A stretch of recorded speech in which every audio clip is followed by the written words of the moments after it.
prior to her birth, Aurora's reactions were somewhat dazed, causing her to appear rather bewildered in all her endeavors. Nevertheless, Aurora is remarkably diligent. She approaches every subject she wishes to learn with utmost seriousness. Everyone who has laid eyes on Aurora declares her beauty to be almost otherworldly. However, it is only through deeper acquaintance that one realizes her beauty is merely the most trivial of her numerous virtues. Not only is Aurora endowed with great strength, but she also possesses the unique ability to understand the speech of small creatures. Thus, Aurora is never alone, as many who have expressed their affection for her surround her. My dear, I acknowledge that your understanding has come rather late, yet it matters not. We can cultivate our love at a leisurely pace. Chapter 1. The incident's unforeseen turn. On April 5, 1980, the weather in London remained quite frigid, with a visible vapor escaping from the breath of its inhabitants. At this very moment, a tense standoff was unfolding in a secluded alleyway in a remote part of London.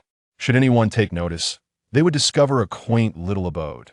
The snow outside had been meticulously swept aside, and the warm glow of yellow light within exuded an exceptional coziness, instilling tranquility in all who beheld it.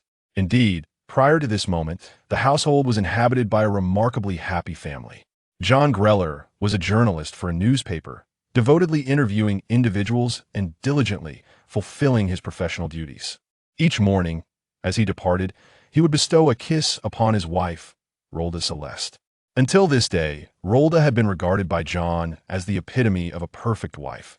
She could maintain an impeccably organized home, prepare the most delectable dishes, and possessed an astute intellect that allowed her to identify the most promising stocks for John's investments. Last autumn, Rhoda had received the joyous news of her pregnancy, and John was elated, having just been informed of his promotion to editor-in-chief at the newspaper. With his beloved expecting a child, there could be no greater fortune. Consequently, their home radiated warmth, and the neighbors were exceedingly amiable. Everything seemed to be unfolding in a splendid manner. As time progressed, Rhoda's belly began to grow, and both eagerly anticipated the arrival of the little life within her. John crafted a baby cradle with his own hands and devoted his leisure time to studying information about infants, ensuring that he would be ready to care for his wife and child without burdening her after the birth. He even went so far as to prepare a cozy little room. Although they were unaware of their child's gender, everything was arranged in anticipation of the day when they could adorn the space with colors the child would love. However, all was shattered at 9 p.m. on April 5th. They had just finished their dinner and were seated by the fireplace when John was listening to the latest news on the radio, while Rhoda, with her belly prominent, sat on the sofa, embroidering a scarf for their baby's birth. The scarf was a warm yellow, adorned with a small sunflower at its end. Yet, in the midst of this warmth, the front door was abruptly flung open, revealing a group of individuals clad in black robes, each wielding a long wooden staff and donning peculiar masks. Instinctively, John rose to his feet, shielding his wife behind him, and warily inquired, "Who are you?" Unlike John's vigilance, Rhoda, upon seeing their garb, widened her eyes in shock. She did not even flinch as the needle pricked her palm, blood dripping onto the freshly mended yellow scarf, darkening its once brilliant hue. The leader of the cloaked figures, upon hearing John's question, did not respond. Instead, he raised the wooden staff high, and at that critical moment, Rhoda sprang to her feet, grasping her husband's arm and shouting, "No, please, not like this. Seiji, do not proceed." Upon hearing Rhoda call his name, the man clad in black gradually lowered the wooden stick he had been holding, revealing himself to be Seiji. John gazed in astonishment at his wife, eager to comprehend how she was acquainted with this peculiar group of men, and the familiarity evident in her tone. Meanwhile, Rhoda, tears streaming down her face, shook her head gently at her husband before turning her attention to the man named Seiji. After Seiji set down the stick, he slowly removed the mask from his face, unveiling a countenance of profound beauty. To speak candidly, it was a strikingly handsome visage, adorned with golden irises and chestnut hair. The individual before them appeared to be in his 30s, the pinnacle of vitality. Following the unveiling of the leader's face, the others also removed their masks, revealing their features, both male and female, but the commonality among them was the rare golden hue of their pupils. As John beheld the multitude of golden pupils, a sudden realization struck him, prompting him to turn towards his wife, as if he had grasped an elusive truth. Indeed, his wife possessed a pair of stunning golden irises. He recalled how, during his pursuit of her affection, he had praised her eyes as akin to the most exquisite yellow gems found in a diamond mine. The emergence of such similar eyes could be attributed to coincidence, yet the shared golden pupils among these individuals suggested an extraordinary connection between his wife and the individuals before him. At that moment, John heard his wife, who was clutching his arm, let out a resigned groan before uttering, "Oh, dear heavens, Seiji, Aurora, Lena." Upon hearing their names called, the previously emotionless pupils of those individuals flickered with an indescribable sentiment, only to swiftly revert to their prior state. Subsequently, the man named Seiji declared, "You must accompany us. That esteemed individual can overlook the past. Your abilities are the most exceptional in our family, Aurora, and I implore you not to take such actions." With tears in her eyes, Aurora gazed at her brother, who spoke these words with an expressionless countenance, and gently shook her head. Although John remained oblivious to the true nature of this group, he instinctively shielded his wife and her abdomen with utmost protectiveness. The woman named Lena raised an eyebrow, addressing the weeping Aurora. "Have you yet to reveal your circumstances to your mundane husband, my dear cousin?" Upon hearing this, Aurora abruptly lifted her head and exclaimed, "No, please do not. Do not disclose anything, Lena." However, it was too late. The woman named Lena lightly flicked the stick in her hand, causing the once warm flames in the hearth to blaze more fiercely, transforming from a comforting crimson to a menacing green. While still retaining warmth, the flames instilled a chill deep within one's bones. John stared in astonishment, his eyes wide as he beheld the surreal spectacle before him. He noticed that the radio, which had just emitted sound, had silently melted away, as if it were a puddle of water dripping onto the floor. Then, the witch named Lena remarked, "My dear cousin, how do you think your husband would react if he were to discover that you are a witch, possessing such whimsical powers?" The golden pupils then fixated intently on John. Unlike his wife's gentle gaze, he felt a shiver run down his spine when confronted by this penetrating stare. His mind raced to process the unfolding events. As an editor for a newspaper, he was accustomed to peculiar occurrences, thus his capacity for acceptance was remarkably high. He now comprehended that his wife was far from ordinary. She was indeed the witch spoken of in hushed tones, capable of wielding extraordinary magic. The individuals clad in black robes observed John with keen interest as he stood there, frozen in shock. Just when they anticipated his imminent scream and frantic escape, he steadied his gaze and embraced his wife tightly, declaring firmly, "I now understand. Thank you for revealing how remarkable my wife is, but it is far too late. She will not be accompanying you." Upon hearing her husband's resolute declaration, the trembling Aurora was instantly overcome with tears. In that moment, she realized she had chosen the right person. Her John is the finest husband in the world.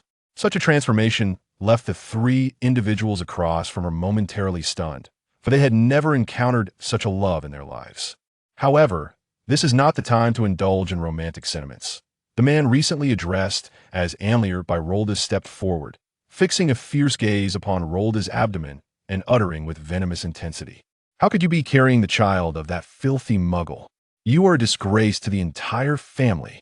Upon hearing the term filthy muggle, Roldas swiftly lifted her head and returned Amliert's menacing glare, retorting, "Retract your words, Anliet. Who do you think you are?" Chapter 2. Death and Rebirth. Einrielt flinched momentarily upon witnessing the unaltered gaze of Ralda from years past. He had forgotten how spirited she once was. Hailed as the most exceptional prodigy of the entire Celeste family, poised to become the right hand of that eminent figure. With this thought, Seiji's brow furrowed deeply. Indeed, the Ralda before him had once been the most distinguished sorceress within the family, destined to serve as that noble one's trusted ally. Yet, none could have anticipated that the ever-exceptional Ralda would betray her kin at the final hour and vanish without a trace. For years, she had lurked in the Muggle realm, even marrying and becoming pregnant, were it not for that individual's inexplicable leniency towards the Celeste family. This act of desertion alone could have plunged them into an irretrievable abyss. Ralda recalled the way that esteemed figure had once looked at her, her brow knitting in distress. Under the family's strict control, she had believed that following that individual was her best course, harboring profound admiration for him. However, this was soon eclipsed by the darkness she began to perceive. She witnessed that figure mercilessly slaughtering others alongside his followers, yet for reasons unknown. He treated her with exceptional kindness. Ralda understood that this individual often gazed at her with a faraway look, as if peering through the fabric of time to glimpse another being. Perhaps it was due to that gaze, or perhaps it was Ralda's innate talent, or perhaps because she resembled someone else, that she did not bear the mark that others did. Consequently, after her flight, that individual astonishingly did not pursue her, merely instructing them to retrieve Ralda. Now in her 30s, Ralda appeared remarkably youthful due to the prolonged lifespan of witches and wizards. She had wed her husband at the age of 35, and after enduring a lengthy wait, she had finally conceived. Just when she was on the brink of happiness with the prospect of motherhood, why had they come for her at this moment? With one hand cradling her husband and the other protectively over her belly, she declared, "I will not return with you. Abandon all hope." CG sighed, a hint of resignation in his eyes, addressing the tense Ralda. "Sister, your actions are a betrayal not only to our family but also to that esteemed figure." Ralda retorted vehemently, "No, he will not guide our family to glory. He is a demon." In her agitation, perhaps provoked by her emotions, the child within her stirred, prompting Ralda to clutch her belly and slowly sink onto the sofa. John gently placed his wife upon the couch and, adopting a protective stance, addressed them. "I assume you are Ralda's kin, but I regret to inform you that my wife is with child. She cannot accompany you." Upon hearing John's words, Ainreal furiously stepped forward, raising his wand. "Silence, you muggle wretch. This is no place for your words." CG, gazing at Ralda on the sofa, sighed, understanding that his cousin had always been a headstrong individual. Once she set her mind on something, she would pursue it relentlessly, whether it was taking action, loving someone, or acting irrationally. If Ralda desired it, there was nothing she could not achieve. The elders of the Celeste family initially intended to intervene, but that esteemed figure halted them, stating, "Having a strong personality is commendable. It signifies a complete individual." They failed to grasp the essence of his words. They were astute beings, perhaps believing that he held affection for Ralda, yet they recognized that his gaze was not one of love. Rather, he looked through Ralda to see another. They lacked the audacity to presumptuously offer Ralda to that figure. Their loyalty lay with him, not in utter folly. CG sighed, turning to his sister. "It seems you have no choice, Ralda." At this moment, Ralda anxiously fixed her gaze upon her brother, her hand slowly reaching for the wand concealed within the crevice of the sofa. Weeks prior, she had sensed an ominous premonition as her heart raced. Thus, she had hidden her wand in the sofa for unforeseen circumstances. Now, it was within her grasp, yet that mere fraction of a moment cost her dearly. For in the next instant, CG raised his wand and uttered the incantation directed at John, who stood before Ralda. Avada Kedavra. A flash of green light illuminated the room, and John fell lifelessly, eyes wide in disbelief, leaving behind a distraught Ralda, her belly swollen and equally incredulous. Devastated, Ralda arose slowly from the sofa and knelt upon the ground, clutching her husband's lifeless body, weeping inconsolably. The anguish she felt surpassed anything she had ever known. The child within her seemed to sense the mother's sorrow, responding with fervent movements, prompting Ralda to instinctively cradle her belly. Lena approached slowly, her golden eyes devoid of expression as she looked down upon her sister. "Cease your futile struggles, cousin. We shall use magic to terminate the child within you. Do not concern yourself with your health. Come back with us. That esteemed figure will allow you to remain by his side." At Lena's words, Ralda swiftly lifted her face, her pupils bloodshot and tears streaming down her cheeks.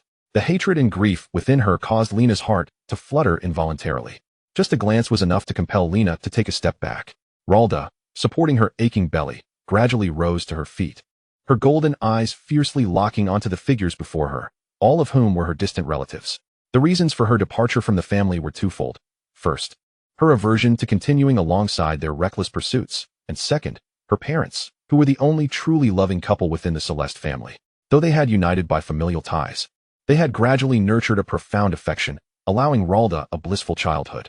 Her parents were exceptional, and thus Ralda was too, ultimately capturing the attention of that esteemed figure as well as the others within the Celeste lineage. Ralda's parents were astute and clever, yet they could not withstand the traps laid by dozens of equally intelligent minds. Just as Ralda graduated, her parents fell victim to a treacherous scheme, leaving her utterly alone.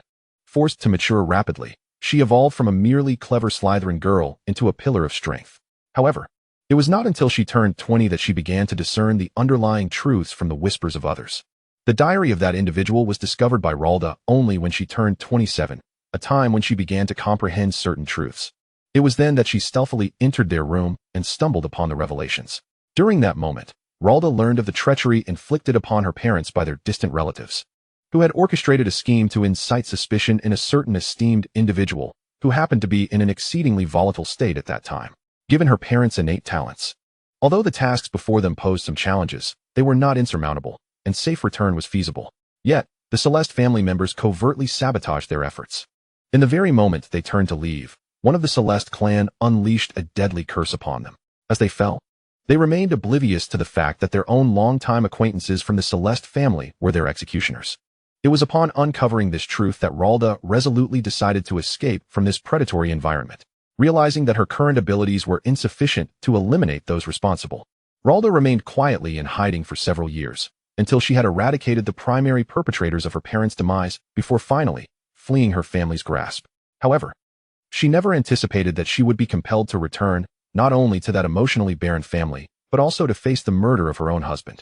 At this moment, Ralda clutched her wand, eliciting gasps of astonishment from those around her, for they were well aware of her magical prowess. They had assumed that Ralda had not secured her wand, but they were utterly unprepared for the revelation that, at the instant she knelt, her wand had rolled gently from her grasp to the floor. Though engulfed in profound sorrow, Ralda recalled her days as a Slytherin, determined to maintain an unwavering policy of absolute safety even amidst her grief. Just as they began to speak, they felt an immense surge of magical energy pulsating through the air, shattering fragile objects nearby and causing the very floor to tremble. The moment they sensed this magical upheaval, their eyes widened in horror as they regarded Ralda. They had not expected that Ralda, now in her 30s, would unleash such a violent display of magic. The destructive force emanating from an accomplished witch in her 30s was nothing to be trifled with. Instinctively, they raised their wands, unleashing a flurry of spells. Yet, they dared not employ the killing curse, as they were instructed by their superior to ensure their own survival. Thus, they resorted to merely ordinary offensive spells, avoiding any specialized attacks for fear of harming the child that lay within Ralda. This child represented the last thread of Ralda's spirit. Should any misfortune befall it, there would be no restraining Ralda. With a cold smile, Ralda declared, "Then today, let all matters be resolved." In the throes of magical upheaval, she wielded her wand, countering their spells and swiftly retaliating with the killing curse. In their final moments, they stared in disbelief, unable to fathom that the typically gentle Ralda would resort to such dark magic. After all, Ralda had never even borne the dark mark. As she gazed upon the fallen witches and wizards, her expression was icy, as if her emotions had vanished the instant John had passed away. She reverted to the formidable Ralda Celeste, who had commanded respect within the Celeste family. With a subtle wave of her wand, the bodies of the fallen wizards silently vanished from sight. Ralda harbored little affection for them, for their parents had also played a role in the ambush against her own. Exhausted, she had overlooked a few stragglers, never anticipating such a turn of events. After disposing of the wizard's remains, she waved her wand once more, restoring the room to its former state.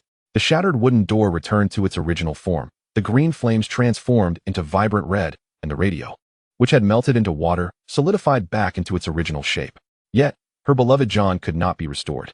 Ralda laid John upon the sofa, gently leaning against him, her mind gradually emptying of thoughts as no tears would come. It was as if she had just wept to the last drop. John, merely an ordinary muggle, had struggled to find stable work after her escape, ultimately settling for a position in a modest restaurant. He was the very patron she had encountered. Ever since Ralda's arrival, John had been a daily fixture at lunchtime. He would always request Ralda to take his order, and how could she not recognize his affections? Yet, fear gripped her. She dreaded the exposure of her identity as a witch and worried that John might not accept it. Over time, she fell in love with John, enamored by his gentle, thoughtful nature. On one occasion, when Ralda playfully asked him, "What would you do if one day you discovered I was a freak?" John replied earnestly, "No matter how you change, whether you are a freak or something else, I will only love you."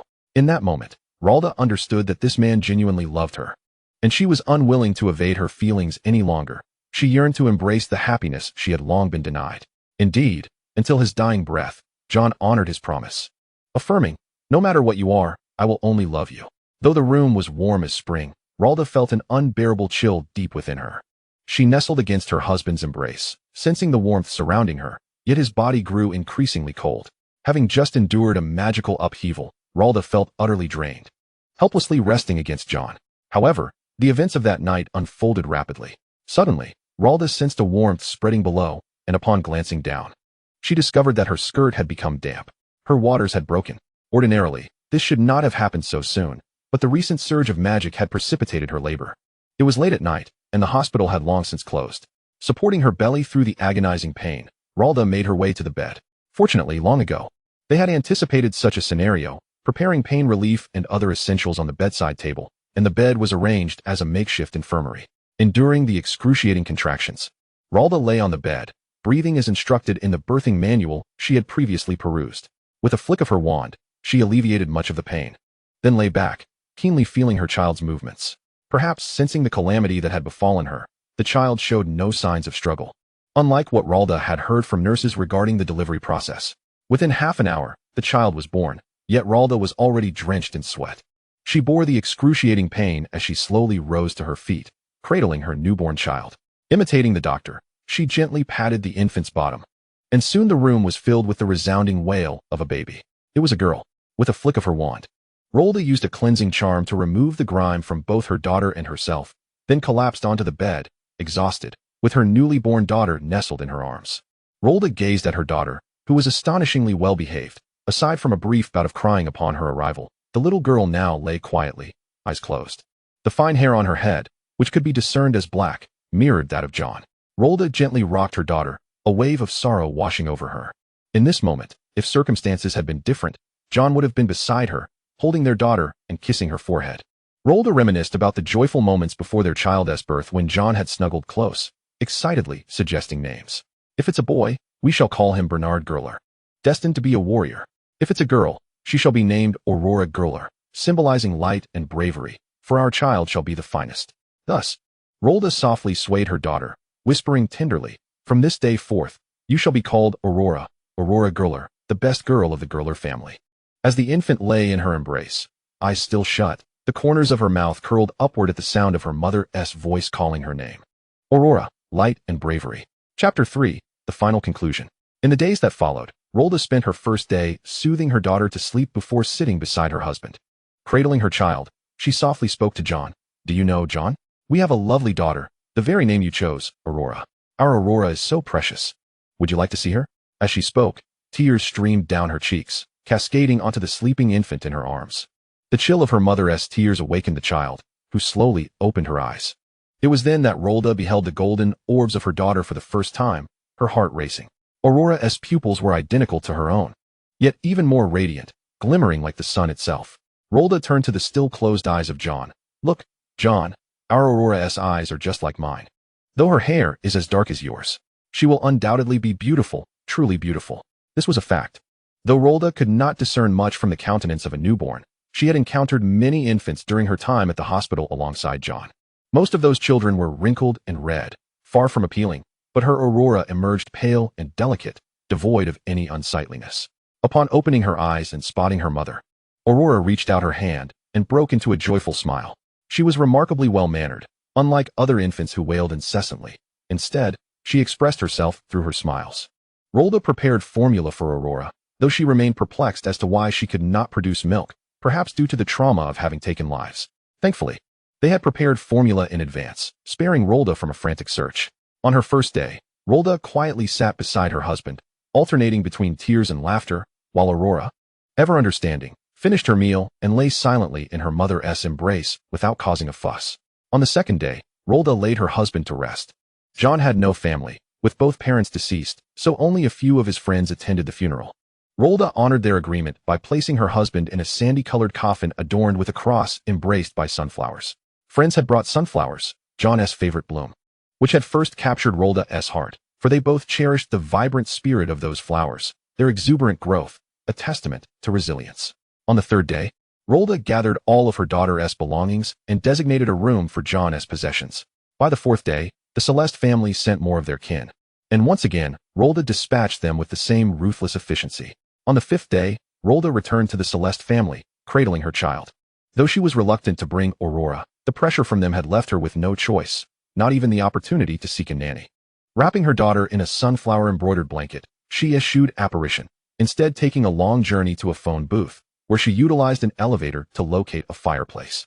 At this moment, Aurora was a complete being, allowing Ralda to carry her through the fireplace into the magical realm. With her wand in hand, The magic within her swirled around, for she was the most exceptional heir of the Celeste family. The Celeste clan members who had attempted to confront her had already been vanquished, leaving only the most ineffectual behind. Clad in black mourning attire with her daughter in her arms, Rolda systematically eliminated those self-righteous individuals intent on teaching her a lesson. Once all had perished, Rolda gently removed the yellow ribbon from around Aurora's eyes. As it fell away, Aurora's large eyes locked onto her mother's, instantly breaking into a joyful smile. The Celeste family's crest was a bat. Within the once morose castle, a blend of purple and black, only the warm yellow of Aurora's blanket remained. Before this radiant smile lay a heap of Celeste bodies, a chilling testament to their demise, rendering the castle even more desolate in the wake of its master's death. The Celeste family had never anticipated that a seemingly frail woman could single-handedly exact vengeance in such a manner. They had long forgotten Rolda's remarkable prowess as the foremost member of Slytherin, their arrogance having blinded them to her true potential. The consequence of their disdain was death. After eliminating all adversaries, Rolda slowly exited the castle, and in a single day, the formidable Celeste family, which had thrived under the shadow of the Dark Lord for decades, vanished. When others arrived to investigate, it was too late. The remnants of those who once stood there had been reduced to ashes. Upon reporting the news to Voldemort, he was initially taken aback, unable to fathom that the woman he had shown mercy to had obliterated his closest allies. He yearned to witness the aftermath personally. Yet time was of the essence. He had just learned that a child born in July would be the one to bring about his downfall. His priorities shifted to this July-born child, relegating all else to mere trifles. In the depths of Voldemort's eyes, a crimson gleam flickered. Once this all came to an end, he would have no adversaries left and would reign supreme over the entire magical realm. He was on the hunt for his little sunflower. At that very moment, Rolda found herself beset with a headache as she gazed upon the house elf before her. She was acutely aware that the individual in question would not relent. Yet she had heard whispers that this person was currently seeking a child born in July, causing a wave of unease to sweep through the magical community, leaving little room for her own concerns. Thus, Rolda fervently brandished her wand, hastily organizing her belongings and plotting a change of location. She had no intention of bringing her daughter into the wizarding world. Instead, she planned to settle in another part of London. Rolda looked down at Aurora, peacefully nestled in her cradle, love welling in her eyes. She was uncertain whether Aurora possessed magic, but it was highly likely that she did. Rolda could not foresee what the future held, yet she felt compelled to ensure her daughter's safety when she turned 11.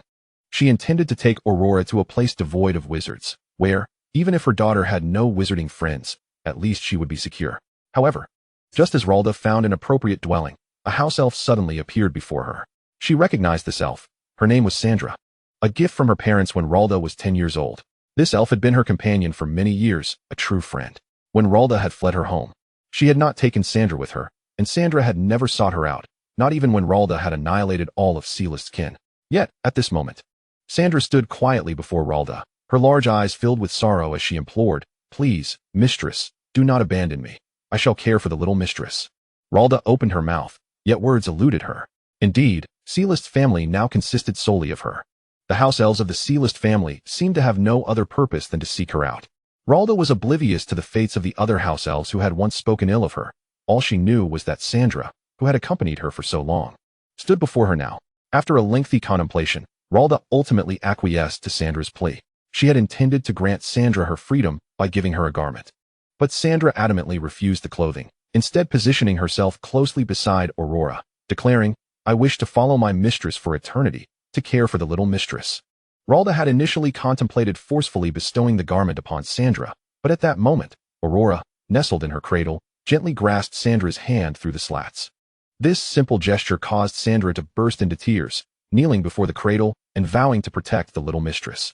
Witnessing this scene, Rolda reluctantly relinquished her hold on the garment, consenting to Sandra's wish to remain with them. Thus, they relocated to a secluded street in London called Belleria. Rolda had aspired to settle in a small town, but as a single mother, she needed to earn sufficient funds to support her household. She had to adapt to the ways of muggles, striving to earn enough money, for she could not establish a business in the wizarding world. Fortunately, she had managed to secure all the Celeste family's assets in Aurora's vault before her departure. Given that Aurora bore the surname Greller, the little elves harbored no suspicions regarding any connection to the Celeste family, especially since Rolda had altered her eye color before leaving. They merely perceived Greller as a newly affluent individual. Between April and July, Rolda interviewed countless nannies, yet the times were tumultuous. Not only was the wizarding world in disarray, but the Muggle world was equally unstable, attracting only the most unscrupulous candidates. Thankfully, Sandra adapted remarkably quickly, becoming proficient in caring for Aurora within a mere fortnight, allowing Ralda to pursue her ambitions with peace of mind. Ralda understood that her modest profession, be it as a waitress or a secretary, could not sustain her family's expenses. She began investing using her late husband's connections, knowing that her exceptional abilities in the wizarding world would also shine in the Muggle realm. Time flew swiftly from April to July, and on a night at the end of July, Ralda returned from her newly established financial company. At this juncture, she had founded a financial firm to provide affluent clients with superior investment and holding strategies, her impeccable credit and efficiency winning her a loyal clientele. The latest client was commissioned by the owner of London's largest cosmetics company, often keeping Ralda occupied until the late hours. Each time she returned home, her daughter was already asleep, soothed by the presence of the house elf. As Ralda gazed at her slumbering child, love radiated from her being. Now 3 months old, Aurora could giggle at Ralda and play with the delightful toys alongside Sandra. Ralda tenderly caressed her sleeping daughter, the only family she had left, resolved to protect her from any harm. As these thoughts coursed through her mind, a glint of cold determination flashed in Ralda's eyes. Although she resided in the Muggle world, she frequently sought news from the wizarding realm. She had learned that there were 2 wizarding children born in July, and both families were now in hiding. The mysterious figure had commenced large-scale activities, the outcome of which remained unknown. What would the resolution be? This would be revealed to Ralda on Halloween. On an otherwise ordinary Halloween, Ralda gently rocked Aurora in her arms, playfully teasing her with a sunflower toy. No matter how busy she was, she always took time off to spend with her daughter during significant holidays. At that moment, Sandra suddenly appeared before them. Though a house elf, Sandra possessed formidable magic, which allowed Ralda to rely on her for updates from the wizarding world. Remarkably, Sandra was faster than the Daily Prophet. Today, she exuberantly informed her mistress, "It's over. Voldemort has been defeated by a child." At this pronouncement, Ralda sprang from her rocking chair, her gaze fixed intently on Sandra. "What happened?" she demanded. Sandra then recounted the tale she had heard. It turned out that the adult had ultimately targeted the Potter child, having been betrayed by someone named Sirius Black, only to find that as he attempted to strike, the child unleashed a surge of formidable magic, rebounding the killing curse. Upon hearing this news, Ralda felt an overwhelming surge of joy. Indeed, that individual had finally vanished. The weight of the mountain had been halved at last. Ralda could gradually restore her enterprises in the magical realm. She not only sought to ensure her daughter's happiness and comfort in the Muggle world, but also aimed to guarantee that her daughter would thrive in the magical world once she turned 11. What leads Ralda to be so confident in her daughter's magical aptitude? She could distinctly perceive the fluctuations of her daughter's magical energy. During her darker moments, when she was engaged in acts of violence, her magical aura might have affected some Muggles, yet her daughter showed no discernible change in response. Ralda understood that when Aurora turned 11, she would inevitably send her to Hogwarts. After calming her emotions, Ralda sat slowly in a rocking chair, gazing out the window. As new doubts began to arise more frequently, was Sirius the traitor? Ralda found this hard to believe. She had encountered the boy from the Black family and detected no trace of Slytherin cunning within him. As anticipated by Ralda, the eldest son of the Black family was sorted into Gryffindor and subsequently branded a traitor by his family. How could one who so defied family loyalty join Gryffindor? Moreover, how could a person devoted to friendship betray a longtime companion? Ralda sensed that there was more to this situation than met the eye. She had once seen the 2 brothers, Sirius, brave and just, and Regulus, a true Black, shrewd and self-serving yet possessing a flicker of kindness. Ralda considered the existence of such remarkable brothers within the Black family to be a stroke of luck. However, the fates of these 2 brothers were far from favorable. Ralda was left uncertain about Regulus's current status. Yet, these matters were beyond her control. Cradling Aurora in her arms, she rocked gently in the chair, watching the swirling snowflakes outside, suddenly feeling that life, in its simplicity, was quite beautiful. Chapter 4, Discovery. Thus, time sped by. Since the mysterious figure's disappearance, the wizarding world seemed to celebrate as if a festival had arrived. Everyone's lives gradually returned to a semblance of normalcy, free from sporadic harm. The Death Eaters who had once served Voldemort were apprehended by Aurors and confined to Azkaban, and Ralda began to make her formal reappearance in the wizarding world. Initially, when Ralda presented herself before the wizards, they were astounded, as in their memory, the Celestier family had completely vanished. Yet here was Ralda, appearing before them and swiftly claiming half the market share of the wizarding world. Even after all this time, the Celestier family's legacy remained intact. This prompted admiration for Ralda, the most exceptional heir of the Celestier family, who, despite the passage of years, returned to this realm with an undeniable brilliance that instilled both awe and trepidation. Ralda feared none of them, had she been afraid. She wouldn't have single-handedly wielded her wand to eliminate every member of the Celestier family. If she were afraid, she wouldn't have dared to reveal her daughter's magical potential. Even when confronting those who had once been loyal to Voldemort, she remained unflinching and negotiated her business with overwhelming confidence. Everyone knew Ralda had a daughter, yet none knew her name or her whereabouts. Once, someone foolishly attempted to find Ralda's hideout, intending to kidnap Aurora as leverage, but they found neither the location nor success in their endeavor, ultimately leading to their financial ruin. Ralda had long realized that her golden-hued eyes seemed to be the reason for their leniency. Whenever they gazed into her eyes, a nostalgic glimmer surfaced. This advantage manifested in the form of Lucius and Narcissa's unusual kindness towards her, even after she had decimated the rest of the Celestier family. Ralda found this perplexing, especially since the Malfoy estate was adorned with a splendid array of sunflowers, which hardly seemed fitting for their usual floral choices. Lucius and Narcissa had also subtly inquired about Ralda's daughter, suggesting she could play with Draco, but all such inquiries were met with Ralda's firm refusals.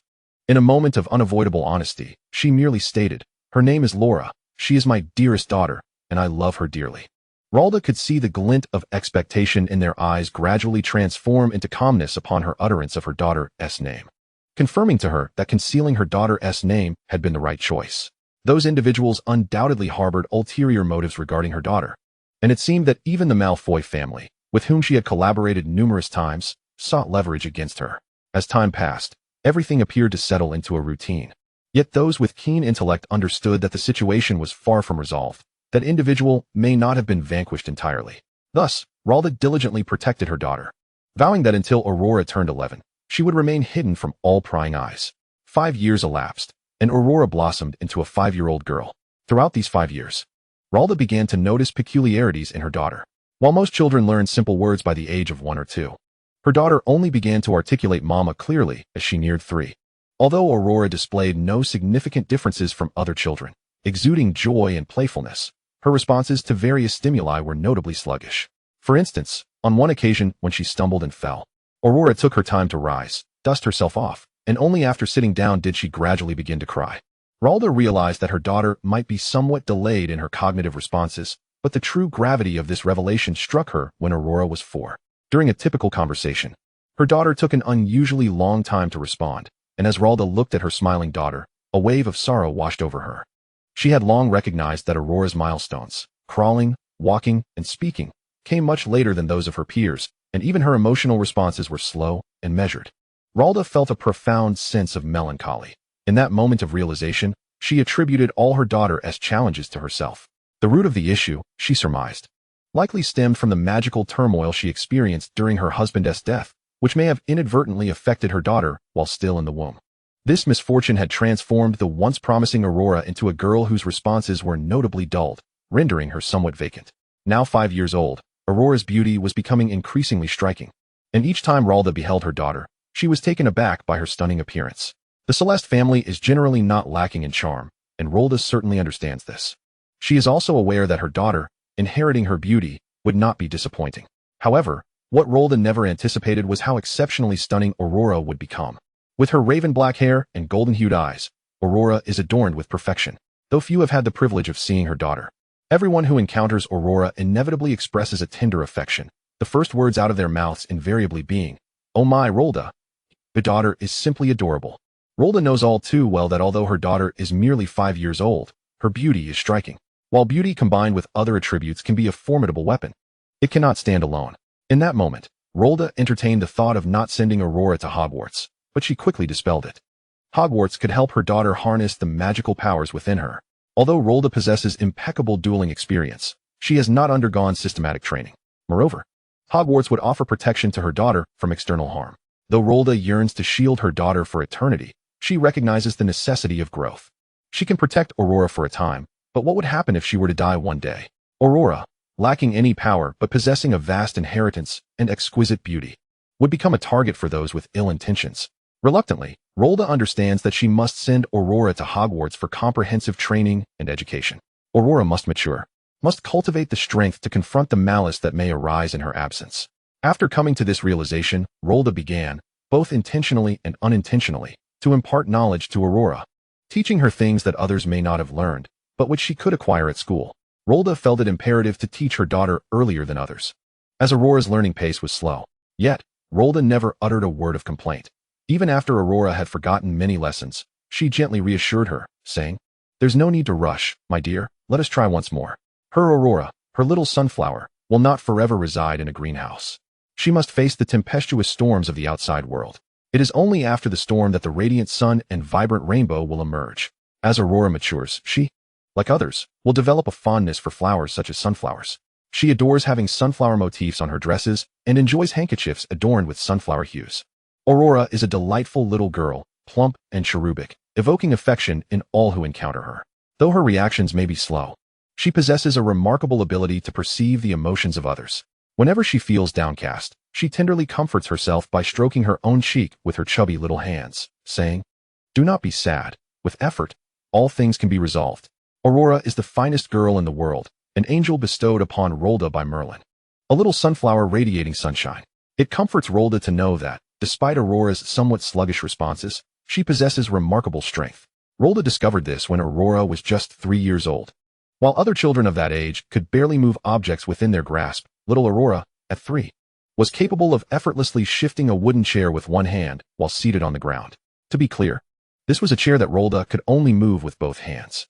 Witnessing this, Rolda was filled with astonishment. Aurora's strength is a divine gift, a blessing from Merlin, who has taken away her excess emotions in exchange for other boons. Though her Aurora may appear somewhat daft, she is endowed with great strength, capable of triumphing over many in the future, possessing the ability to secure her own livelihood. Even if Aurora were to leave the wizarding world, no inebriated man would dare to bully her in the Muggle realm. This is truly splendid. Under her mother's guidance, although Aurora learns slowly, she gradually grasps much knowledge. She cherishes her mother and holds a fondness for Sandra, who seems to understand Aurora's every desire. Aurora loves her mother, loves Sandra, and adores the flowers and grasses outside, as well as the little birds chirping in the sky. Though Rolda has become quite wealthy, the two of them continue to reside in this quaint locale, a place Rolda purchased after her fortune blossomed, transforming it into a haven for her family. To maintain discretion, Rolda only unveiled the grand renovation of the expansive area into a garden after completing some important matters. On sunny days, Aurora revels in playing within this garden.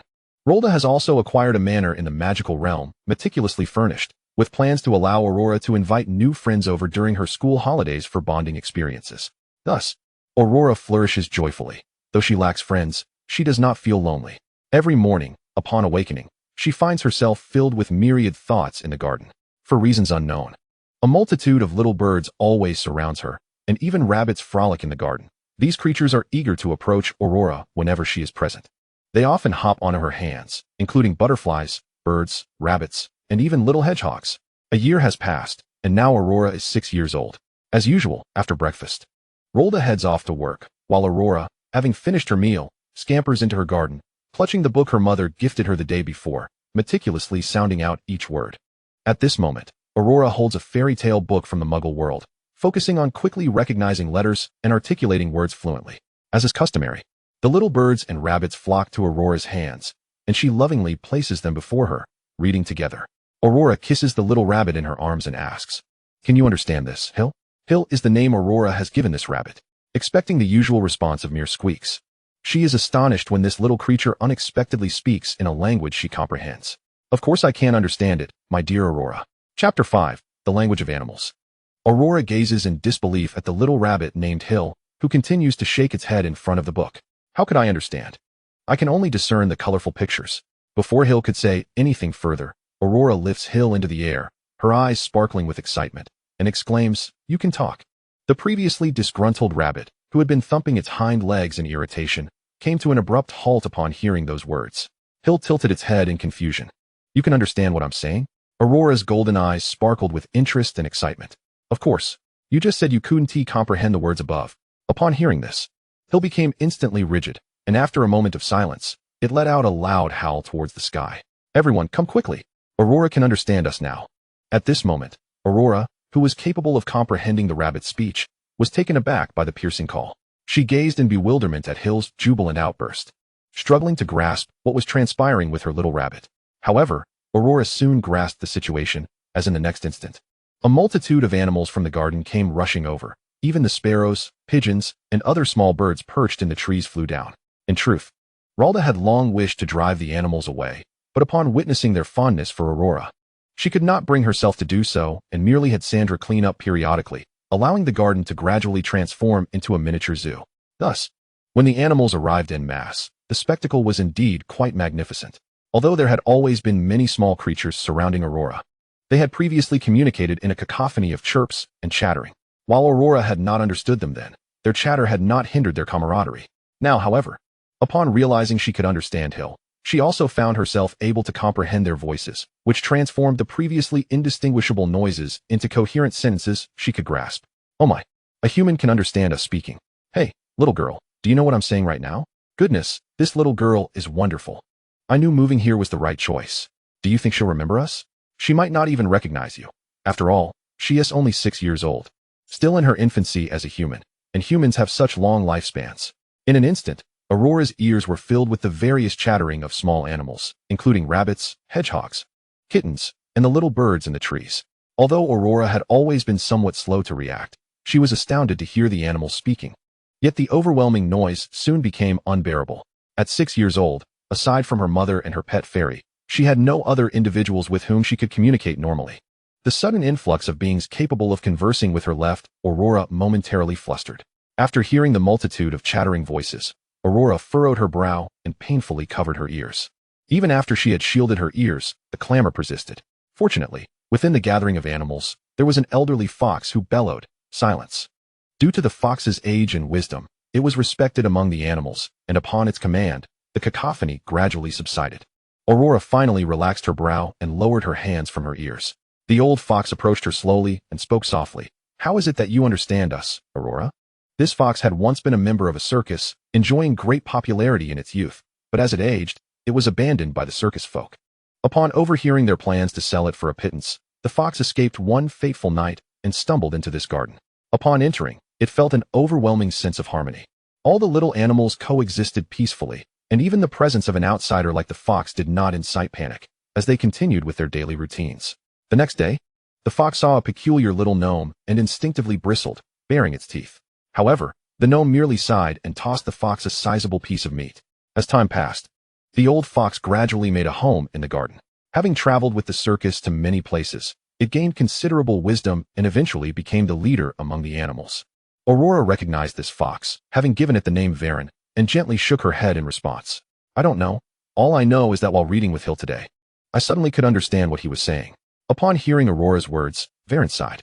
Though it was an old fox, it understood well that such an occurrence was not typical for an ordinary person, especially in this garden, where a gnome occasionally appeared to feed them. And now this girl could comprehend animal speech. It all resembled something out of a fairy tale. A human with magic. Though Varen had aged, it still held authority. And sitting before Aurora, it fixed its narrow eyes upon her, solemnly advising, "You must not tell anyone about your ability to understand animal speech, Aurora." Aurora, puzzled, asked, "Not even my mother?" Varen was aware that the lady of the house often left early and returned late, but it had also seen her teaching Aurora knowledge that was not of the human realm. After much contemplation, Varen looked at Aurora again and said, "You must not speak of your ability to understand animals to anyone except your mother and that little gnome. Do you understand, Aurora?" Aurora nodded, though with a hint of confusion. Varen, observing her response, sighed once more. Having seen countless children during its time with the circus, Varen recalled that most children around the age of 5 or 6 were full of energy, often prone to wild ideas and rebelliousness. It understood that this little girl might respond more slowly than others, and that her emotional perception might also lag behind. Whenever Varen looked into Aurora's eyes, aside from the joy she displayed while playing with animals, there was often a vacant look when she sat alone on the swing, reminiscent of the delicate porcelain dolls it had seen in shop windows. Varen held a fondness for this little girl and recognized her uniqueness. Along with the astonishing gift she possessed, it was imperative to keep this secret well guarded. This thought brought a wave of sorrow to Varen.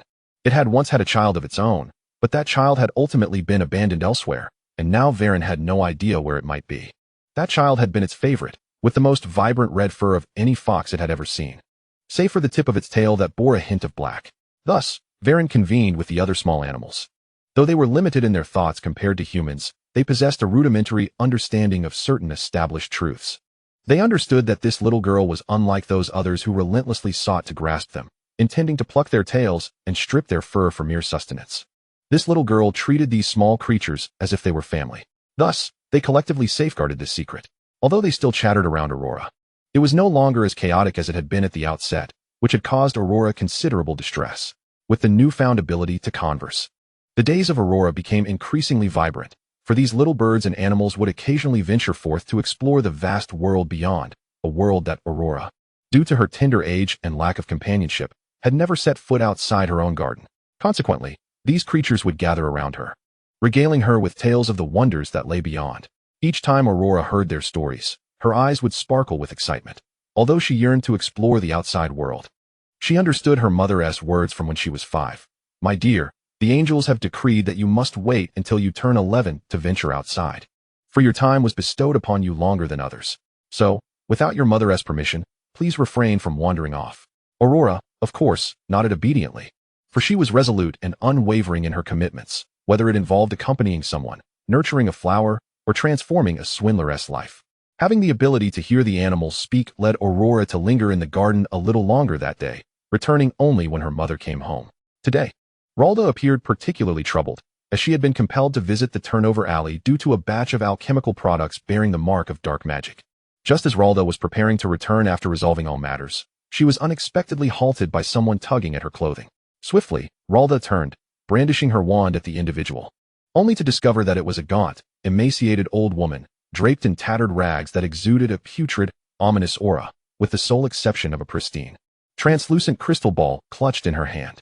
Ralda frowned, about to speak, when the old witch, clutching her garments, let out a chilling laugh and slowly raised her gaze to fixate on Ralda's eyes, proclaiming, Aurora's fate is immutable. It is destined to alter the original timeline. Upon hearing her daughter's name, Ralda's heart skipped a beat. Until now, the denizens of the wizarding world had remained oblivious to her daughter's name. Yet this stranger, an old witch she had never encountered before, was able to utter it. Ralda yearned to seize the witch and inquire further, but as she opened her mouth to speak, the witch merely smiled and transformed into a swirling cloud of black mist, vanishing as though she had never existed. Thus, Ralda returned to her home, laden with worry. And as she pondered the witch's words at the table, she saw her daughter bounding joyfully toward her. As customary, Aurora enveloped her mother in a warm embrace, soothing Ralda's weary heart after a long day. As always, she inquired, did anything interesting happen today, dear? Previously, Aurora would recount her latest discoveries of little rabbits in the garden or the squabbles between pigeons and sparrows. However, today, Aurora's revelation sent Ralda's thoughts into a whirl. Oh, Mama. Today, I can hear the voices of the little animals. Chapter 6, The Stranger. Clatter. Upon hearing her daughter's words, Ralda's hand trembled, causing the cup beside her arm to crash to the floor, shattering into pieces. Aurora, startled by the sound of breaking glass, gazed up at her mother, bewildered by her unusual demeanor. Ralda felt engulfed in a profound state of confusion. At that moment, she was not the formidable queen of the marketplace in the eyes of the world, but rather a mother consumed by worry for her daughter. Why had Merlin bestowed such extraordinary abilities upon her seemingly ordinary Aurora? Ralda realized that no matter the circumstances, the truth remained unchanged. Her daughter could not navigate her 7 years at Hogwarts without encountering unforeseen events. The mere thought filled Ralda with dread. And disregarding the shards of porcelain and the pooling water on the floor, she knelt before Aurora, gazing intently into her daughter's eyes. My dear, this is a special gift from the angels, but let us not share this secret with anyone else, shall we? Aurora nodded resolutely, replying, all right, Mama. I promise I won't tell anyone. Valen said the same. Who is Valen, dear? He asked that fiery red fox in our garden. Ralda recognized the fox, but was taken aback by its cleverness in imparting such wisdom to her daughter. Though she harbored some concerns about the implications of this special ability in the future, at least until Aurora turned 11, she would be safe. Moreover, the animals who could understand her daughter's speech while she was away could help watch over Aurora. Thus, Ralda gently told her daughter, from now on, whenever I write something, I'll let you and Valen look after it, all right? Animals are good friends. Let us strive for harmony with them, shall we? Aurora nodded in agreement, affirming, I will certainly uphold that promise. Ralda, still anxious, added, if anything becomes too difficult to handle, just come home. Mama will always be your strongest support. Our Aurora doesn't need to bear such burdens. Aurora tilted her head, slightly perplexed by her mother's words. Yet she nodded and replied, all right, Mama. Following this, Ralda frequently penned various sentences and taught them to Aurora, who would read them aloud to her little animal companions. Word for word, Among all the creatures, Valen, being the eldest, possessed a wealth of experience. Based on the recent phrases Ralda had shared with Aurora, he understood that they were meant to guide her in acquiring knowledge. As a cunning and intelligent creature, the fox exhibited remarkable aptitude in literacy. Hence, whenever Aurora encountered unfamiliar words, Valen would be there to teach her, ensuring that even in her mother's absence, she would acquire valuable knowledge. After a day filled with learning and play, Aurora joyfully returned to the living room, where she embraced her mother. Following the embrace, Ralda retrieved a beautifully adorned velvet box from her bag. Before Aurora's eyes, she opened the box to reveal a glimmering necklace shaped like a sunflower. With delicate yellow beads forming the surrounding strands, and a small diamond nestled at the center, resembling a sunflower in full bloom, Aurora's favorite flower. After finishing her duties today, Ralda ventured to Diagon Alley and acquired a remarkably exquisite sunflower necklace. Upon gazing at this piece, she felt an immediate connection, believing it was destined for her daughter. Consequently, she purchased the necklace at a rather steep price, despite its seemingly superfluous nature. Ralda adorned her daughter's neck with the necklace, and Aurora, filled with delight, cradled it in her hands, gazing at it repeatedly before beaming at Ralda and exclaiming, "Thank you, Mama. I absolutely adore it." Ralda planted a gentle kiss on her daughter's cheek and replied with a smile, "I am glad you like it, my dear." From that moment onward, the necklace remained a constant adornment around Aurora's neck, ushering her into a myriad of enchanting adventures. As time slipped by, Aurora gradually acclimated to the lively chatter of animals around her. Now, she could not only hear the voices of small creatures, but also the whispers of butterflies, ants, earthworms, and a plethora of other insects. The symphony of these tiny voices painted a vivid tableau for Aurora, revealing the wondrous world that lay beyond her doorstep. Outside, bustling pedestrians hurried about, fashionable modern ladies strolled elegantly, and swift metal contraptions zipped by, all amidst a backdrop of splendid flowers. Although Aurora heeded her mother's advice and refrained from venturing outside, her yearning for the world beyond grew ever stronger.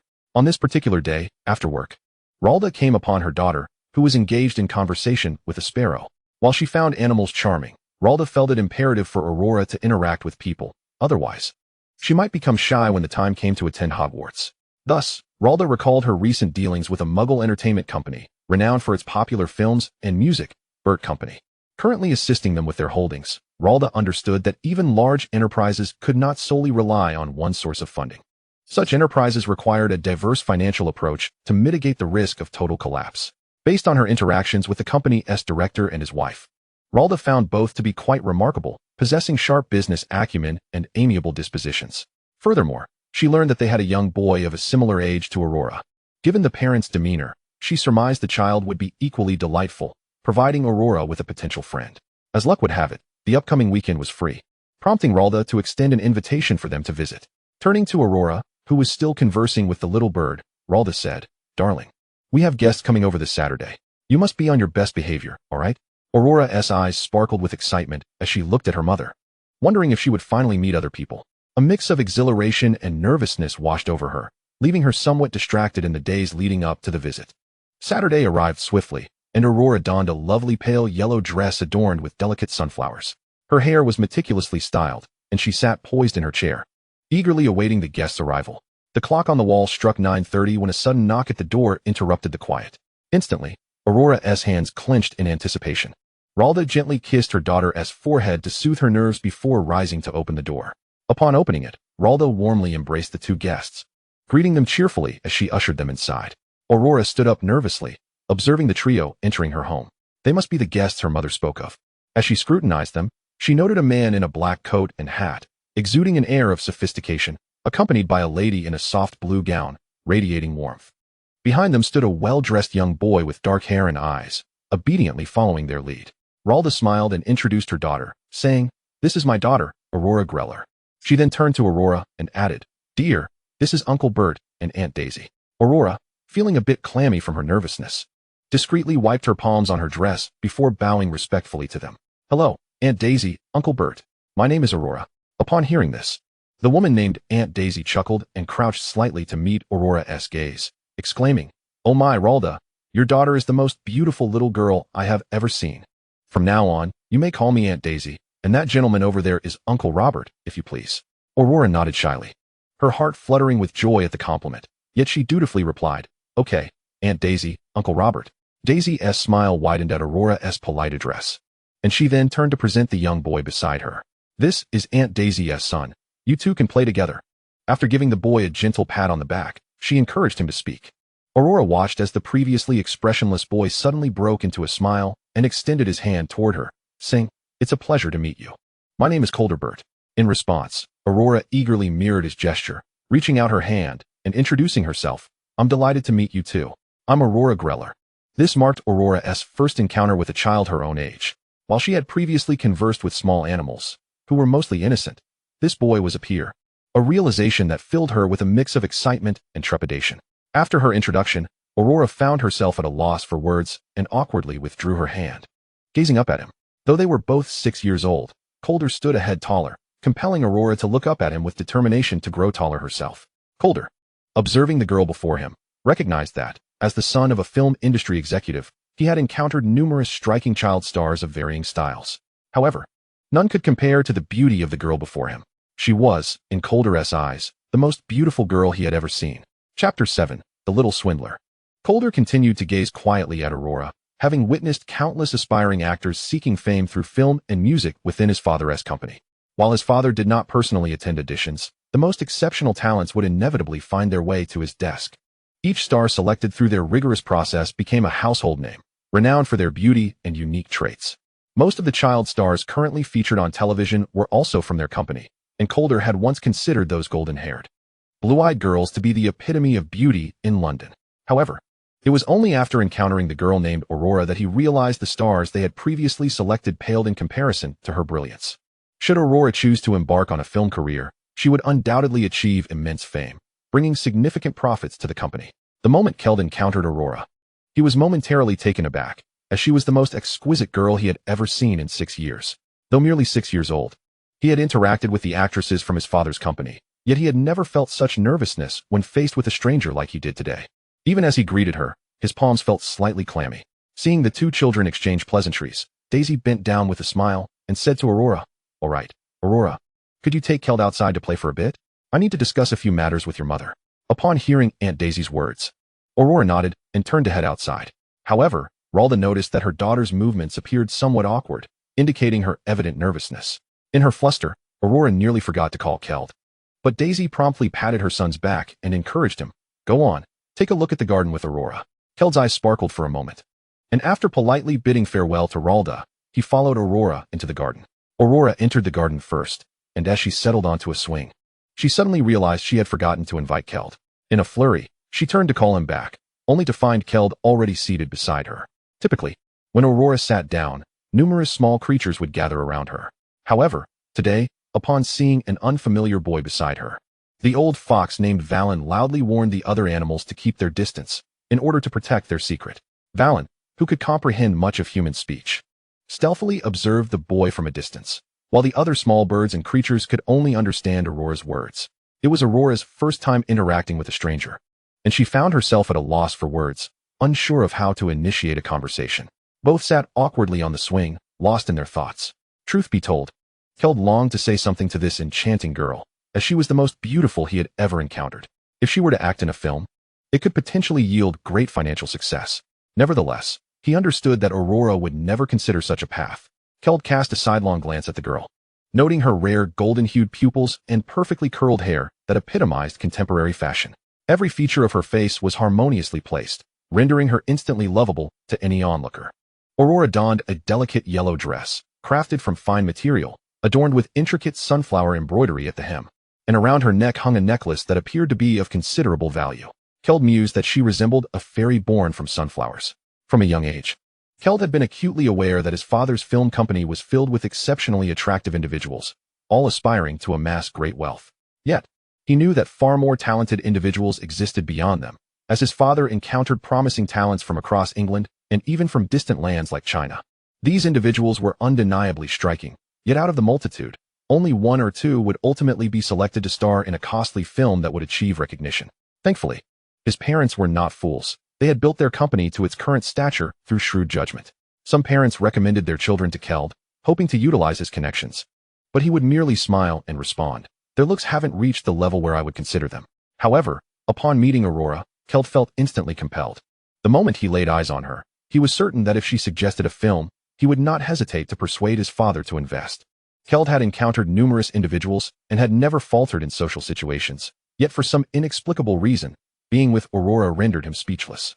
Though merely the son of a company owner, Keld's appearance was striking, with his dark hair and deep brown eyes drawing immediate attention. Valen, noticing the two sitting silently on the swing, felt an urgent need to intervene. He understood that Aurora could not remain solely communicating with animals before the age of 11.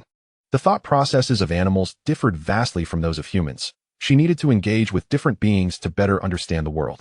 Thus, Valen shook the leaves from his body and approached, suddenly leaping onto Aurora's lap. She instinctively caught Valen and admonished, "You mustn't jump so high next time. Your body can't handle it." Valen chirped a couple of times and then spoke to her. "Go make a friend, Aurora, but remember not to reveal our secret." Aurora furrowed her brow slightly at Valen's words, feeling conflicted. She had always communicated with animals, save for her mother, and was uncertain how to engage with other humans. Valen sighed and advised her, "Perhaps you should first ask him his age." Valen had once observed a couple in a circus who began their acquaintance by inquiring about each other's age, followed by discussions of their interests. An animal, unaware of human social norms, could only share what it had witnessed. Taking a deep breath, Aurora turned her gaze toward Keld, who had also intended to speak. Upon meeting her eyes, his heart skipped a beat, and he found himself momentarily captivated. Keld had attended many gatherings and had always been able to greet unfamiliar adults with ease. Yet, for some reason, when Aurora's gaze met his, he felt a sudden warmth in his ears. Following Valen's cue, Aurora inquired, "How old are you this year?" Though puzzled, Keld responded, "I am 6 years old. Just like you." Aurora then found herself at a loss for words. Realizing he needed to break the silence, Keld smiled gently at Aurora and asked, "When is your birthday?" Aurora obediently replied, "April 5th. After a moment's thought, she felt compelled to reciprocate, asking, "And yours?" Keld grinned and answered, "Mine is March 7th, so technically, I should be your older brother." Aurora scratched her head, puzzled, and asked, "Brother?" Valen patiently explained to her, "Because you and Keld are now friends. And he was born a month before you. He can be considered your brother. You may also simply call him by his name if you prefer." Aurora responded, "Oh, I see." Unbeknownst to her, Aurora felt an inexplicable warmth towards the term brother. Upon hearing Valen's explanation, her eyes sparkled with delight as she addressed Cold with an earnest brother. Upon hearing Aurora refer to him in such an affectionate manner, Cold found himself momentarily at a loss, unsure of where to place his hands and feet. Although he had encountered younger girls who had called him brother before, none had evoked the same sense of intimacy as Aurora did. Cold never imagined that there would come a day when he would be rendered speechless, so he could only respond with a dry, "All right." This simple exchange seemed to unlock a floodgate within Aurora, as she animatedly recounted everything she had seen in the garden, her eyes alight with enthusiasm.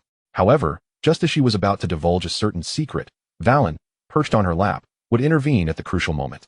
Observing Aurora's joy brought a sense of relief to Cold, and inexplicably, a surge of happiness welled up within him as he listened intently to her tales of daily delights. Yet, amidst their conversation, he began to notice certain peculiarities. Aurora's reactions were notably sluggish. Typically, a 6-year-old girl would possess a more agile vocabulary, much like the child stars he had once encountered. In stark contrast, Aurora spoke slowly, often taking considerable time to formulate her next utterance. Despite her exuberance, it was apparent that her physical movements lacked coordination.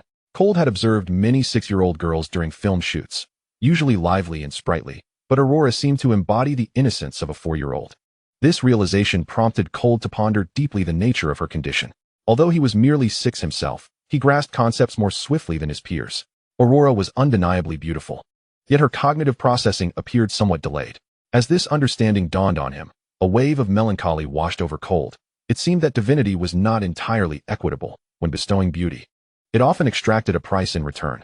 Nevertheless, Cold felt a genuine fondness for Aurora. Her gaze was devoid of the fleeting judgment he had seen in other 6-year-olds. Instead, her golden-hued eyes radiated pure joy and exuberance, sparkling with a life of their own. Cold perceived Aurora as akin to a Barbie doll awakening to self-awareness. Still unfamiliar with the rules of the world, but undeniably making progress. Perhaps one could even regard her as a celestial being gracing the earthly realm, for her beauty surpassed any angel he had encountered in literature by 100-fold. Had Cold been born into an ordinary family, he might have observed Aurora as a friend, appreciating her character and traits. However, as the son of a businessman, he instinctively viewed her as a commodity. With his striking appearance, Cold had unwittingly become a proficient little con artist, capable of attracting numerous investors to his family's company, despite his tender age. His charming visage often elevated negotiation success rates, facilitating sponsorships for the family business. Thus, he had learned early on that while the world may appear equitable, it was, in fact, a realm governed by superficiality. A mere smile directed at a stranger would elicit compassion and inquiries about how they might assist him. In every initial encounter, Cole's first instinct was not to assess a person's character or age, but rather to evaluate their commercial worth. So, when he noticed the unwavering trust in Aurora's gaze, devoid of any pretense, Cole's mature heart gradually returned to the innocence of his 6-year-old self. At that moment, the youthful con artist beheld the radiant glory of an angel. Chapter 8. The first friend. After sharing her thoughts for a while, Aurora began to feel fatigued and, as was her custom, leaned back against the swing, lost in contemplation. She gently stroked Valen's vibrant red fur. Though Valen was an elderly fox, his coat was of exceptional quality, particularly after being well nourished by Sandra and others in recent days. His previously lackluster fur had regained its vitality, and when he was feeling spirited, he could still perform some of the tricks he had once showcased in the circus for Aurora's amusement. Cold, captivated by the scene before him, found himself momentarily entranced.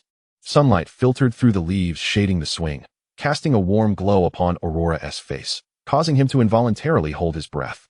Suddenly, he felt an overwhelming desire to know where Aurora's school was, wishing to attend the same institution. Thus, he inquired, "Which school do you plan to attend?" "School?" Aurora tilted her head in confusion at the mention of the word. It seemed her mother had not mentioned anything about her starting school. She had only told her that she could attend a lovely school when she turned 11. Consequently, Aurora replied, "My mother said I can only go to school when I'm 11. 11? Cold furrowed his brow in bewilderment. By all accounts, both of them, being 6 years old, should already be attending school. Cold himself was enrolled in an elite private institution, yet Aurora claimed she would not be able to attend until she was 11. Was there some underlying reason for this? Cold's confusion deepened as he observed that Aurora's responses were noticeably slower than those of other 6-year-olds. He understood that Aunt Ralda might prefer to delay Aurora's schooling, but waiting until 11 seemed excessively late. Was there another reason behind it? Though Cold was perplexed, he refrained from probing further. Even at 6, he comprehended that matters concerning others were not his business unless he was intimately close to them. While Aunt Ralda and his parents were business partners, delving into personal matters could jeopardize their relationship. Thus, despite feeling a twinge of regret over why Aurora could only attend school at 11, Cold chose not to pursue the topic any further. His desire to attend the same school as Aurora seemingly evaporated, leaving him somewhat disheartened, as if the divine had thwarted a devout believer's wish. Yet how could the Creator disregard the aspirations of such a flawlessly crafted being? It seemed this wish would only be realized when the time was right, at 11. As Cold contemplated when they might meet again, he strained to conjure topics for conversation with Aurora. Although she sometimes struggled to grasp his words, she remained quietly attentive. Listening to him, Cold found himself wondering why he was behaving this way today. He had always been reticent among his peers. During gatherings, he was often the most taciturn child amidst a crowd of similarly aged companions. Even when others sought to engage him in conversation, he merely smiled. Were they not his collaborators, he would not even spare them a smile. Many individuals sought to leverage their connection with him to gain favor with their parents. Yet all returned empty-handed, murmuring in hushed tones where he could not hear. At such a tender age, he possessed an exquisite visage. Yet his heart was far more mature than that of a mere child. This insight he had gleaned from an unknown source. For the reason behind his rapid maturation lay not solely in his flawless appearance, but also in the secret he had uncovered at the tender age of 3. He discovered he could manipulate objects with his mind, making them levitate or vanish without a trace. Once, during his time at school, a boy had bullied him, taking advantage of his weight. It was in that moment he made the boy's chair dramatically disappear before the eyes of many. No one suspected him, for he was seen as the paragon of virtue by both teachers and classmates, and the boy's chair's disappearance was simply deemed a divine retribution. Cold had skillfully guarded this secret, even from his parents, but inevitably, it would one day be revealed. Thus, today he felt strangely drawn to the girl before him, wishing to converse with her for an eternity, to remain by her side forever, to become her lifelong friend. Aurora, too, found it peculiar that this brotherly figure, whom she was meeting for the first time, engaged her so joyfully, despite her mother's assertion that initial encounters often bred awkwardness. Nevertheless, Aurora was elated. She had finally found a cherished friend. When Ralda and Robert concluded their discussion and entered the garden to witness the two children in animated conversation, they felt a profound sense of satisfaction. It appeared their decision had been wise. Aurora could not remain isolated from others until the age of 11. While Ralda could currently protect his daughter well, she ultimately needed to explore the world beyond. Robert and Daisy were equally astonished to see their son interacting so openly with the little girl, for they knew he typically wore a frigid demeanor in the presence of outsiders. It seemed their collaboration was progressing splendidly. With a smile, Robert approached and gently patted his son's shoulder. Cold turned to find the three of them behind him, and he understood it was time to depart. Yet, he felt an unexpected reluctance. It was the first time he experienced such a sentiment when visiting someone else's home. He longed to continue conversing with Aurora. Daisy, perceptive to the emotions reflected in her son's eyes, stepped forward, smiling as she addressed Aurora. Aurora, are you enjoying your time with Cold? Aurora nodded. She would never lie. For being with Cold filled her with immense joy. Daisy, noticing the affirmation, continued with a smile. Would you like to play with Cold often in the future? Aurora hesitated to respond initially, recalling her mother's warning against spending too much time with strangers. She was uncertain whether this first meeting with Cold qualified him as a stranger, so she turned her gaze to Ralda. Upon seeing his daughter's inquisitive expression, Ralda felt a tumult of emotions. He was pleased that Aurora heeded his advice about not engaging with strangers, yet troubled by her rigid adherence to her beliefs. Once Aurora decided on something, she was resolute in her commitment. Reflecting on their earlier interaction, Ralda smiled gently at Aurora and said, "How about we invite Cold over to play at our home more often?" Upon hearing this, Aurora's eyes sparkled with excitement as she turned to Cold and exclaimed, "Can you come to my house to play?" Cold, initially tense when Aurora was silent, felt a wave of joy wash over him at her question, an emotion he had never experienced before. He beamed and replied, "Of course. I would be delighted to visit you." Daisy, observing her son's delighted expression, felt a sense of relief. Although her son was 6, he appeared considerably more mature than his peers, yet today, in Aurora's presence, he had finally embraced the emotions befitting a child of his age. Daisy did not wish for her son to miss out on the joys of childhood. She and Robert had established their business well enough that their son need not bear any additional burdens. Daisy was also quite fond of the little girl before her, who was the most beautiful child she had ever encountered. The movie stars of yesteryear paled in comparison to this girl named Aurora. Both she and Robert shared the impression that if a film were made, Aurora would undoubtedly become a legendary star. They yearned to see Aurora on screen, fully aware of the adoration she would evoke in countless viewers. Yet, they also recognized that entering this industry was not a feasible path for Aurora, as Ralda's company had grown sufficiently large that they would not rely on her for profit. The only avenue would be if Aurora herself desired to pursue acting. But it seemed that she had no such aspirations at present. Robert, smiling, remarked, "It's truly remarkable that these two children have forged such a bond on their first meeting. If possible, we are about to release a new film. Would Aurora be interested in attending?" The last two sentences were directed at Aurora, who tilted her head in confusion upon hearing the word film. "What is a movie? My mother has never spoken of it." The small animals around her had not mentioned it either, for they had never entered a cinema and did not know what it was. Cold had spent more time with Aurora than his parents had, so upon seeing her puzzled expression, he quickly interjected, "It's fine, Dad. After all, it's just the first meeting. Once they get to know each other, they can go out together to see it." Robert, surprised by his son's empathetic response, glanced at him in astonishment. When did you start considering others so thoughtfully? Yet he understood that his son's words did not stem from a desire to avoid Aurora. There must be other reasons behind it. Thus, he refrained from questioning Aurora further and smiled at Ralda, saying, "If the opportunity arises, I will invite Ms. Ralda and Miss Aurora to watch our film." Ralda stepped forward, smiling at Robert. "Of course, if Aurora is interested and has the time, we will definitely join you." After saying this, Daisy took Cold's hand, preparing to leave.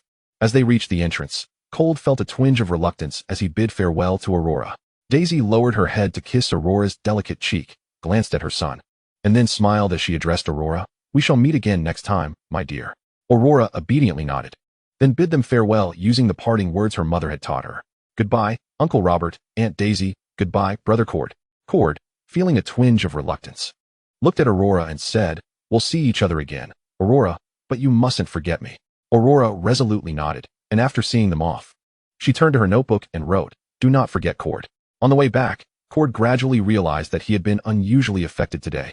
He found himself puzzled by the circumstances and wondered why he felt so uncontrollable after seeing Aurora. Daisy, observing her son's dazed expression, couldn't help but chuckle. She was well aware of his unusual behavior today. After all, her son was not one to remind others not to forget him. The secrets of youthful hearts are destined to be discovered by the youth themselves. The 6-year-old child was oblivious to the reasons behind his transformation today. But as time passed and he grew older, he would gradually come to understand. What initially seemed abnormal was merely the preordained trajectory of fate, a path that would only reveal its significance once the youth matured. The divine decree had been set since that first glance. That mere moment of eye contact had sealed the echoes of their future destinies. Chapter 9. The enchanting experience of a 7th birthday. Ralda, after bidding farewell to the Burt family, gently asked her daughter, "My dear, what did you discuss with Cord?" Aurora excitedly recounted the various topics she had shared with Cord in the garden. Ralda felt relieved that Aurora could comprehend the language of animals, ensuring that their secret remained safe. Once Aurora finished her recounting, she curiously inquired, "Mama, what is a movie?" Ralda embraced Aurora and patiently explained. A movie is what Uncle Bert's family does. It involves finding a few distinctive boys and girls and weaving a delightful story. Aurora, perplexed, asked, "Just like Snow White?" Ralda, with gentle patience, replied, "Precisely, my dear. Uncle Bert will find an actress who resembles Snow White and adorn her in a beautiful gown to portray the story." Aurora nodded, somewhat understanding. Although she was still unclear about the concept of an actor, nonetheless, her interest in movies grew ever stronger. With sparkling eyes, she exclaimed, "Mama, can we go see a movie?" Ralda, gazing at her 6-year-old daughter, pondered the pros and cons for a while before responding, "Of course, my dear. But you'll have to wait until you are 8 to watch a movie."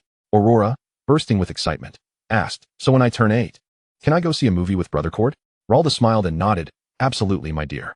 2 years would afford Ralda ample opportunity to accomplish many things. And by the time Aurora turned 8, she would be able to comprehend much more. At that point, Ralda could introduce her daughter to the wider world. Ralda was aware that the outside world held dangers, but was equally filled with opportunities. She wouldn't allow her daughter's concerns to deprive Aurora of the chance to experience this beautiful world. She was fully capable of safeguarding her daughter, the steadfast support that Aurora needed. Thus, in the days that followed, Aurora clung to the notion of watching movies at the age of 8, counting the days as they passed. During the year that spanned from Aurora's 6th to 7th birthday, Cord had become a very close friend. Since their last encounter, he had been eager to visit Aurora's home almost daily. On days when school was not in session, he would request his chauffeur to drive him to Aurora's house whenever he had the chance. In a month, he would visit as many as 7 or 8 times. Ralda, observing Cord's frequent visits, could only smile in resignation. She understood that it was Aurora who attracted Cord, and every time Aurora saw him, her joy was palpably greater than usual. Thus, Ralda indulged the two children. As their friendship blossomed, the business collaboration between their families also flourished, leading Ralda to gradually transition from the finance sector into the entertainment industry. After all, the entertainment sector was currently thriving, and anyone who excelled could reap substantial rewards. With Bert's guidance, Ralda navigated her initial foray into this realm with relative ease.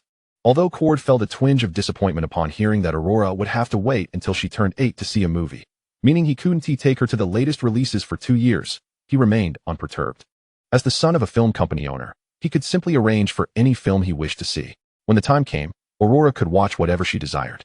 As time progressed, Aurora's rapport with animals deepened through their interactions, and they became integral members of the household. Cord was somewhat astonished by the bond Aurora shared with the animals. Whenever he attempted to pet them, they would scurry away. However, Aurora had distinctly remembered her mother and Valen's advice and kept the secret to herself without divulging it to anyone. Over time, Bert and his wife began to discern the extraordinary qualities within this little girl. They had sensed something unusual during their first meeting, but had only come to understand it more profoundly in subsequent encounters. Upon realizing this, they felt a tinge of regret, acknowledging that even the most beautiful of girls must trade something with the divine. They were also perplexed by Ralda's apparent lack of faith in God, especially since nearly every household displayed an image of God and a statue of the Virgin Mary, and they attended church services weekly with their son. Yet, they had never seen a single image of Christ in Ralda's home. When they inquired about this, Ralda merely smiled and said, "I place my faith in myself." Perhaps it was a matter of faith. Once, at a banquet, due to a server's mishap, red wine spilled onto Ralda, prompting Daisy to hear her utter a small exclamation. Merlin. They were unaware of who Merlin was, and as far as they knew, Ralda's husband's name was not Merlin. Perhaps it was a reference to another deity. Their belief in Christ stemmed solely from a desire for their business to prosper. They paid little attention to the deities of others, focusing instead on the fluctuations of their stocks and the profitability of their films.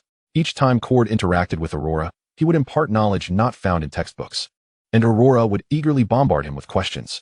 Cord, despite his typically impatient nature, exhibited remarkable patience with Aurora, readily answering her inquiries, even if she asked the same question 7 or 8 times.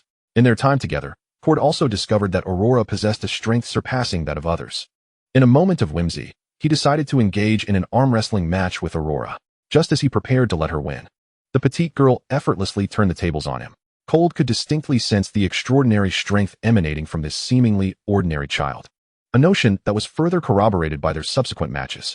He later witnessed the 6-year-old Aurora lifting an impressively heavy chair, which led him to realize her strength surpassed that of typical children. Although Aurora appeared no different from her peers, her physical prowess was truly remarkable. Upon uncovering this secret, Cold felt a tinge of relief. Despite Aurora's somewhat slow reactions, her strength could safeguard her from harm. Nonetheless, he experienced a flicker of frustration at being outmatched by a mere girl.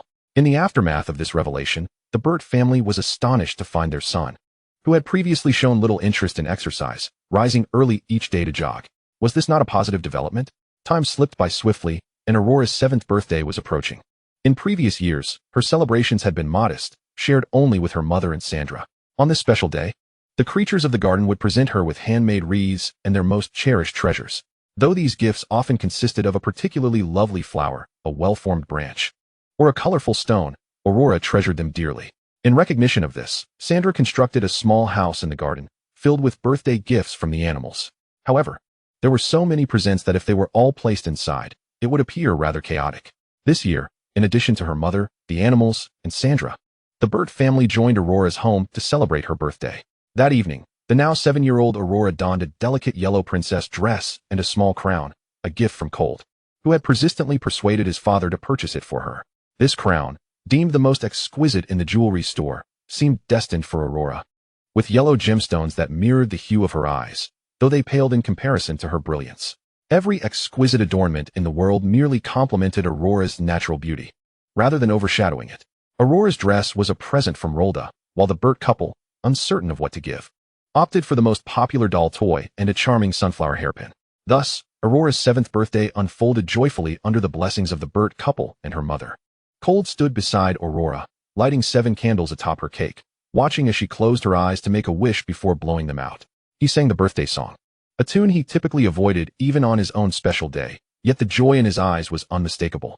On her 7th birthday, Aurora made a heartfelt wish for her mother, dear friends, Aunt Daisy, and Uncle Robert to find happiness, and for herself to forge even more cherished friendships. Merlin, overhearing the girl's prayer, smiled and granted her wish. As the festivities drew to a close, it was already late, and the 7-year-old children were ready to rest. After bidding farewell to the Burt family, Aurora, feeling drowsy, swayed slightly on her feet. Rolda gently lifted her daughter, removed her crown, and helped her prepare for bed. Just as she was about to change into a comfortable nightgown, Aurora, fighting off sleep, insisted, "Mother, I wish to sleep in the dress you gifted me." Hearing this, Rolda planted a kiss on Aurora's cheek and cheerfully replied, "Of course, my little princess." She then tied a small pouch around Aurora's waist, which, unbeknownst to her, contained no ordinary items. This pouch was enchanted with a stretching charm and was filled with numerous Muggle coins. Rolda had learned of this custom from a Chinese merchant during a conversation, who explained that during their New Year celebrations, they would give children a bit of money known as lucky money, symbolizing blessings for health, prosperity, and wisdom. While England lacked such festivities, Rolda found the sentiment delightful and purchased an enchanted pouch in Diagon Alley, filling it with coins. She hoped this lucky money would bestow blessings upon Aurora, having previously taught her daughter how to recognize Muggle currency. When Aurora awoke the next morning, she would discover the small sunflower pouch hanging at her waist, ready to be filled with delightful treasures. Rolda, unfamiliar with the customs of the East, only understood that the more coins there were, the greater the hopes attached to them. Rolda's singular wish was for Aurora to lead a life of happiness. After gazing fondly at her daughter, who had drifted into a deep slumber, Rolda gently kissed her forehead and quietly exited the room. At that moment, while Aurora lay peacefully in bed, the sunflower necklace around her neck shimmered with a radiant glow. Yet, unbeknownst to others, Aurora was not merely sleeping. She sensed herself traversing through a murky passageway, drifting along for an indeterminate length of time. She eventually found her feet planted firmly on the ground. As she slowly lifted her gaze, she realized that the surroundings were not the familiar estate she knew, but rather a foreboding and dilapidated place. This large courtyard was not empty. It was filled with numerous other children. Each of them scrutinized Aurora with curious eyes, making her feel distinctly uncomfortable. She was bewildered, unsure why she had arrived in this unfamiliar setting. She recalled celebrating her 7th birthday and had just fallen asleep. Was this a dream? Aurora was oblivious to the name of this place, but a sign above the archway behind her clearly read, Woods Orphanage. Chapter 10, A Temporary Stay at the Orphanage. Aurora had never encountered such a scene before. confused by her sudden arrival in this place while she had been asleep. She anxiously tugged at her clothing in an attempt to calm herself. After all, aside from cold, she had never seen so many children her age. Now, she was surrounded by peers nearly identical in age, all regarding her with peculiar expressions, some filled with awe, others with envy, and many with skepticism. Aurora was still clad in the birthday dress gifted by Rolda, which was clearly not the attire of a typical child from an ordinary household. Her striking features further emphasized the stark contrast between her and the other children, underscoring that she belonged to an entirely different world. At this very moment, in a dimly lit corridor, a small boy, roughly the same age as Aurora, stood silently observing the scene before him, his eyes devoid of any emotion. Aurora, feeling utterly at a loss, remained rooted to the spot. She longed to inquire about her surroundings, yet the teachings of Rolda echoed in her mind, warning her against speaking to strangers, and the unsettling gazes of the children around her filled her with discomfort. Their stares were anything but friendly. Though Aurora could not quite grasp the sentiment, any adult witnessing the children's expressions would recognize it for what it was: greed. The girl before them, adorned in exquisite garments with a radiant visage, betrayed the opulence of her family. They were orphans, and the prospect of forming a connection with this unintentional visitor, this young lady, might just offer them an escape from the orphanage and a chance at a better life. However, they dared not act impulsively. For Aurora's beauty was striking, so much so that the orphans felt she surpassed even the angelic portraits they had seen during their prayers at the church. As they laid eyes on Aurora, they momentarily froze, until a few of the older children snapped back to reality and hurriedly informed the matron of the unexpected presence of a strange girl in the courtyard. When Mrs. Kolf emerged to investigate the report, she beheld a beautifully dressed little girl timidly standing in the center of the yard. With far more experience than the other children, Mrs. Kolf approached the girl for a closer look, inhaling sharply in astonishment. Which young lady from a wealthy family had slipped away? Having spent years networking with affluent individuals to secure sponsorship for the orphanage, Mrs. Kolf had developed a keen eye for discerning social status from attire. The girl before her simply did not appear to be of humble origins. Her garments were clearly crafted from luxurious materials. The sunflower necklace adorning her neck featured a diamond that was undeniably genuine. Such a substantial carat was beyond the means of an ordinary family. If this girl was indeed a lost heiress, returning her home could potentially yield substantial support for the orphanage. With this thought in mind, Mrs. Kolf mustered a warm smile and bent down to address the young girl. "What is your name, dear? Why have you come here?" Aurora felt a shiver of anxiety as she caught sight of the forced smile on Mrs. Kolf's face. Yet she stammered, "I am Aurora, girl. And I don't know why I am here." "Girl?" Mrs. Kolf furrowed her brow in confusion. She was unaware of any wealthy families bearing that name. This fabric was certainly not something an ordinary affluent family could afford. Perhaps they were tourists from afar?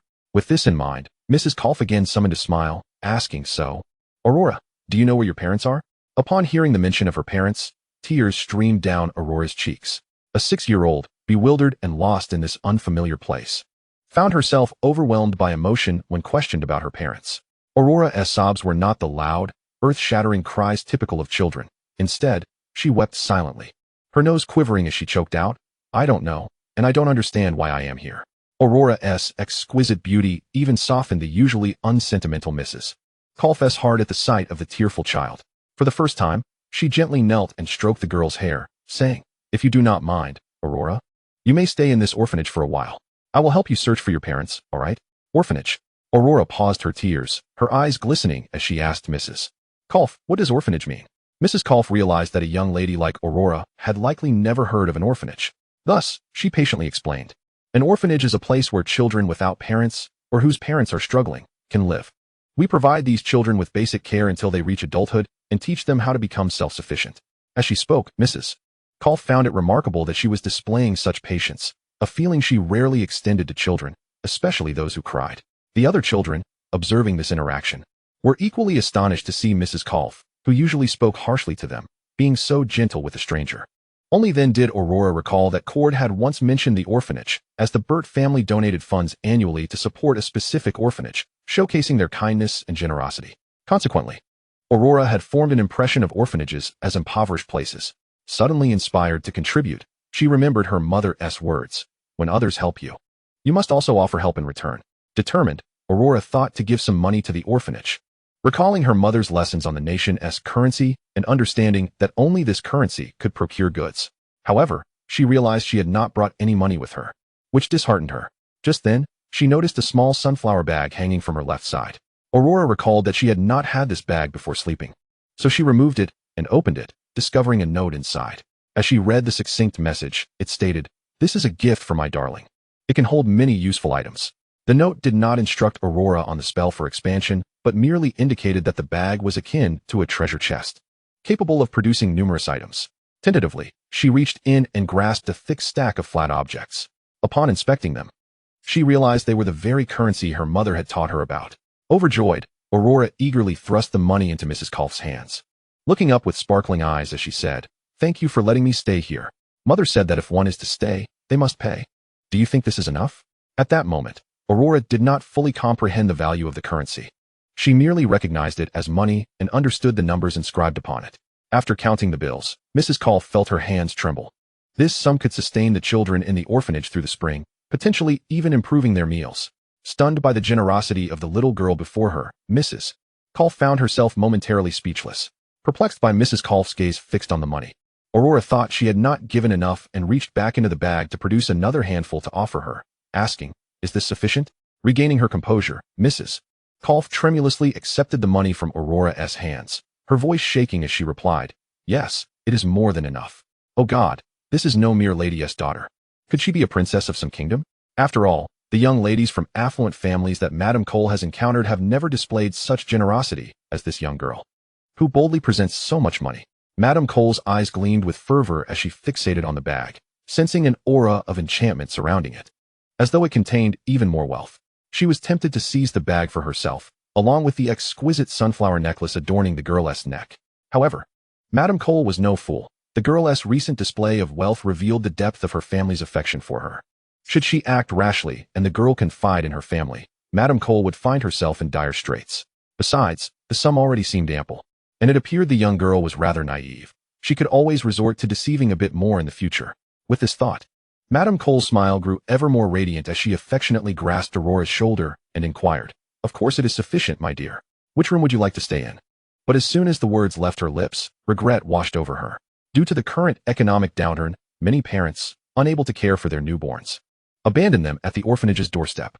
Consequently, during certain periods, every time Madame Cole opened the orphanage doors, she was greeted by a different child. With funding stretched thin and numbers swelling, each room was cramped with 4 or 5 children. A girl of such stature had never experienced cohabitation with others. Yet, there were no spare rooms available, as she herself shared a space with another caregiver. The only solitary room was occupied by the peculiar one.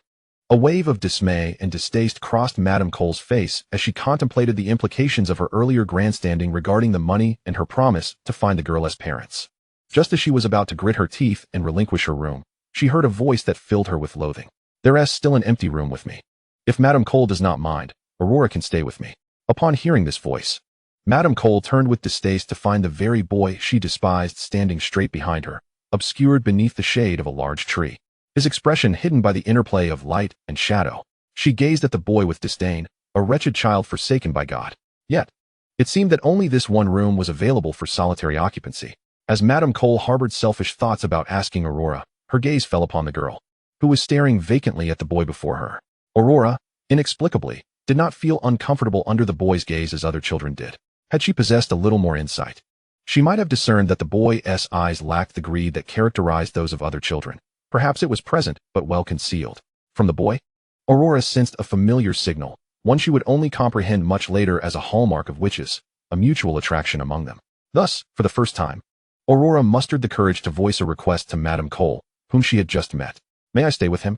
Usually obedient to her mother's wishes, Aurora felt a peculiar sensation upon encountering this signal, as though she understood who this person truly was.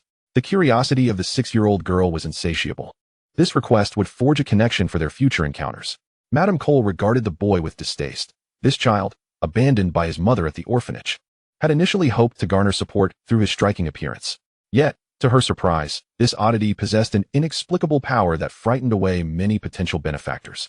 This same power allowed him to intimidate and dominate his peers. Madame Cole had long since concluded that he was indeed a child forsaken by God. She pondered, perplexed, why Aurora would desire to reside with this oddity. Surely, it must be the boy's looks that captivated her. His exceptional appearance could charm anyone at first glance. Yet those who spent merely 5 days in his company would soon be terrified by his strange abilities. Though newly acquainted, Madame Cole dared not defy Aurora's request, and prepared a room, anticipating that within a week, the child would emerge from Tom's room in tears, prompting Aurora to take up residence. Reluctantly, Madame Cole nodded, saying, "Very well, Aurora, but if anything goes awry, you must inform me immediately." She acknowledged that part of her acquiescence stemmed from the allure of money. Yet a larger part was inspired by the desire to offer the very best to this enchanting girl upon gazing at her face. The boy, standing at a distance, smiled upon hearing the agreement, stepping out from the shadows of the tree to approach Aurora. At last, she beheld his full visage, and his striking features elicited an involuntary gasp from her. "Sincerely," she exclaimed, "you are truly handsome." This was a lesson imparted to Aurora long ago by Ralda, to compliment others when one notices their virtues, thus easing the strangeness between them. Uncertain of how long she would reside there, and having never lived with anyone besides her mother, Aurora sought to bridge the gap between herself and the boy, just as her mother had taught her. She observed the handsome boy smile at her words before replying, "Thank you. You are quite beautiful as well. My name is Tom Riddle, and I shall be your roommate." Chapter 11, Settling In. Despite her profound aversion to the peculiar child before her, Madame Cole feigned cordiality as she led Aurora to Tom's quarters. Due to his eccentric nature, Tom had no companions among his peers. As the other children caught sight of him trailing behind Aurora, they instinctively recoiled, allowing them passage, their eyes betraying a mix of fear, disgust, and pity. They feared him for the retribution they faced when attempting to bully this oddity. They despised him for being a creature abandoned by God. And they pitted the beautiful girl who had consented to share her living space with such a being. The orphanage's corridors were perpetually shrouded in darkness and oppression.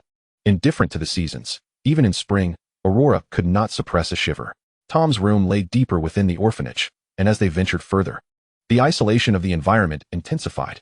Aurora instinctively tightened her grip on Madame Cole's hand, while Tom, following behind, noticed this small gesture, his expression inscrutable.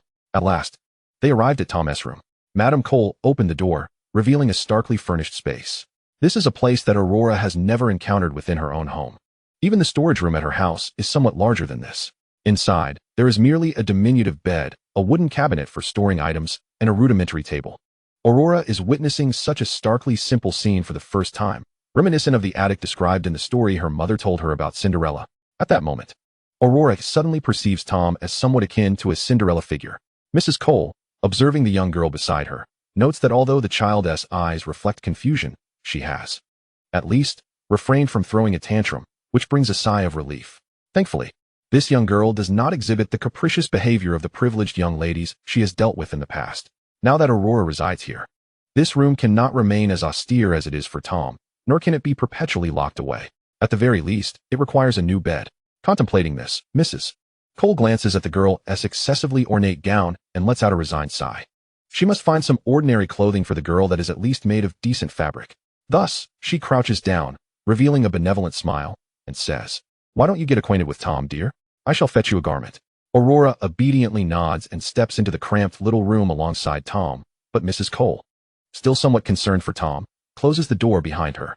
As soon as the door shuts, Aurora is engulfed in a wave of panic. For she does not truly know this boy named Tom. She is uncertain of how to engage in conversation, and Valen is not by her side. Meanwhile, the boy named Tom sits beside her, silent and brooding, casting a dark gaze in her direction. Tom, in fact, had summoned this beautiful young girl to this place for a reason. Since the age of 3, he had discovered a peculiar ability within himself, which he had used to drive away others. He sensed that he was unlike the other inhabitants of the orphanage. He considered himself a being of greater nobility. Yet he had never encountered someone akin to him until today, when he spotted the suddenly appearing girl as he sat alone in a corner. At first glance, this girl did not strike him as different from other children. She was simply beautiful. However, on a second glance, he felt a familiar resonance within her. Tom initially felt uncertain, but when he witnessed the girl pulling out enough money from a small bag to sustain the entire orphanage for a season, he realized that the woman fixated on the money had not noticed this transformation. Tom, however, had. It was an extraordinary power. He sensed a signal of kinship radiating from the girl. So, for the first time in his life, he, who generally disliked intrusions into his territory, put on a facade of propriety and made a request of the woman, bringing this innocent yet naive young lady into his realm. Reflecting on this, Tom gazes at the anxious girl clutching her sleeve and smiles, adopting an elder brotherly demeanor as he gently reassures her. "There's no need to be nervous, Aurora. After all, we will be spending a considerable amount of time together." The sudden sound startles Aurora, yet she maintains her composure and looks at Tom with calm determination. Even though Tom has already marveled at the beauty of the 6-year-old girl before him, he cannot help but admire her once more. Indeed, the room is perpetually deprived of sunlight, yet the faint light that filters and seems to envelop Aurora in a hazy halo, resembling an angel descended from the heavens. Even Tom, who has never believed in divine beings, finds himself momentarily entranced. With this thought, Tom reflects on the possibility that if this girl had not appeared in the orphanage, but rather elsewhere, he shudders to think of the ill-intentioned individuals who might have crossed her path. Is he, perhaps, feeling a twinge of relief? He quickly dismisses this notion from his mind and gently begins to inquire about various matters with the girl. Aurora listens attentively to Tom's questions, responding to each in turn, creating a scene reminiscent of a teacher questioning a student. However, it is evident that Aurora cannot provide Tom with much useful information. She is only aware of her birthday and little else, as her mentor, Ralda, has yet to impart further knowledge to her. Thus, even though Tom attempts to extract information from the young girl, he finds it a futile endeavor. During this questioning, Tom realizes that this little girl is somewhat slower to grasp things than others. While he knows that children of her age in the orphanage possess a certain cunning, Aurora seems to lag behind in that regard. Even the young ladies he has encountered at 6 years old exhibit swifter responses. Tom quickly comprehends that Aurora, perhaps, is a bit dull-witted. He regrets not recognizing this sooner when she was standing at the orphanage's entrance. He had unwittingly led this girl into his room. With no information to glean and no reactions forthcoming, he is left with only one certainty: she possesses wealth. Just moments ago, Aurora had empathized with him, handing him a wad of money, which now rests in his hands. Tom gazes at the substantial sum and falls into a contemplative silence. What is the measure of this girl's intellect and thoughts? He looks at the smiling Aurora before him and suddenly feels an inexplicable burden settle upon his shoulders, as if he is now responsible for teaching her certain things. It is only later that Tom realizes that it is Aurora who imparts numerous lessons to him. Understanding that this girl may take longer to grasp certain concepts, Tom refrains from pressuring her. After all things must progress in due course, and one cannot expect to devour a feast in a single bite. Perhaps this little girl will bestow upon him many surprises in the future. Just the existence of that bag, akin to a treasure chest, is already remarkable, even if it presently contains only currency. Thus, Aurora finds herself residing in Tom's room. However, due to delays in service, another bed will not be ready for at least a week, leaving Aurora to temporarily share a bed with Tom. Tom never imagined he would find himself sharing a bed with a girl. Mrs. Cole thinks nothing of it, believing that a 6-year-old child is oblivious to matters of gender and that sleeping together is perfectly innocent. Yet, she seems to forget that this 6-year-old boy possesses a psychological maturity beyond his years. Therefore, when Tom gazes at the bewildered Aurora in her nightgown, he experiences an indescribable emotion. After much contemplation, he finally takes a deep breath, sits on the bed, and softly advises Aurora, "Be good while you sleep." He then turns away, facing the wall and avoiding her gaze. Aurora, though somewhat puzzled as to why Tom had been amiable in the morning but suddenly stern at night, complies with his request and lies down on the other side. In that moment, as the night deepens and tranquility envelopes the room, longing washes over them like a tide. Aurora gazed upon the desolate room, an overwhelming wave of sorrow washing over her. She found herself in a bewildering place, utterly ignorant of her mother's whereabouts, and compelled to share her sleeping quarters with strangers. As these thoughts consumed her, tears, which had already fallen in the morning, silently streamed down her cheeks once more. Aurora wept quietly, not wishing for Tom to hear her sorrowful cries. However, with his acute hearing and keen eyesight, how could Tom possibly remain oblivious to the soft sobs of the little girl beside him? He furrowed his brow but refrained from turning around, waiting until her weeping subsided into silence, restoring tranquility to the room. The small Aurora, accompanied by her longing for her mother, gradually drifted into slumber. Meanwhile, Tom remained wide awake, still unaccustomed to the presence of another beside him. As the night deepened, he could no longer resist the urge to turn and face Aurora. Upon doing so, he found her peacefully asleep. In her slumber, Aurora had unconsciously shifted, and now Tom lay facing her. His exceptional eyesight discerned the tear stains on her cheeks and her continued, involuntary sobbing. For reasons unbeknownst to him, Tom's heart felt a peculiar heaviness. It struck him as strange that a girl he had only just met could evoke such profound emotional turmoil within him. Just then, a delicate fragrance wafted through the air, one Tom had never encountered before, yet it was undeniably soothing. He recalled the golden sunflowers adorning Aurora's dress that morning, as well as the necklace that sparkled even in the darkness. Suddenly, he felt amused by the thought that this comforting aroma resembled that of sunflowers. It was amusing to him, for the scent of sunflowers was hardly overpowering. How could this be? Yet, he instinctively categorized the fragrance as that of sunflowers, only to discover later, upon paying closer attention, that sunflowers indeed possess a subtle fragrance, one that requires careful observation to appreciate. However, by the time Tom truly realized this, it was far too late. The little sunflower beside him had long since vanished, and despite his numerous attempts, he could not retain her. Much like sunflowers that yield delightful seeds, once consumed, they are discarded as worthless remnants. Each day, they endure torrential rains and bask in sunlight to produce bountiful seeds, only to be rendered useless once harvested. Yet, sunflowers continue to greet the sun in the next season, blossoming splendidly once more. Inhaling the fragrant aroma, Tom felt a slight calmness wash over his restless heart. Quietly, he observed Aurora's features, not knowing how much time had passed before he gradually closed his eyes and succumbed to deep slumber. Before drifting off, he pondered whether perhaps his choices had not been misguided after all, or perhaps he had never made any erroneous decisions. In the past, in the present, and into the future, everything he did was undeniably right. Little did he know, fate had already charted the course of his life from that very first glance. And by the time he became aware of it, it would be far too late for regret. Chapter 12. Life in the orphanage. Thus, Aurora settled into the orphanage, and Mrs. Cole, influenced by Aurora's presence, refrained from hoarding all the funds for herself, instead improving the quality of the children's meals. Now, they could enjoy a fried egg and a sausage for breakfast, a luxury they had never dared to dream of before. The other orphans, upon receiving such treats, understood that these benefits were brought to them by Aurora, and thus temporarily refrained from bullying her, opting instead for flattery. They awaited the day when they might find Aurora's family, for whoever could win the favor of this young lady would escape the orphanage to lead a better life.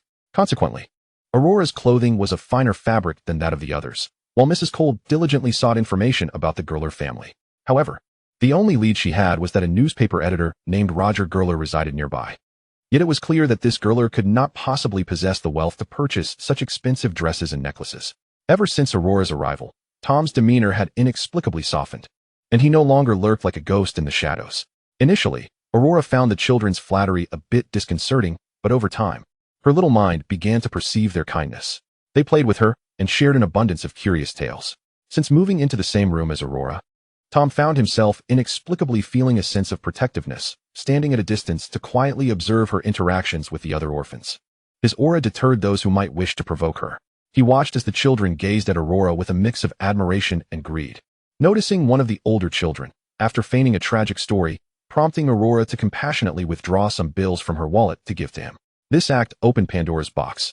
Soon, the other children spun tales of woe that would bring tears to anyone's eyes. Like a benevolent figure, Aurora not only comforted them, but also handed out more bills, which only fueled the growing greed in the eyes of these children, who now fixated on her seemingly endless supply of cash. Tom remarked, "I truly cannot discern whether you are genuinely naive or merely pretending." Initially reluctant to intervene, he eventually felt a strange discomfort in his heart that compelled him to step out of the shadows and confront the eager children. He approached Aurora, casting a shadow that blocked the sunlight from her face. Aurora looked up, puzzled, to find Tom grinning with a sinister smile. "Why do I suddenly feel a chill?" she wondered. Before she could utter another word, Tom turned to face the children, whose previously greedy expressions morphed into fear and disgust upon meeting his gaze. They dared not challenge him, but as they departed, they shouted, "You're a freak. Aurora, stay away from him." Initially moved by their sob stories, Aurora furrowed her brow upon hearing their taunts and retorted, "He is not a freak." Upon hearing Aurora's defense, Tom smirked coldly and, deliberately showcasing his abilities, made nearby stones levitate before crashing them down upon the group of children. They scattered in terror, clutching their heads and crying, while hurling insults at Tom as they fled. After chasing away the group of children, Tom turned his gaze towards Aurora. Observing the inquisitive look in her eyes, he wore a gentle smile. Yet his words sent a chilling shiver down the spine. "Now you see, don't you?" Tom anticipated that the little girl would burst into tears and flee. But to his surprise, in the next moment, Aurora stood up, her eyes sparkling, and hurried to his side, looking up at him and exclaiming, "You can do magic too." Tom furrowed his brows in confusion. Magic? What is magic? However, he quickly came to realize that if his peculiar abilities were to be deemed magic, and this little girl was aware of them, then there must be other mysteries he had yet to comprehend. As this thought crossed his mind, his breath quickened. It seemed that keeping this girl around might not be such a bad idea after all. Moreover, she was the first person to exhibit such strange abilities without displaying fear, suggesting that she might be akin to him. After scanning the surroundings, Tom took Aurora's hand and swiftly led her into the room.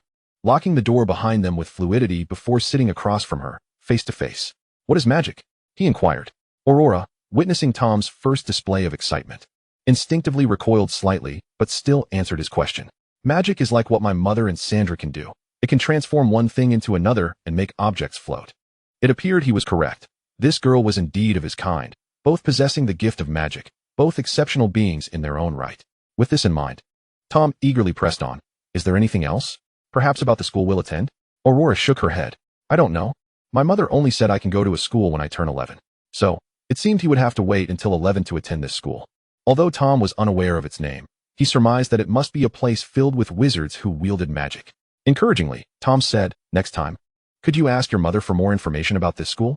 Aurora, gazing up at the boy who was merely a year her senior, nodded meekly. "Okay." At that moment, Aurora heard a rustling noise emanating from a small corner. "Master, who is this little girl?" she heard a voice inquire.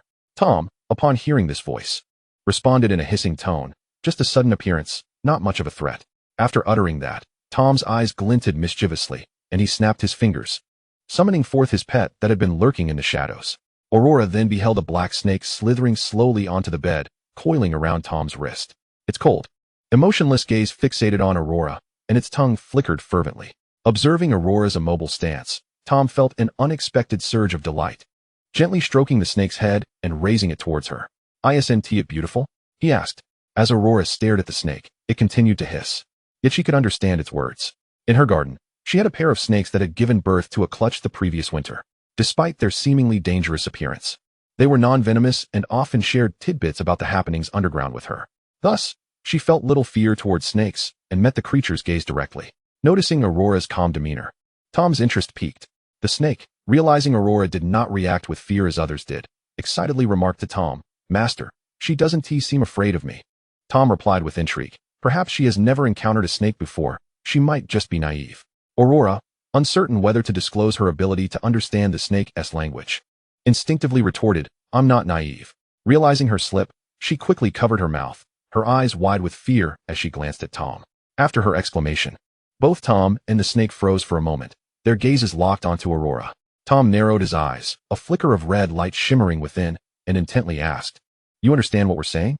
Aurora, nervously shaking her head while covering her mouth, caused Tom to notice her denial.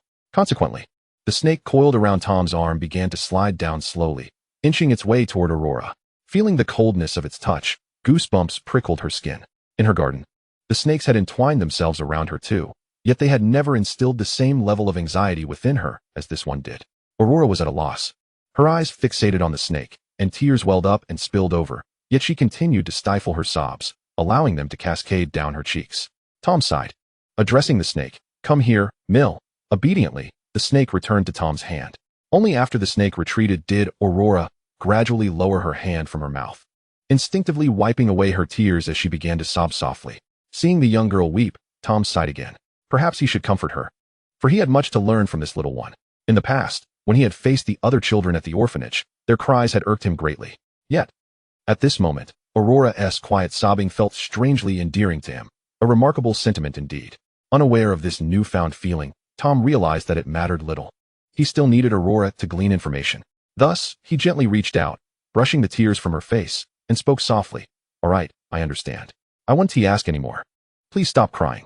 At the tender age of 7, Tom had never consoled a girl before and was uncertain how to soothe one, especially a quiet weeper like Aurora. Her delicate features, glistening with tears, evoked a sense of compassion from anyone who beheld her, unlike other children who would wail and cry. This serene display of sorrow made it difficult to attribute blame to her. In this moment, Tom found himself somewhat perplexed. A 7-year-old's mind could not fully grasp the emotions that lay beyond mere annoyance. Even someone as mature as Tom struggled to understand it. However, he shared a common sentiment with others who witnessed a girl in tears. At this instant, the lofty wizard and the ordinary person's thoughts aligned perfectly. He simply did not wish to see her cry before him. As Aurora heard Tom's comforting words, she gradually attempted to rein in her emotions. Although she was unsure why Tom was so eager to inquire about her understanding, she gradually stifled her sobs upon hearing his soothing voice. She is the warrior spoken of by her mother, one who must not weep lightly in the presence of others. With this thought, Aurora resolutely clenched her fists. Determined to inquire about the serpent couple in the garden next time, she could no longer allow fear of snakes to hinder her. Wiping her tears with the sleeve of her garment, which was of rather poor quality, left streaks on her face. Indeed, even though she wore the finest fabric available at the orphanage, it still caused discomfort for the girl. Tom observed as her eyes, already red from crying, became even more inflamed after she rubbed them with her sleeve, leaving her fair complexion marred with traces of crimson. A sudden heaviness gripped Tom's heart. He gestured for the snake coiled around his wrist to return to its previous position and silently gazed at the girl before him. He resolved that he would not allow her to cry again. Once Aurora ceased her sobbing, she slowly spoke. "Mother told me not to share this secret with anyone. I cannot tell others, even without sharing it with Tom." He had a profound understanding of the situation. Either this little girl possessed the same ability to converse with snakes as he did, or she could communicate with all animals. Both scenarios indicating a remarkable gift. With a sigh, Tom replied, "Then let us keep it unspoken, it matters not." Aurora, seeing Tom's despondent expression, felt a pang of sympathy and said, "Actually, I have another secret." Intrigued, Tom inquired, "What is this secret?" Aurora leaned closer to his ear and whispered, "I am extraordinarily strong." She then returned to her place, her eyes sparkling with excitement. Initially startled by her sudden proximity, Tom instinctively wanted to recoil, but managed to suppress the urge. He soon felt the warmth of her breath and the delicate fragrance that enveloped her. As for what she had said, Tom found himself momentarily at a loss, overwhelmed by the sweet scent and warmth. For an instant, the usually quick-witted Tom was rendered speechless, unsure of how to respond to Aurora's revelation. Noticing his silence, Aurora felt a hint of disappointment and remarked, "Well, this isn't much of a secret anymore. Both Mother and Cord know." At the mention of Cord, Tom's previously vacant expression brightened, and with a gentle smile, he asked, "Who is this Cord, Aurora?" Upon hearing Tom's question, Aurora's excitement surged as she eagerly recounted tales of Cord. "He is my dear friend. His family owns a magnificent cinema where one can watch countless splendid films." For reasons unknown, Tom felt a wave of relief wash over him upon hearing her description. It seemed that Cord was merely an ordinary person devoid of magical prowess, and thus, not to be feared. Aurora continued, "I truly possess great strength.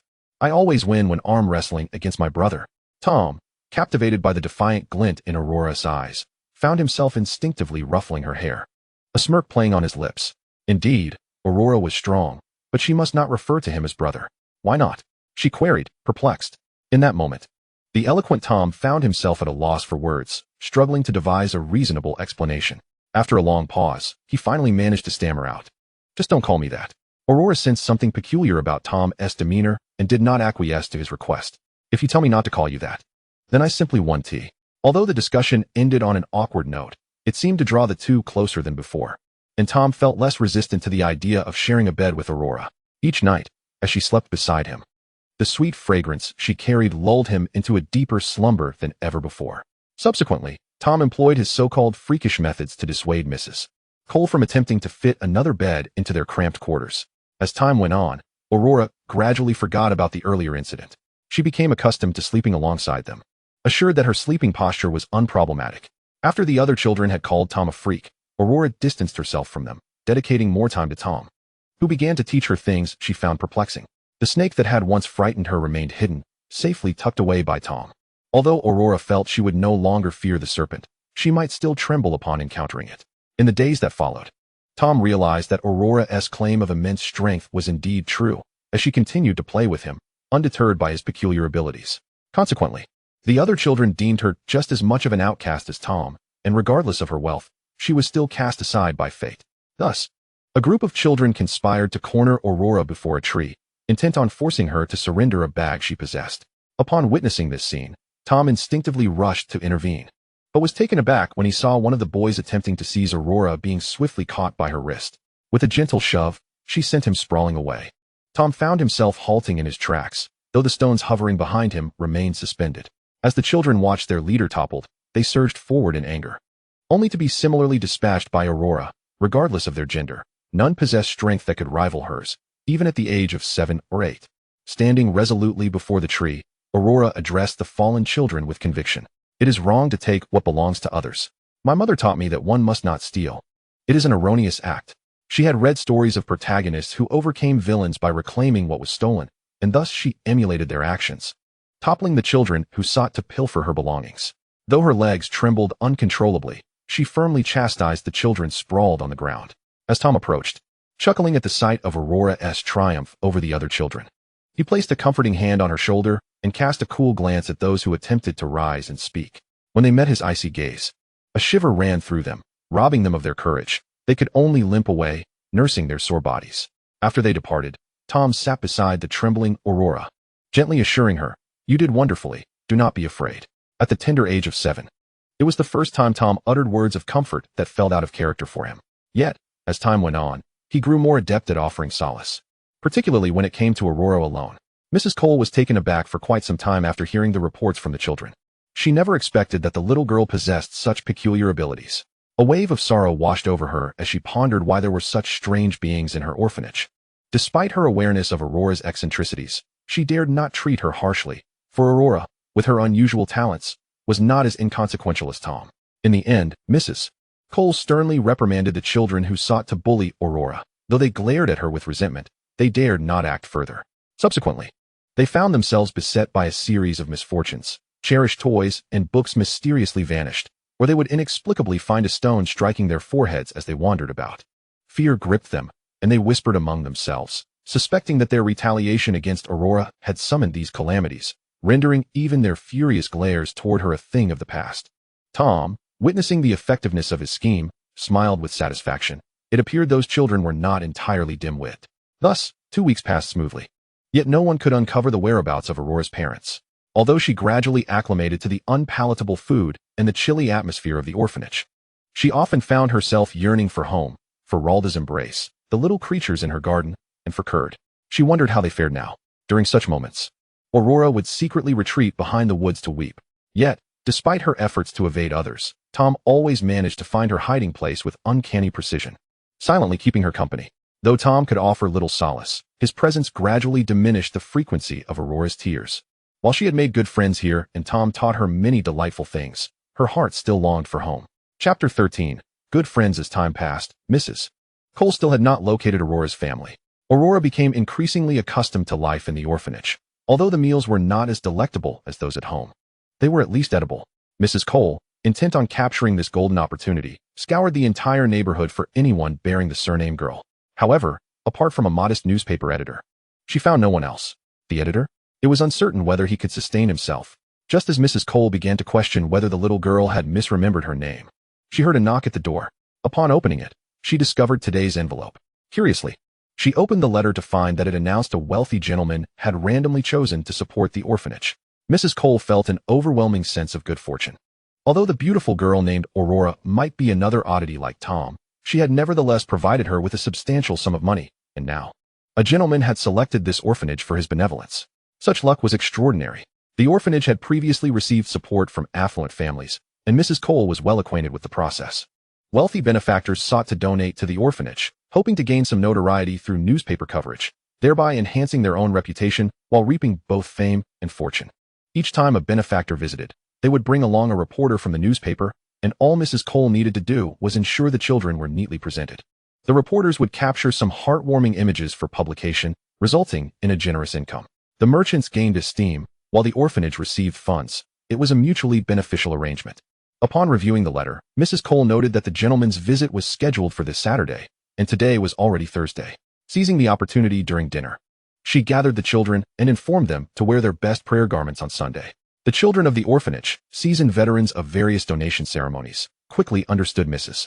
Cole's meaning upon hearing her words. They knew a wealthy benefactor would be arriving on Saturday.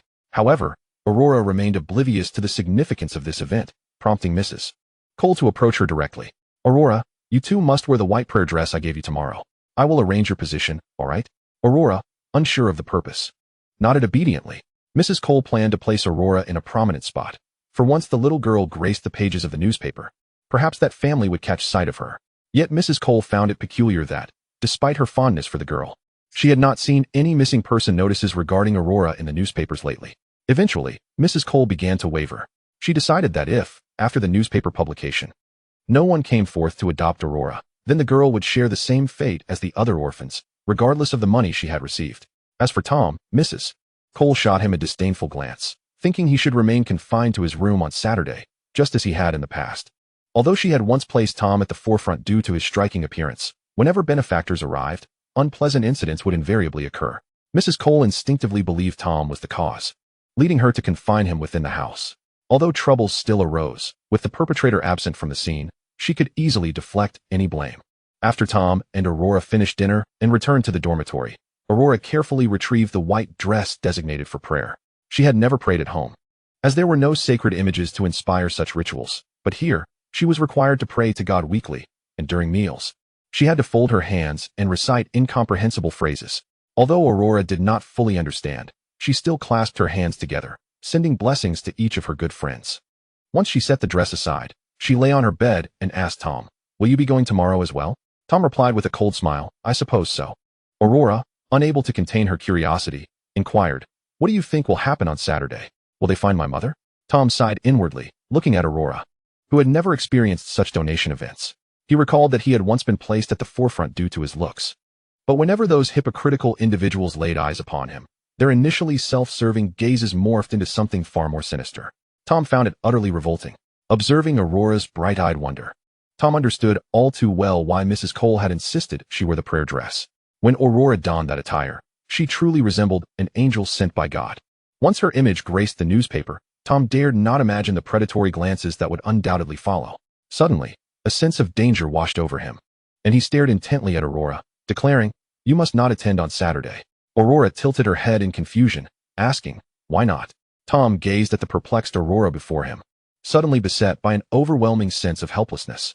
In the past, he would have wielded his magical prowess and candid words to illuminate the truth. Yet now, how was he to convey to Aurora the unsettling truths that lingered in the gazes of others? How could he articulate the muddled thoughts that accompanied Mrs. Cole's scrutiny? How could he unveil to her that the world harbored shadows beneath its seemingly benevolent facade? Tom had once reveled in ushering the naive into the ominous realms of reality. But now, faced with Aurora's innocence, he found himself at a loss for words. Even if he were to speak, would she truly comprehend? What could she possibly grasp? Through their conversations, Tom had come to realize that this young girl had been meticulously sheltered by her family, her encounters limited to the most delightful of experiences. Despite having endured life in an orphanage, the light in her eyes had not dimmed. Each night, she would regale him with stories her mother had told her, recount tales of the creatures in the zoo, and share her myriad observations of the world around her. Confronted by Aurora's confusion, Tom struggled to find the appropriate words. The eloquent, naturally gifted wizard, for the first time, faced the daunting task of addressing something he did not wish to deceive. Ultimately, they sighed. And after gently arranging Aurora's hair, Tom simply said, "Go on." If a photograph was to be taken, he could effortlessly obliterate that camera with a flick of his magic. After all, the wealthy had no shortage of funds nor concern for an orphanage. During the 2 weeks spent with Aurora, Tom unconsciously transitioned from a position of leadership to one of companionship. He found himself attentively observing her every move, even assisting her in untangling her unruly curls. What was it that he sought? Perhaps it was the radiant smile she bestowed upon him when he helped her, accompanied by a heartfelt "Thank you, Tom." Although a hint of confusion lingered in Aurora's mind, her time spent with Tom had taught her that he often spoke in riddles, leaving her curious but unbothered. Yet, as they settled down to sleep, Aurora, wide awake, turned to Tom, who lay with his back to her, and posed a question. "Are we good friends now, Tom?" Tom's once steady breathing faltered for several seconds, while Aurora patiently awaited his response. Though she struggled to grasp the full meaning of friendship, she understood that spending considerable time together and cultivating a positive rapport could deem them friends. Much like her bond with Kelt, time seemed to stretch interminably, and after what felt like an eternity, Tom finally replied softly, "Yes." Aurora, having felt a wave of drowsiness wash over her, was instantly invigorated by his answer. "Hooray, we are lifelong best friends. The super-duper kind," she exclaimed. "Good night, Tom." With the confirmation of their bond, Aurora drifted into a peaceful slumber within 5 minutes, while Tom remained wide-eyed, staring at the wall. Once he sensed Aurora had succumbed to sleep, Tom slowly turned his gaze towards her. Friends? The concept eluded him. Having spent his childhood in an orphanage, where his abilities had rendered him isolated, he had never experienced the companionship of a friend. Initially, the girl before him had merely been a conduit for external information.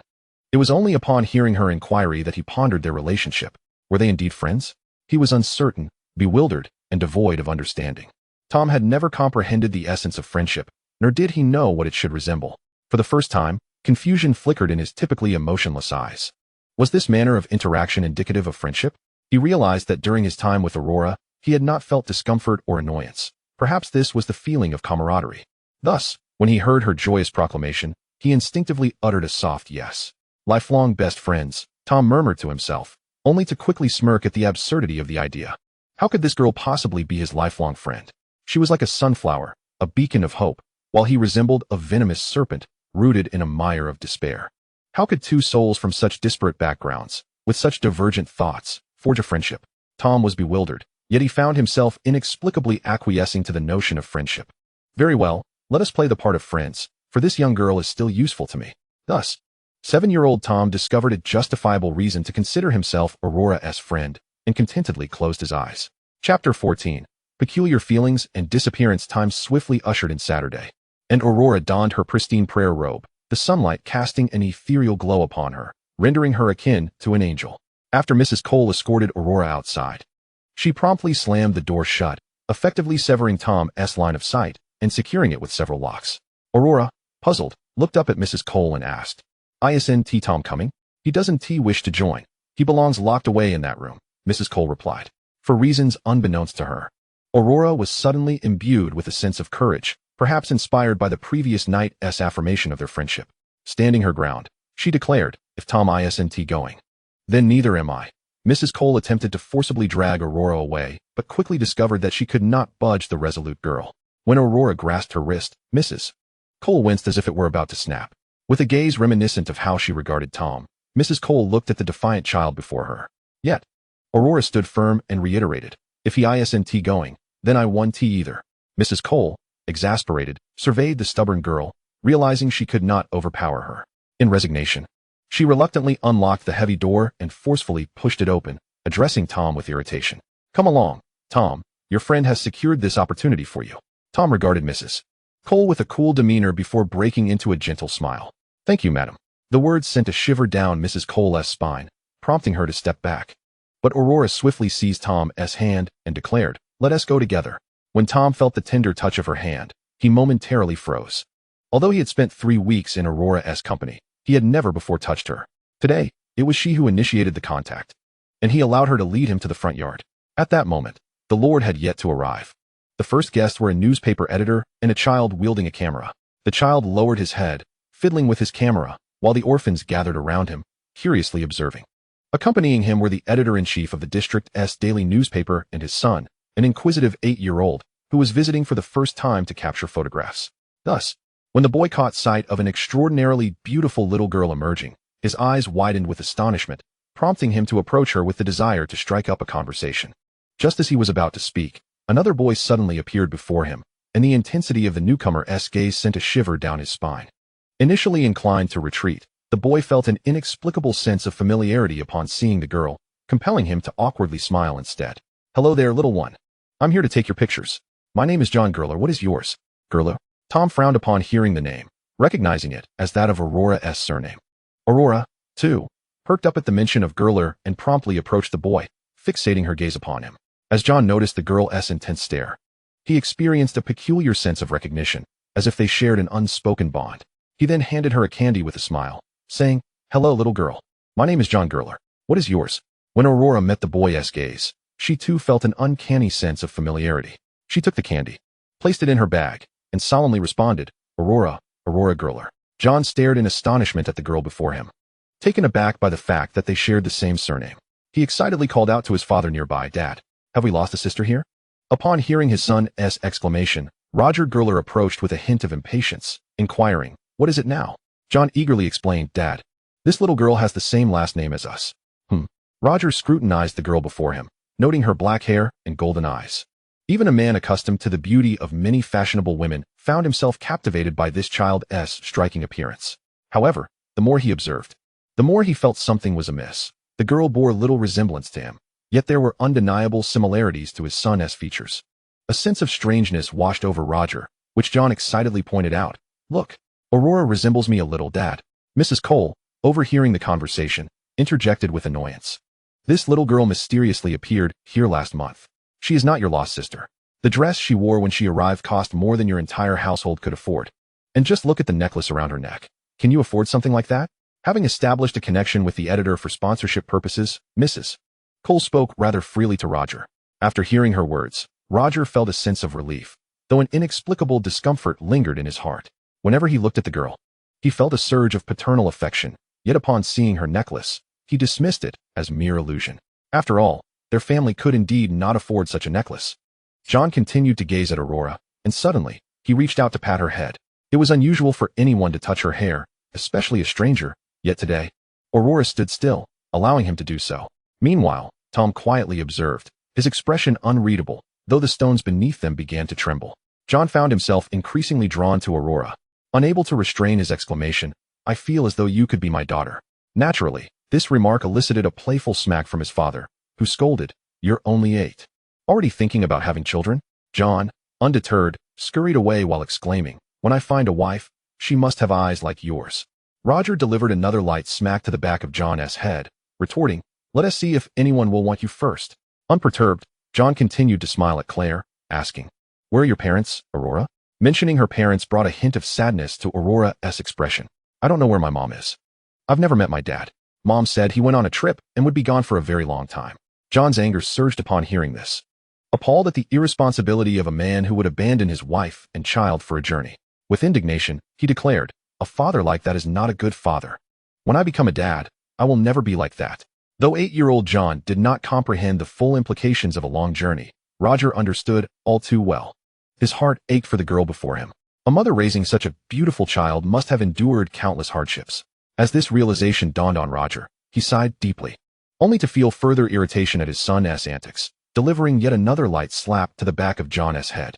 Aurora, too, found it curious why she felt such a profound connection to this boy she had just met, as if an invisible force drew her to him. She felt a sense of warmth and security in John's presence, akin to being beside her mother.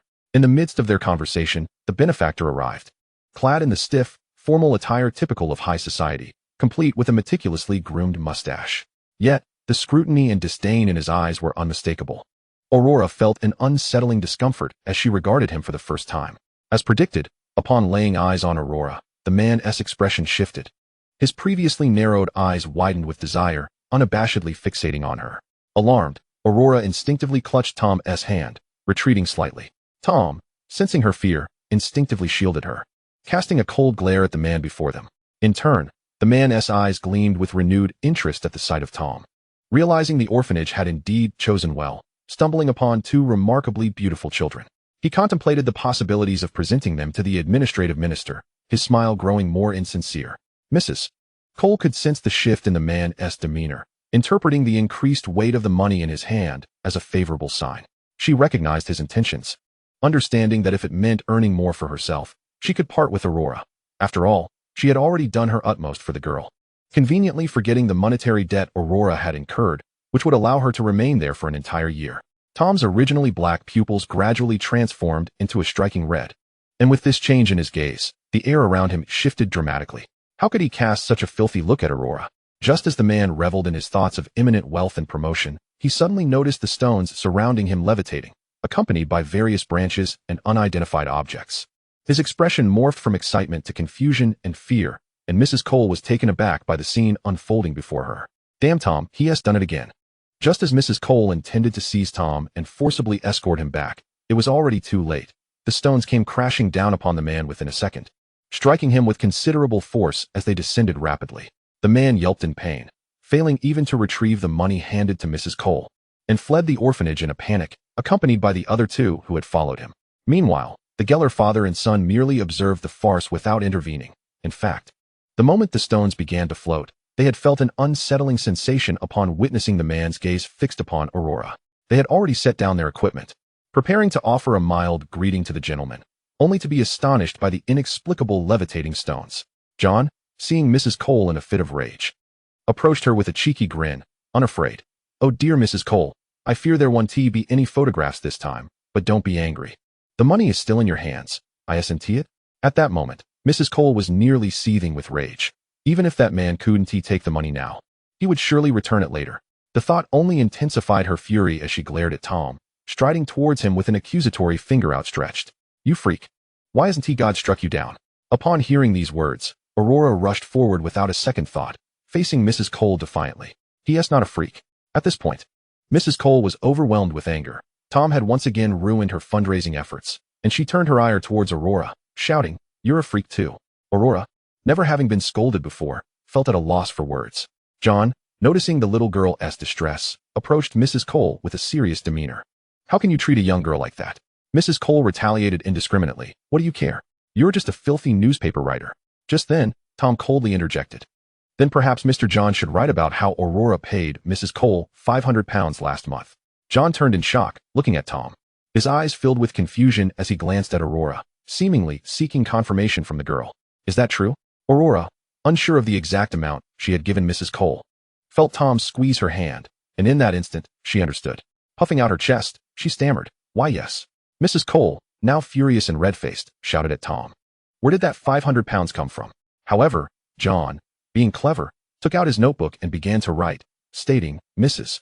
Cole of the Wood Orphanage has unlawfully taken £500 from a poor little girl."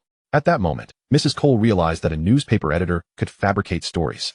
And if this incident made it to print, the investing gentleman would certainly lose interest in her orphanage. With that thought, Mrs. Cole fell silent, standing awkwardly in place. Unsure of what to do, Aurora, feeling a surge of anger, had never been insulted in such a manner before. She glared at Mrs. Cole, mustering her newfound vocabulary to retort, "You're not a good person either." In a fit of rage, she yanked Tom's arm and pushed Mrs. Cole forward. Lacking strength, the over 40 Mrs. Cole was unceremoniously toppled to the ground by the 6-year-old Aurora. Even Lodo was taken aback, exclaiming, "This little girl is incredibly strong." John, intrigued, watched Aurora hastily pull Tom away, remarking, "Indeed, being strong is quite admirable." He then mused to himself, "The name Aurora has a beautiful meaning. I shall name my daughter Aurora in the future." With a chuckle, John addressed the seated Mrs. Cole. "Well, we must be off, madam. Until next time. I hope to see this lovely little girl again." With that, he and his father slipped away, leaving a bewildered Mrs. Cole and the other children in a state of confusion. Aurora, still fuming, dragged Tom into a room, promptly shutting the door behind them, and then sat on the bed, arms crossed in indignation. Tom, finding it amusing to see her so incensed, sat beside Aurora with a smile. "Still angry?" Aurora sulked. "She shouldn't have called you. And me a freak. That was wrong." Tom chuckled, saying, "Perhaps in her eyes, we truly are freaks?" Aurora abruptly lifted her head, looking at Tom with conviction. "You're not a freak. You're my best friend." Tom's previously indifferent smile faltered momentarily as his heart raced, yet he quickly regained his composure. "All right then. If Aurora says I'm not a freak, then I shall not be one." With that thought, Aurora opened her wardrobe, pulling out a beautiful dress she had intended to try on, shedding her prayer garb with effort, and donned the exquisite garment. She then approached Tom, lifting her skirt with purpose, and stated seriously, "Let us go. I have money now. We needn't wear these clothes. We can survive outside. The people here are not friendly to us."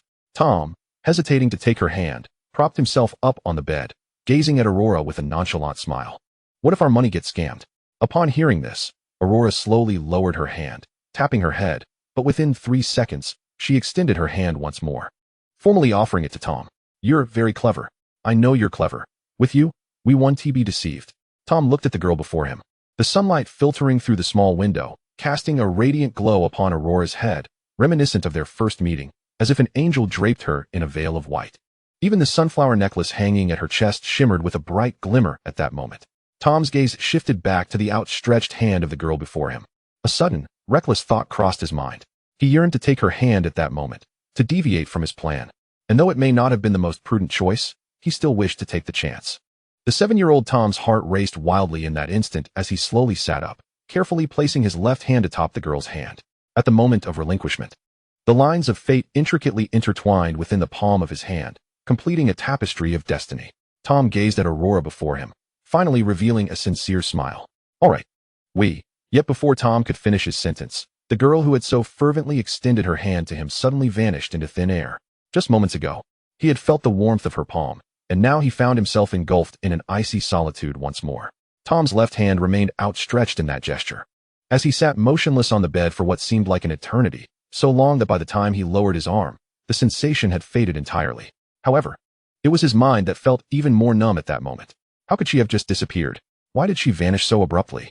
Hadn't they promised to venture out together? Tom had meticulously envisioned their future path the instant their hands had met, yet she had inexplicably evaporated before his very eyes. It felt as though the past few weeks had been nothing but a dream. Yet the lingering fragrance in the room attested to a stark reality. The girl named Aurora had indeed existed. This was no dream. The very Aurora who had once vowed to be his lifelong companion had vanished without a trace. Tom suddenly felt a surge of self-loathing for his current abilities. He was oblivious to where Aurora had gone or from whence she had come. He lacked even a direction in which to seek her. He remained ensconced within the confines of this small orphanage, feeling increasingly isolated. It was as if, much like an angel, she had imparted some profound truths to him before being splendidly reclaimed by the divine. Contemplating this, a glimmer of resentment flickered in Tom's eyes. God. What was God but a mere concept? He would ultimately find her. At this moment, Tom remained unaware that Aurora had already carved an indelible space within his heart. Even a serpent mired in a swamp could eventually ascend the stalk of a sunflower. Chapter 15, 8th Birthday. Aurora found it peculiar, just a moment ago. She had been standing in place, extending her hand to invite Tom to join her in the outside world, and now she found herself back in her bed. Yet she felt no discomfort, as if she had merely awakened from a dream. Nevertheless, Aurora sensed that this was not a dream but a genuine experience that had lingered for quite some time. She turned to glance at the window, where sunlight streamed in, and the clock on the wall pointed precisely to 8 o'clock. In the past, Aurora would rise at this hour, yet today she remained motionless in bed. Lowering her gaze, she noticed that she was still clad in the beautiful dress her mother had worn while soothing her to sleep. Aurora then reached to her left and retrieved the sunflower pouch her mother had tied around her waist before bedtime. Gently loosening the ties, she reached inside and, to her delight, felt a hard object. Pulling it out, she discovered it was the milk candy gifted to her by her brother John.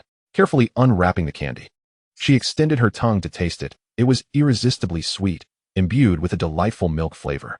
Aurora had tasted candies of similar flavor before, yet for some reason, she felt this milk candy was the sweetest she had ever encountered.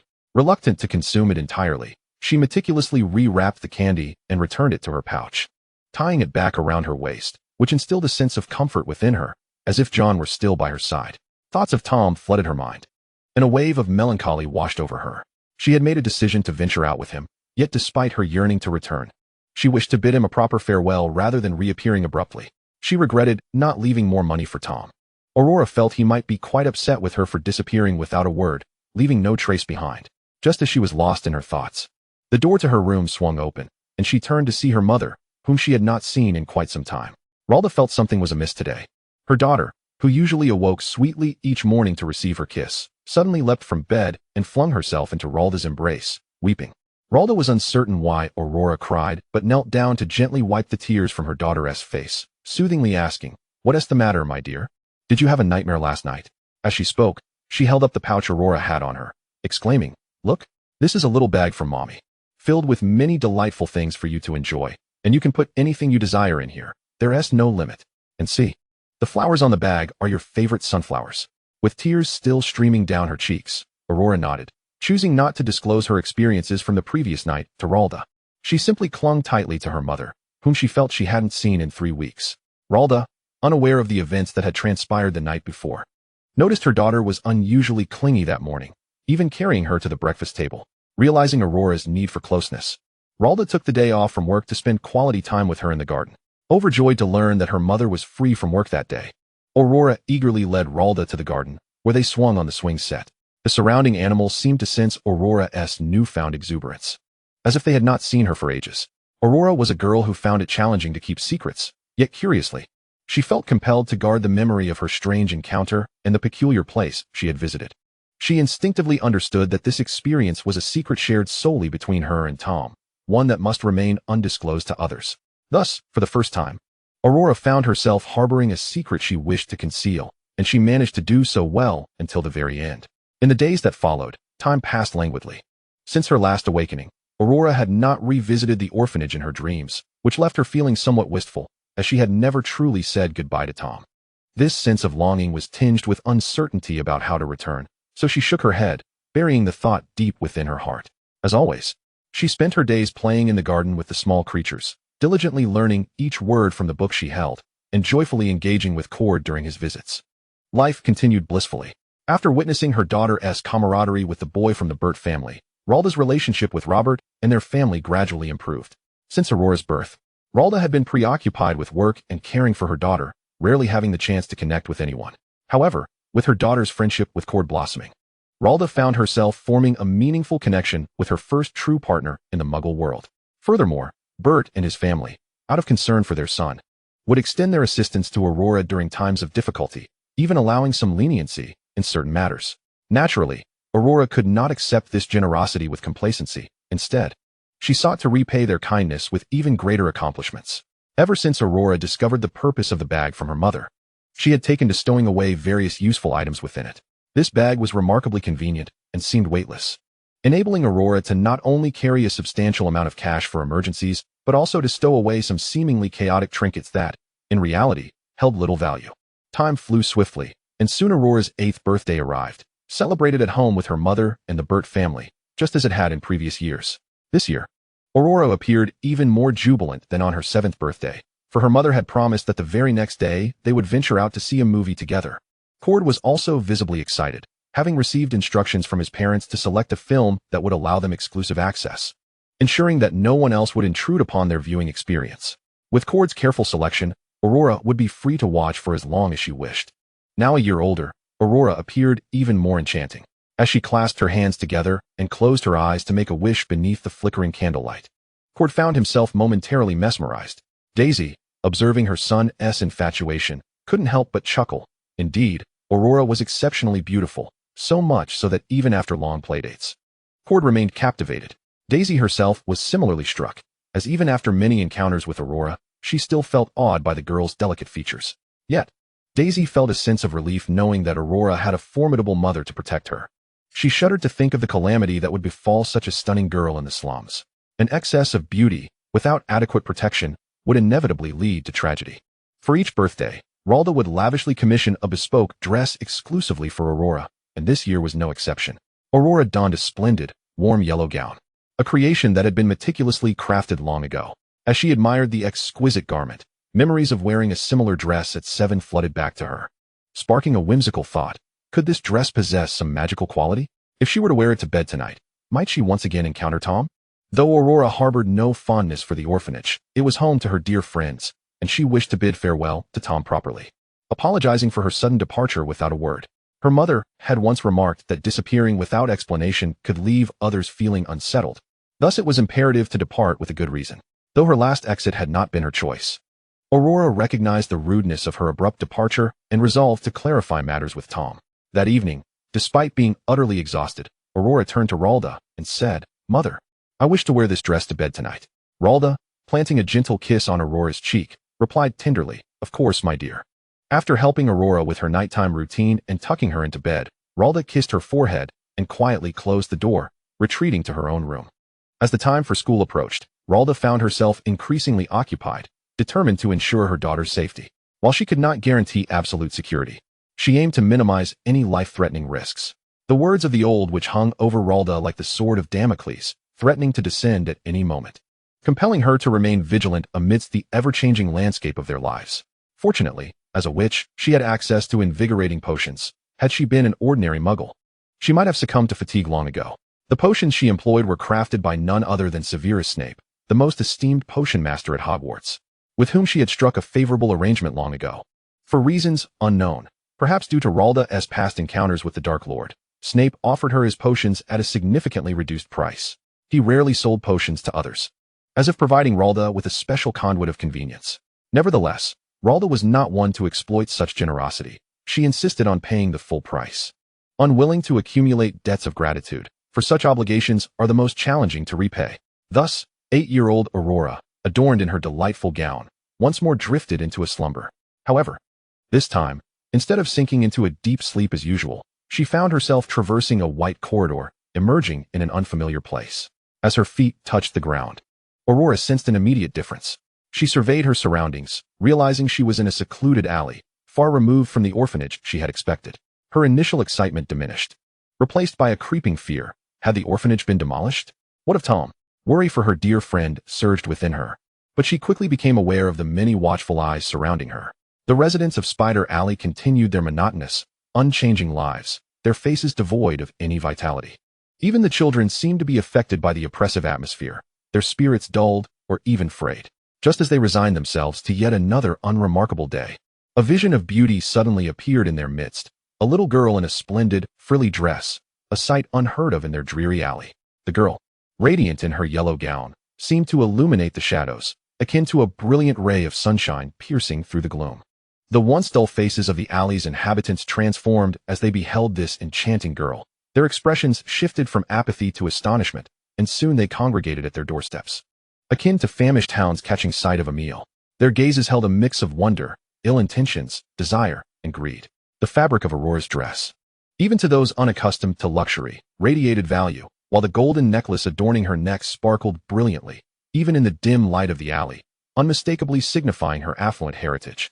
Consequently, they concluded that she must be a lost heiress, and if they could assist her in finding her way home, perhaps they would be rewarded handsomely. Moreover, the necklace, a mere trinket lost along the way, might easily become theirs if they played their cards right. As she contemplated this, the avarice in the eyes of those individuals intensified, and Aurora felt the weight of their malevolent gaze encircling her, causing her to anxiously tug at the hem of her clothing and retreat a couple of steps. Just as she was about to turn and flee from the scene, she suddenly heard a cacophony of violent sounds emanating from a small cabin behind her. "It's all your fault, you two freaks. This is what I've become because of you." Chapter 16, Severus Snape.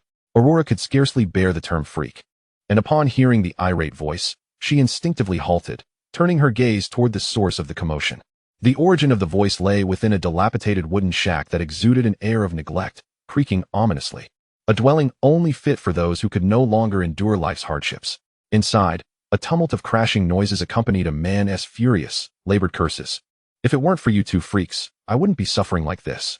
He continued his tirade, punctuated by sounds that Aurora could not comprehend, interspersed with a woman's anguished cries and pleas.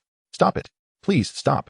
Yet, the man seemed oblivious to her desperate entreaties, continuing his frenzied assault. Aurora sensed an overwhelming danger within. When she turned to glance at the group that had been observing her, she found their gazes still greedily fixated upon her. Though they had not advanced a single step, it appeared she was encircled by this small cabin, and thus the onlookers were merely probing her intentions. The denizens of Spider's Tail Alley found amusement in the astonished and pained expression on the young girl's face. The Snape family had a reputation for such turmoil. After all, enduring beatings was commonplace in this alley, albeit not as frequently as in the Snape household.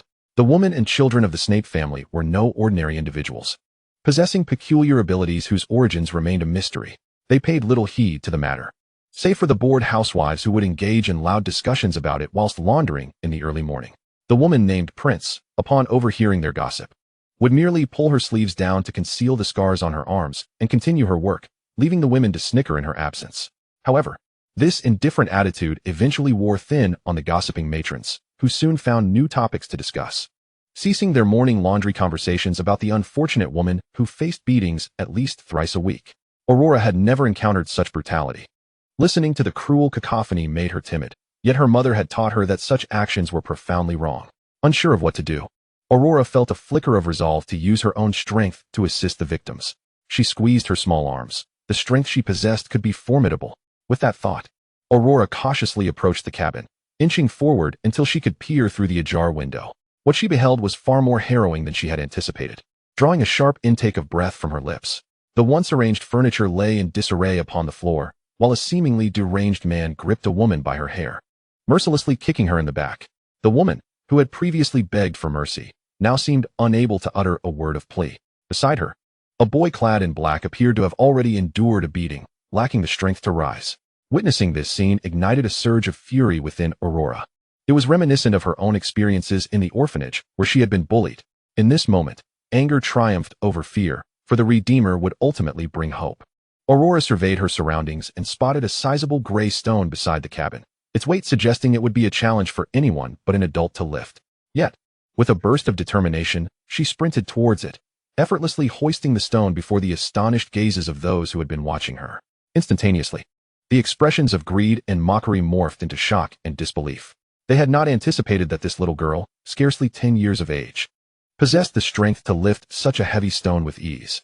Stabilizing herself, Aurora prepared to sprint towards the door, kicking it open with fervor. The man inside, engrossed in his violent antics, turned irritably at the sound, yet before he could register anything, a heavy stone came hurtling towards him. His eyes widened in shock as he fell, blood streaming from his forehead. Upon witnessing the blood, Aurora felt a pang of confusion. She had only intended to render him unconscious. Cautiously, she approached, flipping the man over to check his condition. Noticing the rise and fall of his chest, she breathed a sigh of relief. Thankfully, her mother had taught her that a person who was truly dead would not exhibit such signs of life. Just as she was about to check on the woman and the young boy sprawled on the floor, she suddenly sensed a shift in the atmosphere.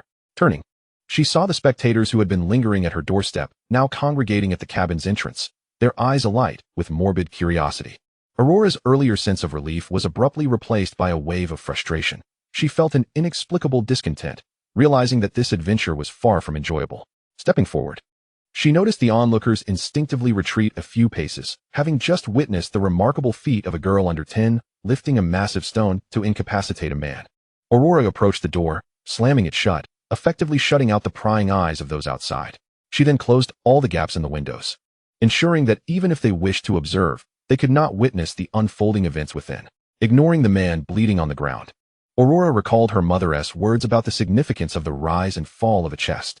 As she moved towards the woman, she rummaged through her bag, which was filled with an assortment of items that piqued her interest. After searching diligently, she finally unearthed the iodine and bandages that Cold had once taught her to recognize.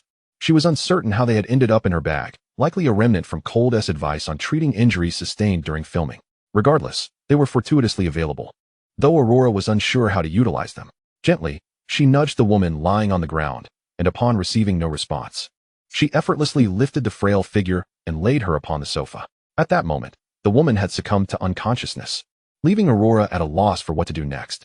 Thus, one could only follow the teachings of Cold and meticulously apply iodine tincture to the wound, subsequently wrapping it with a rather unsightly bandage. After attending to the woman, Aurora wiped the sweat from her brow and was poised to approach the unconscious little boy with the remaining tincture when she turned around, nearly startled into shock. The boy, who had just moments ago been in a state of unconsciousness, was now quietly seated on the sofa, his dark pupils fixed intently upon the girl before him. His gaze bore no trace of emotion, and Aurora, taken aback, felt her recently summoned courage wane considerably in that instant. Severus, having succumbed to the effects of the kick delivered by the man, lay helplessly on the sofa, aware of his mother's anguished cries, yet utterly powerless to assist. As he languished in his suffering, he suddenly sensed the atmosphere around him had grown still. It was then that he heard the distinct sound of shoes clicking against the floor, followed by the forceful slam of their dilapidated wooden door, indicating that someone was dragging his mother onto the sofa. Summoning all his strength, he slowly propped himself against the couch, and there he beheld a little girl, clad in a yellow, frilly dress that starkly contrasted with their surroundings, attempting to tend to his mother's wounds with her clumsy technique. Severus gazed intently at the unfolding scene, perplexed by the girl's sudden appearance and unfamiliarity, particularly her exquisite dress, which was clearly of considerable worth and out of place in their alley.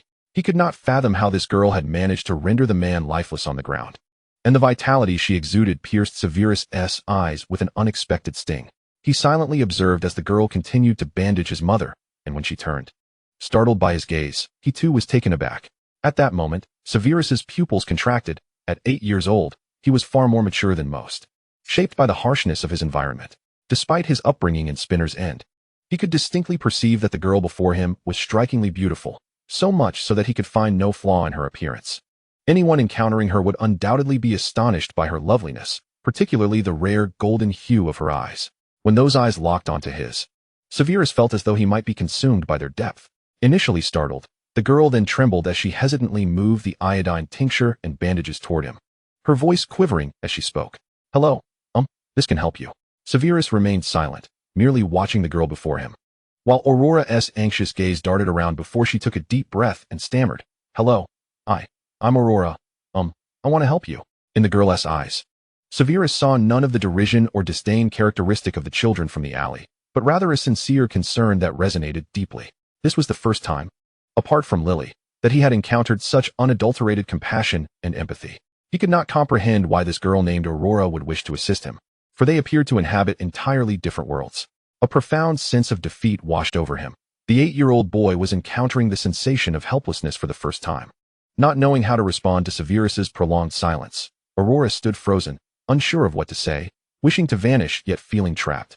After what felt like an eternity, Severus finally spoke. Severus Snape."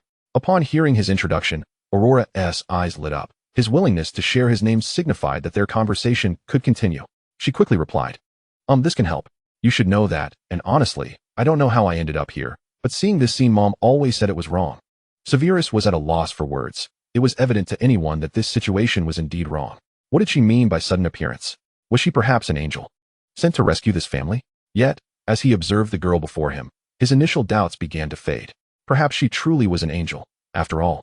Both he and his mother possessed that peculiar ability. After saying this, Aurora was unsure of how to proceed. Wishing to provide assistance, she recalled her time in the orphanage. In a flurry, she reached into her left pocket and pulled out a wad of cash, presenting it to Severus. Here, take this. It can help you. Mom said it can buy many things. Severus regarded the money before looking up at the girl. Initially, he felt a surge of anger at the sight of the cash being offered, as if he were a beggar. He could not fathom why such feelings had arisen within him. Yet, upon hearing Aurora's earnest voice and observing the genuine concern in her expression, he recognized that her eyes reflected only kindness and sympathy, devoid of the pity that others often displayed.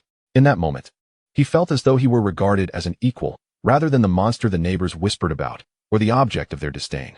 Severus did not take the money. Instead, he continued to gaze intently at Aurora, his usually placid demeanor betraying a surge of emotion. Was this truly the angel that his mother had spoken of? Sent by Merlin? After enduring his father's cruelty, his mother would often hold him close, soothing him with the words, "Severus, we must be patient. One day, Merlin will send angels to rescue us." Angels? In his youth, he might have believed such tales, but as time passed, the secret hope he had harbored was extinguished amid the violence. Yet today, it seemed that the angel his mother spoke of had truly appeared before him. Though this angel seemed somewhat bewildered and unsure of how to help, the sincerity in her eyes was unlike anything Severus had ever encountered. Aurora's arm began to ache, and seeing that Severus had not accepted the money, she placed the cash beside the unconscious woman. Stretching her wrist, she added, "Next time something like this happens, my mom said we can call the police. But I must apologize, I accidentally hit that uncle and made him bleed a bit. However, his punishment for hitting you is well deserved." Severus watched as the girl, clearly lacking the words of comfort, nonetheless made a valiant effort to reassure him. The calmness within him stirred with ripples of emotion. This angel must have been a sunflower whimsically transformed by Merlin, unfamiliar with how to assist, but earnestly striving to fulfill her purpose. Was she his very own angel? Suddenly, Snape found himself pondering an incongruous question. Would she also extend her helping hand to others? The mere thought of her altruism stirred a peculiar heaviness in Snape's chest, a sensation that overshadowed the pangs of hunger gnawing at his abdomen. Aurora tilted her head for a moment, rummaging through her bag for quite some time, until she finally unearthed a small sunflower brooch, which she presented to Snape with a cheerful expression. "I know this situation saddens you deeply. Here, this is my sunflower brooch. A gift for you. My mother always says that sunflowers are resilient flowers, and I wish for you to find strength as well." As Snape gazed at the sunflower before him, an unexpected urge to smile flickered within him. To encourage himself to be strong? How could such a cheerful little sunflower offer solace to a bat ensnared in a quagmire of despair? Yet, the young girl before him was oblivious. She simply wished to comfort this small boy, hoping to instill in him a sense of fortitude. Snape understood this, and so he slowly raised his hand. A scarred palm meeting the soft, unblemished hand of the girl, clasping the shimmering sunflower brooch. At the moment his fingers brushed against Aurora's hand. A wave of softness and warmth enveloped him, an experience unlike any he had ever known. Though he had never wept when struck, nor had the pain elicited tears, this gentle touch stirred a longing within him to cry. When Snape grasped the brooch, he lifted his gaze, yearning to utter a few words to his angel. Wishing to say to Aurora, "If you are indeed an angel, might you assist me alone?"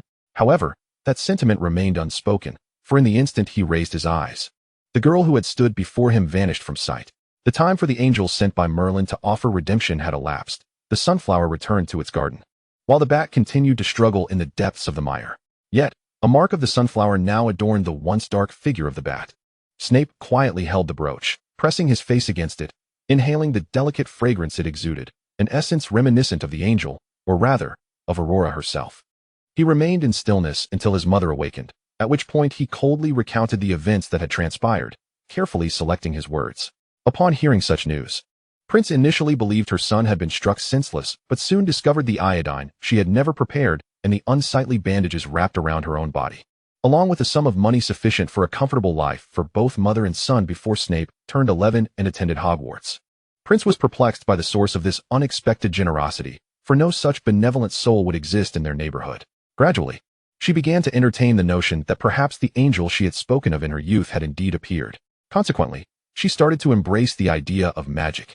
Striving to amend her ways and vowing never again to heed the commands of that man, she secretly tucked the money away, ensuring that he would not discover it. While Snape silently guarded this secret, he even refrained from mentioning the incident to Lily, instead placing the brooch in a small box at the bottom of his belongings. where he would take it out each day to polish, secretly hoping to encounter Aurora once again. Meanwhile, the man, upon regaining consciousness, cursed the stone that had struck him, while the neighbors, witnessing the little girl's sudden disappearance, erupted into fervent debate. Some claimed she had vanished like a ghost, while others countered that no specter could possess such beauty. In the wake of her vanishing from Snape's home, local taverns began to subtly deny him entry. The man eventually found work, yet fate dealt him another cruel hand as he fell into a sewer while riding his bicycle after drinking. No one came to check on him, and he perished in the filthy depths. Thus, only Prince and Severus remained in the household, and gradually, Prince restored their once meager existence to a semblance of normalcy, while Snape shed his greasy locks. Though he had always despised such things, he recalled that Aurora might not appreciate untidiness, compelling him to maintain a semblance of cleanliness. Lily was astonished to see this transformation in Snape, and when she inquired, he merely smiled, playing with the knitted sunflower creation he had crafted, lifting his gaze to the sky. The sun shone brilliantly, surely. Today the sunflowers were proudly basking in its light. Chapter 17. Movies and Privet Drive. At this very moment, Aurora lay quietly in bed, her eyes fixed upon the ceiling. Utterly still, as she caressed the necklace adorning her chest, a sense of confusion washed over her. Why had her time there been so fleeting? The first time? She had spent 3 weeks in that orphanage. Yet, this time, it felt as though only an hour had passed. Upon her return, the clock still marked the morning hour of 8, the routine of waking up. Aurora felt in her left bag that a bundle of money was indeed missing, along with her sunflower brooch. It seemed that the recent experience was not merely a dream, but rather a reality, though perhaps it had transported her to another realm where she had not encountered Tom. Truthfully, Aurora felt a twinge of regret for not meeting her dear friend, yet she had at least made the acquaintance of another boy. Uncertain of whether she could be of assistance to him. Surely, she could, right? After lying in contemplation for a considerable time, Aurora patted her face and resolved not to dwell on such thoughts any longer. Instead, she sprang from her bed, invigorated by the prospect of the day ahead. She recalled that today was the day her mother had promised they would go to the movies. They would enjoy a film together with Uncle Bert and Andy. As she thought of this, Aurora's excitement surged, and she leaped from her bed to sift through her wardrobe. Ultimately, she chose a light yellow woolen dress, perfect for the weather, adorned with lace at the cuffs and embroidered at the hem with tiny sunflowers. Donning it, she felt as though she had blossomed into a vibrant sunflower herself. At 8 years old, Aurora was now capable of independently washing up in her bedroom-esque bathroom. Each morning, she stood atop a small stool to wash her face and brush her teeth until they gleamed. Afterwards, she would sit at the vanity her mother had arranged for her. At this age, when beauty held a certain allure, Ralda had indulged her daughter with an array of lovely accessories, allowing Aurora to mix and match as she pleased each morning. As Aurora was engrossed in her choices at the vanity, she suddenly heard a knock at the door. Upon hearing the sound, she quickly hopped off her stool and dashed to the door, flinging it open to embrace Ralda, who had just entered. The moment Ralda saw her daughter rushing towards her, she felt her heart lift, the day's joy ignited by that simple reunion. Ralda gently kissed Aurora on the cheek and lovingly ruffled her daughter's hair, exclaiming, "Our Aurora looks truly beautiful today." Aurora's eyes sparkled with delight as she eagerly tugged Ralda towards the vanity.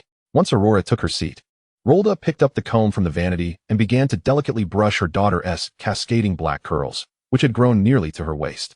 Remarkably, Aurora's hair was in excellent condition, shedding very few strands, something the author found enviable. Today, Ralda styled Aurora's hair into a diagonal braid on the left side, securing it with a blue ribbon and adorning it with a small sunflower hairpin at the top. No matter how Aurora dressed, she radiated beauty.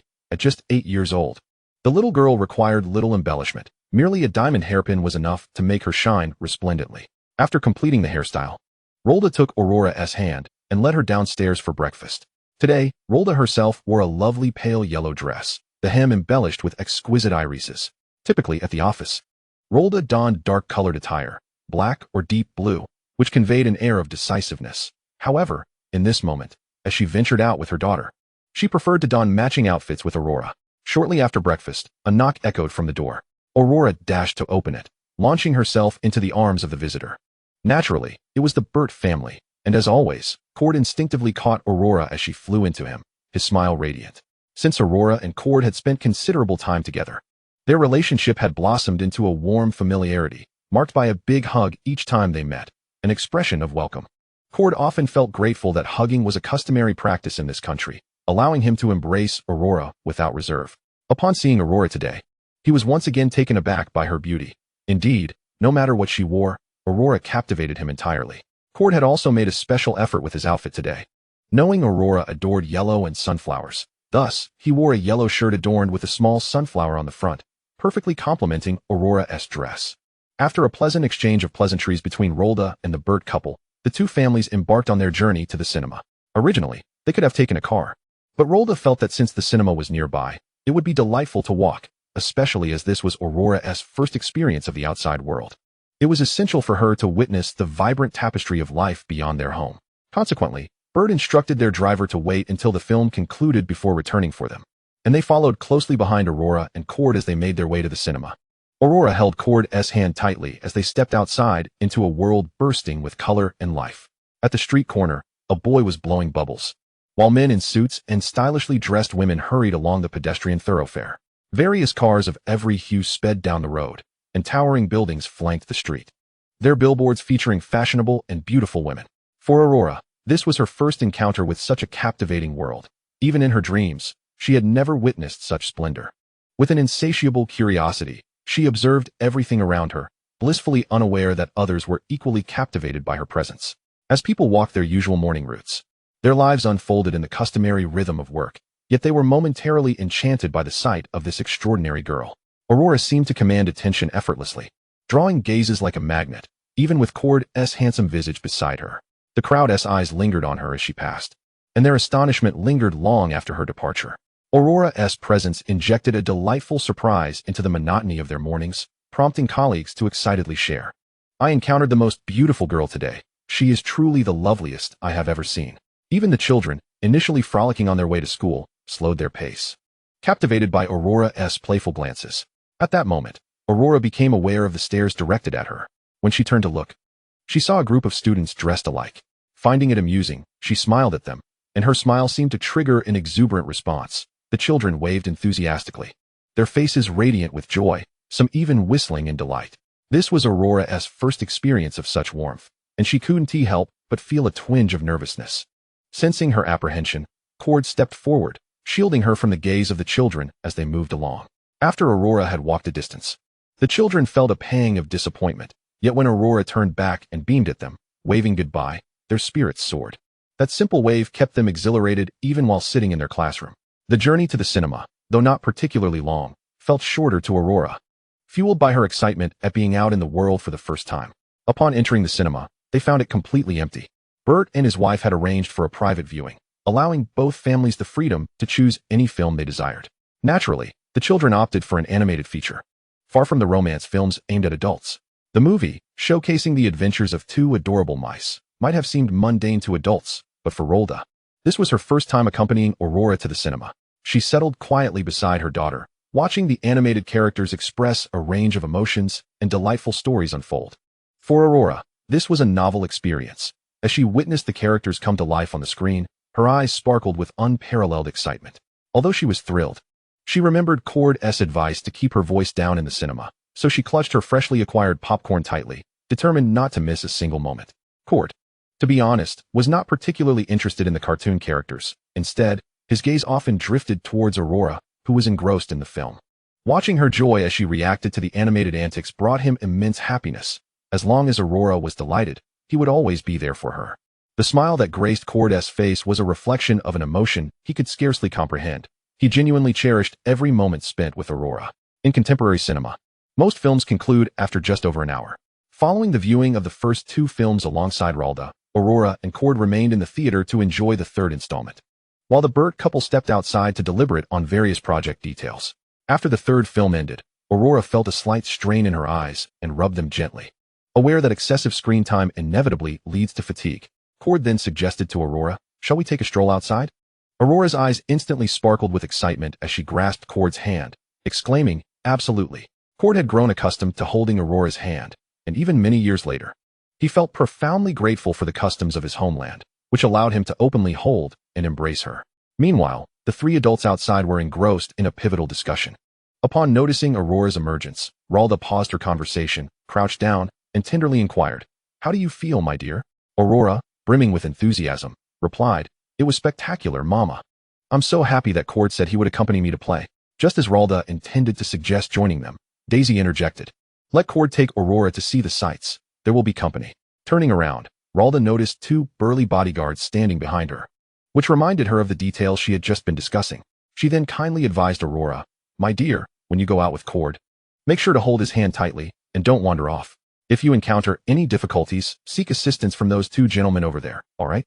Aurora nodded resolutely, then bid farewell to her mother while clasping Cord's hand. For safety, Cord deliberately chose a quieter route, avoiding the bustling city center, leading Aurora to an area with far fewer people. With two bodyguards trailing them, concerns for their safety were minimal. As they strolled, Cord introduced Aurora to delectable street snacks and various intriguing items. Notably, due to Aurora's exquisite beauty, vendors often presented her with complimentary treats, such as beautifully crafted cotton candy or hot dogs. As they continued their leisurely walk, they arrived at a place where Aurora noticed a sign displaying the name of the street, Privet Drive. Hand in hand, Aurora and Cord ambled along. Coinciding with the school dismissal hour, Cord had taken a day off specifically to spend time with Aurora. However, as the film had progressed, it was now midday, and the children had returned home for lunch. Thanks to the generous offerings throughout their stroll, Aurora wasn't particularly hungry, allowing her to amble leisurely under the midday sun, which was fortunately not overly harsh. While walking, Aurora's gaze fell upon a house where a boy was watering plants. As she approached, she realized he was a bespectacled boy with tousled hair, dressed in slightly oversized clothing, diligently using a hefty watering can to nourish the flower pots. It was the first time Aurora had witnessed anyone watering plants during this midday hour. Perhaps due to her intense gaze, the boy looked up and locked eyes with Aurora, causing his heart to race. Harry, having been reprimanded by Dudley earlier that day, was sentenced to water the flowers as penance before being allowed to return for lunch. With no choice but to obediently wield the heavy watering can, he focused intently on ensuring each flower received the right amount of water. Suddenly feeling a gaze upon him, he looked up to see a girl watching him. This girl was the most beautiful he had ever seen, surpassing even the stars of the silver screen. Her golden-hued eyes and glossy black braids shimmered in the sunlight, and Harry felt his cheeks flush uncontrollably, causing the watering can to veer off course and drench his shoes. Realizing his shoes were wet, Harry hastily set the watering can aside and mustered the courage to glance back at the girl. Aurora, witnessing Harry's shy gaze, smiled and waved at him, prompting Harry to timidly raise his hand in response. Observing this exchange, Cord felt a flicker of understanding and gently urged Aurora, "It's getting late, we should head back." Upon hearing Cord's words, Aurora realized her feet were beginning to tire, and she nodded in agreement. Without granting her a chance to say goodbye to the boy, Cord took her hand and turned to leave. As the girl departed, Harry felt a pang of disappointment, only to notice the boy holding her hand turning back to smile at him. A wave of frustration washed over him as he watched them walk away, inwardly wishing for another opportunity to encounter the girl. Chapter 18. Blake Manor. After returning with Cord from their outing, Aurora's day of adventure came to a close. Due to the extensive walking, she felt a bit drowsy as they boarded the car. Yet, despite her fatigue, she managed to give Cord a final hug, expressing, "Thank you, Cord." He embraced her back, replying, "There's no need for thanks. I'll accompany you in whatever you wish to do."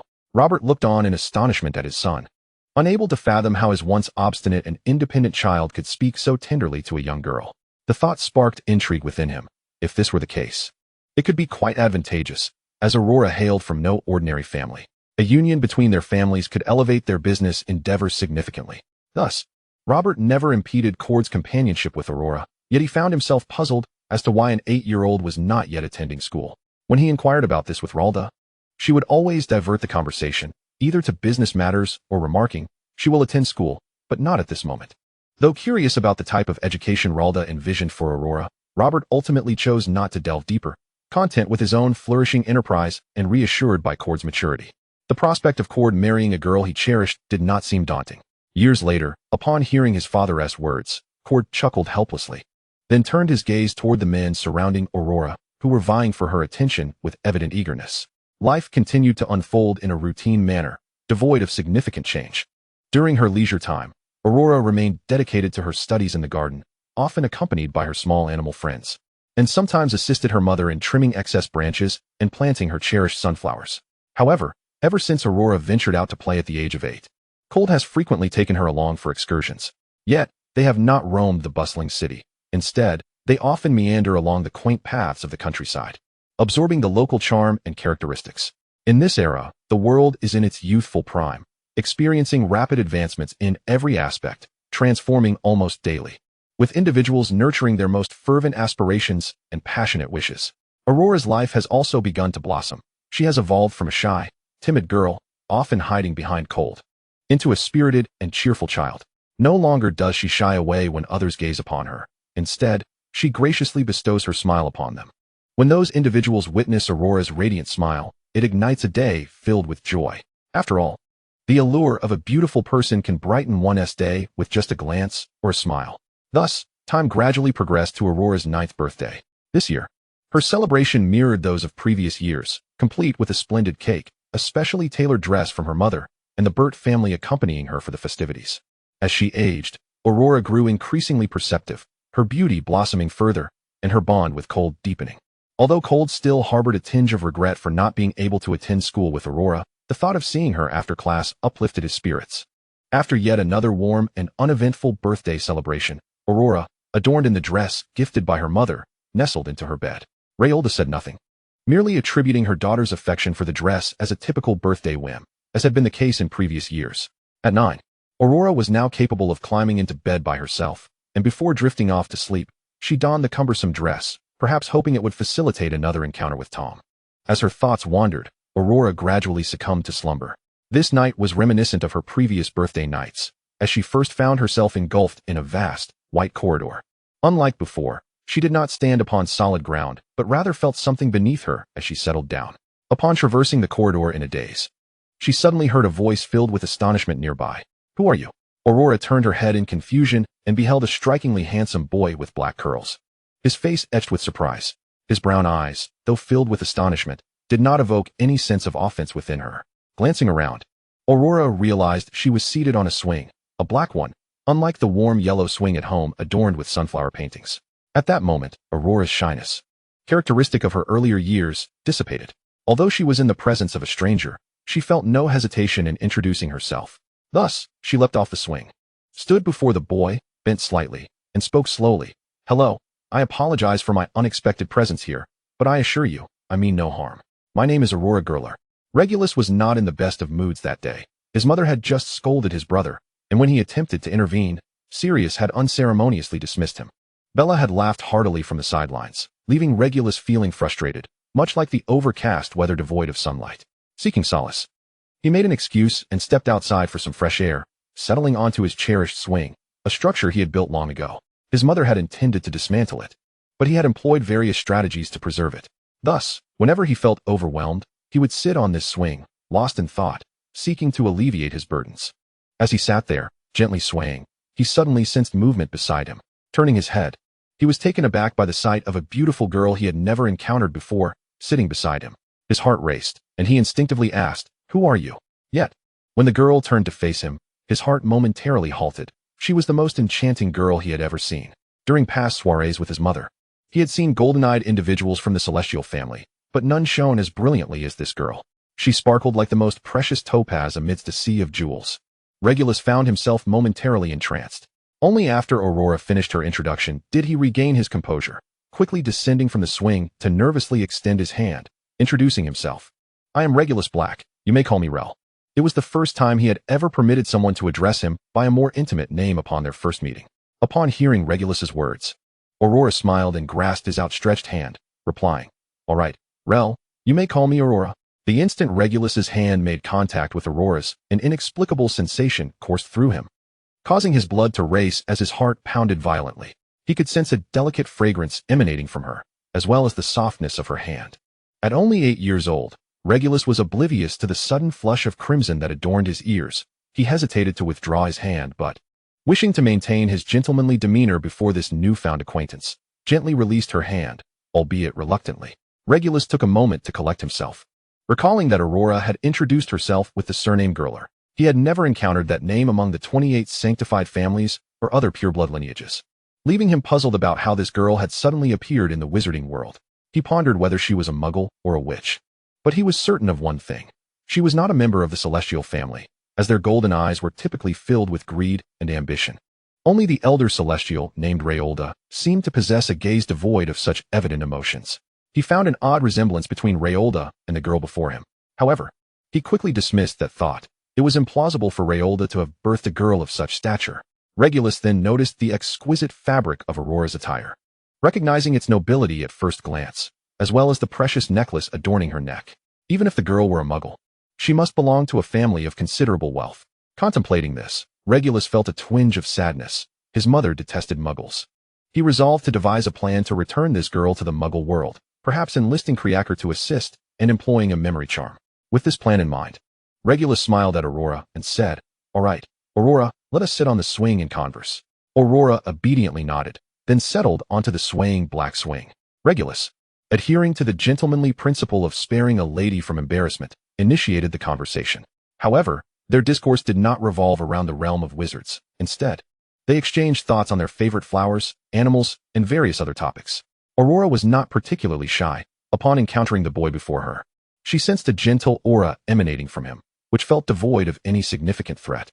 She possessed an acute awareness of the aura surrounding each individual, enabling her to discern whether they harbored unusual thoughts about her. Such gazes would render her quite uncomfortable. Yet, when this boy named Regulus looked at her, she felt nothing amiss. Thus, as their conversation progressed, she gradually opened her heart, animatedly sharing tales of her life with the boy beside her.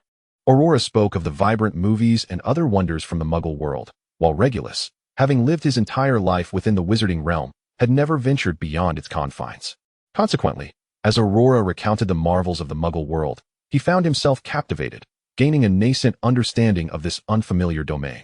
Meanwhile, Regulus, who had been troubled for quite some time, felt his anxious and despondent heart gradually find solace amidst their engaging dialogue, allowing him to grow increasingly cheerful. At that very moment, Sirius, sequestered alone in his room within the house, was venting his frustrations by pounding his pillow. He had just clashed with Walburga over a certain matter, leading her to confine him to his bedroom, casting a spell that barred his exit. After expending his pent-up energy, Sirius began to calm down, recalling his earlier impolite tone when his brother had visited. A wave of embarrassment washed over him. He wished to seek out Regulus to recount the situation, although he was uncertain how to apologize to his brother. He knew Regulus's gentle nature would easily recognize his brother's unspoken plea for forgiveness. However, at that moment, he found himself unable to leave. Irritated, Sirius ruffled his hair and approached the window, discovering, to his surprise, that it was not sealed shut, but could indeed be opened. Sirius felt a glimmer of hope for escape and cautiously opened his bedroom window, peering down.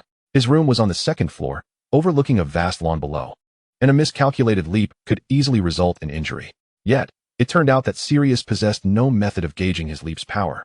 He simply shielded his head and plunged straight down, landing on the lawn below. Not far off, Aurora and Regulus, upon hearing a faint sound, turned their heads to investigate, but saw nothing amiss.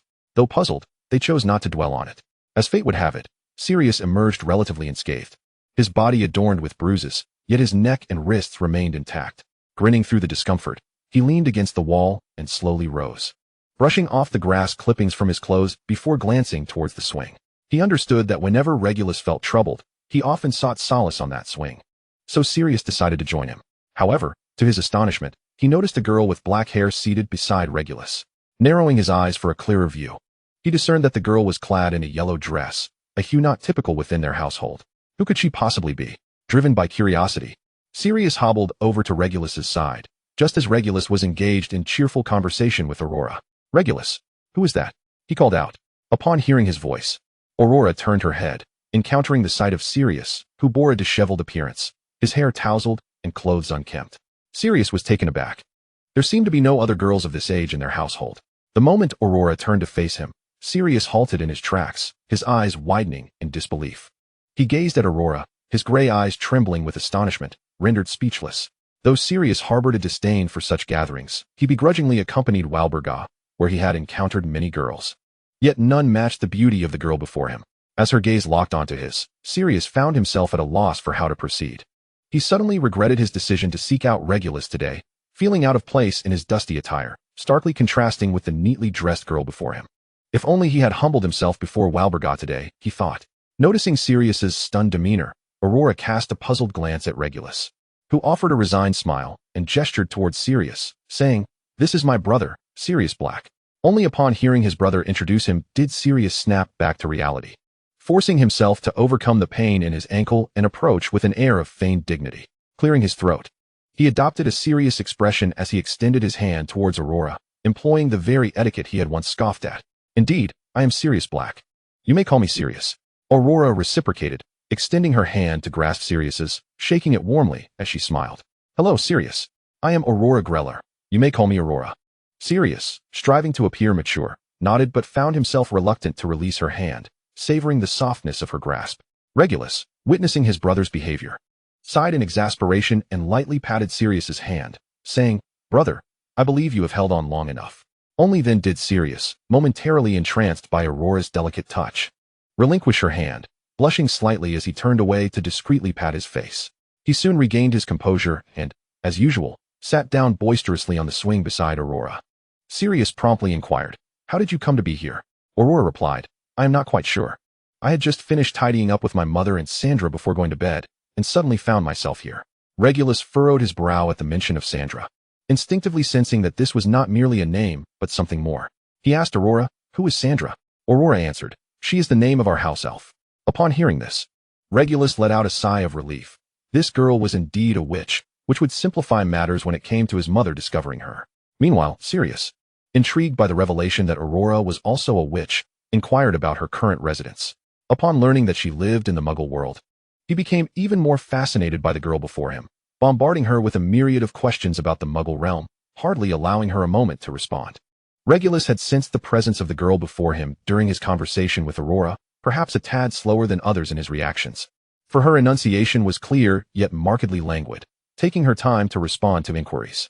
Thus, his brother's barrage of questions left Aurora somewhat flustered. Regulus sighed, then turned to the incessantly chattering Sirius, and said, "Slow down, Sirius." Upon hearing his younger brother's plea, Sirius glanced at Regulus. Despite their apparent discord, there lingered an unspoken camaraderie between the two. Once Regulus conveyed his message through a mere look and gesture, Sirius gradually moderated his questioning, though he still felt a tinge of regret. For while Merlin had bestowed beauty upon Aurora, he seemed to have exacted a toll in return. Nevertheless, this mattered little to Sirius. He found himself quite taken with the Aurora he had just met, irrespective of her nature. Thus, the trio engaged in conversation beneath the overcast sky, with Aurora's sunflower-adorned dress serving as the brightest embellishment in the garden. After a while, the three of them, parched from their lively discourse, settled quietly on a swing, gazing at the gloomy heavens. Aurora remarked, "It appears rain is imminent." Sirius replied, "Indeed, it often is. Can we not have a reprieve from the rain?" Aurora countered, "Rain can be rather delightful. It nourishes the flowers in the garden." Sirius surveyed the wilted blossoms around them, but, for the first time, obediently concurred, "Yes, it's actually quite nice." This statement even astonished Regulus, who cast a surprised glance at his brother. It was well known that Sirius rarely entertained dissenting opinions, yet today he unexpectedly aligned with Aurora's sentiment. What a delightful surprise it was. As Aurora contemplated the sky, an idea struck her, and she sat up, rummaging through her bag on her left. Both brothers watched curiously as she unearthed 2 sunflower bracelets, which she then presented to them. "Here, this is a token of our acquaintance." Naturally, the brothers accepted the bracelets, scrutinizing them closely. The most prominent adornment in each was a stunning diamond sunflower. However, Sirius S had a small black star beside it, while Regulus S was accompanied by a purple star.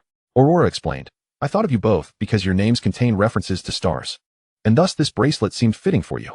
The brothers were delighted by the gift, and upon hearing Aurora's words, they promptly donned the bracelets on their left wrists. Sirius raised his wrist, admiring the bracelet as he exclaimed, "This is simply perfect for me. I assent it, little sunflower." After learning that Aurora's favorite flower was the sunflower, Sirius decided to call her by that affectionate name instead. Regulus smiled at Aurora and said, "Thank you for your gift. I truly cherish it. This is the finest gift I have received." Although Aurora felt a pang of disappointment at not having seen Tom, she was nonetheless thrilled to have met 2 wonderful friends. Yet, the brothers suddenly paused, for they had nothing to offer Aurora in return. Sirius exclaimed, "Oh dear, I have nothing to give." Aurora laughed and replied, "It's all right.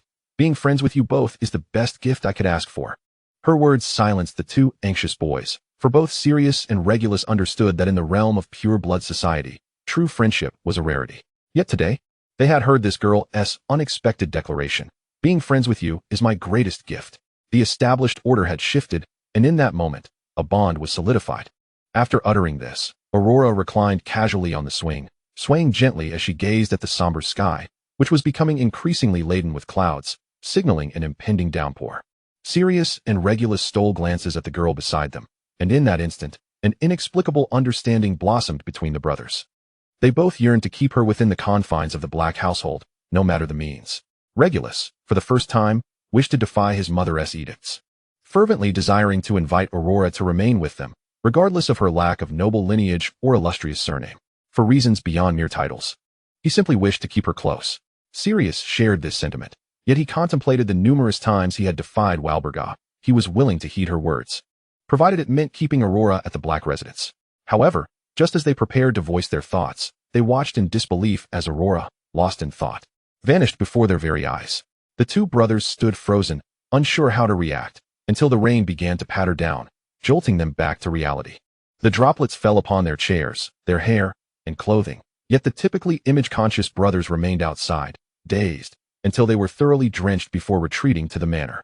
Upon entering, they were unsurprisingly met with Walburga's reprimands, yet at that moment, both brothers inexplicably chose to disregard her words, aimlessly ascending the stairs to their respective chambers. Just when they had conceived a plan, how could she have disappeared? Would they ever see Aurora again? Would they ever encounter their little sunflower once more? As they rinsed off the rainwater beneath the faucet, their gazes fixated on the sunflower bracelets adorning their wrists, glistening as the water flowed over them. The girl, who had appeared and vanished so suddenly, had left an indelible mark on the hearts of the Black brothers. Whenever they faced myriad trials and tribulations, they would clutch the bracelets tightly, drawing from the strength they represented. Aurora, little sunflower, will we meet again? Chapter 19, The Fox Pendant. Aurora awoke once more from her dreams, gazing out at the brilliant sunshine streaming through her window, rubbing her eyes. She recalled the two individuals she had met the previous day. Would she see them again? Uncertain, Aurora wished to dismiss the encounter as a mere dream. Yet each time she did, she found the two bracelets still nestled in her pocket. Thus, she believed this was no dream. Perhaps she had somehow traversed to another place and forged a genuine friendship with them.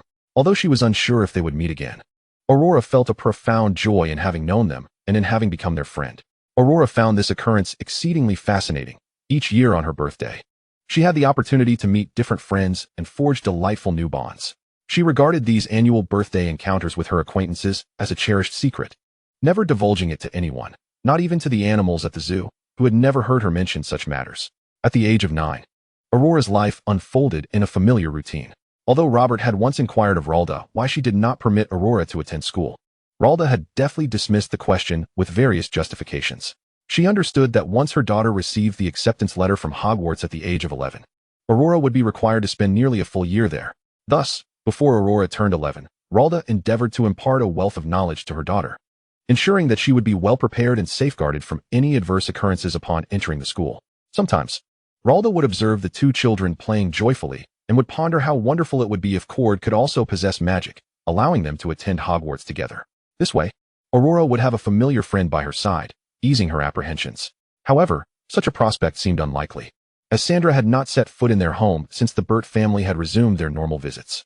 Ralda had instructed Aurora to keep Sandra's existence a secret from others, as revealing it could incite unnecessary panic, necessitating the use of a forgetting charm. Thus, time passed slowly, with Aurora continuing her usual activities, often conversing with the small creatures in the garden, playing games with her mother, or studying with Cord while listening to tales of his school experiences. Aurora felt a genuine envy as she listened to Cord recount his school adventures, for the vivid scenes he described ignited her imagination. Although she longed to attend school herself, Ralda had assured her that she would be able to do so when she turned 11. Now, at 9 years old, Aurora patiently awaited her 11th birthday.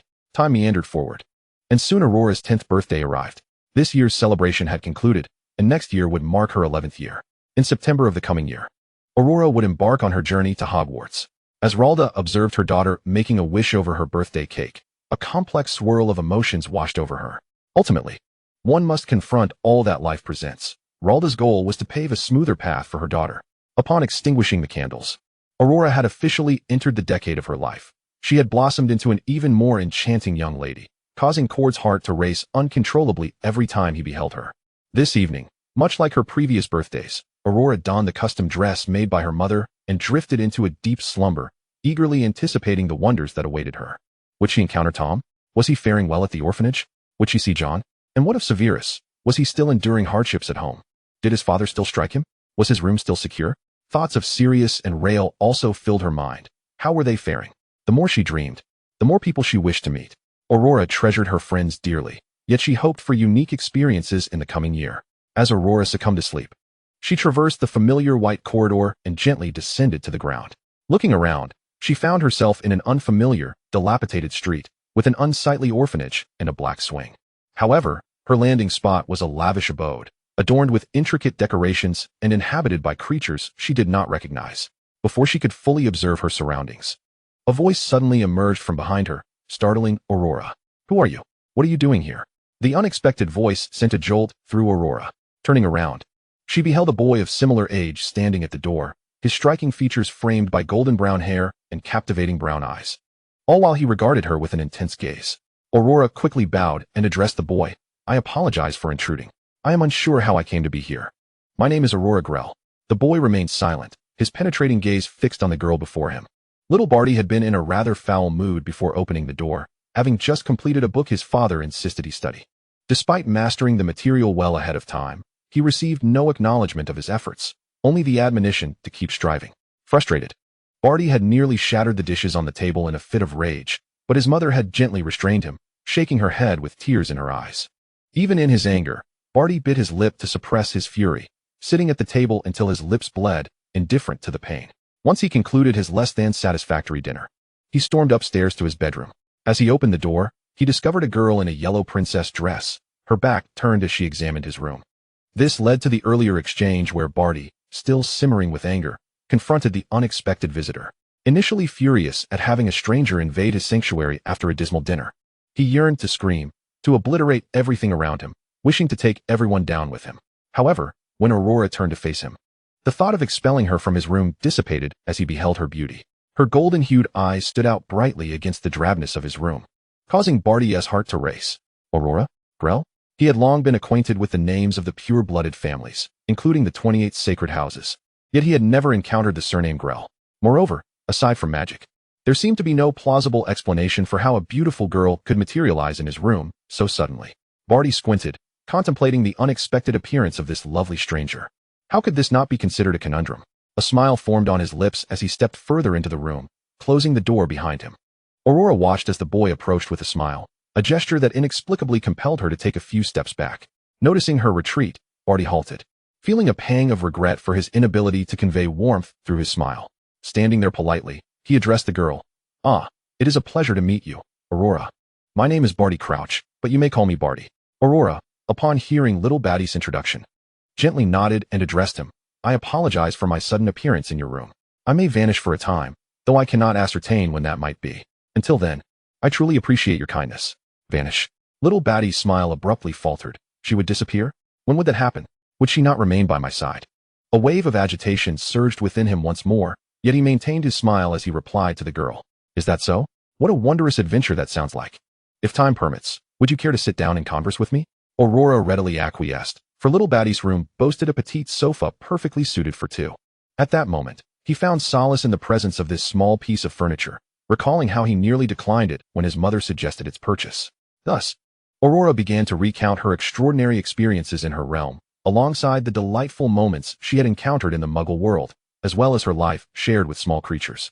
Little Batty had never been exposed to the Muggle world, and until now, he had not made a single friend. His life up until the age of 11 had been one of strict routine, diligently completing the tasks assigned by his father. He had once believed that this was the essence of his existence, but unexpectedly, on this day after turning 10, Merlin had brought him a glimmer of hope, illuminating a path to a life worth living. Little Batty, possessing keen intellect, deduced from the girl's discourse that she, despite being of the same age, might be somewhat slow to react, and a faint smile graced his lips. Was this what it meant to be fortunate? As he listened, he gently corrected Aurora on her grammatical missteps, for she often became tangled in her words, occasionally stumbling over them. Each time he offered a reminder, Aurora would gaze at him in admiration, exclaiming, "Oh my, you are truly brilliant." Initially, he would simply smile in response, but as he began to speak, Aurora looked at him with a level of reverence he had never encountered before. His mother's gaze was always filled with sorrow, while his father's expression remained stern and unyielding. Yet here was this girl named Aurora, her eyes brimming with emotions he had never seen. Was it admiration or something else entirely? Little Batty was uncertain, despite having learned much since turning 10. He understood that one cannot fathom that which lies beyond their comprehension. He could not interpret the depth of the girl's gaze. Yet he longed for the joy that her emotions and expressions brought him, joy he had never known before. Suddenly, Little Batty found himself unwilling to let this girl who brought him happiness simply vanish. He did not want Aurora, the source of such delight, to inexplicably disappear from his life. Yet at the tender age of 10, he felt powerless against this impending loss, and a profound sense of defeat washed over him. He had always believed his life to be mundane and devoid of excitement, yet that small sunflower which had stirred his heart was now slipping away in an instant. Even though he would later strive to reclaim this opportunity, he found himself woefully hindered. Indeed, he ought to understand that the sunflower would not belong solely to him. Who could resist such a radiant being?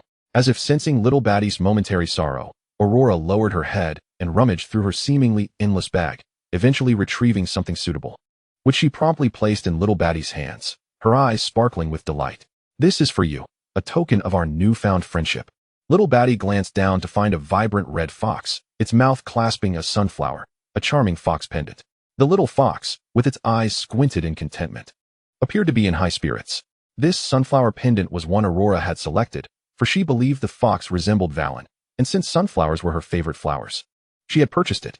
Yet now, she was gifting it to Little Batty. As Aurora observed Little Batty admiring the fox pendant, she smiled radiantly. "When I spoke of Valen, I sensed your keen interest. Thus, I thought you must also share my fondness for foxes. You strike me as quite clever, much like a fox. So this pendant seemed perfect for you." At that moment, gazing at the fiery red fox, Little Batty's emotions swelled, and upon hearing Aurora's words, his desire for her to remain by his side intensified. No one knew that his favorite animal was a fox, not even his parents. Yet here was a girl he had just met, already aware of his affinity for foxes. How could that not touch his heart? Little Batty grasped the pendant tightly to his chest and turned to Aurora with a smile, saying, "Thank you, I truly adore it." Thus, until the very moment he found himself imprisoned, he possessed nothing but that small fox pendant. Even after enduring the trials of incarceration, with disheveled hair and tattered clothing, the pendant remained untarnished. Each time he retrieved it, it appeared as pristine as ever. Upon hearing Little Batty's words, Aurora's smile blossomed even brighter as she joyfully remarked, "I'm delighted you like it. If you cherish it, then this gift holds true value." Gift. Realizing this, Little Batty sprang to his feet and hurried to his desk, opening the second drawer on the left to retrieve a deep crimson gift box, which he then opened. Inside lay a ring adorned with a yellow topaz. Little Batty had never had much desire for trinkets or adornments. This ring had been given to him by a woman seeking to flatter his father at the time of his birth. He found it beautiful and consequently kept it. Unlike others he had discarded, today he was grateful that the ring had not been thrown away, but had remained perfectly intact. He took the ring and returned to sit beside Aurora, striving to suppress the tremors coursing through him as he gently raised her left hand. He slid the yellow gemstone ring onto her middle finger, and Aurora's eyes sparkled as she beheld it. "Oh my, what a stunning ring!" Little Batty, having adorned her finger, held onto her hand, beaming as he said, "This is also a gift for you. If you like it, then I am content." Typically indifferent to deceiving others, Little Batty found himself harboring a secret for the first time, refraining from disclosing the significance of the ring being placed on her middle finger, carefully concealing his feelings. Aurora lifted her left hand to admire the ring. It was not a heavy, bulky piece, but rather delicately crafted and beautifully proportioned. Under the light, it shimmered, its brilliance complementing the necklace adorning Aurora's neck. Little Batty sat beside her, smiling as he watched her examine the ring, while his left hand clutched the fox pendant tightly. Little Batty suddenly yearned to freeze time at this very moment, wishing it could remain unchanged forever. Yet, it was merely a fleeting thought, for reality remained immutable. Batty smiled at the girl, only to watch in disbelief as Aurora vanished before his eyes. In that fleeting second before her disappearance, as she turned to glance at him, Batty's smile froze at the corners of his mouth, his outstretched hand suspended in midair. She had truly disappeared, just as the girl had said. Who was she, really? Could she indeed be the treasure bestowed upon him by Merlin? If so, why could this treasure not remain by his side? Aurora burst into his life, like sunlight. And just when he believed everything was perfect, it was abruptly snatched away, leaving behind an unrelenting gloom. He lowered his head, pressing his lips against the delicate pendant, his 10-year-old eyes reflecting an unrestrained madness as he sat quietly on the sofa. He would find her, just as the fox on the pendant clutched its sunflower, never letting go, for it belonged solely to him. Chapter 20. A hug and a gift. Once again, Aurora returned from that place. Although she did not encounter the friend she had met previously, she was nonetheless delighted to have made a new acquaintance. As she extended her left hand from beneath the covers, she noticed a stunning golden diamond ring adorning her middle finger, a gift from the boy named Little Batty in her dream. Bathed in the morning sunlight, she marveled at its beauty. However, she chose not to wear it continuously, opting to remove it instead. Her mother was unaware of where the ring had come from, nor had she ever given Aurora a ring. This was Aurora's very first ring, and she wished to preserve it carefully. Thus, she found a lovely box in her drawer, placed the ring inside, and tucked it away in her bag. Aurora kept the details of her recent journey to herself. As she continued to play with the animals in the garden and practiced fluent sentences with Cold, absorbing other knowledge. Aside from that wondrous experience on the night of her birthday, her days remained unchanged, blissfully ordinary. Yet, Aurora did not feel restless, for every day was a new adventure, each filled with unique experiences. With Cold's birthday having just passed in early March, Aurora's own birthday was swiftly approaching. Today marked the day when both children turned 11. Ralda gazed at Aurora, who was making a wish with her eyes closed, emotions swelling within her. Her little Aurora was now 11 years old, and come July, an owl would deliver her acceptance letter to Hogwarts. After caring for her daughter for 11 years, Ralda contemplated which house Aurora would be sorted into and whether anyone would bully her. No, she must first write a letter to Professor Dumbledore. The thought eased Ralda's mind. Fortunately, she had maintained a good relationship with Dumbledore during her own school days when he was merely a professor, often seeking his guidance and becoming familiar with him. However, Ralda was also quite certain that Aurora would not end up in Slytherin, for the other three houses had no bloodline issues and were, to some extent, more amicable.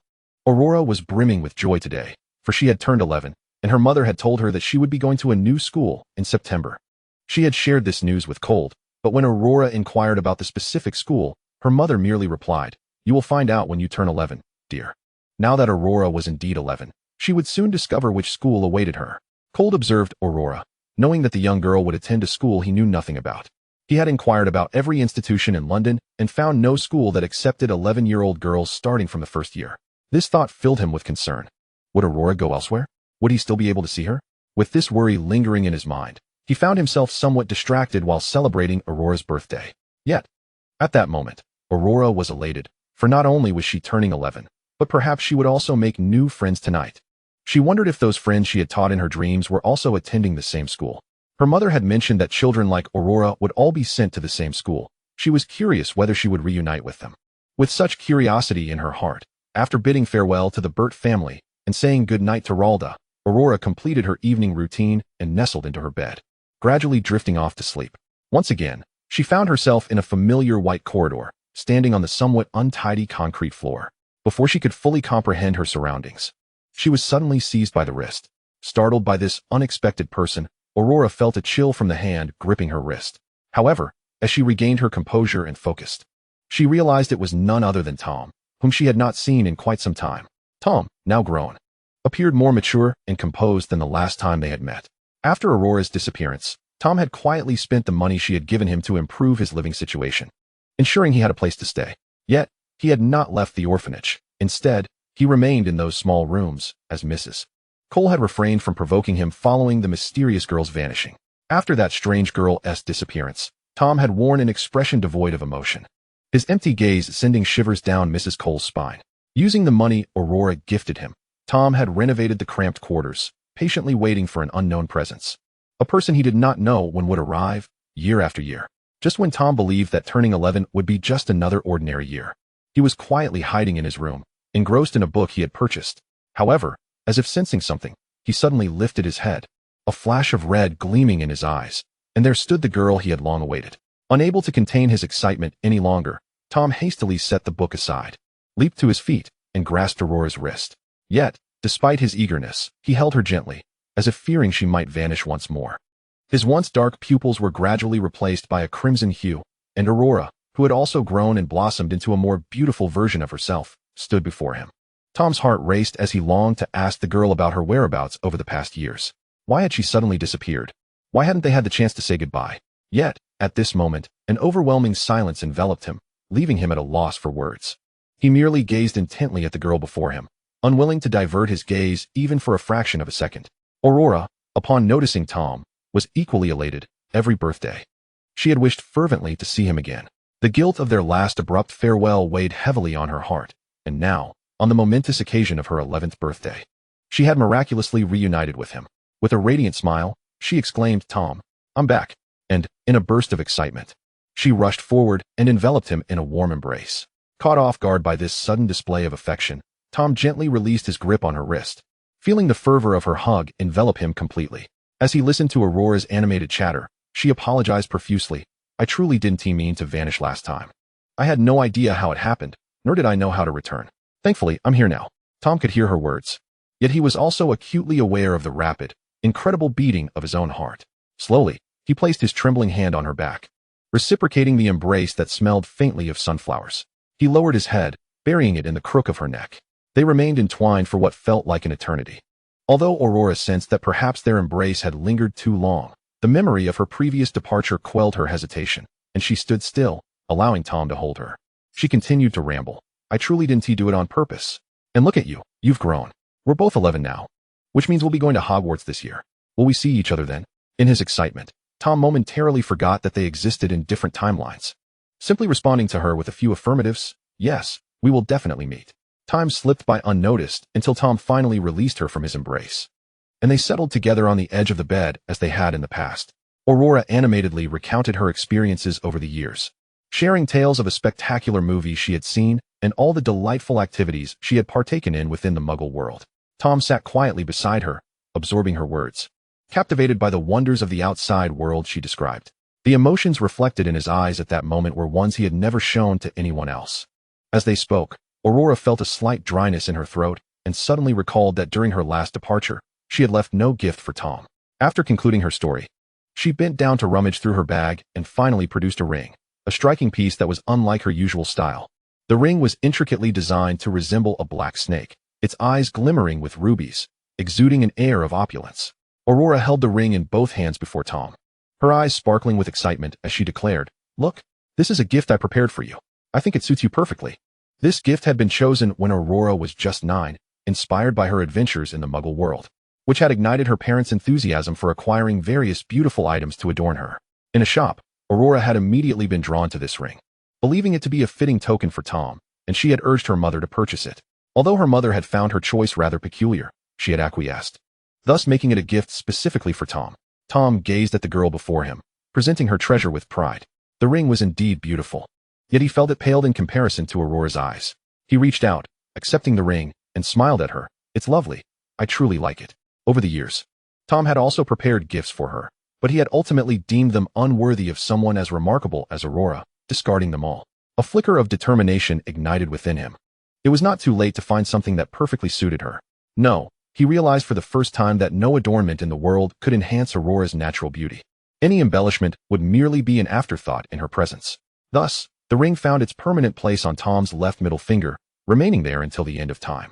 Aurora, upon hearing Tom's response, beamed even brighter, exclaiming, "I'm so glad you like it."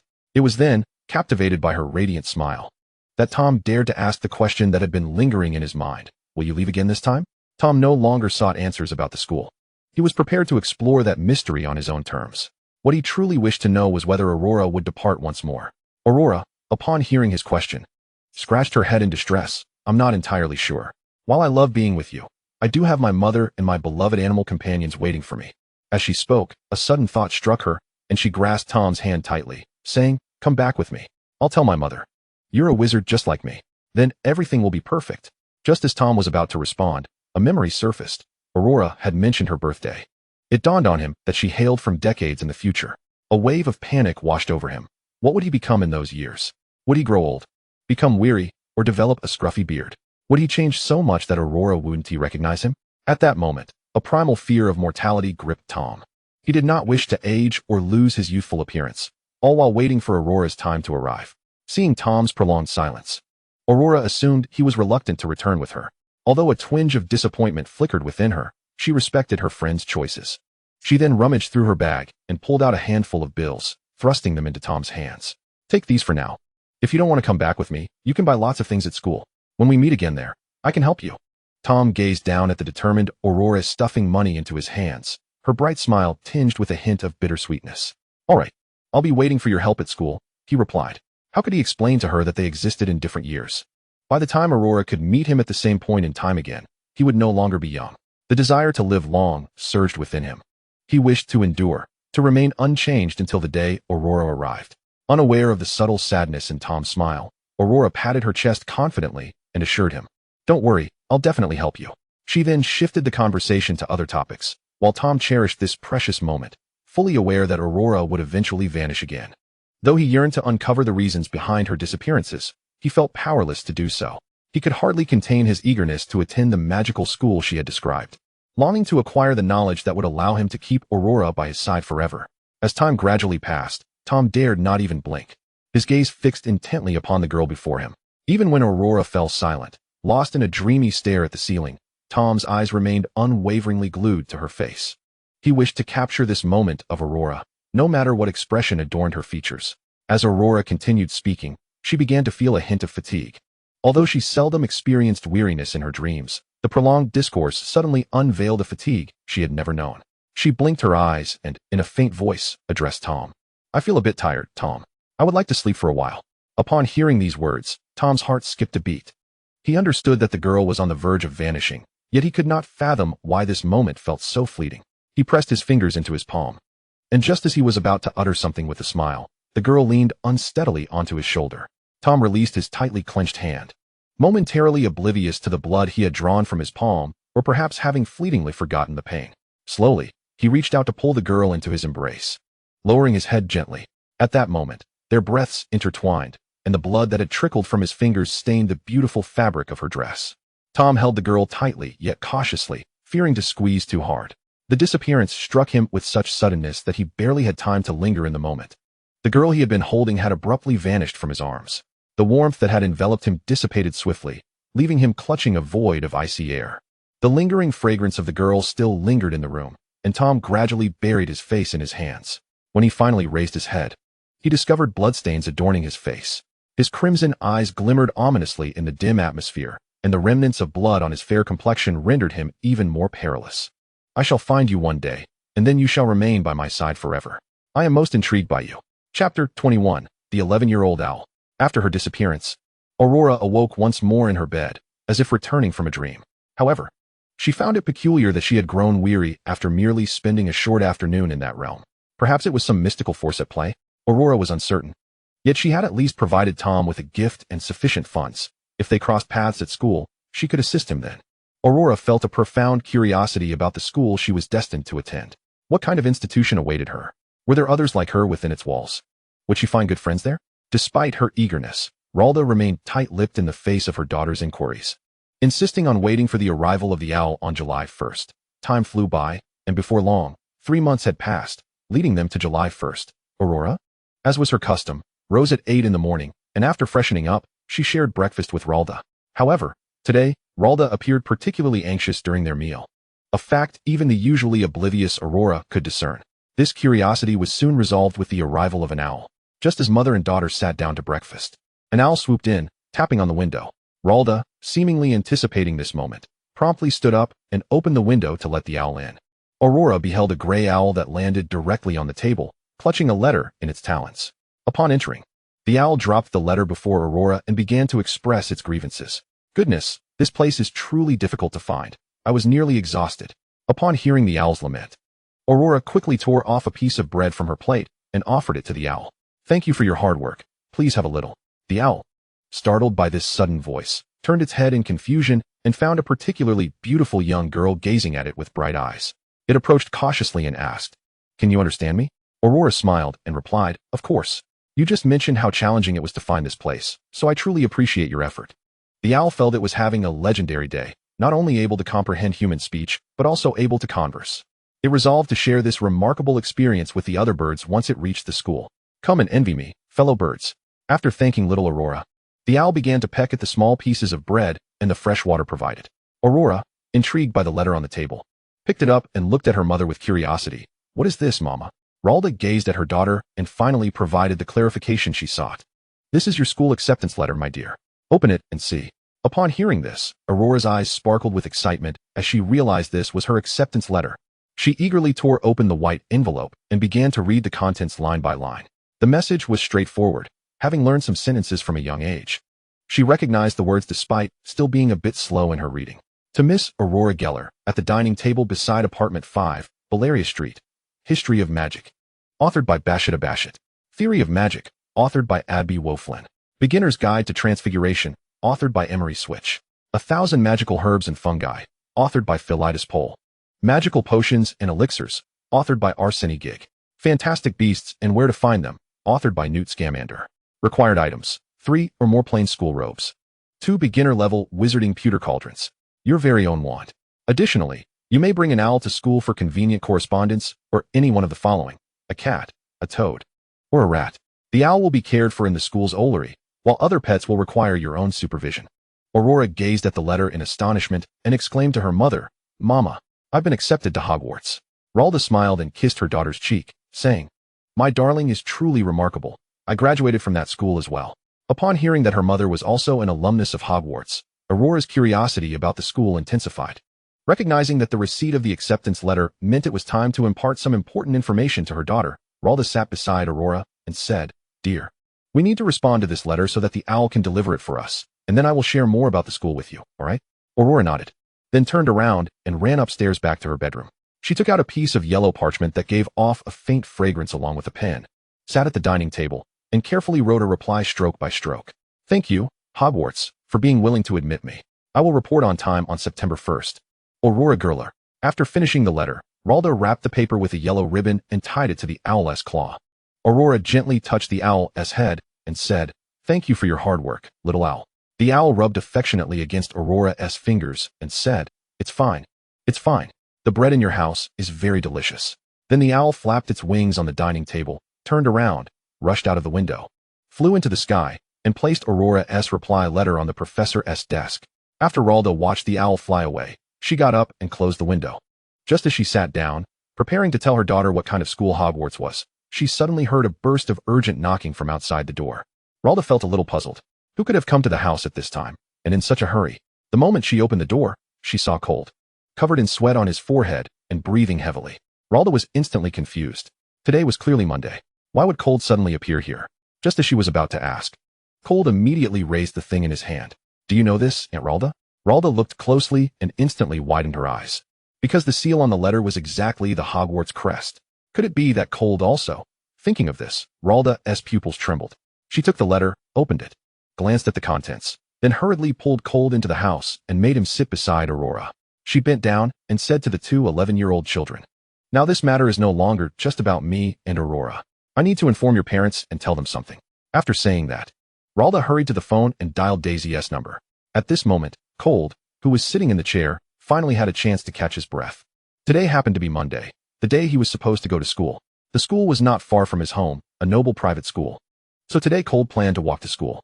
Just when he was about to arrive, an owl suddenly rushed out from the side of the road and jumped directly into his arms. Cold was startled, just as he was about to say something. The owl had already flown away, leaving only a letter in his hands. With confusion, Cold lowered his head and saw that the name written on it was exactly his own, along with the number of the central street where he currently lived. He opened it with doubt, and then saw a scene that made his pupils tremble. The contents of the letter overturned all of Cold's previous understanding of the world. What school was Hogwarts? What was a wand? What did those strange books mean? Cold first thought it was some childish prank, but after thinking about it again, even if children could use an owl for a prank, they could not make it so perfect. At that moment, Cold suddenly remembered what Aurora had once told him. "Mom said I can only go to school when I turn 11. 11, I am also 11 now. Hogwarts could it be?" Thinking of this, Cold suddenly felt that this might really be the case. He didn't even go to school anymore. He turned around and ran straight toward Aurora's house, so anxious that he even forgot to call the driver.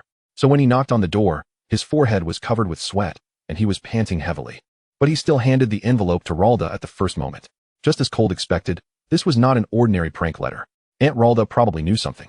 Seeing Cold panting so hard, Aurora picked up a cloth from the dining table and wiped the sweat from his forehead. "Isn't today Monday? Why didn't you go to school, Cold?" The moment he sat down, Cold had already noticed the envelope beside Aurora that had exactly the same crest as his own. He suppressed the excitement in his heart and said to Aurora, "I might be going to school with you, Aurora." When Aurora heard this, she immediately became excited. "Really? That's great." Because Ralda sounded very anxious and serious on the phone this time, Mr. and Mrs. Burt did not delay. They immediately put down their work and rushed to Ralda's house. As soon as they entered, they saw their son, who should have been at school, sitting beside Aurora. Daisy asked in confusion, "What happened, Ralda? Why did you call us here?" Ralda did not say anything else. She first let them sit down opposite, then placed Cold's admission letter on the table for them to see. When the couple saw the contents of the envelope, they were very confused. In their eyes, this might just be something made by some toy merchant for money, but they also knew Ralda would never joke with them. After reading it, Robert asked Cold, "What exactly is this admission letter about, Cold?" So Cold told his parents everything that happened today. This made the couple even more puzzled. If it was just some circus trying to gain attention, they should have promoted it at school, not on the road. After seeing that they had finished reading, Ralda coughed lightly and said to both the children and the adults sitting at the table, "This is the Hogwarts admission letter. When children turn 11, an owl delivers it to every child with magical talent. Then on September 1st, you take the things you bought and go to school to learn magic." Magic? The couple looked at each other in confusion. If they had not worked with Ralda for so many years, they would have even suspected that something was wrong with her mentally. Ralda saw their expressions and knew they did not believe her. So she turned to the cabinet in the middle and took out a rectangular box. Then, under the confused and excited gazes of the four people, she opened the box, revealing a long wooden stick inside. The stick was not straight at all, and the front was even slightly curved. Ralda took it out and said to them, "This is called a wand. You can use it to cast magic." As she spoke, she pointed the wand forward and the cup in front of Mr. and Mrs. Bert instantly turned into a flower.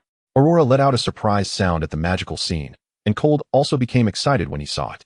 He knew it. His special ability meant there must be others like him. The couple also saw the scene, and the shock in their eyes became even stronger. Then Ralda waved the wand again, and the beautiful flower instantly withered, then turned back into a teacup. Ralda put away her wand and said to the four of them, "This is the essence of magic. Hogwarts primarily educates children across the entirety of Britain, as well as those from abroad who possess magical talents. I suspect that Cord has perhaps sensed this ability long ago." The couple then turned their gaze towards their son. Cord, meeting the eyes of his father and mother, slowly nodded in acknowledgement. He then levitated a fork from the dining table, a familiar action to him, allowing it to float momentarily before it clattered back down. At that moment, the astonishment in Bert and Daisy's eyes was utterly uncontainable. They had never anticipated that their son was indeed a wizard. It was simply extraordinary. Neither of them had ever experienced anything like this. They realized that Ralda's summoning was not merely for trivial matters. The myriad concepts they had previously encountered were now being completely overturned, as they were introduced to a realm they had been unaware of until now. Ralda then elaborated, stating that receiving a letter from Hogwarts necessitated attendance, as the magical abilities within one's body would intensify with age. It was imperative to enroll in school for proper management. Failure to do so could result in unavoidable harm. These revelations thoroughly clarified for the couple the essential need for schooling. Daisy picked up the notification letter, her expression tinged with worry. Where were these items supposed to be procured? They were quite uncertain. Ralda reassured her with a smile, saying, "Do not fret, Daisy. All these items can be purchased in Diagon Alley. I shall accompany you there." Upon hearing this, the couple gradually relaxed. They were grateful for Ralda's guidance. Despite being formidable business owners in the Muggle world, they felt utterly lost in this unfamiliar domain. Ralda felt a surge of joy. She had not anticipated that Cord, who got along so well with her daughter, could also be a wizard. This would certainly ease Aurora's transition into school, as Ralda knew Cord was an exceptional child, possessing great intelligence. Ralda proceeded to explain the house system at Hogwarts, detailing the representatives of each house and sharing some insights she had gathered about the school. However, she refrained from divulging the sorting ceremony process to the children, instead telling them, "You will discover that when you arrive." She then began to educate the parents about the distinctions between wizarding and Muggle currencies, as well as the nuances of exchange rates, simplifying the information as much as possible for the three newcomers to the wizarding world. Aurora listened with rapt attention, while Cord felt an exhilarating warmth in his heart as he absorbed Ralda's words. He was on the cusp of experiencing things he had never encountered before, and he would be attending the same school as Aurora. As the discussion came to a close, midday had arrived.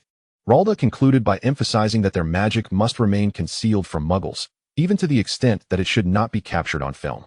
The couple nodded in understanding. After all, they were seasoned business owners. As they learned more about this world and listened to Ralda's insights regarding its commerce, they even began to entertain thoughts of investing in the wizarding realm. Finally, Ralda and the Burt family set a date for their visit to Diagon Alley before bidding each other farewell. In parting, Aurora embraced Cord, beaming. "We can attend the same school." Cord, unusually exuberant, replied, "Of course. I am truly delighted. Not only will I be engaging with magic, but I will also be with you." Chapter 22, Diagon Alley and the Wand Shop. The day they had scheduled to venture to Diagon Alley was set for mid-July, on the 1st of the month. That morning, the Burt family awoke with palpable nervousness, reminiscent of the anxiety they felt when their company's financial stability had been threatened. They hurriedly made their way to Aurora's home, knocking at the door just in time. At that moment, Ralda and Aurora had just finished breakfast and were dressed. Ever since learning of their impending journey to Hogwarts, Cord had withdrawn from his former prestigious private school, visiting Aurora's home frequently over the past 15 days. He had also discovered that the bag often seen at Aurora's waist was a magical storage pouch capable of holding numerous items. Ralda, noticing the way Cord gazed at her daughter's pouch, smiled and said, "Once we reach Diagon Alley and obtain sufficient wizarding currency, you can purchase one too." Thus, with dreams of owning a storage pouch and a wand, they followed Ralda and Aurora to a fireplace. Bert and Daisy began to closely examine the fireplace before them. It bore little resemblance to the ordinary hearths, adorned only with simple yet elegant patterns. Could this fireplace truly lead to another place? Ralda removed a jar hanging to the left of the fireplace and opened it, revealing a powder resembling coal dust inside. She presented the jar to the Bert family, saying, "This is called flue powder.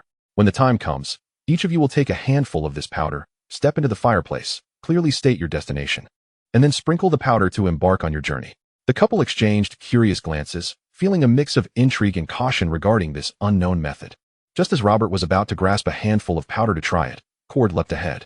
He seized a handful from the jar, stepped into the fireplace, inhaled deeply, and with a resolute gaze at Aurora, called out, "Diagon Alley." Instantly, as the powder cascaded down, a surge of green flames enveloped Cord's entire body. Daisy nearly shrieked in shock, clutching her racing heart. The Bert couple watched as their son was engulfed by the green flames and vanished from sight in the blink of an eye. Ralda, with a twinkle in her eye, held the jar towards her daughter, saying, "Dear, would you like to give it a try?"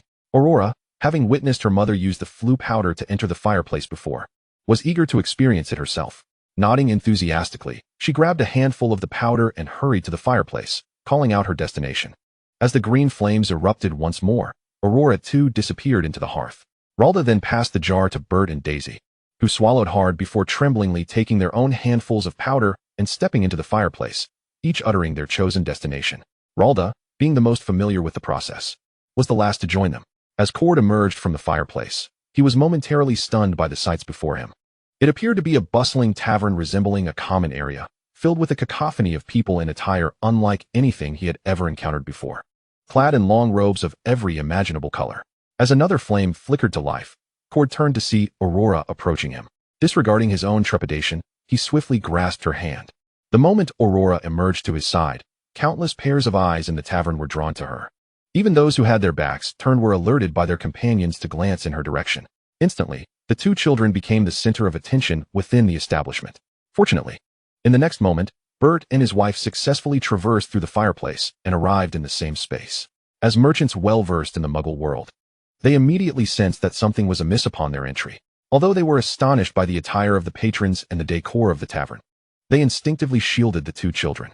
The couple understood that they had witnessed Aurora's beauty, an 11-year-old girl, without the protection of adults, bore an immense risk due to her striking appearance. They were uncertain about the nature of the people surrounding them, yet they remained instinctively protective of the children. In the following moment, Ralda materialized amidst a flicker of green flames. Upon spotting Ralda approaching, the group of wizards instinctively averted their gazes. Initially, their curiosity had been piqued by the radiant visage of the young girl, with her golden eyes, for they believed the Celeste family was represented solely by Ralda. Their intrigue regarding the girl was palpable, but upon seeing Ralda, they quickly understood the situation. This enchanting child was Ralda, the last descendant of the Celeste lineage. Born of an unknown man, they were all too familiar with Ralda's formidable character, her immense magical prowess, and her assertive demeanor. Thus, they dared not provoke her. As Ralda strode forward, they instinctively shifted their gazes away. After dispelling the wizard's curious stares, Ralda nodded to the tavern owner, leading the remaining four to a wall behind the trash bins. They then witnessed Ralda draw her wand and tap it rhythmically against the wall, which promptly opened, revealing the scene within.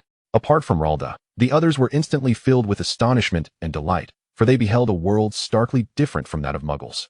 Most of the individuals inside donned long robes, adorned high hats, and wielded the wands Ralda had described, while various peculiar flying objects flitted about in the sky. Ralda stowed her wand and addressed her daughter and the Bert family, welcoming them to the magical world. Grasping Aurora's hand, she led the excited group into Diagon Alley. As they entered, the wall gradually closed behind them, and at that very moment, a peculiar figure arrived at the tavern. This individual, bundled in a thick headdress even in the sweltering summer heat, was sweating profusely but reluctant to remove it. He cautiously surveyed the surroundings before, as usual, ordering a cheap drink and retreating to a corner to observe. Today, he sensed something unusual, although he was aware that Harry had yet to receive any news. It felt as though he had missed something significant. Chilo quickly suppressed his unease and, as was his habit, remained silent in the corner. Meanwhile, Aurora and the Burt family found themselves overwhelmed in Diagon Alley, as everything around them shattered their preconceived notions. Flying orbs, brooms displayed in shop windows, peculiar garments, and cauldrons bubbling with pink froth provided them with an abundance of novel experiences. Ralda, recognizing that this was their first visit, did not rush them to attend to other matters, but instead walked at a leisurely pace, all the while keenly observing. Ralda was acutely aware that the instant her daughter stepped into this realm, countless gazes fell upon her, accompanied by hushed whispers among their companions. The admiration in those glances was overwhelming, and while Ralda had grown accustomed to the attention directed at her daughter, she remained vigilant of the potential dangers that lurked, necessitating constant protection. Thus, she held Aurora's hand tightly as they strolled slowly, eventually arriving at the center of the alley where the goblin bank stood. Turning to the Burt couple, still enraptured by their surroundings, Ralda inquired, "Have you brought your money?" Upon hearing her question, the couple nodded eagerly, with Robert patting a heavy bag hanging from his side. It contained several £1,000s. Ralda nodded approvingly and led Aurora and the Burt family into the bank, explaining along the way, "This bank is run by goblins and is the safest in the entire wizarding world. After exchanging your money, the remaining funds will be stored in a vault, and you can retrieve them using a special key, crafted through goblin magic, rendering theft exceedingly rare." As they listened attentively, the Burt couple nodded, their eyes darting around in wonder. This was their first encounter with genuine goblins. Inside the bank, all was quiet, with goblins diligently attending to their work. Ralda approached one engrossed goblin and gently tapped him, prompting him to lift his gaze. Ralda produced a sunflower-shaped key and tossed it in front of the goblin, stating, "Withdraw and deposit." After the goblin examined the key, he nodded, and Ralda gestured for Robert to place the bag of money on the table for the goblin to count. Upon seeing the large bag of coins, the goblin's eyes lit up, and he quickly summoned a few others to assist in counting. The goblins employed their unique methods for tallying the currency and swiftly calculated the total amount, informing Robert of the sum that could be exchanged. After the conversion, Robert received a golden key and the necessary funds for Cord's first-year expenses. However, the coins were too numerous to carry, so they were temporarily stored in Aurora's bag. The Burt family then accompanied Ralda to Aurora's vault, eager to see its location and number. Ralda positioned Aurora and Cord in front while the Burt couple sat behind. Before departing, Ralda earnestly advised, "Make sure to hold on tightly to the cart." The Burt couple, dutifully adhering to Ralda's advice, grasped their surroundings firmly before the cart began to move, subsequently expressing their gratitude for her warning. The ride resembled a roller coaster in the Muggle world, and the two children were filled with astonishment. Nevertheless, Aurora, exhilarated by the speed, let out joyous cries, while Cord, though surprised, clutched Aurora's hand tightly to prevent her from falling. With Ralda nearby for protection, they were assured of their safety. After a while, the little cart gradually came to a halt, and the goblin leaped off, using the sunflower key to unlock the vault door. With a deft swipe of his sharp fingernail, the vault slowly opened before their eyes. The resplendence within the vault left the Burt family utterly awestruck.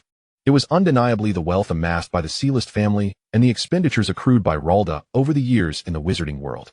It was a fortune sufficient for Aurora to indulge in for 3 lifetimes. Swiftly, Aurora grasped Cord's hand and led him into the treasury, where Cord held a bag aloft while Aurora stuffed it with gold galleons until it could hold no more, subsequently transferring the excess into her smaller pouch. Given Ralda's immense wealth, the fairies had thoughtfully placed the Burt family's vault adjacent to this opulent treasury to cater to the affluent lady. After completing their withdrawal, they returned via cart to the grand hall. Upon exiting the hall, Ralda looked down at the two children and inquired, "Which place would you like to visit first?" "My dears," Aurora promptly exclaimed, "the wand shop." Although Cord remained silent, he nodded in agreement, his eyes brimming with interest and anticipation for his own wand.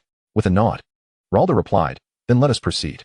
She took Aurora's hand and led the Burt family to a nearby establishment, where Cord and Aurora beheld a sign adorning the storefront, "Ollivander, purveyor of fine wands since 382 B.C." Ralda smiled at the two children and remarked, "Many wizards acquire their wands from this gentleman, including myself." With that, she pushed open the door, causing the wind chimes to jingle in welcome. Upon entering, Cord and Aurora were greeted by an expansive space filled with countless elongated boxes. Yet the shop appeared deserted. However, the next moment, an elderly gentleman descended a moving ladder. Ollivander's eyes widened upon seeing Aurora. He stepped down and approached her with a warm smile. "My goodness, you are the most beautiful little witch I have encountered since I began crafting wands. Pray tell, what is your name, dear?" Aurora dutifully replied, Thank you for the compliment, sir. My name is Aurora Granger.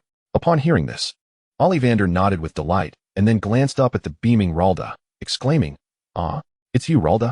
It seems like just yesterday that your daughter is now here to procure a wand. I recall your wand was made of spruce wood and unicorn tail hair, measuring 14 inches, a truly powerful wand." Ralda nodded in agreement. "Indeed, I have always cherished that wand." Ollivander, after acknowledging her words with a smile, turned to the boy standing beside her, asking, "And what is your name, dear?" Cord politely responded, "It's a pleasure to meet you, Mr. Ollivander. My name is Cord Burt." At the mention of this surname, Ollivander raised an eyebrow. "Ah, a little wizard from a Muggle family. Quite remarkable indeed." With that, he cheerfully retrieved a measuring tape, addressing them. "Which hand do you favor, dear?" Both Aurora and Cord indicated their right hands.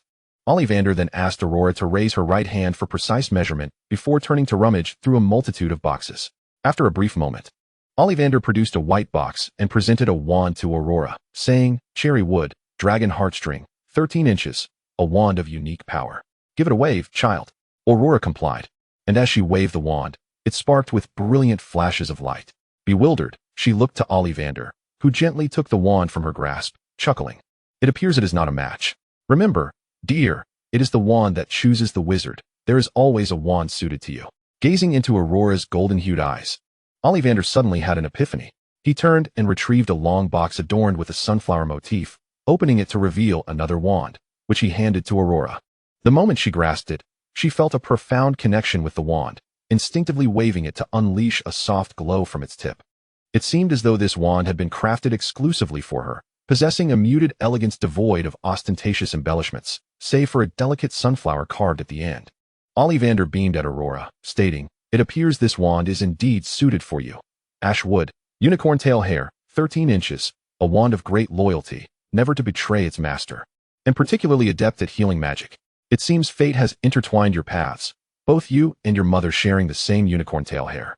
Upon hearing Ollivander's words, Aurora excitedly turned to her mother, who smiled down at her and lovingly stroked her daughter's head, affirming, "Indeed, it is a wonderful bond." Following this, Ollivander began selecting a wand for Cord, and after several attempts, he finally found the perfect match: cedar wood, thunderbird feather, 12 inches. This wand is particularly suited for individuals of intelligence, wisdom, and keen insight. "It seems you shall grow to be a very clever wizard, dear." Cord, exhilarated, clutched his wand tightly. It was his, uniquely his, and he could not contain his excitement as he expressed his gratitude to Ollivander. "Thank you so much." Ollivander waved his hand dismissively, reiterating, "No need for thanks, but remember, it is the wand that chooses the wizard." Ralda, holding her daughter's hand, smiled and inquired, "We shall remember, sir. May I ask how much for the 2 wands?" "That will be 14 galleons," came the reply. Chapter 23, The Twins and the Fox. After acquiring the wands for the 2 children, Ralda led them to procure the items listed on their school supply list. Cord then obtained a spacious storage bag designed to perform extension charms, a soft blue hue adorned with a small sunflower embroidery. Subsequently, they were able to stow away their cauldron and the books purchased from the leaky cauldron as per their list within this bag. Upon entering the bookstore, the 2 children were instantly mesmerized by the lively atmosphere, surrounded by a plethora of books, many of which they had never encountered before. After securing the necessary text from their school list, Cord eagerly beckoned Aurora to explore various other subjects. He collected an array of books, including the Complete Potions Mastery and the History of Hogwarts, purchasing anything he deemed useful. Aurora, however, found little interest in these. Aware of the challenges she faced in her studies, and thus focused solely on acquiring the books required for school, determined to learn diligently. At that moment, Aurora and Cord were on the 2nd floor, while the adults remained on the 1st, engrossed in books that piqued their interest, with Mr. and Mrs. Burt discovering texts on the financial aspects of the magical world, while Ralda elucidated the intricacies of the industry. After Cord took a book that piqued his interest from the shelf, he began to read it on the spot, while Aurora leisurely glided past him to another shelf. Upon lifting her gaze, Aurora spotted a vividly colored book that changed hues, captivating her curiosity. She reached out to retrieve it, only to find it positioned too high for her to grasp at her current height. Just when Aurora felt a tinge of disappointment and was about to give up after several attempts, she unexpectedly collided into someone's embrace. Quickly stepping back, she stammered, I'm so sorry. As she lowered her gaze, she noticed that the very book she had been interested in was now being presented to her by a stranger. Looking up, she discovered a boy with fiery red hair, beaming at her while holding the intriguing book. Wow, is the lovely lady trying to get this book? The red-haired boy inquired with a smile. Aurora nodded, preparing to respond when suddenly, another boy who looked exactly like the first sprang out from the left and playfully threw an arm around the first boy's shoulder. Aurora gasped in surprise. The boy who had just emerged laughed. Ha ha, it seems our Mr. George has assisted a beautiful girl today. The one named George chuckled. Indeed. It is truly my honor. Aurora gazed incredulously at the two boys, unable to comprehend. You too. In unison, the twins burst into laughter. Placing the book into Aurora's arms before standing on either side of her, speaking in harmony, allow us to introduce ourselves, Mississippi. I am Fred Weasley, MHM, and I am George Weasley. Upon hearing their identical surname, Aurora glanced between the two and replied, Hello, my name is Aurora Geller. Are you brothers? The boy on the left, Fred, nodded enthusiastically. Of course, little Aurora, we are twins. Meanwhile, George chimed in now. Why don't you guess which one of us is the elder brother and which is the younger? After some contemplation, Aurora slowly pointed to George on her right, saying, You are the elder brother. Upon hearing this, the twins erupted in laughter, with Fred declaring, I'm afraid you've guessed wrong, miss. I am the elder brother. Instantly, Aurora felt a wave of embarrassment rush to her cheeks, and she quickly bowed in apology, exclaiming, I'm so sorry, I didn't know, I am quite unaware. Thoughts raced through her mind, wondering if they were upset with her. Tears welled in her eyes. The two laughing boys, noticing her distress, suddenly felt at a loss, abandoning their playful game of guess who with a stranger. What's the matter, Aurora? Don't be sad. It was just a little joke, Fred assured her. George nodded earnestly. Yes, we were merely playing with you. Hearing this, Aurora hastily wiped her tears, realizing it would be impolite to continue crying when they were simply trying to be friendly. I truly apologize, she said. The brothers waved their hands, about to speak when a voice called out from behind, Aurora. Suddenly, a figure squeezed between the twins, grasping Aurora's hand with a serious expression directed at the two boys. It was Cord, who, having just regained his composure, realized Aurora was not by his side. In a panic, he searched and found his sister surrounded by the two red-haired boys, who appeared to have upset her. Cord's expression darkened as he pushed through the twins, taking hold of Aurora's hand and confronting them. What have you done to my sister? The twins felt a bit sheepish, realizing they had inadvertently caused her distress. But just as they were about to explain, Aurora tugged at Cord's hand. It's all right, brother, I accidentally bumped into them. They helped me get the book. She then showed Cord the colorful book in her hands. Upon seeing it, Cord's expression softened, and he turned to the twins, albeit still maintaining a somewhat stern tone. Thank you for assisting my sister in retrieving the book, but we must be leaving now, so please step aside. To Cord's surprise, the Weasley twins complied without protest, parting to allow Cord to lead Aurora out of the shop. As they descended from the second floor to the first, the twins' eyes remained fixed on them. Coincidentally, the twins had come to the bookstore to purchase books required for their third year. Upon entering, they had overheard a young wizard mentioning a particularly lovely young witch had arrived in the alley. They had wondered how beautiful she could be, and upon spotting Aurora at the corner of the second floor, they understood precisely who he had referred to. After all, anyone who laid eyes on Aurora would undoubtedly be enchanted by her beauty, and they were no exception, which sparked their playful instincts. They witnessed the little girl struggling to reach a book, and naturally, they felt compelled to come to her rescue. However, they did not anticipate that their playful antics would leave her in tears. For the first time, the mischievous Weasley twins found themselves at a loss for how to respond. They had pranked countless individuals, yet never before had they seen someone so distressed over a mistaken identity game. Moreover, when Aurora's brother arrived, they expected her to weep and tell him about their playful teasing, but to their astonishment, Aurora said nothing of the sort. Instead, she acknowledged their assistance in retrieving a book from the shelf. The brothers' gazes followed the little girl as she completed her transaction and exited the bookstore. And then in unison, they exclaimed, We hope Aurora is sorted into Gryffindor. It was evident that the twins shared an exceptional synergy in certain aspects. Once outside, they turned their attention to two remaining tasks. Since Hogwarts permitted one small pet to accompany students into the school, they intended to visit a pet shop to acquire a little companion before ordering their robes. Upon learning that owls could be used for sending messages, Cord was eager to get a magnificent owl. Thus, as he entered the pet shop, his gaze immediately fixated on the area where owls congregated. However, as Aurora stepped into the pet shop, the cacophony of chirping animals flooded her ears. Oh, for the love of birds, that little girl is absolutely stunning. My word, her eyes are like gemstones. I want her to be my owner.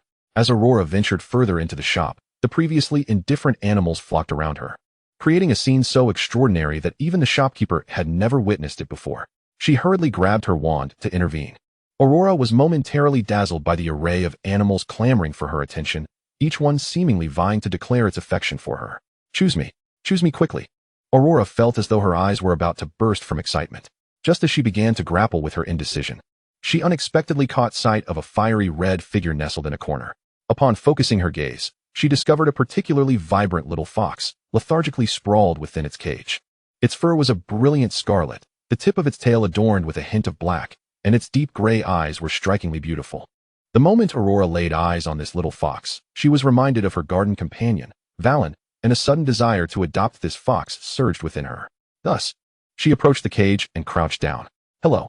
Just that single word caused the fox's drooping ears to perk up instantly, and it widened its eyes in astonishment at the girl before it, realizing it could actually comprehend the meaning behind her words. Who are you? The little fox trembled. In response, Aurora made a shushing gesture and softly replied, Hush, I can understand you.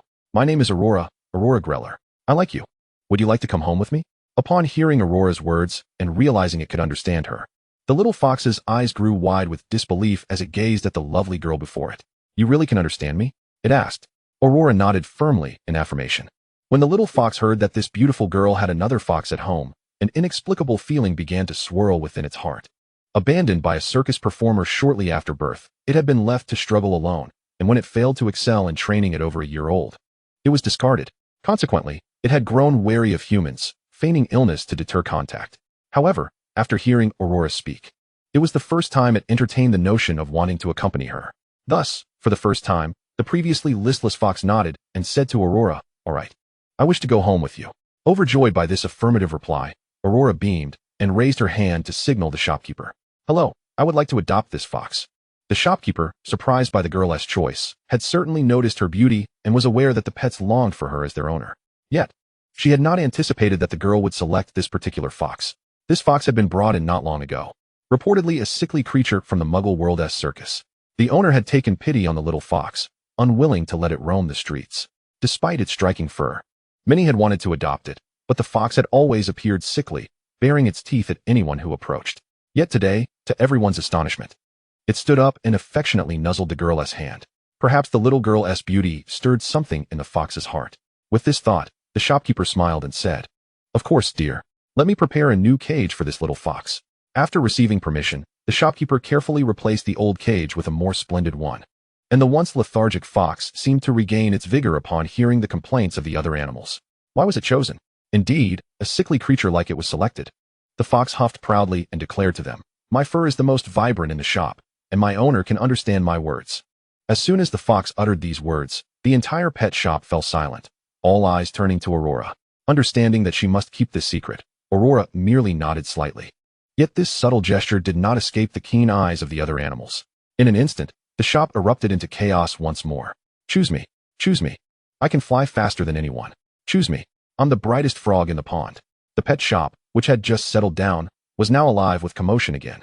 Observing this scene, the shopkeeper quickly gathered the necessary items and handed them to Aurora, and after completing the transaction, she led Aurora out of the store. When Ralda, Aurora's father, saw his daughter emerge, his gaze fell upon the fiery fox cradled in her arms.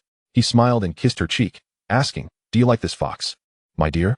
Aurora's eyes sparkled as she replied, I do. Just like I adore Valen. Ralda nodded with a smile, pleased that Aurora was happy.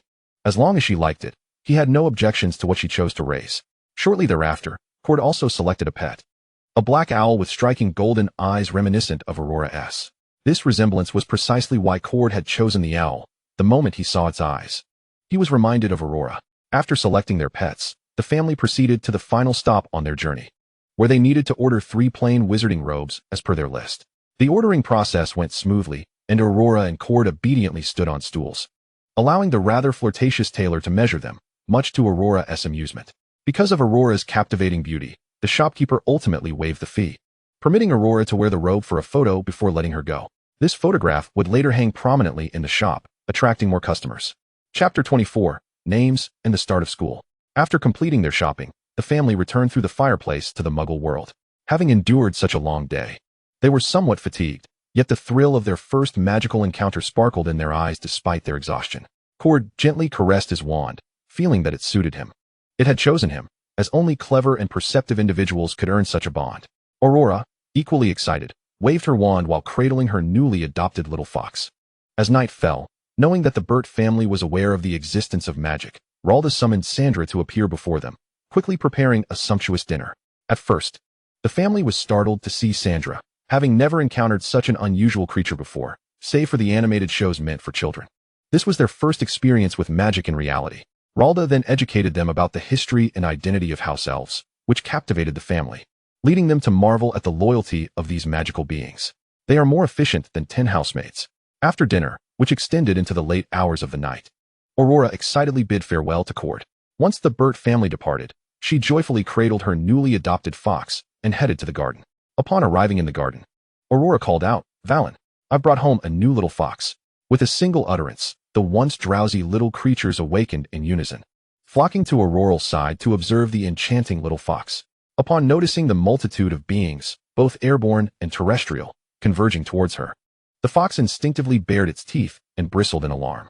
However, as the gaze of these small animals and their chattering voices reached her, realization dawned upon her. Oh, Aurora understands the language of animals. They are all her friends.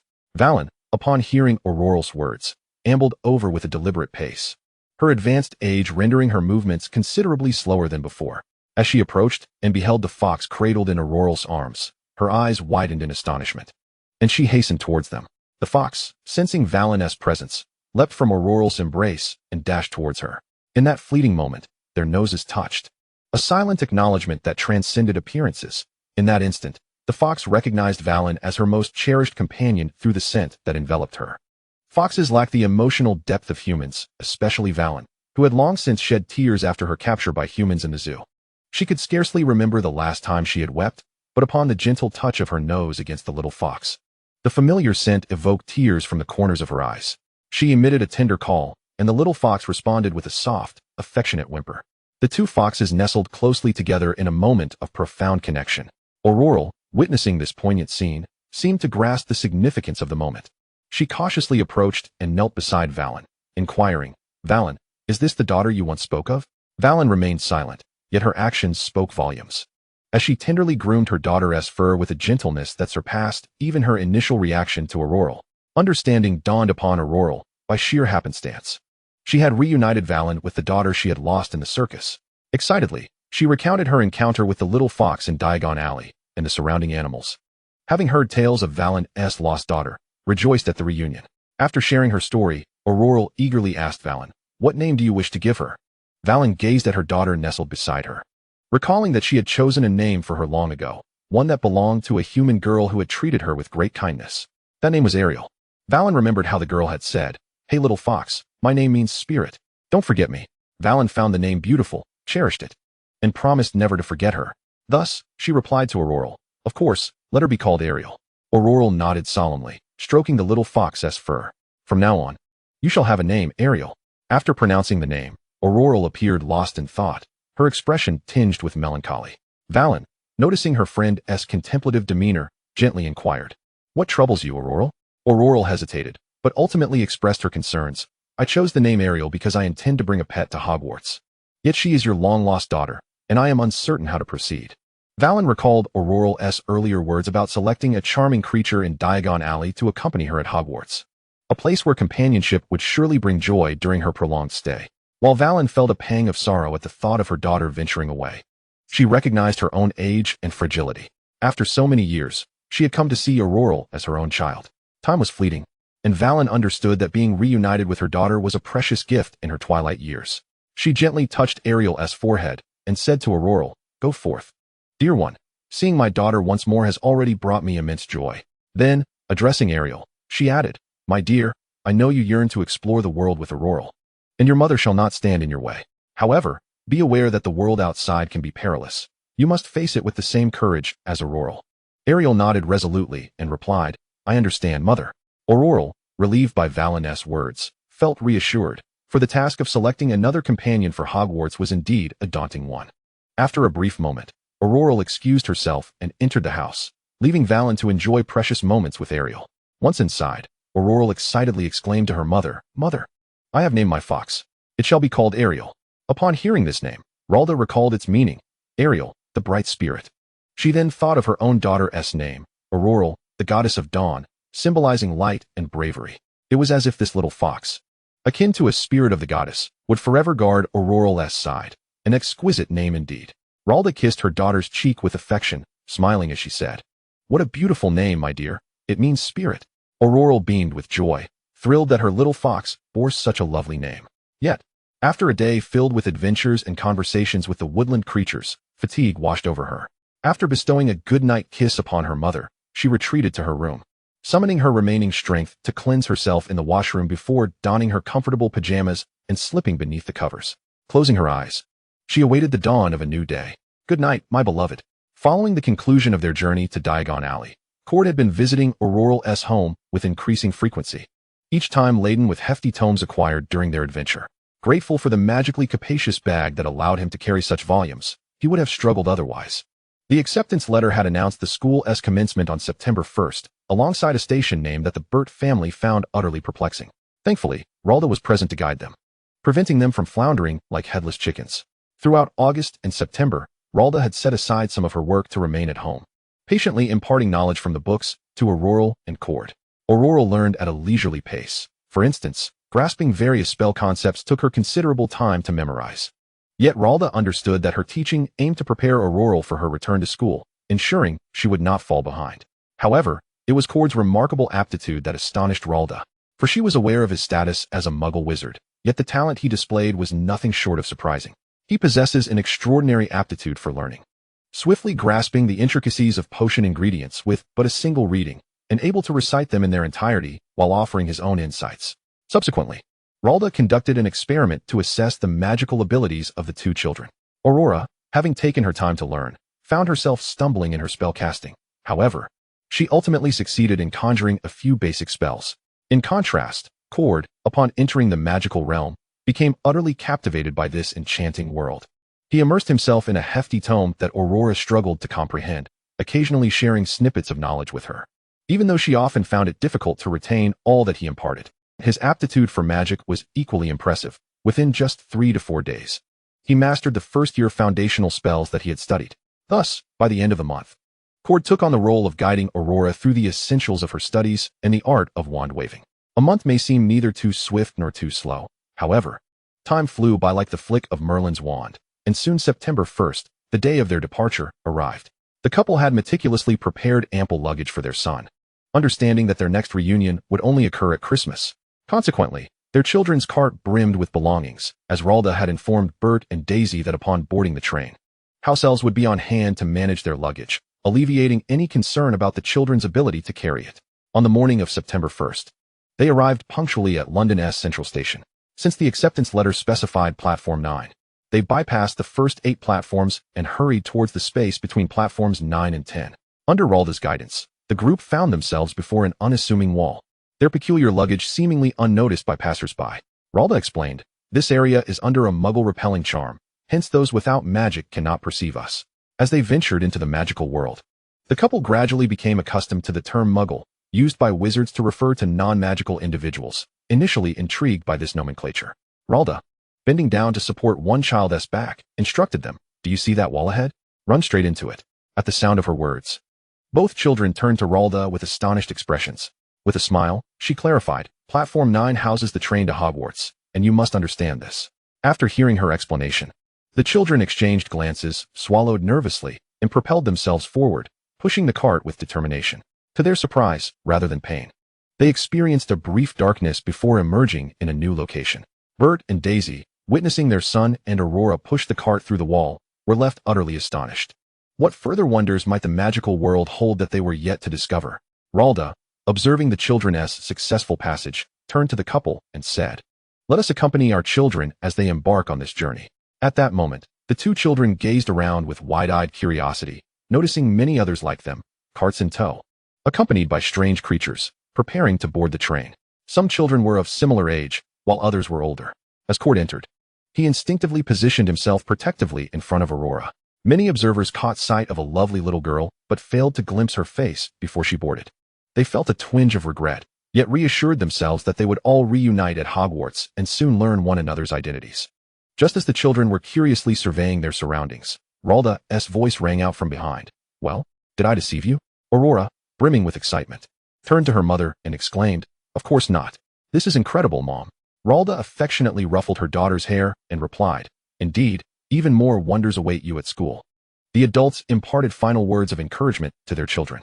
Ralda primarily advised Aurora to remain courageous in the face of adversity, assuring her that she would always stand by her side, urging her to treat every friend sincerely and to study diligently. Bert and Daisy counseled their son to focus on his studies, avoid trouble, look after Aurora, and take note of the school's layout and its inhabitants.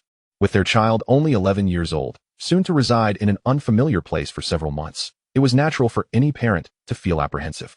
Only when the train's horn sounded, signaling the children to hurry aboard, did they reluctantly bid farewell and watch as their offspring stepped into the carriage. Ralda gazed at her daughter with concern. Aurora's innocence stirred deep worry within her, and she fought back tears, determined not to show weakness before her child. Just then, she felt a hand grasp hers and turned to find Daisy smiling reassuringly at her. Daisy shared Ralda's concern for her own son, yet offered encouragement, prompting Ralda to suppress her tears and smile as she watched her daughter take Cord's hand, stepping aboard the train. Meanwhile, not far away, a platinum-haired boy with an air of impatience was also boarding the train, flanked by two portly companions. Draco loathed the notion of school and scanned his surroundings with irritation, only to catch sight of a black-haired girl. For reasons unknown, he felt an inexplicable urge to observe her closely, but as he attempted to do so, she had already entered the train. With a frustrated click of his tongue, he kicked his companion Goyle and, frowning, took his seat. As the train's whistle sounded for the third time, a plume of white steam billowed from its front, propelling it away from the station. Filled with the hopes of the children and the earnest wishes of their parents as it journeyed toward the mysterious academy. There, they would embark on a wondrous adventure. Chapter 25, The Train and New Friends. It is worth noting that although the two children bid farewell to their parents just as the train was about to depart, they were fortunate enough to discover an empty compartment. This compartment was devoid of any other passengers, a stroke of luck, as many others might still have been searching for seats. Once Aurora and Cord settled into their seats, they pressed their faces against the window, gazing at the fleeting scenery outside. This train was invisible to muggles, thus the little wizards were treated to sights that remained hidden from non-magical eyes. As the train traversed through various landscapes, gradually shifting from the urban center to the countryside, they beheld the breathtaking beauty of the exterior scenery, dotted with scattered estates. Both children, experiencing such a train journey for the first time, were filled with immense curiosity, finding every view utterly captivating. With Aurora unable to take her eyes off the sights, after some time, Cord withdrew his gaze and retrieved a book from his left side bag, pondering the ceremony that would take place during the sorting hats assignment. According to the account narrated by Aunt Ralda, there exist 4 distinct houses, each possessing its unique characteristics, and a ceremony will determine which house one is best suited for, where like-minded individuals will assemble. Cord was immensely curious about the ceremonial allocation to the houses. Yet when he sought more concrete details from Ralda, she merely smiled enigmatically and remarked that the true experience could only be unveiled once they arrived. Consequently, Cord remained perplexed regarding the nature of the ceremony, and none of the numerous books he had purchased that day at the bookstore provided any elucidation. The ceremony appeared increasingly enigmatic, igniting further curiosity amongst them. Was there a perilous aspect to it? This notion was promptly dismissed by Cord. Surely, that could not be the case, as the ceremony was conducted for 11-year-olds, who had yet to delve deeply into the realm of magic, and according to Ralda, there must be others like him from the Muggle world. It was improbable that any significant danger lurked, leading him to surmise that the ceremony would likely serve as a mere evaluative tool. Thus, Cord turned his attention back to the book in his hands, accompanied by the sound of the train whistling past. After all, Ralda had informed the children that they had at least 8 hours before the train departed, a span ample enough for numerous activities. Aurora, having pressed her face against the window, soon grew weary of gazing at the scenery. Consequently, she naturally reclined in Cord's embrace, idly perusing the textbooks required for their first year. Strangely, the compartment held only the 2 siblings, which allowed their interactions to remain as delightful as ever. During their journey, a snack vendor wheeled his cart into their compartment. Aurora had yet to savor the magical confections, having only acquired a few items during their previous visit to Diagon Alley. Understanding Aurora's desires, Cord gestured grandly, ordering one of each item from the cart, which he piled onto the table for her to sample. Aurora's eyes sparkled with delight as she surveyed the array of treats before her, eagerly selecting one after another. She first picked up a package labeled Bertie Bott's Every Flavor Beans, extracting a red candy and tasting it, immediately recognizing the sweet flavor of apple. Her eyes lit up, prompting her to continue sampling candies of various hues, encountering flavors of strawberry, orange, and even green pea. However, fortune does not always favor the brave, and soon she encountered a taste that was indescribably unpleasant, akin to pickled, spoiled sauerkraut. Aurora quickly spat out the offending candy and gulped down several mouthfuls of pumpkin juice. Observing this, Cord produced a handkerchief to wipe the remnants of pumpkin juice from her chin, admonishing her gently, "Take your time, no one is competing with you." He assumed she had merely eaten too hastily and choked. At this moment, Aurora's eyes gleamed with mischief as a wicked idea formed in her mind. She meticulously selected a candy and handed it to Cord. Without suspicion, he opened his mouth to accept the treat while continuing to read. However, in an instant, Cord realized something was amiss. He promptly spat out the candy, his fair complexion flushing crimson, and like Aurora before him. He hastily drank several gulps of pumpkin juice to recover. Hearing Aurora's peals of laughter, he understood that he had been the target of her playful prank. Having unwittingly consumed a particularly spicy Bertie Bott's bean, Cord chuckled at the sight of Aurora doubled over with laughter, and he gently flicked her forehead, saying, "You only know how to tease me." Aurora huffed in response, "I wasn't teasing you. That was merely your bad luck." Cord, unable to suppress his laughter, conceded, "Well, indeed. It seems I have had a streak of misfortune." Aurora beamed at him with delight, then redirected her attention back to the table laden with sweets. Embarking on further tasting adventures, licorice, chocolate frogs, and buzzing bee candies, all delectable. She even began to collect the characters from the chocolate frogs.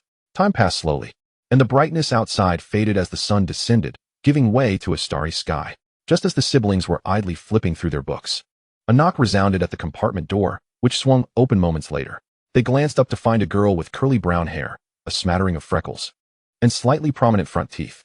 Upon entering, she inquired, "Have you seen Neville's toad?"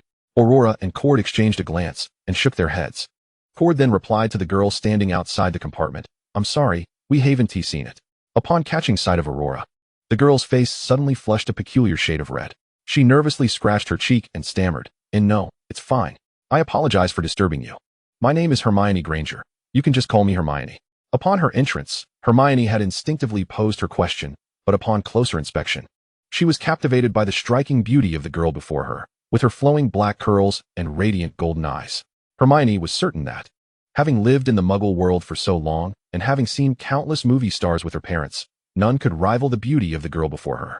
She appeared far more enchanting than the blonde starlets gracing magazine covers or any childhood celebrities. Hermione felt an immediate urge to befriend this captivating girl and thus proceeded with a brief introduction. Upon hearing Hermione's words, Aurora's eyes sparkled as she smiled brightly at Hermione, saying, "Hello, Hermione. I'm Aurora Geller." After Aurora introduced herself, Cord politely shared his name as well. At that moment, Hermione felt she had made a new acquaintance in Aurora.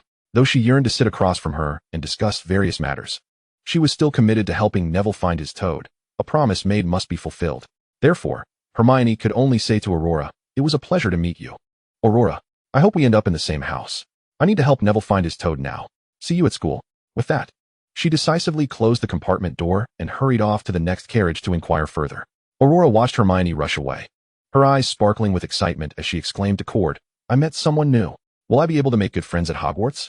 Observing the enthusiastic girl before him, Cord couldn't help but chuckle. Aurora was blissfully unaware of the charm she possessed. Anyone who laid eyes on her would instinctively desire to be her friend.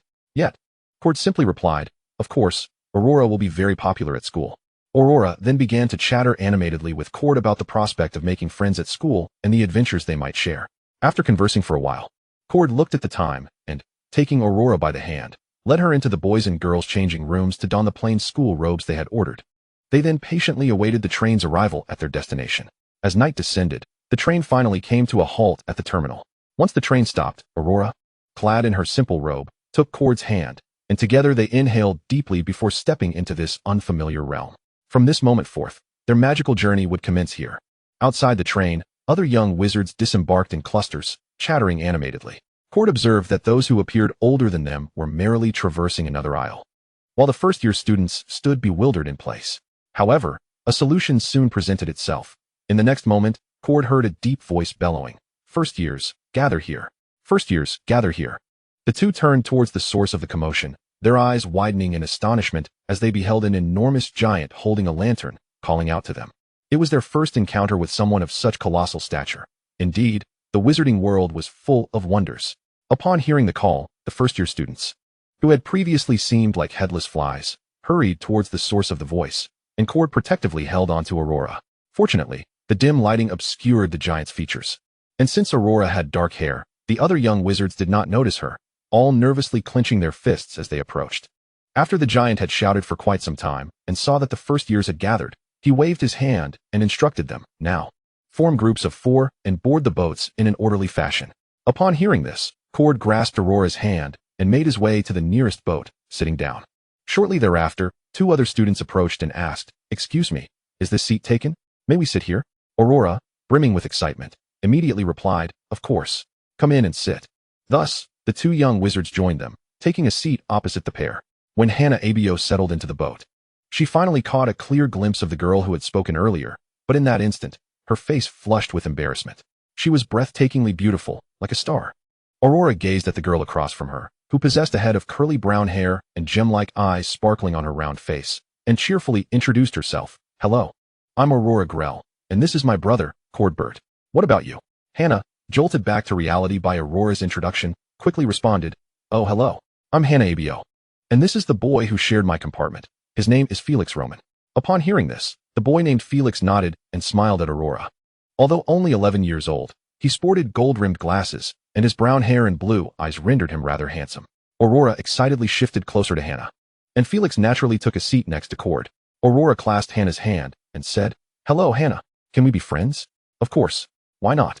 Hannah replied, her face lighting up with joy, and soon the 2 girls were chattering away about a myriad of topics. It was curious how they could converse so freely upon first meeting, yet the 2 boys also found their own points of interest. Felix, noticing the book in Cord's hand, began discussing the questions it posed, which piqued Cord's interest. Thus, within the small boat, the 4 of them engaged in lively conversation, as the vessel carried them toward the enigmatic castle. Chapter 26, The Sorting. As the boat glided across the lake, the darkness gradually gave way to a glimmer of light. When the young wizards gazed toward the illumination, they collectively gasped in awe. Before them stood an ancient castle, brilliantly lit, promising to unveil countless wonders within. Aurora and Hannah had nearly become inseparable friends on this journey, and as they beheld the magnificent sight before them, they could not help but exclaim in wonder. Beside them, Cord and Felix shared the same spark of excitement in their eyes, aware that this castle held innumerable adventures and knowledge awaiting their discovery. As the boat docked at the shore, the first-year students began to disembark, approaching the castle. During their time on the boat, the 4 young wizards had transitioned from strangers to acquaintances. Once the giant wizard saw that all the young wizards had disembarked, he raised the lantern once more and boomed, "Now, form 2 lines and follow me inside." The first-year students, now exceptionally obedient, fell into line upon hearing the giant's command and proceeded into the castle. Upon entering, the 11-year-olds craned their necks to examine the surrounding decorations, unable to restrain their gasps of admiration.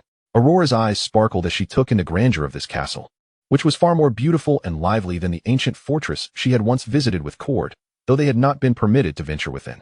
The young wizards obediently approached a grand door, where the leading giant turned to them and announced in a booming voice, "All right, now, patiently wait here. A professor will soon arrive to guide you to the sorting ceremony. I wish you all the best in being sorted into your desired houses." With that, he swayed away, lantern in hand, leaving the 11-year-olds in a state of wide-eyed silence. However, this moment of stillness was fleeting. They soon gathered in small clusters, discussing amongst themselves.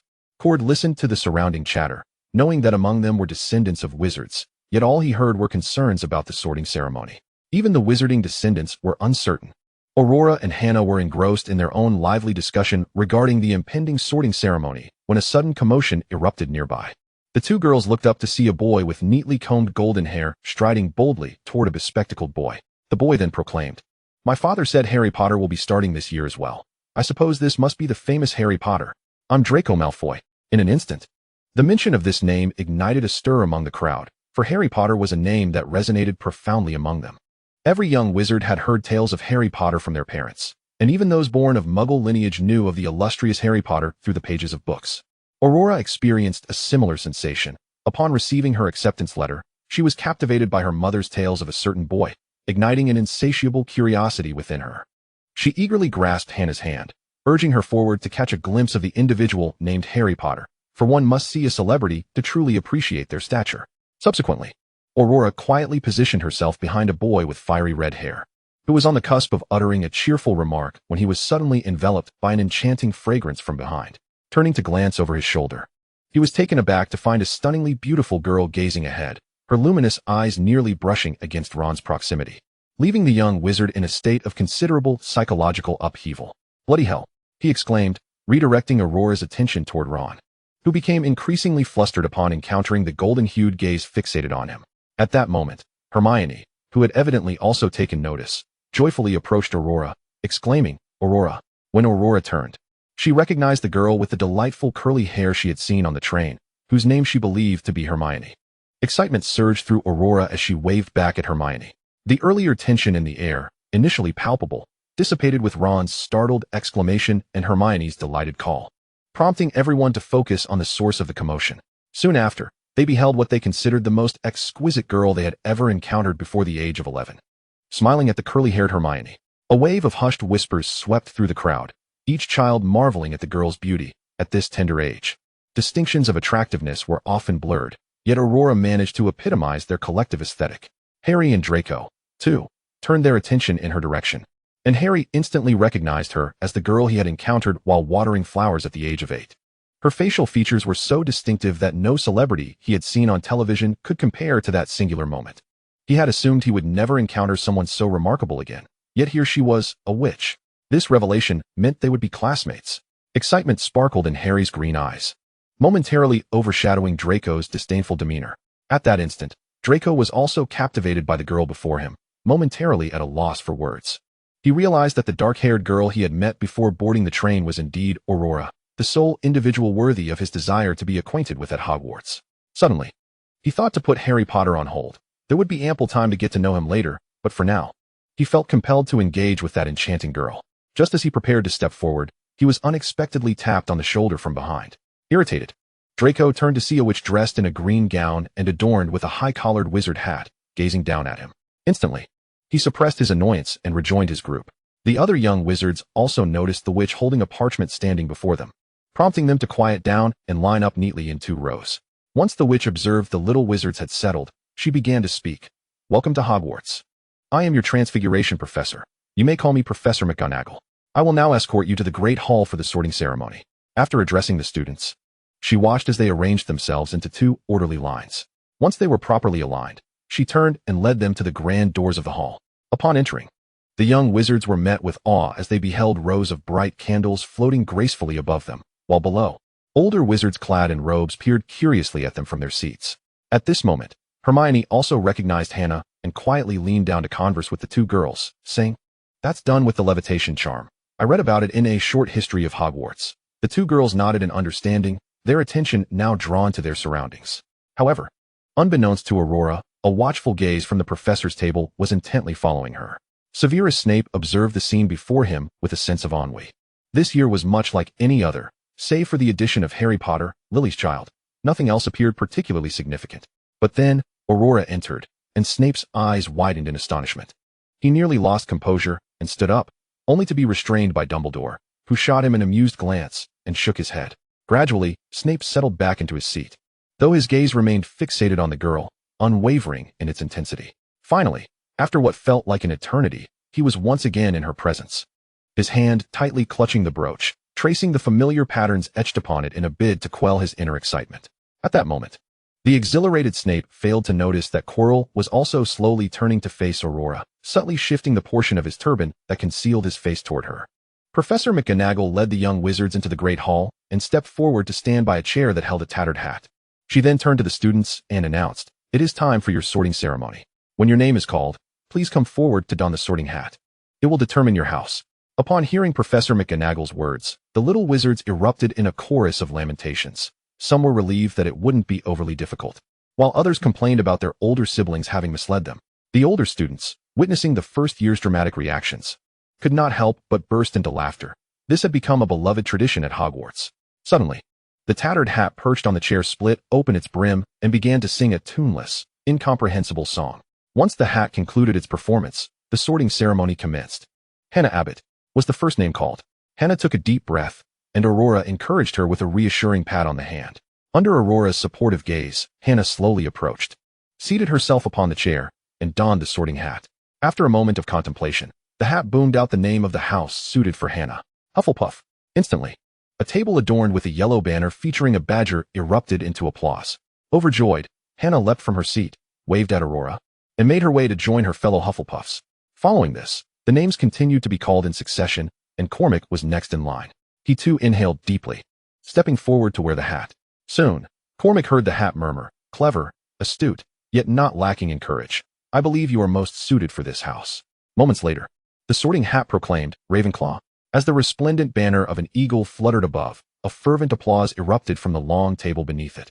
Cold cast a glance at Aurora, feeling a twinge of unease as he took his seat at the Ravenclaw table, glancing back over his shoulder with trepidation. To which house would Aurora be assigned?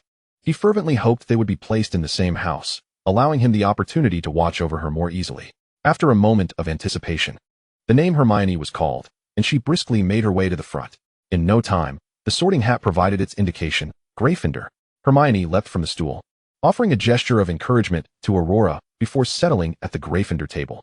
Next, Professor McGonagall scanned the list of names and called out loudly, "Aurora Greller."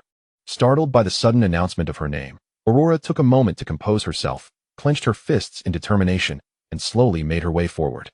Initially, her name had garnered little attention, as the surname Greller was unfamiliar to most young witches and wizards, likely thought to belong to a muggle. However, as some of the younger students caught sight of Aurora's face, they were instantly captivated, nudging their friends who were chatting nearby. When those friends turned with expressions of impatience, they promptly pointed towards Aurora. Upon seeing her, they too were rendered speechless. An unexpected hush fell over the hall, swiftly followed by a cacophony of excited whispers. "By Merlin, she is extraordinarily beautiful. Oh, Merlin, I hope Aurora is sorted into my house. By Merlin's trousers, I would forego meat for 10 years just to have her in my house." In that moment, the once orderly assembly of witches and wizards rose from their seats, eager to glimpse Aurora. Overwhelmed by the sudden attention, Aurora could only manage a nervous smile, which only amplified the fervent discussions around her. Unsure of how to navigate this attention, she hurriedly ascended to the chair. Just as she settled down, Professor Snape abruptly stood from the staff table, his expression dark and forbidding as he surveyed the raucous crowd. Indeed, the professors held sway. For the moment Snape rose, the students fell silent, obediently returning to their seats. They then widened their eyes, fixated on Aurora as she donned the Sorting Hat, silently praying for her assignment. The instant the hat rested upon her head, it spoke in a tone brimming with delight. "Oh, my dear child, you embrace all with love, treating everything with kindness, spirited and utterly perfect. You are truly destined for this house." Which house could that be? Aurora pondered, but in the next heartbeat, the answer became clear. The Sorting Hat bellowed the name of the house with gusto, Hufflepuff. As its proclamation echoed through the hall, the loudest applause erupted. A thunderous ovation from the ever-kind and peaceful Hufflepuff house, resonating with such fervor it could have lifted the very roof. The Hufflepuff students applauded with fervor, their hands nearly turning crimson, as they beamed at the girl who was now approaching them after removing her hat. Meanwhile, the other three houses felt a wave of disappointment wash over them. They had not anticipated that such a stunning young lady would be sorted into Hufflepuff. Thus, a world was established where one house rejoiced while the others lamented. Harry watched the girl's retreating figure, suddenly reassessing Hufflepuff's appeal, while Draco furrowed his brow at the jubilant faces of the Hufflepuffs, scoffing under his breath. She actually won a Hufflepuff? How terribly uncouth. The Sorting Hat must have erred. Though Cold felt a twinge of disappointment upon learning that Aurora had been sorted into Hufflepuff, he recalled that their classes would be shared with Ravenclaw, which eased his mind. Although Aurora was not in Ravenclaw, they would still share the same lessons at the same time, which was comforting. Aurora, upon discovering that she would be in the same house as her dear friend Hannah, felt an overwhelming surge of joy. She removed her hat, and, after bowing to Professor McGonagall and the Sorting Hat, she eagerly made her way to the Hufflepuff table, where Hannah had already saved her a seat. Even the Sorting Hat, typically silent after the ceremony, couldn't help but exclaim to Professor McGonagall as it observed Aurora's enthusiastic run. "Oh, she is like an angel, Minerva." Professor McGonagall's eyes softened with warmth as she replied, "Indeed, who could argue otherwise? She is the very embodiment of Hufflepuff." As Aurora took her seat, a multitude of young witches and wizards clamored to make her acquaintance. They rushed towards her, hands outstretched in greeting. "Hello, Aurora. May we be friends? I'm Larcoat. Can we get to know each other?" The air was filled with friendly voices, and although Aurora was delighted, she felt slightly overwhelmed by the sheer number of kind greetings. Just then, a brown-haired boy stood up and addressed the crowd. "All right, the sorting ceremony is not yet complete. Let us return to our seats. Aurora will be in our house, and we will have plenty of time to get to know her later." As soon as he spoke, the young witches and wizards obediently returned to their seats. Aurora turned to see a remarkably handsome older student with brown hair smiling at her, giving a nod of acknowledgement. "Thank you for helping me," Aurora said, her smile bright. The boy shook his head with a grin. No need for thanks. It's my pleasure. After a brief pause, he introduced himself. Of course, I'm also delighted to meet you, Aurora. My name is Cedric Diggory, a third-year student. Aurora excitedly nodded. I'm very pleased to meet you, Cedric. Seeing her radiant smile, Cedric felt a surge of happiness. He replied, you can just call me Cedric, or even Ced. Aurora nodded in agreement, and Cedric continued. Well then, the sorting ceremony isn't finished yet, so I need to head back. If you have any questions, feel free to seek me out. Aurora nodded vigorously, responding, all right, thank you, Ced. Cedric returned to his seat, but before he could say anything further, his friend nudged him in the arm and whispered, so, what do you think of the new girl? Isn't she stunning? So sweet. Cedric nodded with a smile. Indeed, Aurora is undoubtedly the most cheerful and beautiful girl I've ever encountered. Cedric found himself inexplicably compelled to rise and assist the enchanting Aurora, a girl he had yet to truly know. Undoubtedly, he was aware of her striking beauty, despite being merely 11 years old. She possessed a captivating allure that left him momentarily speechless. Cedric could not ascertain whether it was Aurora's charm or the radiant smile gracing her face as she approached the Hufflepuff table that rendered him so entranced. Thus he stood, driven by a blend of instinct and a personal desire to become acquainted with her. Observing Cedric's unusually broad smile, a nearby friend leaned in with a mischievous grin, teasingly inquiring, oh, is our esteemed Diggory hoping to befriend the lovely first year? Amused, Cedric playfully swatted at his friend, who responded with an exaggerated ouch. Just as their playful banter unfolded, Professor McGonagall called out the next name, Harry Potter. At that moment, Draco and Ron had already been sorted into their respective houses, while Felix had found his place in Ravenclaw, seated beside Colt. When McGonagall announced Harry Potter's name, an anticipatory hush fell over the hall, which was soon followed by an eruption of excited chatter. The young witches and wizards were all too familiar with Harry's illustrious reputation, craning their necks to see which house the famed boy who lived would be assigned to. Aurora, equally intrigued, leaned forward alongside Hannah to witness the sorting ceremony. After an unusually long silence, the sorting hat muttered something to Harry before finally proclaiming, Gryffindor. In an instant, the Gryffindor table erupted in thunderous applause, with the Weasley twins jumping up in exuberance, exclaiming, we have Potter. We have Potter. Only moments ago, they had lamented Aurora's assignment to a different house, but now, with Harry placed in Gryffindor, their spirits soared, and they cheered vigorously. As Harry descended to join his new housemates, he cast a glance toward Hufflepuff, for he had just confided to the hat his desire to be sorted there. However, the hat had evidently other plans, leading him directly to Gryffindor. Yet, the prospect of sharing a house with Ron, his first true friend, brought a smile to Harry's face. As the sorting continued, the atmosphere shifted. With the most beautiful girl and the most celebrated boy having been assigned to their houses, the applause from the remaining students became more subdued.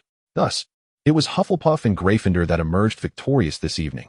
Hufflepuff welcoming the fairest maiden, and Gryffindor embracing the boy who lived.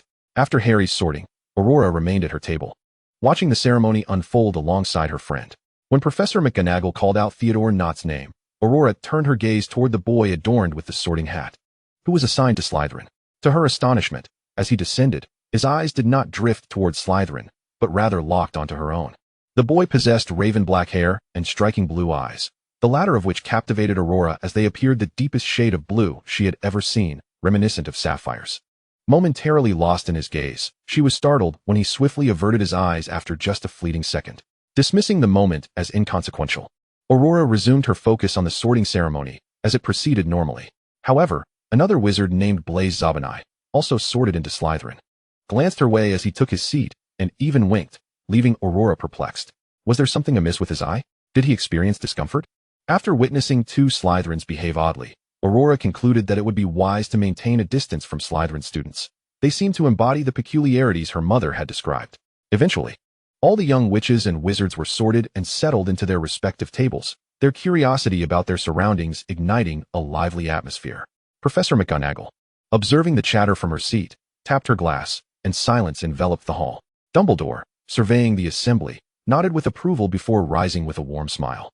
Addressing the students, welcome, new students, to Hogwarts. We also extend our greetings to returning witches and wizards as you continue your studies here. Within these walls, you shall acquire knowledge and experience the finest education while forging lasting friendships and encountering extraordinary adventures. I hope you enjoy your time here. However, I must remind you of a few important points. We have a curfew each night, and wandering after hours is strictly prohibited. Mr. Filch will be patrolling the corridors, and any caught will face severe consequences.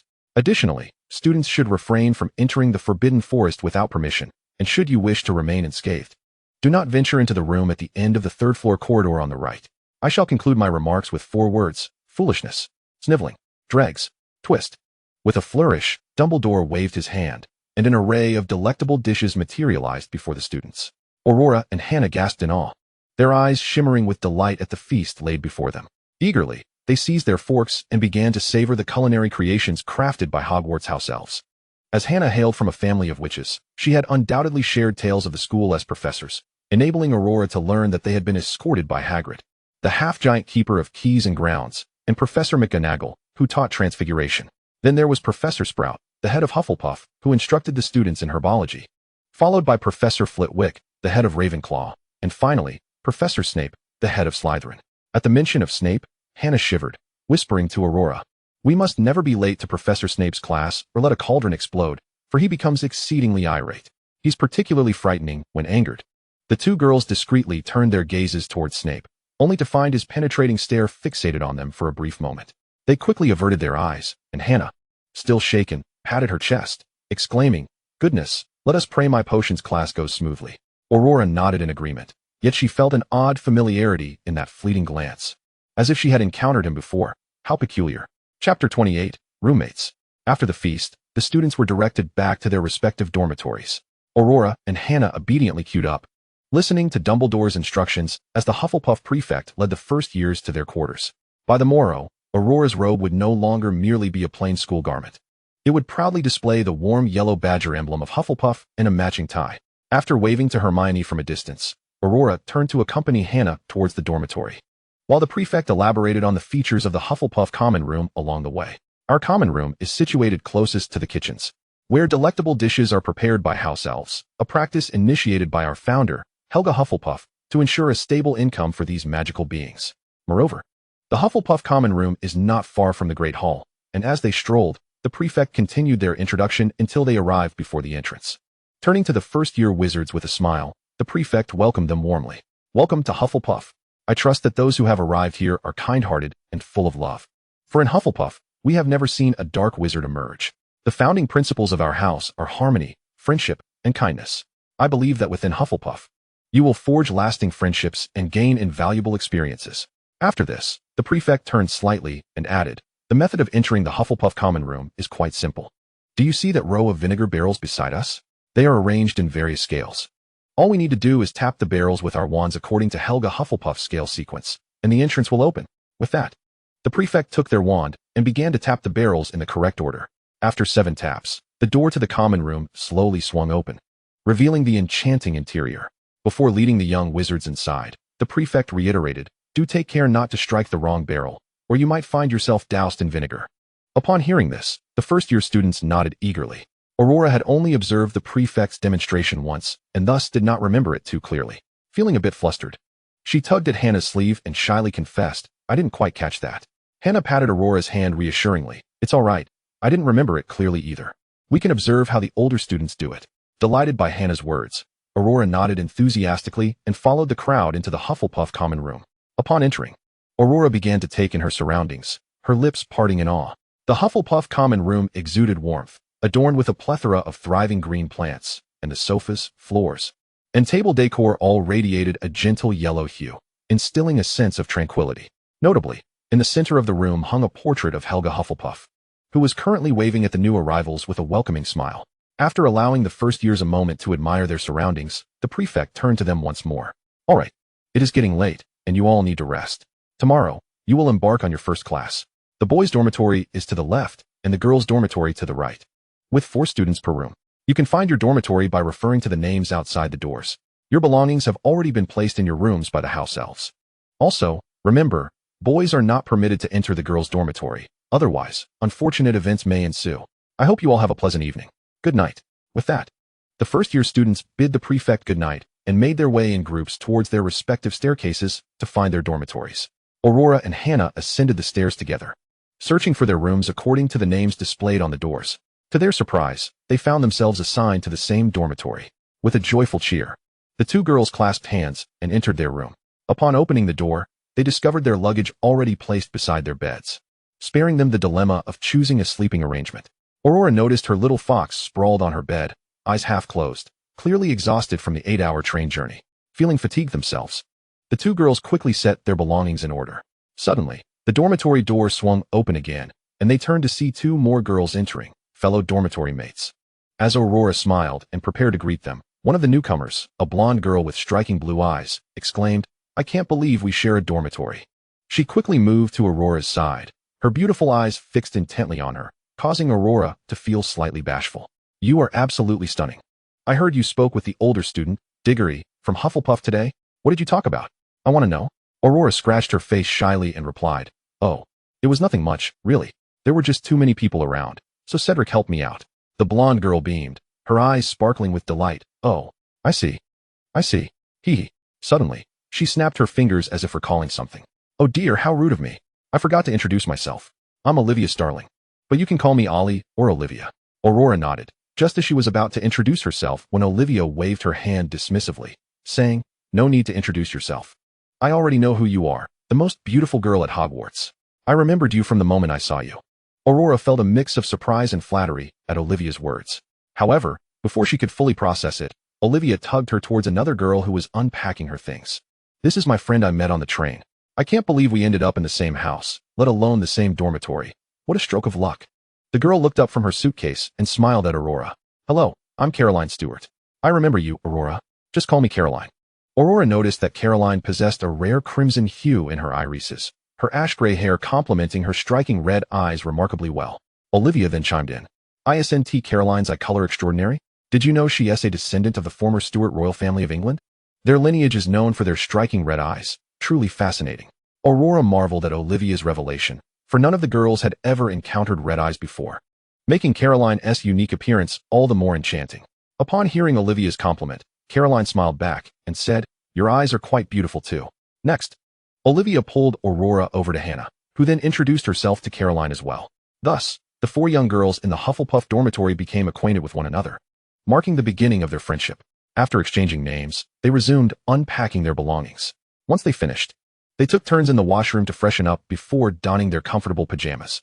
Aurora donned a nightgown prepared by her mother, a charming beige dress adorned with delightful bear prints, with the little bears clutching vibrant sunflowers. After changing into her sleepwear, the girls, though a tad fatigued, found themselves exhilarated in the company of new friends, and thus settled cross-legged on their respective beds to engage in spirited conversation. The most vivacious among them were undoubtedly Aurora and Olivia. Despite her slight weariness, Aurora was brimming with excitement as she embraced Ariel while conversing with the other three companions. Through their exchanges, the four little girls learned about one another's backgrounds. Hannah hailed from a lineage of wizards, belonging to the esteemed pure-blooded House of 28. Olivia's parents were also pure-blooded, while Caroline, like Cold, came from a wealthy Muggle family. Hannah's gentle demeanor and cheerful disposition made her a delightful conversationalist, effortlessly offering reasonable insights on various topics. The other three girls unanimously regarded her as the kindest little witch in their dormitory. After their lively discussions, Olivia, reclining on her bed while savoring the desserts smuggled in by Caroline from the Great Hall, aptly dubbed her a walking gossip machine. Despite having only spent a single night at Hogwarts, Olivia seemed to have absorbed an abundance of its secrets, regaling them with tales of the Malfoy family and the peculiarities surrounding Lombard's allocation to Gryffindor, even uncovering a little secret about a prefect. Caroline, more approachable than anticipated, dispelled any notions of aloofness that her crimson eyes and ash-colored hair might have suggested. In truth, she preferred lounging to standing, always equipped with an array of sweets and confections. Just moments ago, Aurora had exchanged homemade treats with Caroline. Caroline also shared fascinating snippets of the history of the Stuart dynasty, drawing the girls' rapt attention, particularly for those who were less acquainted with Muggle history. As their conversation continued, the bond between the four girls grew ever stronger, embodying the spirit of Hufflepuff, where even unfamiliar faces can become drawn to one another through shared dialogue. Amidst their chatter, someone yawned first, triggering a chain reaction as all four girls succumbed to the fatigue of the day. Aurora glanced out the window, noting the late hour, and suggested to her companions, "Let us retire for the night. I recall that tomorrow we have Professor Snape's potions class."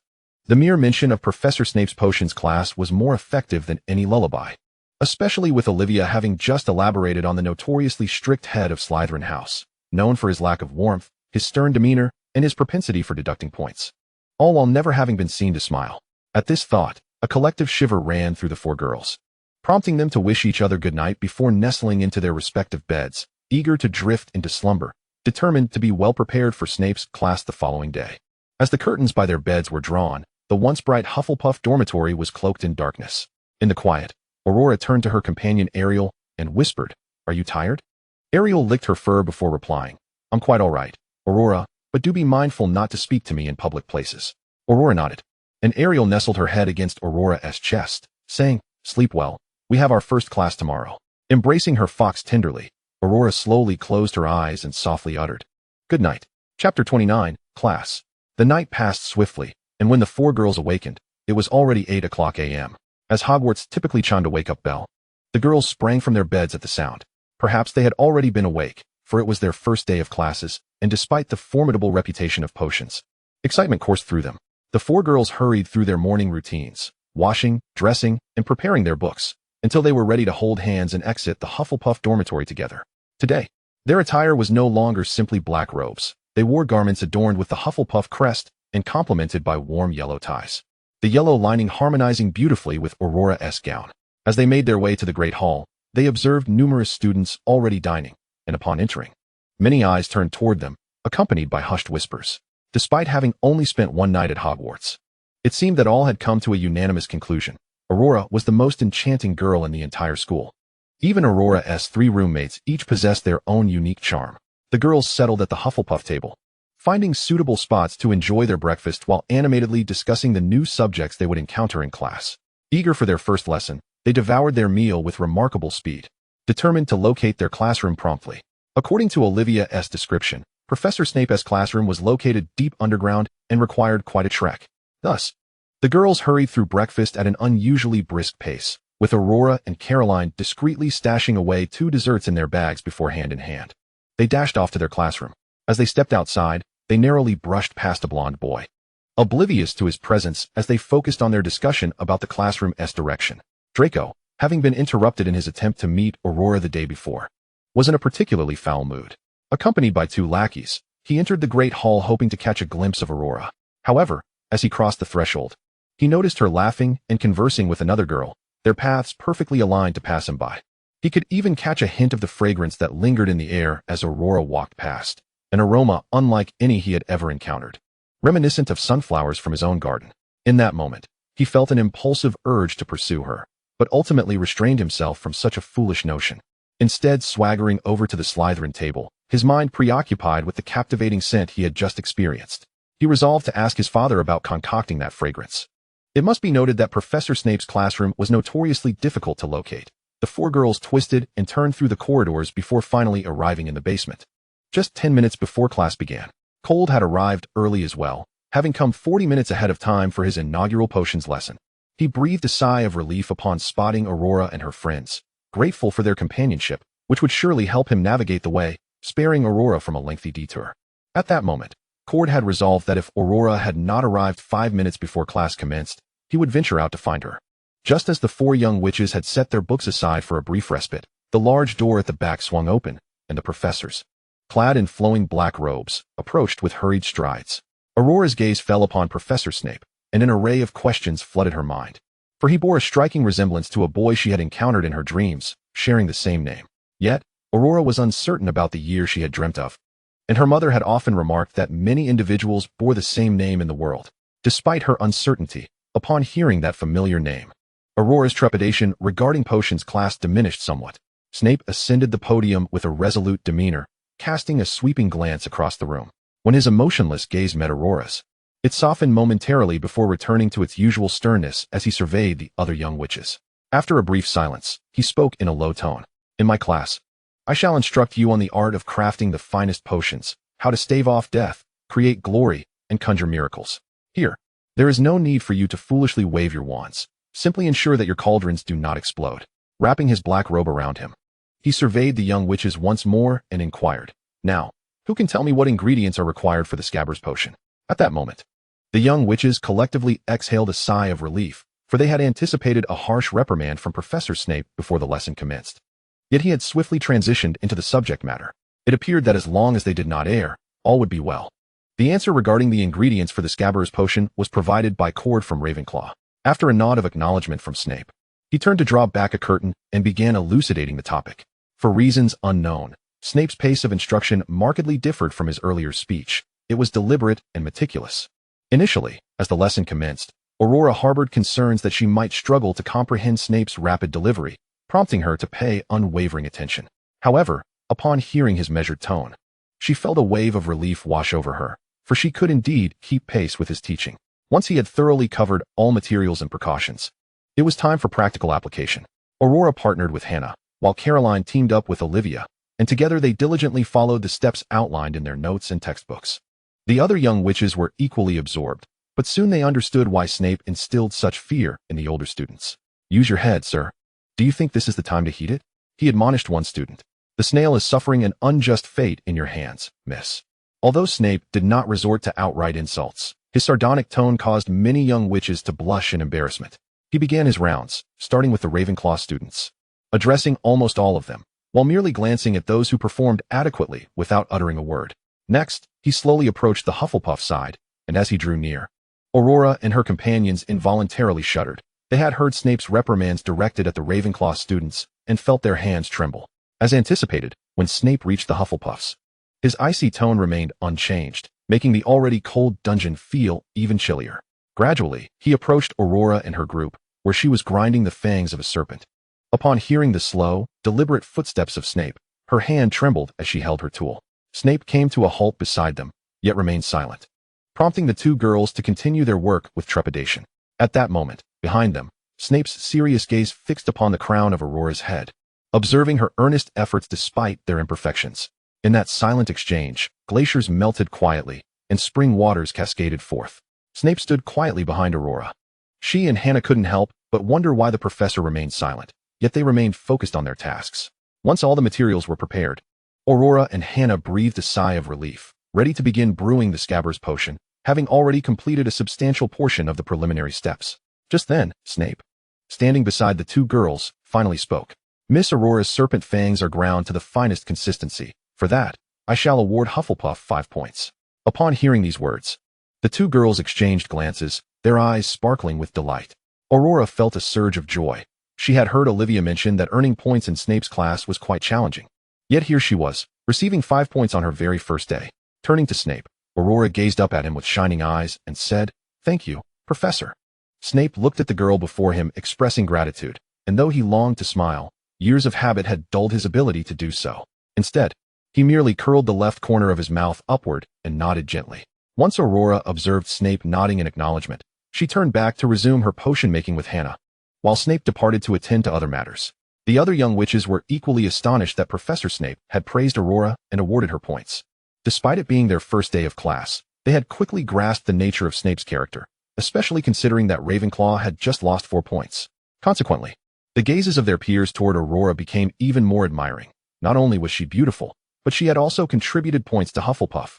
It was yet another day of envy directed at Hufflepuff. Although Cord was in Ravenclaw, he felt a sense of joy for Aurora's achievement. If nothing else went awry in the other classes, perhaps Aurora would prove to be the first year which to earn points. Just as all the young witches thought Professor Snape's demeanor had softened, they were once again met with his voice. "Is it your intention to make the potion feel grainy for the patient, given how coarsely you ground the serpent's fangs?"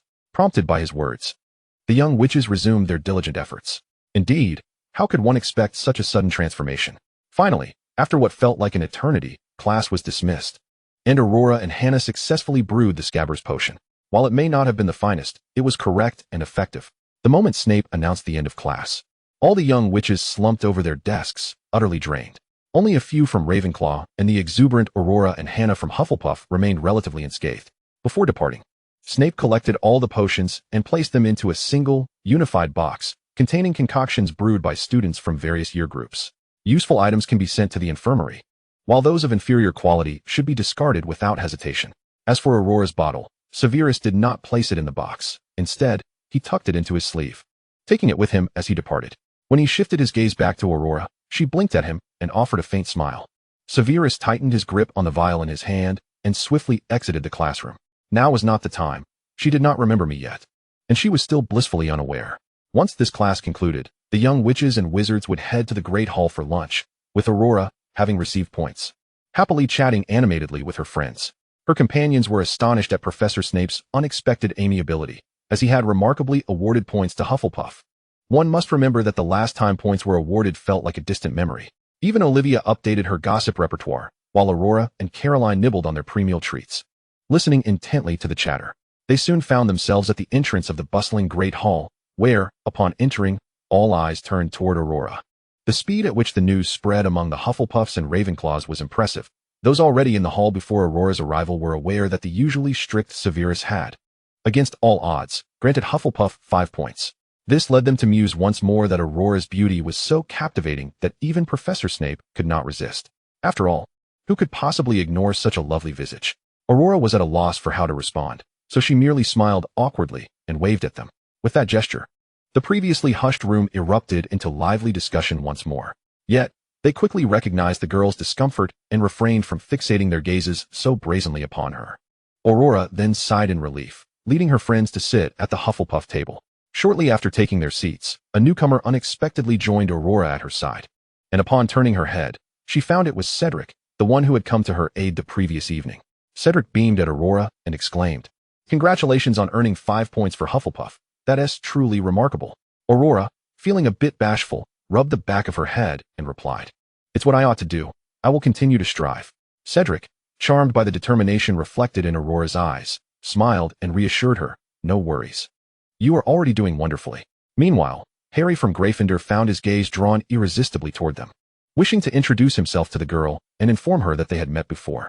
However, despite gripping his spoon tightly and keeping his eyes fixed, he still lacked the courage to approach. Ron leaned closer to his best friend, commenting, "Who would have thought that Snape would award points to anyone besides Slytherin?" Harry remained silent, merely observing. Hermione, noticing the boy's fixation, rolled her eyes and sighed, but her gaze also drifted toward the Hufflepuff table. Perhaps she would inquire later if Aurora wished to go to the library. Just then, someone stood up from the Slytherin table and began walking toward Hufflepuff's. While it is not unusual for someone to stand, the two imposing figures accompanying him made it hard not to notice. Upon seeing the individual approach, Ron furrowed his brow and remarked to Harry, "Is that a Malfoy? What is he doing at the Hufflepuff table? Aren't they usually disdainful of other houses?" "Wait." He is heading toward Aurora. The last statement, filled with surprise, nearly caused both boys to leap to their feet, their eyes locked on Draco, as if ready to spring into action at a moment's notice. Meanwhile, at the Slytherin table, 2 other students were also intently observing Draco's direction, pondering their thoughts. Just as Aurora was enjoying a lively conversation with her friends, a shadow suddenly cast over her, prompting her to look up. She found herself gazing at a boy with impeccably styled platinum hair, who was glaring down at her. Aurora recognized him as the Malfoy from the sorting ceremony, but had forgotten his name. Thus, she inquired, "May I help you?"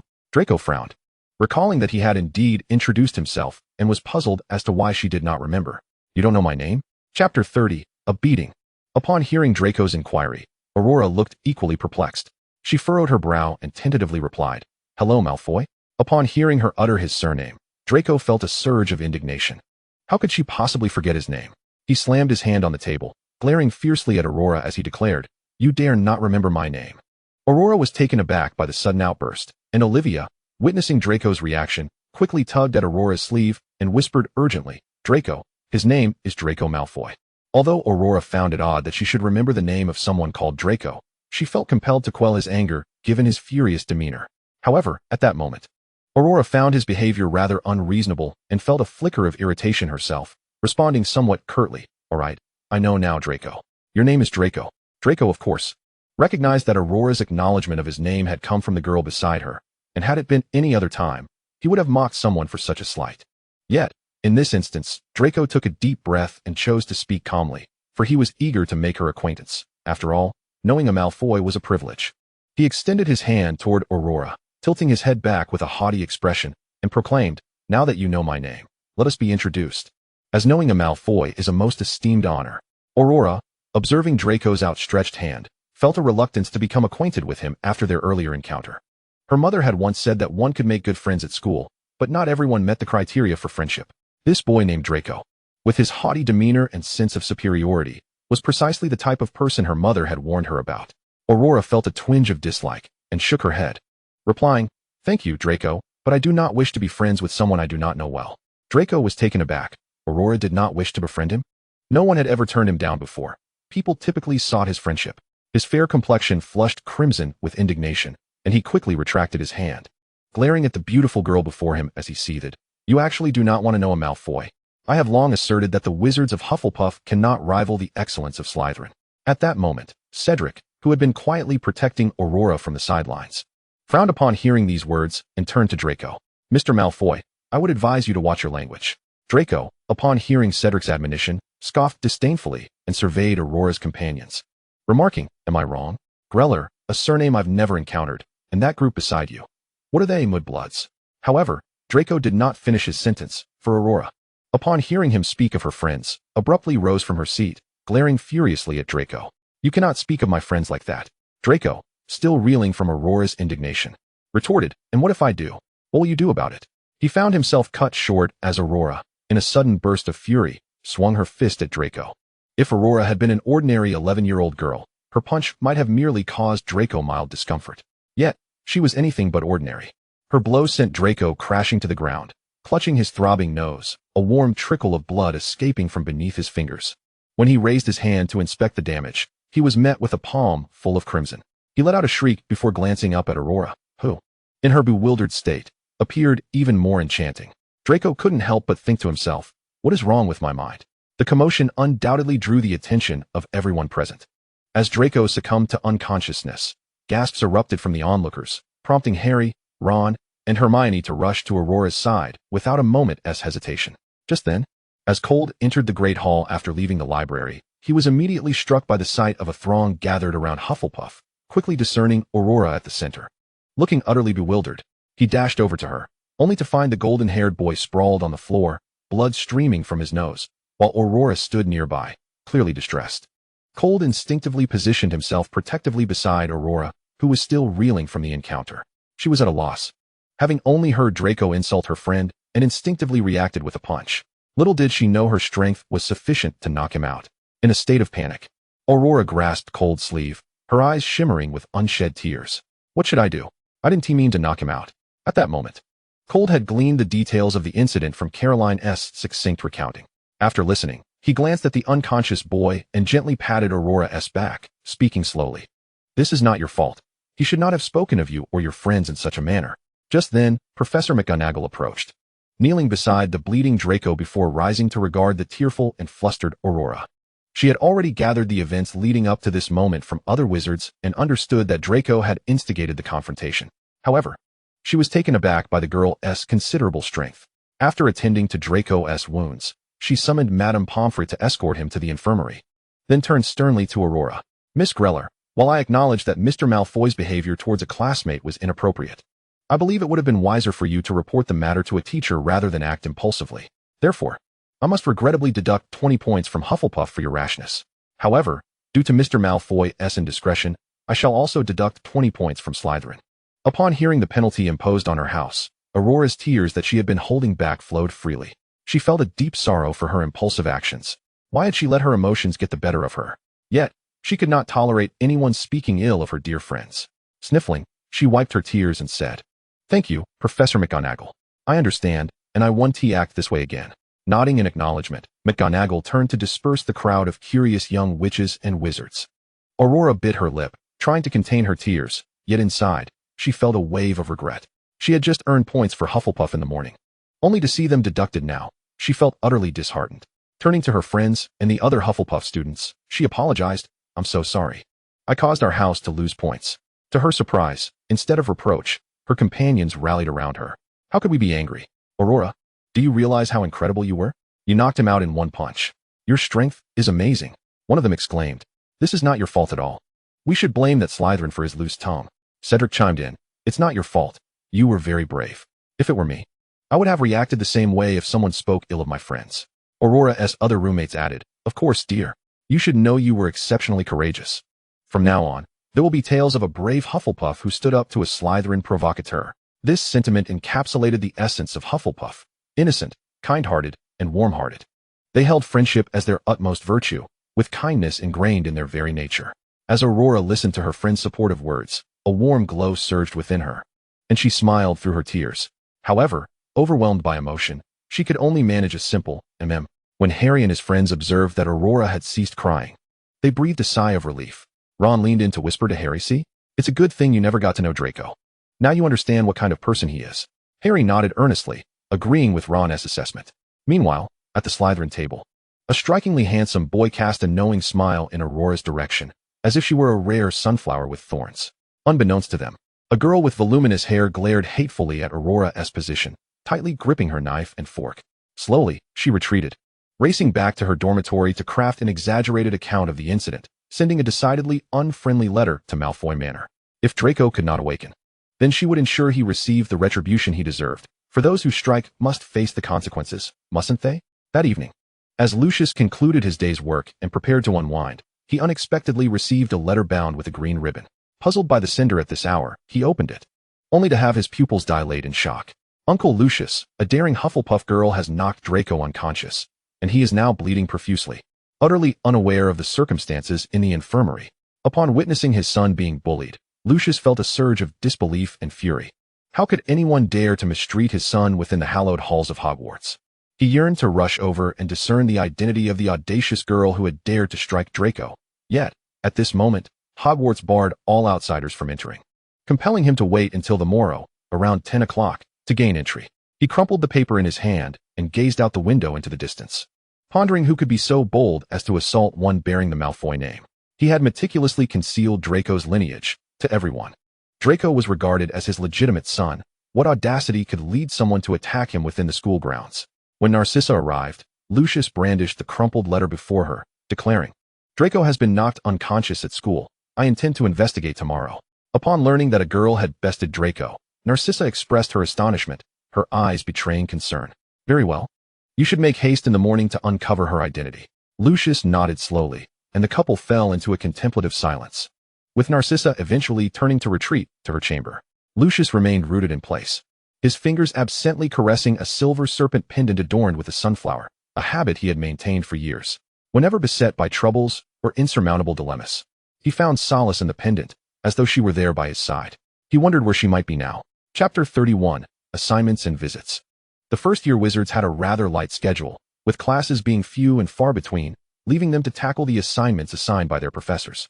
Thus, after lunch, for little girls conferred and decided to venture to the library to complete Professor Snape's homework before returning to their dormitory. It was their inaugural visit to the library, which exuded an atmosphere of profound tranquility, with everyone engaged in their respective tasks in hushed tones. The four girls discreetly found a quiet nook and settled down, opening their hefty tomes to ponder over the professor's assignments. However, it soon became evident that despite Snape's favoritism towards Aurora, he showed no leniency when it came to assigning homework.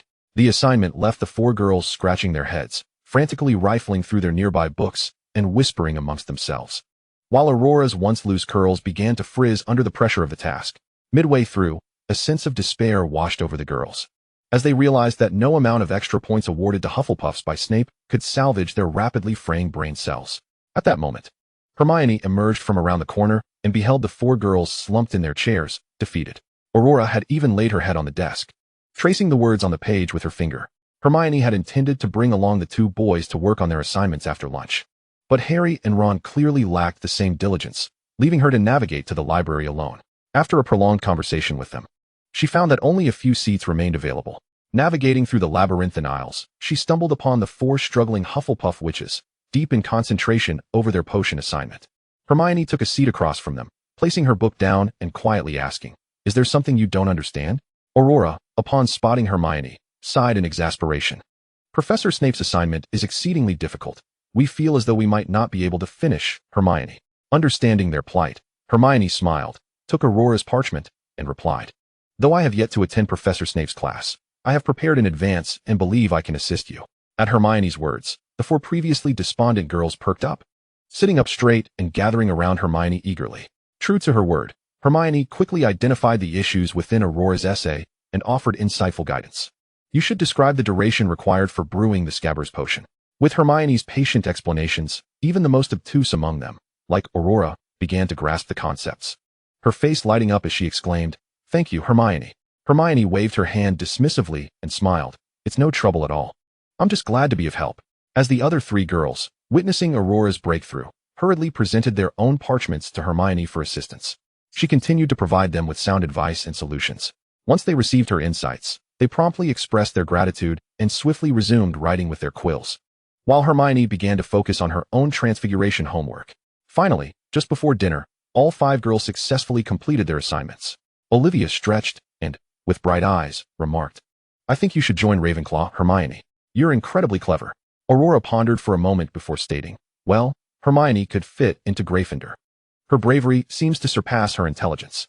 Hermione chuckled at their musings regarding her placement in Gryffindor, replying, "I aspired to be in Gryffindor because I had heard it was the best house, so I aimed for it from the beginning." After a brief pause, she added, "However, I now see that all 4 houses possess their own merits. They are all the best in their own right, and I have a fondness for Hufflepuff as well." After a brief exchange of whispers, the girls began to pack their belongings in preparation for dinner.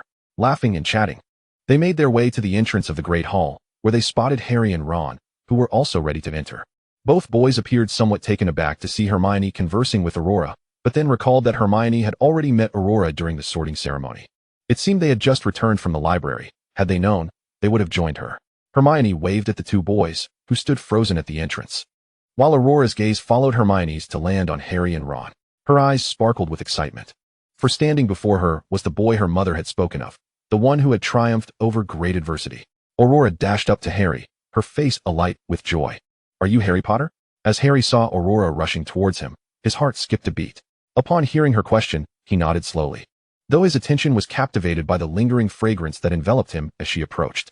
Aurora, seeing his affirmation, extended her hand with enthusiasm, saying, "Can we be friends?" How could he possibly refuse? Harry quickly reached out and touched Aurora's hand. "Of course," Aurora exclaimed joyfully as she grasped Harry's hand. Goodness! She couldn't wait to tell her mother that she had become friends with the boy who lived. Seeing Aurora's excitement, Harry wished to evoke memories of that fateful day. And so he looked at her and said, "Do you remember the little boy watering flowers when you were out playing?" Aurora's memories of the past were somewhat hazy. However, the recollections of watching films at the age of 8 remained vivid. Upon hearing Harry's words, she paused to think and suddenly recalled a bespectacled boy she had encountered on a road called Privet Drive. "Ah, so you are that boy," Aurora exclaimed, her eyes sparkling with excitement. It dawned on her that they had met long ago, which explained the sense of familiarity she felt upon seeing him. Harry, equally thrilled, replied, "You remember? Yes, that was me." Meanwhile, Ron looked on with skepticism, puzzled about how these 2 had met before. Aurora then noticed Ron, the red-haired boy who had startled her the previous evening, and swiftly extended her hand towards him. "I'm so sorry for scaring you that night." Ron hurriedly shook her hand, scratching his face as he replied, "No problem. I'm Ron Weasley." Aurora nodded, "I know." Although she had not asked for Ron's name, he instinctively provided it. Hermione, observing her 2 friends' rather unremarkable interaction, sighed and stepped forward to address them. "Come on, let's hurry to the Great Hall for dinner. If we dawdle, there might not be any food left." It was then that the trio realized they had wasted quite a bit of time at the entrance of the hall, and the other young witches and wizards entering were casting curious glances at them. Upon entering the Great Hall, they dispersed to their respective tables. Aurora and the other 3 girls made their way to the Hufflepuff table, while Hermione joined Ron and Harry at Gryffindor's. At that moment, Ron continued to pester Harry about when he had met Aurora. After dinner, the young witches and wizards could return to their dormitories. After the hour of 10, they were not permitted to roam outside. Following dinner, Aurora strolled around with her friends for a while before chatting with her brother. Eventually, feeling drowsy, she made her way to the entrance of the Hufflepuff common room. This was the first time the 4 girls attempted to knock on the barrel next to Hufflepuff. And since Aurora and Hannah could not quite remember the correct sequence, it was left to Caroline, who approached the barrel with a serious expression and her wand in hand. Luckily, they executed it correctly, avoiding a deluge of vinegar, and the 4 girls sighed in relief before returning to their dormitory. After washing up, the girls sat on their beds, chatting as usual, sharing interesting trinkets they had brought from home, and feeding their pets until they were so sleepy that they exchanged goodnights and settled into bed. What new scenes awaited the girls the next day? Another ordinary night passed, and with the chime of the Hogwarts clock, sunlight streamed through the curtains into the Hufflepuff common room. The girls awoke, rubbing their eyes, and proceeded with their morning routines before changing into their clothes. Once fully awake, they discussed the lessons of the day while contemplating their outfits. Today's lesson was in defense against the dark arts. After finishing breakfast, the girls began to search for their classroom. However, the lesson was not particularly enjoyable, as Aurora's vantage point only allowed her to view Professor Quirrell's purple, scarf-clad head and the pervasive odor of garlic that filled the classroom. The atmosphere was quite distressing, and Aurora could only frown deeply, covering her nose while trying her best to follow the professor's unclear instructions. Hannah, seated beside her, complained about the professor's intense garlic scent and peculiar headscarf, especially since Professor Quirrell seemed to enjoy leaning closer to them, making it impossible to escape the smell. Finally, when the class was dismissed, the young witches and wizards swiftly gathered their belongings and rushed out. Aurora, too, grasped her friend's hand and dashed outside, completely oblivious to Professor Quirrell's outstretched hand behind them. Once outside, the group inhaled deeply, savoring the fresh air. Liberation. Today's class ended earlier than usual, leaving them with an hour until lunch. Aurora recalled Draco, whom she had knocked out the previous day. Now that she had calmed down, she felt compelled to check on him. Although his behavior had been inappropriate, she realized that her own actions were not justified either. Thus, Aurora turned to her three friends and said, "I'm going to the infirmary to see Draco. I'll return by lunch." Faced with their puzzled expressions, she smiled and explained, "Even though he was wrong, I shouldn't have hit him. If he continues to behave that way, I will still inform the professor." With that, Aurora temporarily parted ways with her friends and made her way to the infirmary alone, marking her first solo visit. Fortunately, it wasn't far, and she soon arrived. Upon entering, Aurora saw that the infirmary was lined with empty beds, and one was curtained off, which she assumed belonged to Draco. She walked over slowly, noticing that Draco was still unconscious behind the white curtain, while Lucius stood nearby, looking concerned at his son, whose nose was wrapped in bandages. He had heard that a first-year girl had done this. What kind of strength did she possess to knock Draco unconscious? Just as Lucius turned to ask about the situation, the curtain was suddenly drawn back, revealing the very person he had seen countless times in his dreams. His eyes widened in shock. Aurora, who had pulled back the curtain, was equally taken aback, for she had not anticipated finding another man behind it, one with platinum hair indistinguishable from Draco's. Surely, this must be Draco's father. Aurora's hand, still clutching the curtain, began to sweat slightly. Would he come to confront her? The thought sent a shiver down her spine, and she began to retreat slowly, though her wide eyes remained fixed on the man. Just as she thought she might escape, the long-haired man's trembling voice called out her name. "Aurora?" Chapter 32. Author's Whisper. Good afternoon, dear readers. Due to a system update, I can now see all the comments you leave. Some I appreciate, some I do not. And some raise questions while others offer suggestions. Thus, I will take this opportunity to address some of your inquiries, including various matters and more. Due to the spontaneous nature of this book's inception, those who have perused the first chapter are likely aware that the author's previous account was unjustly reported and subsequently blacklisted. The manuscript that was removed had already amassed a staggering 270,000 words, and longtime readers of the author would understand the diligent pace of updates, often exceeding 6,000 words daily. However, the current output has dwindled to under 4,000 words per day, primarily because, at the outset of this narrative, the author had not fully envisioned the subsequent content.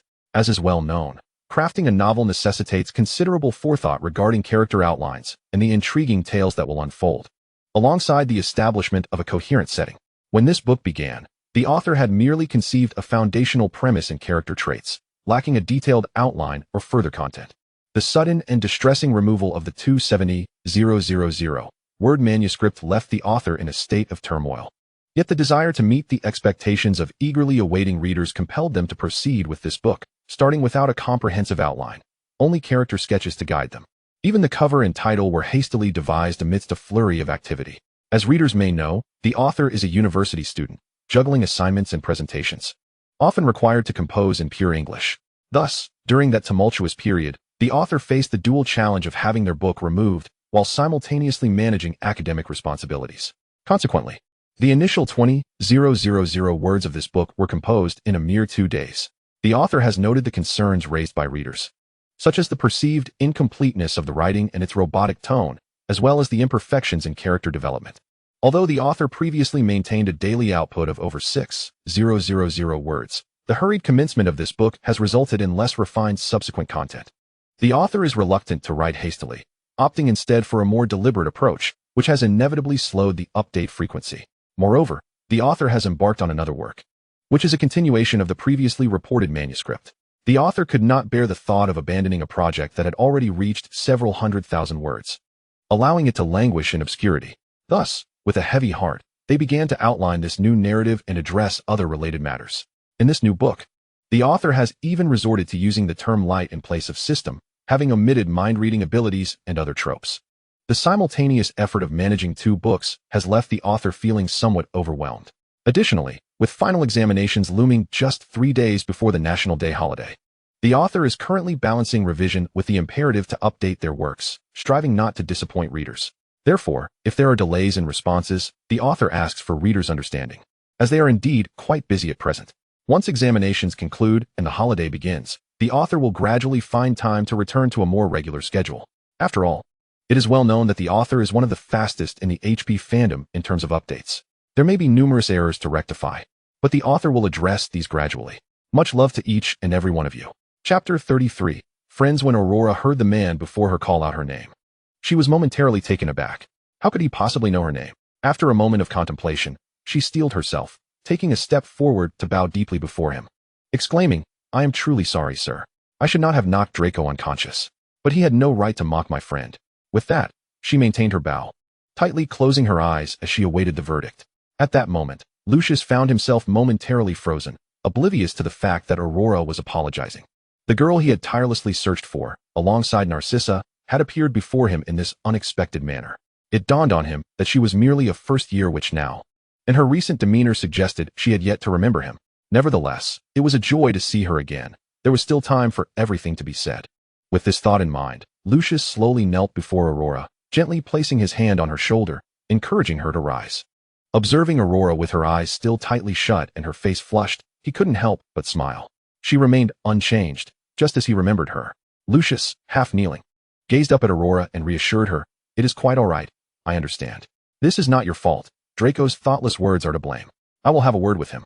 Initially bracing for reprimand, Aurora's furrowed brow transformed into one of surprise upon hearing the man's words. Gradually, she opened her eyes, only to find him kneeling before her. When Lucius noticed Aurora's gaze, filled with astonishment and curiosity, devoid of any recognition from their long separation, his heart sank momentarily. Yet, he maintained his smile, affirming, "It is not your fault. I will speak with Draco." Aurora, astonished, replied, "Really?"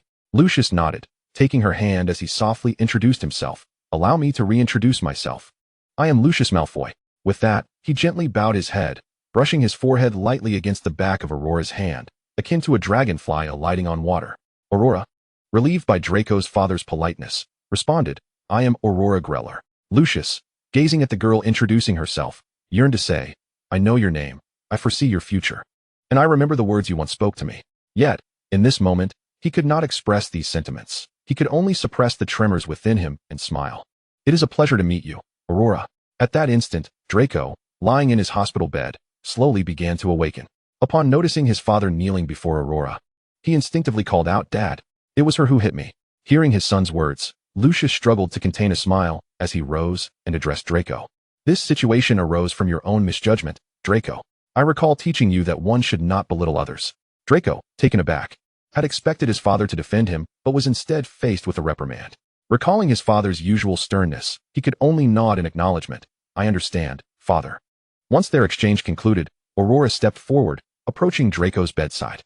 Draco, upon seeing her, felt an urge to speak, but fearing he might lose control of his words, he merely scoffed and turned his head away. Aurora, scratching her cheek nervously, spoke softly to Draco. I realize I was in the wrong that day. I truly should not have struck you. However, I did not anticipate my strength being so great. But, you also should not have insulted my friend." Draco heard Aurora's words and immediately turned, angrily exclaiming, "Who said you couldn't be friends with me?" Aurora, equally indignant, retorted, "Isn't it because of your terrible attitude when you first arrived? How could I possibly remember your name?" Draco promptly delivered the classic line, "You don't recognize a Malfoy?" Lucius, standing nearby, shook his head in resignation, covering his face with his hand. "Alas," Aurora quickly responded, "why would I need to know a Malfoy? Besides, we aren't even in the same house, and I fail to understand why you would want to be friends with me." Draco immediately shot back, "Isn't it because you're so?" Realizing mid-sentence that such reasoning was rather superficial, he abruptly fell silent. Aurora looked at Draco with a puzzled expression, asking, "What about me?" Draco glanced at Aurora, who tilted her head in confusion, and felt his heart begin to race uncontrollably once more, betraying his earlier calm demeanor. Turning awkwardly towards her, he stammered, "I just want to be friends with you. Is that so wrong?" Aurora replied without hesitation, "Of course not. But your attitude leaves much to be desired."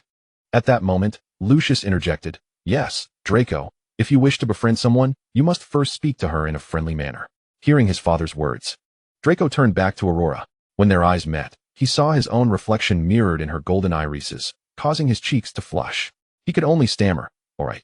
I understand." So, do you want to be friends with me now? His tone was significantly more amiable than the condescending attitude he had displayed the previous day. Perhaps due to the reality check he had received from yesterday's confrontation or the fatigue weighing him down from lying in a hospital bed. Lucius observed their interaction, hoping for a budding friendship between his son and Aurora, as it would provide a valid reason to invite her to Malfoy Manor. Indeed, it seemed that as one aged, even the simplest of invitations became a daunting task. Nevertheless, Aurora shook her head, her expression earnest as she addressed Draco.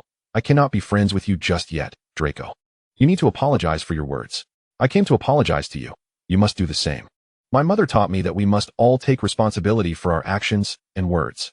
At Aurora's insistence that he apologize to those he had wronged, Draco's temper flared.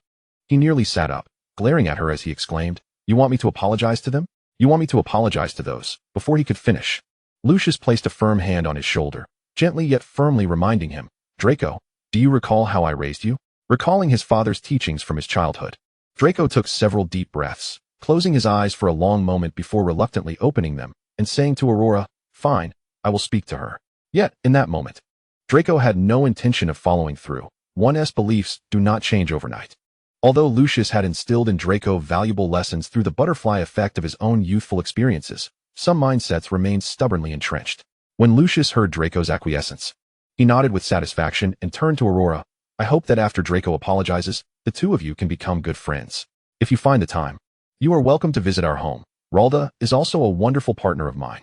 Upon meeting Ralda, Lucius had sensed something amiss. She had not disclosed her daughter's name, and he had even discreetly sought the orphan of the Celeste family, never doubting the authenticity of Ralda's words.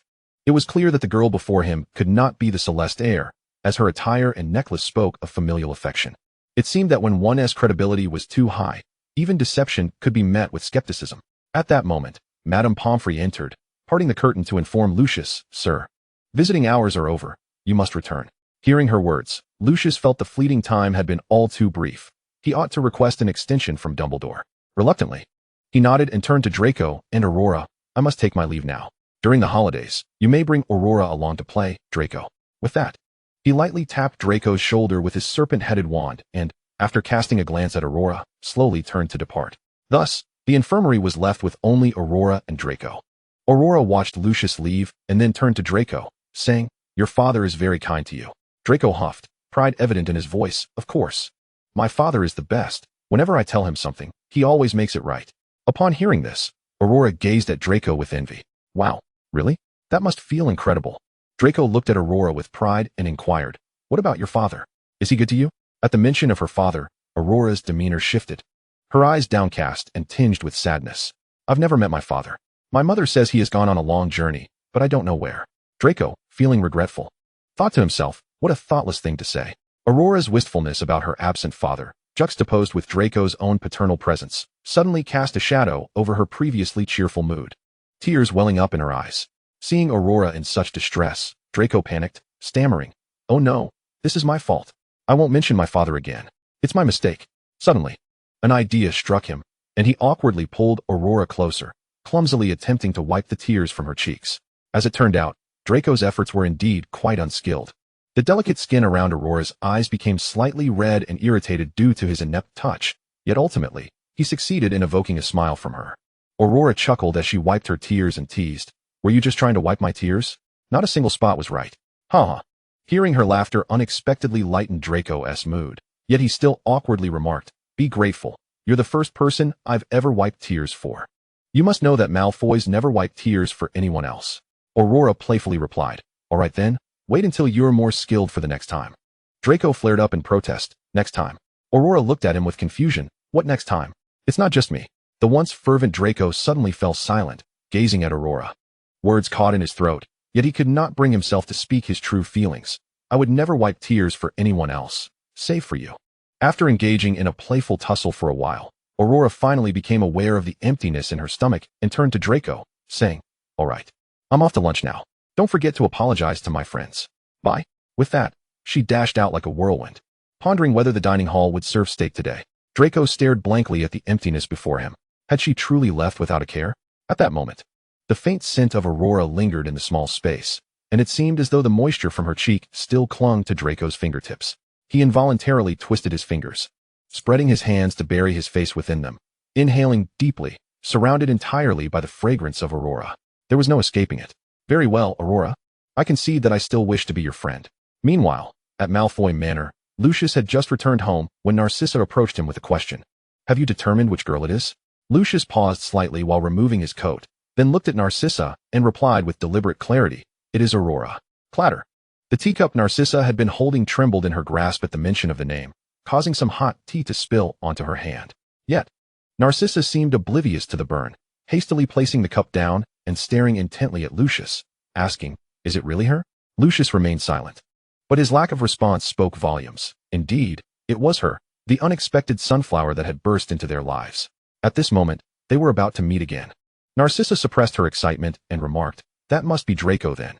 If she did something wrong, she wouldn't just hit someone." At this juncture, the couple in the room contemplated how to approach her. Chapter 34, once again. Following this, Aurora's days took on a more mundane rhythm as she speculated with her friends about the culinary offerings in the Great Hall, grappled with her overwhelming homework, and attended various classes filled with unique experiences. As the days passed, her friendships deepened, particularly with Hannah, who was her closest companion and had also befriended other Hufflepuff students.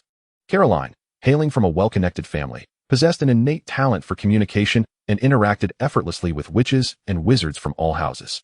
Meanwhile, Olivia remained engrossed in the latest gossip from every house, her knowledge vast and varied. Aurora endeavored to explore a myriad of intriguing subjects within her permitted scope and aimed to forge even stronger friendships. Although her academic pace lagged behind her peers, she devoted ample time to her studies, and Hermione frequently visited the library to assist Aurora, thus narrowing the gap in their academic performance. Draco had also been discharged from the hospital. While he didn't immediately seek out Caroline and the others to apologize, he occasionally engaged Aurora in a nonchalant manner. Aurora would respond, yet she refrained from initiating contact with Draco. He felt a growing urgency, not only to get to know Aurora but also due to the daily letters from his parents inquiring about his interactions with her. Ultimately, Draco begrudgingly approached Caroline and her friends to apologize, awkwardly muttering, "Sorry, it was my fault." Caroline and Olivia nodded in acknowledgement, and upon receiving their response, Draco breathed a sigh of relief before making his way over to Aurora. At that moment, Aurora was perusing materials for her assignments in the library when Draco pulled her aside, looking at her earnestly and saying, "Hey, I've apologized. Can we be friends now?" Gazing into Draco's eyes, Aurora saw a sincerity that felt genuine, prompting her to nod slowly and say, "Sure, we can be friends now." Upon hearing her words, Draco felt a surge of elation, akin to fireworks bursting within him. It was a curious sensation. He had never felt this way when others became friends with him. Why did Aurora's simple nod bring him such joy? Nevertheless, he dismissed the thought. Content that Aurora had finally agreed to be his friend, which could be seen as fulfilling his parents' expectations. Aurora's rapport with Harry and Ron also flourished, and during their free time, they would sit on the lawn sharing humorous anecdotes about Professor Snape. Listening to Harry recount how Snape deducted points from Gryffindor, Aurora noted that despite the penalties, there was a silver lining. Snape didn't go out of his way to demean others, which she considered fortunate. This puzzled Aurora, as Snape's teaching pace in her classes was rather slow, and aside from the initial lesson, he rarely reprimanded students. In fact, she had even managed to regain the 20 points deducted in potions class. Furthermore, during defense against the dark arts, Professor Quirrell, despite his overpowering garlic scent, generously awarded Aurora points. Well, she could momentarily overlook that strong garlic odor. Then, the previously tranquil life was suddenly disrupted by explosive news. Harry Potter of Gryffindor had become the youngest seeker in Quidditch history at Hogwarts. When Aurora heard this announcement, she paused momentarily before turning to Hannah, exclaiming, "But weren't first years prohibited from bringing broomsticks?" Hannah replied excitedly, "That's true, but Harry has made an exception. He is the first-year seeker ever." Curious, Aurora brought the gossip-loving Olivia to inquire about the circumstances surrounding Harry's achievement. Harry bashfully recounted how he had attempted to retrieve Neville's remembrall from Draco when Professor McGonagall caught him in the act. Upon hearing this, the two girls eagerly anticipated the following day when they would attend their inaugural flying lesson. While they chatted, a senior student with a buzz cut suddenly bounded over. Upon seeing him, Harry called out Oliver. Oliver had come to recruit Harry for training, but upon spotting the lovely Hufflepuff girl beside him, he was momentarily taken aback. This girl was so renowned for her beauty that even someone like Oliver, who typically showed little interest in such matters, was aware of her reputation.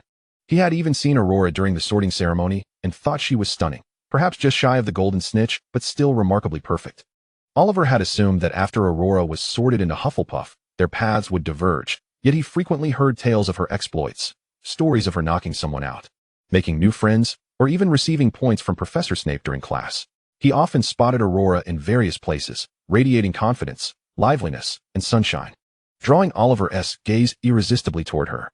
Oliver initially believed that his interactions with Harry would be limited to mere hearsay, and that they would eventually cross paths at the Quidditch pitch. To his surprise, however, when he sought out Harry today, he encountered her instead. As Aurora's golden-hued eyes fell upon Oliver, he felt as if he had been struck by a bludger, a tingling sensation coursing through his body. Admittedly, although this comparison may be somewhat inappropriate, it was the best metaphor Oliver could muster. At a loss for words, he merely stated to Harry, "We'll practice at the pitch this afternoon." Without waiting for a response, Oliver turned away, offering a slight nod to Aurora, who was gazing at him, before hastily departing. This seemingly casual gesture belied the countless iterations it had undergone in Oliver's mind. As the three of them were not well acquainted with one another, they failed to notice the overly theatrical demeanor exhibited by certain individuals. Harry, wearing an apologetic expression, turned to Aurora and said, "I'm sorry, Aurora, but I must head to practice." After Aurora nodded her farewell to Harry, she returned to the Hufflepuff common room with her friends. With no classes scheduled for the afternoon, the young witches and wizards were afforded a rare moment of leisure. In a secluded corner, Aurora quietly cradled Ariel, grooming her while whispering secrets to the fox. "You haven't been running off lately, have you, Ariel?" "Of course not. But that cat named Loris is quite bothersome. She screams every time she sees me. It's utterly excessive." Ariel was an exceptionally clever fox. Being inherently more intelligent than most creatures, she stood out even among her kind. Thus, Aurora never worried too much when Ariel ventured out, for she adeptly evaded wizards and navigated through every nook and cranny with her agile form. "Just be cautious. It wouldn't be good if Filch discovered you," Aurora advised. "Understood. However, I have recently noticed a rather sneaky mouse." "A mouse? Is it someone's pet?" "It appears to be, but this mouse is far more intelligent than the typical pet mouse, and it's missing a finger." "Oh, it must have been accidentally injured by another cat or dog. I'm not sure, but for some reason, when I saw this mouse, an overwhelming sense of discomfort washed over me. I felt a strong urge to capture it and tear it apart." "All right, dear, perhaps there is some magic on that pet? Just don't harm any other animals," Aurora cautioned.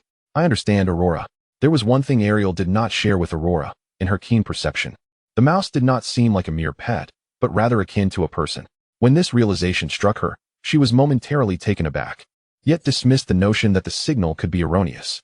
Consequently, she began to observe this mouse, which she found utterly repugnant, whenever she had the opportunity to do so from concealed corners. However, due to her vivid crimson fur, her progress was slow, and her larger size made it difficult to maintain constant surveillance. Ariel's concern for the mouse stemmed from her instinct that it might pose a threat to Aurora's life at Hogwarts, as she had spotted it lurking near Aurora's dormitory. It seemed intent on approaching Aurora's chamber, but Ariel was vigilant in her watch. After completing their homework and enjoying dinner, the young witches and wizards engaged in conversation on their beds before gradually drifting into slumber. At that moment, however, the sunflower necklace that Aurora wore around her neck began to emit a gentle glow, seemingly celebrating her successful navigation of the first half of her time at Hogwarts. In the realm of dreams, Aurora found herself traversing a white corridor, reminiscent of the dreams she had on her previous birthdays. This experience felt extraordinary to her, as it was the first time she had encountered something akin to this outside of her own birthday celebrations. As she reached the end of the corridor, her feet finally touched the ground. Aurora gazed around and discovered that she was, indeed, at Hogwarts. How had she arrived here?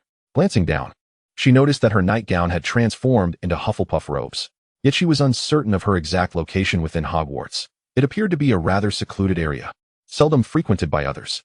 Just as she contemplated seeking out Professor Sprout, she overheard voices around the corner. "What's in it for me? Endless possibilities."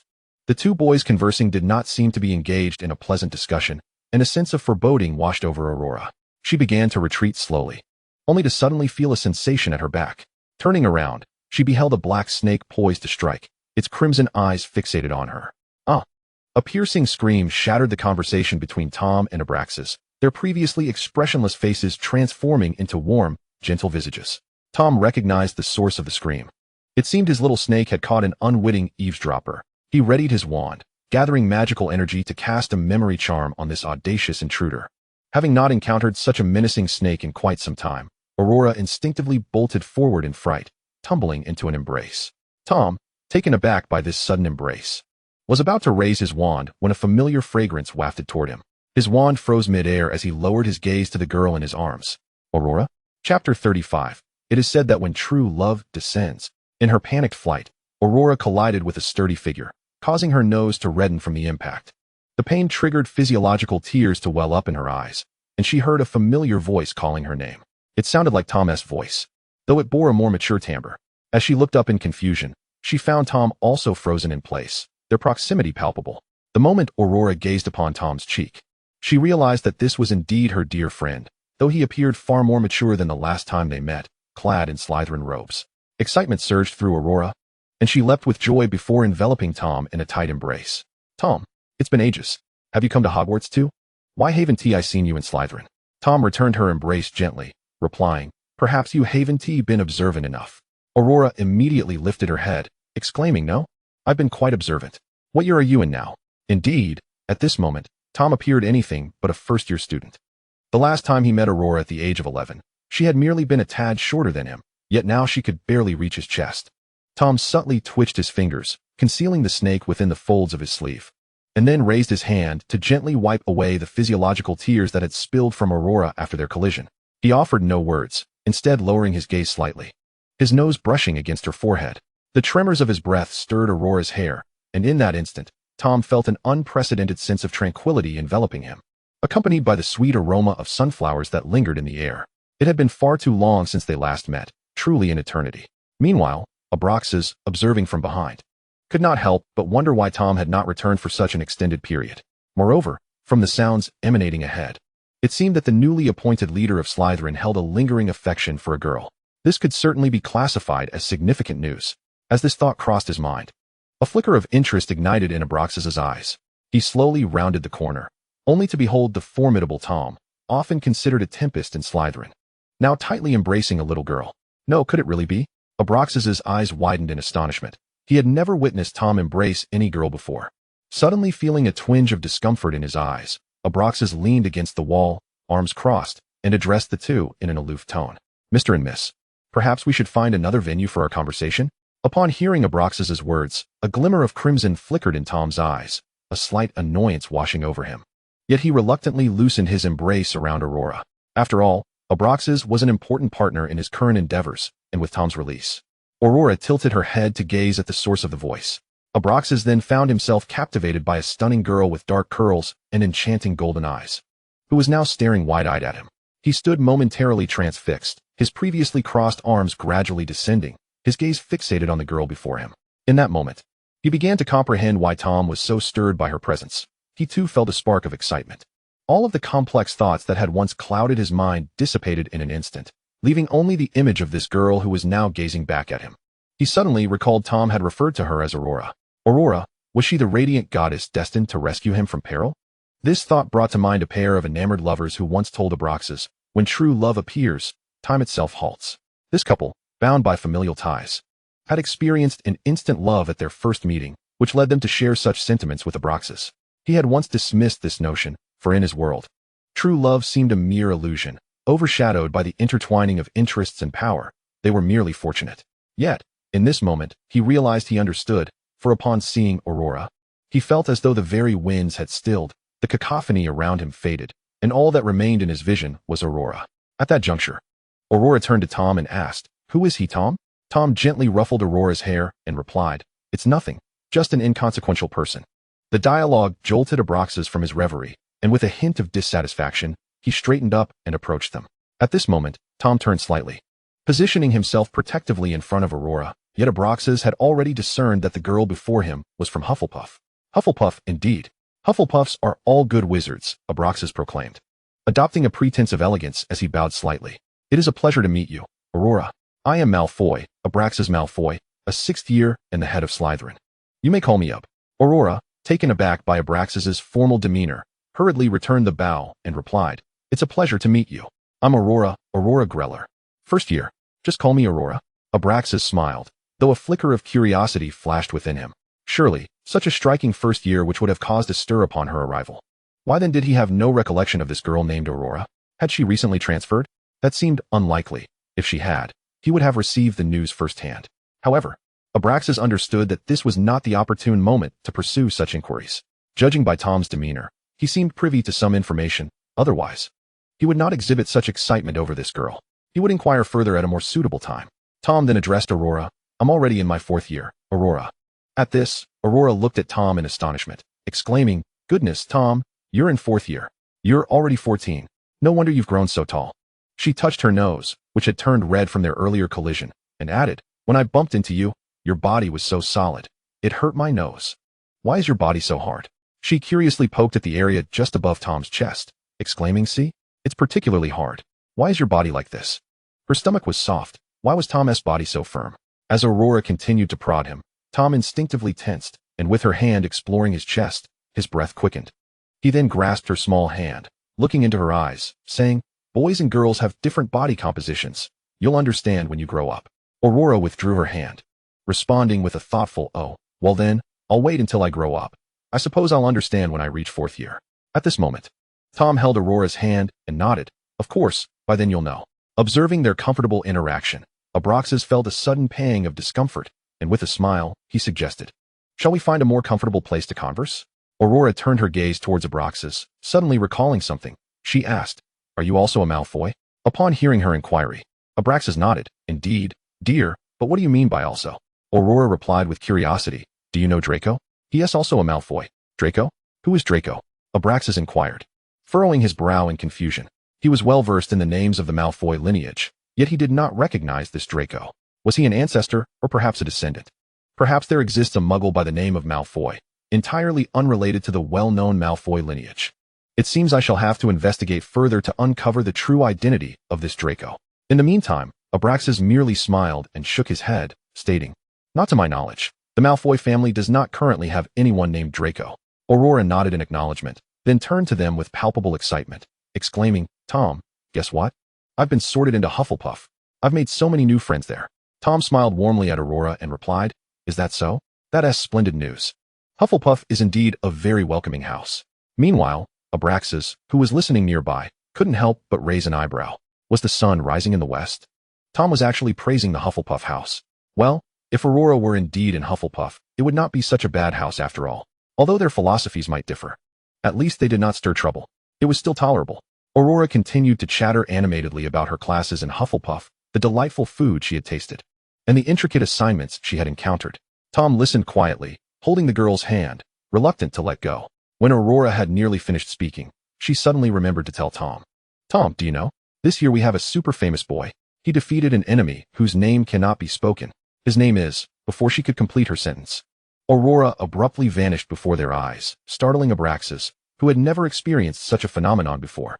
He hurriedly approached Tom, fixating his gaze on him, and demanded, What on earth just happened? Who is Aurora? Why did she suddenly appear before us? Tom slowly turned his gaze towards Abraxas, his eyes glowing a menacing red, causing Abraxas to feel a shiver of fear. He did not answer Abraxas' barrage of questions, but merely responded with a single year, 1980. After uttering this, he departed without a backward glance, leaving Abraxas to ponder the significance of that year. This girl must have been born in that year, and perhaps some magical force had transported her across time to their present. Moreover, it seemed that Tom had encountered Aurora long ago, which led Abraxas to consider that this Draco might indeed be his descendant. However, at that moment, Abraxas recalled the arranged marriage his family had planned for him, and suddenly lost interest. Perhaps adopting a child from another branch would suffice. 1980, he realized he would not live to see that year. But if he were to adhere to Tom's ideology as this thought crossed his mind, a glimmer of contemplation flickered in Abraxas' eyes, and he stepped forth, leaving the secluded corner behind. Meanwhile, Tom's eyes burned crimson as she vanished from his sight once more, her presence growing increasingly fleeting and the intervals between their encounters lengthening. He yearned to live indefinitely, to reach the age at which she would exist. He longed to meet her, to be with her perpetually, rather than relying on this uncertain method of time travel to reunite. He was unwilling to accept such a fate. Chapter 36, Wishing You Sweet Dreams. Aurora felt a twinge of surprise at how swiftly she had vanished this time, with so much left unsaid to Tom. Yet when she opened her eyes, the bell tolling above Hogwarts echoed through the air. She drew back the curtains, allowing the sunlight to filter through the gaps, illuminating the corners of her room. Stretching languidly, Aurora got out of bed, pulled open the curtains, and let the sunlight bathe every nook and cranny. The other three girls yawned and followed suit. preparing for their morning routines while discussing the classes they would attend that day. Today's lesson was flying class, and they were all eagerly anticipating their first ride on a broomstick. Once the girls completed their morning rituals, they exited their dormitory together, hand in hand, racing to the pitch after breakfast in eager anticipation of their lesson. A short while later, Madame Hooch arrived, and they stood beside their respective broomsticks. Madame Hooch instructed the young witches and wizards, "Now extend your hands towards the broom and shout up." The class was conducted alongside the Ravenclaw students, and as the professor concluded her instructions, a chorus of "up" resonated throughout the pitch. Aurora's broom obediently leapt into her grasp at her first command, followed by the other young wizards obtaining their brooms in succession. Madame Hooch was particularly anxious today, having been concerned about a young Gryffindor boy named Neville, and she worried that the students from these two houses might encounter similar issues. Fortunately, the students adhered strictly to her instructions throughout the lesson, and no broomstick malfunctions or other incidents occurred, leading to a perfectly executed class. The young witches and wizards enjoyed a wonderful experience, and Madame Hooch sighed in relief. As Aurora dismounted from her broom, the wind had rendered her curly hair even more voluminous, and she excitedly shared her exhilarating flying experience with her friends, lamenting, "If only I had joined the team in my second year, that would have been marvelous." It was a fortunate Friday, coinciding with flying class, and the young wizards had no homework, allowing them to relish a leisurely two-day weekend ahead. Thus, the spirits of the young witches and wizards were particularly buoyant. Aurora spent the entire afternoon in the Hufflepuff common room, playing wizard chess with her friends. Although she lost more often than not and found the game challenging, the girls thoroughly enjoyed their time together. When Aurora took a break, she settled on the sofa, gazing out the window at the twinkling stars. Suddenly overwhelmed with the desire to venture outside, she wished to see the stars up close, to witness their shimmering beauty. Turning to her friends, she announced, "I'm stepping out for a moment. I will be right back." Hannah, engrossed in a pivotal moment of her game with Caroline, called back without looking, "Make it quick. And be careful. Curfew is approaching." After nodding in acknowledgement, Aurora dressed quickly and exited the common room. Having attended astronomy class before, though it had merely been a basic lesson in the morning, she now sought to visit the observatory at night, hoping to peer through the telescope at the distant stars. After all, the professor had mentioned that the constellations held their own prophecies.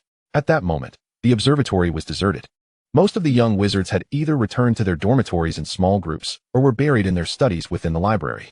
Therefore, Aurora was quite astonished to find others present when she arrived at the observatory. Upon entering, she was so excited to see the telescope that she rushed over to it, eager to begin her exploration. However, Aurora, while engrossed in her experiments with the telescope, failed to notice a boy clad in a black robe seated on a stone bench not far away. At that moment, Aurora was muttering to herself, contemplating the workings of the telescope. How does one operate this? Is it like this? Yet, before she could complete her adjustments, a voice emerged from behind her. "You should first twist the left button 3 times. The sudden sound startled Aurora, prompting a small gasp as she swiftly turned around. Bathed in the faint moonlight, she saw a boy in Slytherin robes standing behind her. Suppressing her inner tremors, Aurora stammered, "When did you arrive?" The boy replied, "I came quite some time ago. You simply did not notice me." Upon hearing his words, Aurora realized she had overlooked the presence of someone seated nearby, especially since the moonlight tonight was not particularly bright, and the boy's black robe rendered him easily unnoticed. Feeling somewhat embarrassed, she apologized, "I'm sorry. I didn't see you there. The moonlight isn't very bright tonight." Yet, as if responding to her words, the moonlight dramatically brightened the previously dim sky, illuminating every corner of Hogwarts and allowing Aurora to clearly discern the boy's features. He possessed striking light blue eyes and dark hair, reminiscent of her own, and she felt an unsettling sense of familiarity, though she could not place him. If only Aurora had a sharper memory, she would recall that this boy was Theodore Knott, the one with whom she had exchanged glances during the sorting ceremony. Theodore, too, was taken aback. He had been sitting alone in the astronomy tower, lost in thought as he often did, anticipating the curfew before heading back. He had not expected a girl to intrude upon his solitude. Noticing that the girl had not seen him, he was about to leave when her voice caught his attention. It was a voice he recognized well. It was Aurora's. Upon closer inspection, he discerned her signature long black curls, prompting him to instinctively halt his steps and approach her. Indeed, when Aurora heard him speak, her surprise was palpable. Her golden-hued eyes widened in astonishment, and Theodore felt an unexpected surge of fortune wash over him that day. Theodore could not pinpoint when he had begun to take notice of Aurora. Perhaps it was the sudden exclamation from that red-haired boy that had drawn his attention. Or perhaps it was her universally acknowledged beauty, or even her decisive punch that had knocked Draco unconscious. Whatever the reason, His focus had increasingly gravitated towards the girl named Aurora. He could hear her exasperated sighs in the library and the lively chatter with her friends. Occasionally, their eyes would meet, yet she seemed oblivious to him. Still, Theodore found her eyes reminiscent of the morning star, brightest and most radiant among them all. This star cast its gaze upon everyone, and to have its attention linger upon someone, even for a brief moment, was a tremendous honor. Unfortunately, this attention had never rested upon Theodore, until now, when the brilliant morning star finally paused to regard him. Aurora, unsure of the boy's name, ventured, "I apologize if I have disturbed you. My name is Aurora Greller. What is your name, classmate?" Immediately, Theodore responded, "Theodore Knott." Aurora continued, "Hello, Knott. Would you be willing to teach me how to adjust the telescope?" Today, Aurora was particularly eager to gaze upon the stars, and judging by his earlier suggestion, this Knott fellow seemed genuinely interested in astronomy. Additionally, with the moonlight suddenly illuminating the Hogwarts sky, it was a particularly enchanting night. As if the world were draped in a silvery veil, Theodore nodded and slowly approached the telescope, adjusting it while Aurora observed intently. Though his face appeared calm, inside, he was anything but tranquil. Being close to Aurora, he could catch the faint fragrance that wafted from her and the gentle rhythm of her breath. Normally adept at swiftly adjusting the telescope, he found himself momentarily distracted by the tremors of their shared proximity, causing him to work at a much slower pace than usual.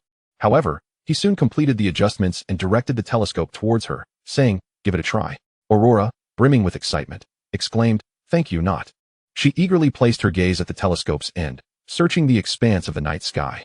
Yet, she was merely seeking something ethereal, with no clear idea of which constellations might be visible that evening, resulting in her aimless scanning of the heavens.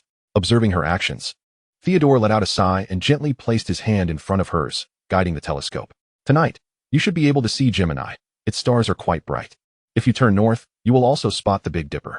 Having spent considerable time observing the stars, Theodore was well acquainted with their coordinates and swiftly adjusted the telescope to ensure Aurora could clearly see the celestial formations.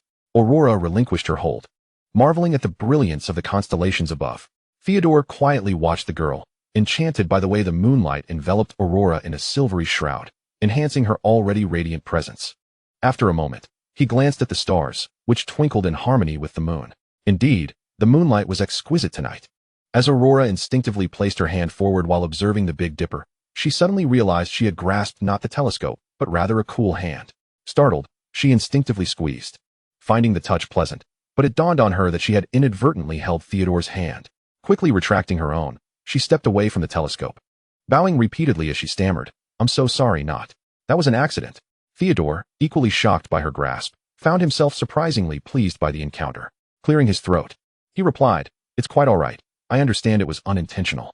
Just as Aurora was about to respond, the Hogwarts clock tolled, signaling curfew, indicating that wizards had 30 minutes to return to their dormitories.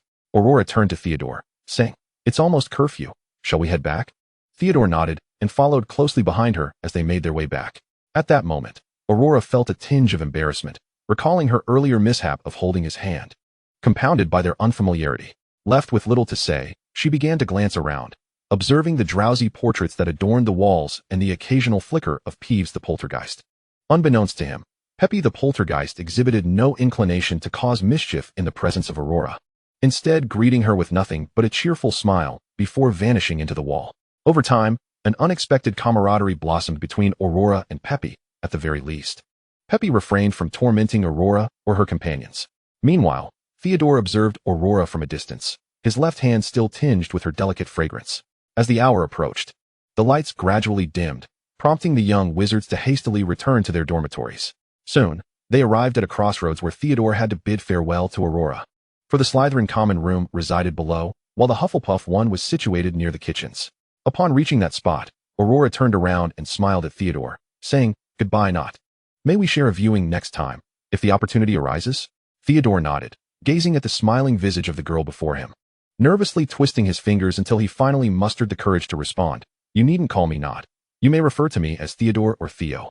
Upon hearing this, Aurora joyfully replied, "All right then, Theo, I shall call you that from now on. You may call me Aurora." Theodore nodded once more and addressed her, "Good night, Aurora." With glee, Aurora waved at Theodore, exclaiming, "Good night, Theo. Sweet dreams." She then turned and skipped back towards the Hufflepuff dormitory. Theodore remained rooted in place, watching her figure until she disappeared around the corner, whispering a final wish, "Sweet dreams to you as well." Chapter 37. Desserts and Pets. When Aurora returned to the Hufflepuff common room, it coincided with curfew. Thankfully, having spent considerable time in Hufflepuff, she had memorized the sequence of knocks required to enter the dormitory. By the time she arrived, her friends had already completed their evening routines and were nestled in bed, animatedly discussing their weekend plans. After freshening up, Aurora joined her friends in planning their weekend activities, all the while dreaming of their upcoming third year when they could visit Hogsmeade. However, Aurora had her own plans in mind. She intended to visit the nearby kitchen the following day, as Olivia had informed her that the Hogwarts kitchen was located close to the common room, and all one needed to do was find a painting featuring a pear and tickle it. Although Aurora's pockets were brimming with delectable treats, she often made desserts with her mother before attending school. Thus, when the next day arrived, Aurora shared her intentions with her friends before setting off alone to the kitchen near Hufflepuff. Initially, she thought entering the Hufflepuff kitchen would be a simple task, but upon arrival, she discovered that there was not just one painting but many, each adorned with pears of various shapes and sizes. Aurora found herself in a quandary, uncertain of which painting was the correct one, leading her to deliberate and compare. Just as she was pondering her choices, her gaze shifted, and she spotted Cedric approaching, a book in hand, evidently having just left the library. Upon seeing Aurora, Cedric's face lit up with excitement as she hurried over to him. Reminiscent of a niffler spotting glimmering jewels, he closed his book and, as Aurora reached his side, she took his hand and led him to the painting. "Cedric, could you open the kitchen door? I'm not sure which one is right." Realizing the situation, Cedric nodded and replied, "Of course, no problem." He then extended his hand to tickle the pear in the second painting from the left, which erupted into a fit of giggles, and the door slowly swung open, revealing the bustling kitchen within. As Aurora peered inside, she was greeted by a throng of house elves industriously working in the kitchen. The house elves, upon noticing Aurora and Cedric's entrance, were not at all apprehensive. Rather, one of them stepped forward and welcomed them warmly. "Welcome, esteemed wizards of Hufflepuff. How may we assist you?" The house elves were known for their affability towards Hufflepuff students, making it generally easy for them to navigate the kitchen. Aurora contemplated for a moment before requesting a few ingredients from the house elf. With a snap of its fingers, the requested items materialized before her. Cedric, eyeing the ingredients, chuckled and asked, "Are you making pies today, Aurora?" Aurora nodded enthusiastically, replying, "Yes, my mother taught me a few recipes." Thus, with fervor, she began to craft the pies, employing the techniques her mother had shown her, all the while chatting with Cedric. Occasionally, Cedric would lend a hand and share snippets of what he had recently heard.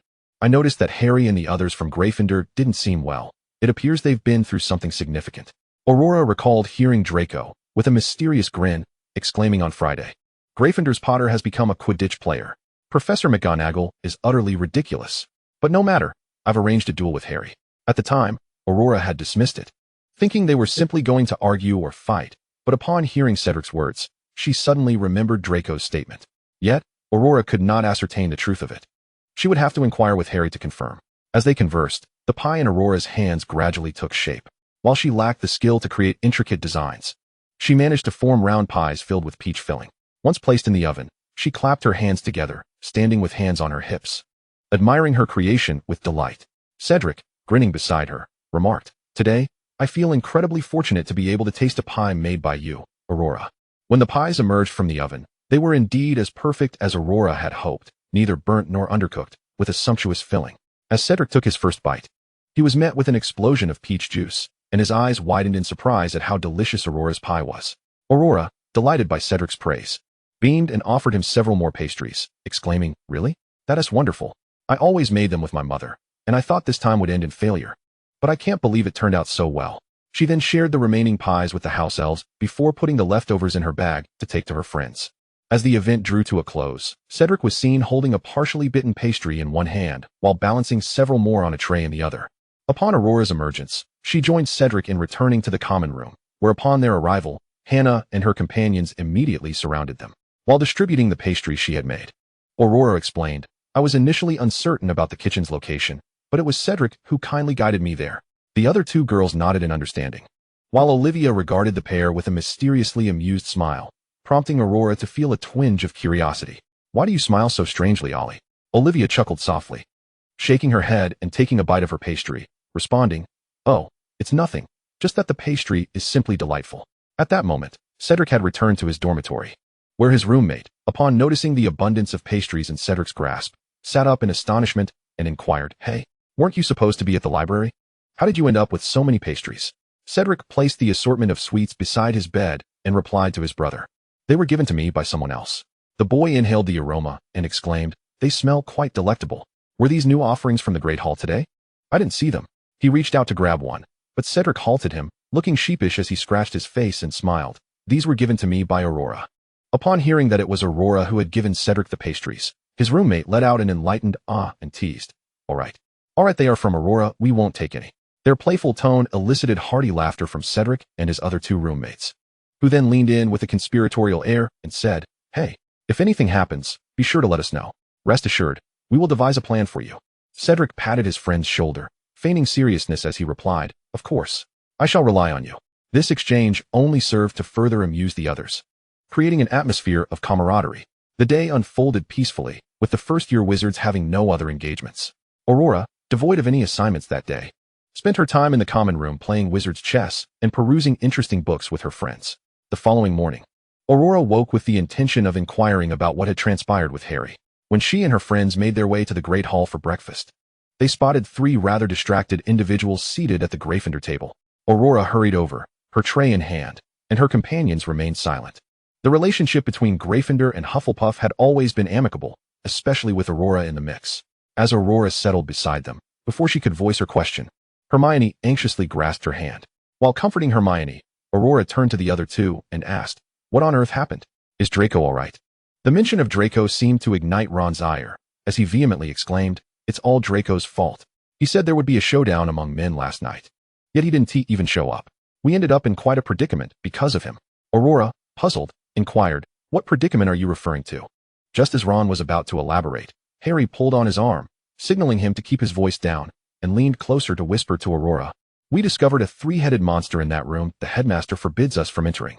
Aurora's eyes widened in disbelief at this revelation. How could Hogwarts harbor such a creature? Hadn't her mother assured her that Hogwarts was the safest place? Perhaps there was more to the story. With this thought, she advised the trio, we must refrain from venturing into that place. Safety is paramount. It could very well be someone's pet. Aurora, being particularly sensitive to matters concerning animals, quickly deduced that the creature could indeed be a pet, concluding that Professor Dumbledore would never confine such a dangerous entity in a room otherwise. Upon hearing Aurora's reasoning, Hermione suddenly had a revelation. Wait, a pet? Who in the school would possess such a large pet? The three exchanged knowing glances, swiftly arriving at the conclusion, Hagrid. Moreover, Hermione had seen in the Daily Prophet that the Philosopher's Stone had been stolen from Gringotts that morning. Though she remained silent, she quickly deduced that the three-headed dog must be guarding something significant. After Aurora had soothed their anxieties and returned to her seat in Hufflepuff, Hermione gathered her companions to discuss the implications of their discovery. She shared her earlier thoughts, which sparked contemplation in Harry and Ron. If Hermione's suspicions were correct, what could the three-headed dog be guarding? They resolved to seek out Hagrid after the Quidditch match to inquire further. Aurora had no inkling that her innocent remark had set certain events in motion, but such was the nature of fate, was it not? If matters could be resolved swiftly and amicably, surely everyone would be pleased. Chapter 38, The Eve of the Match.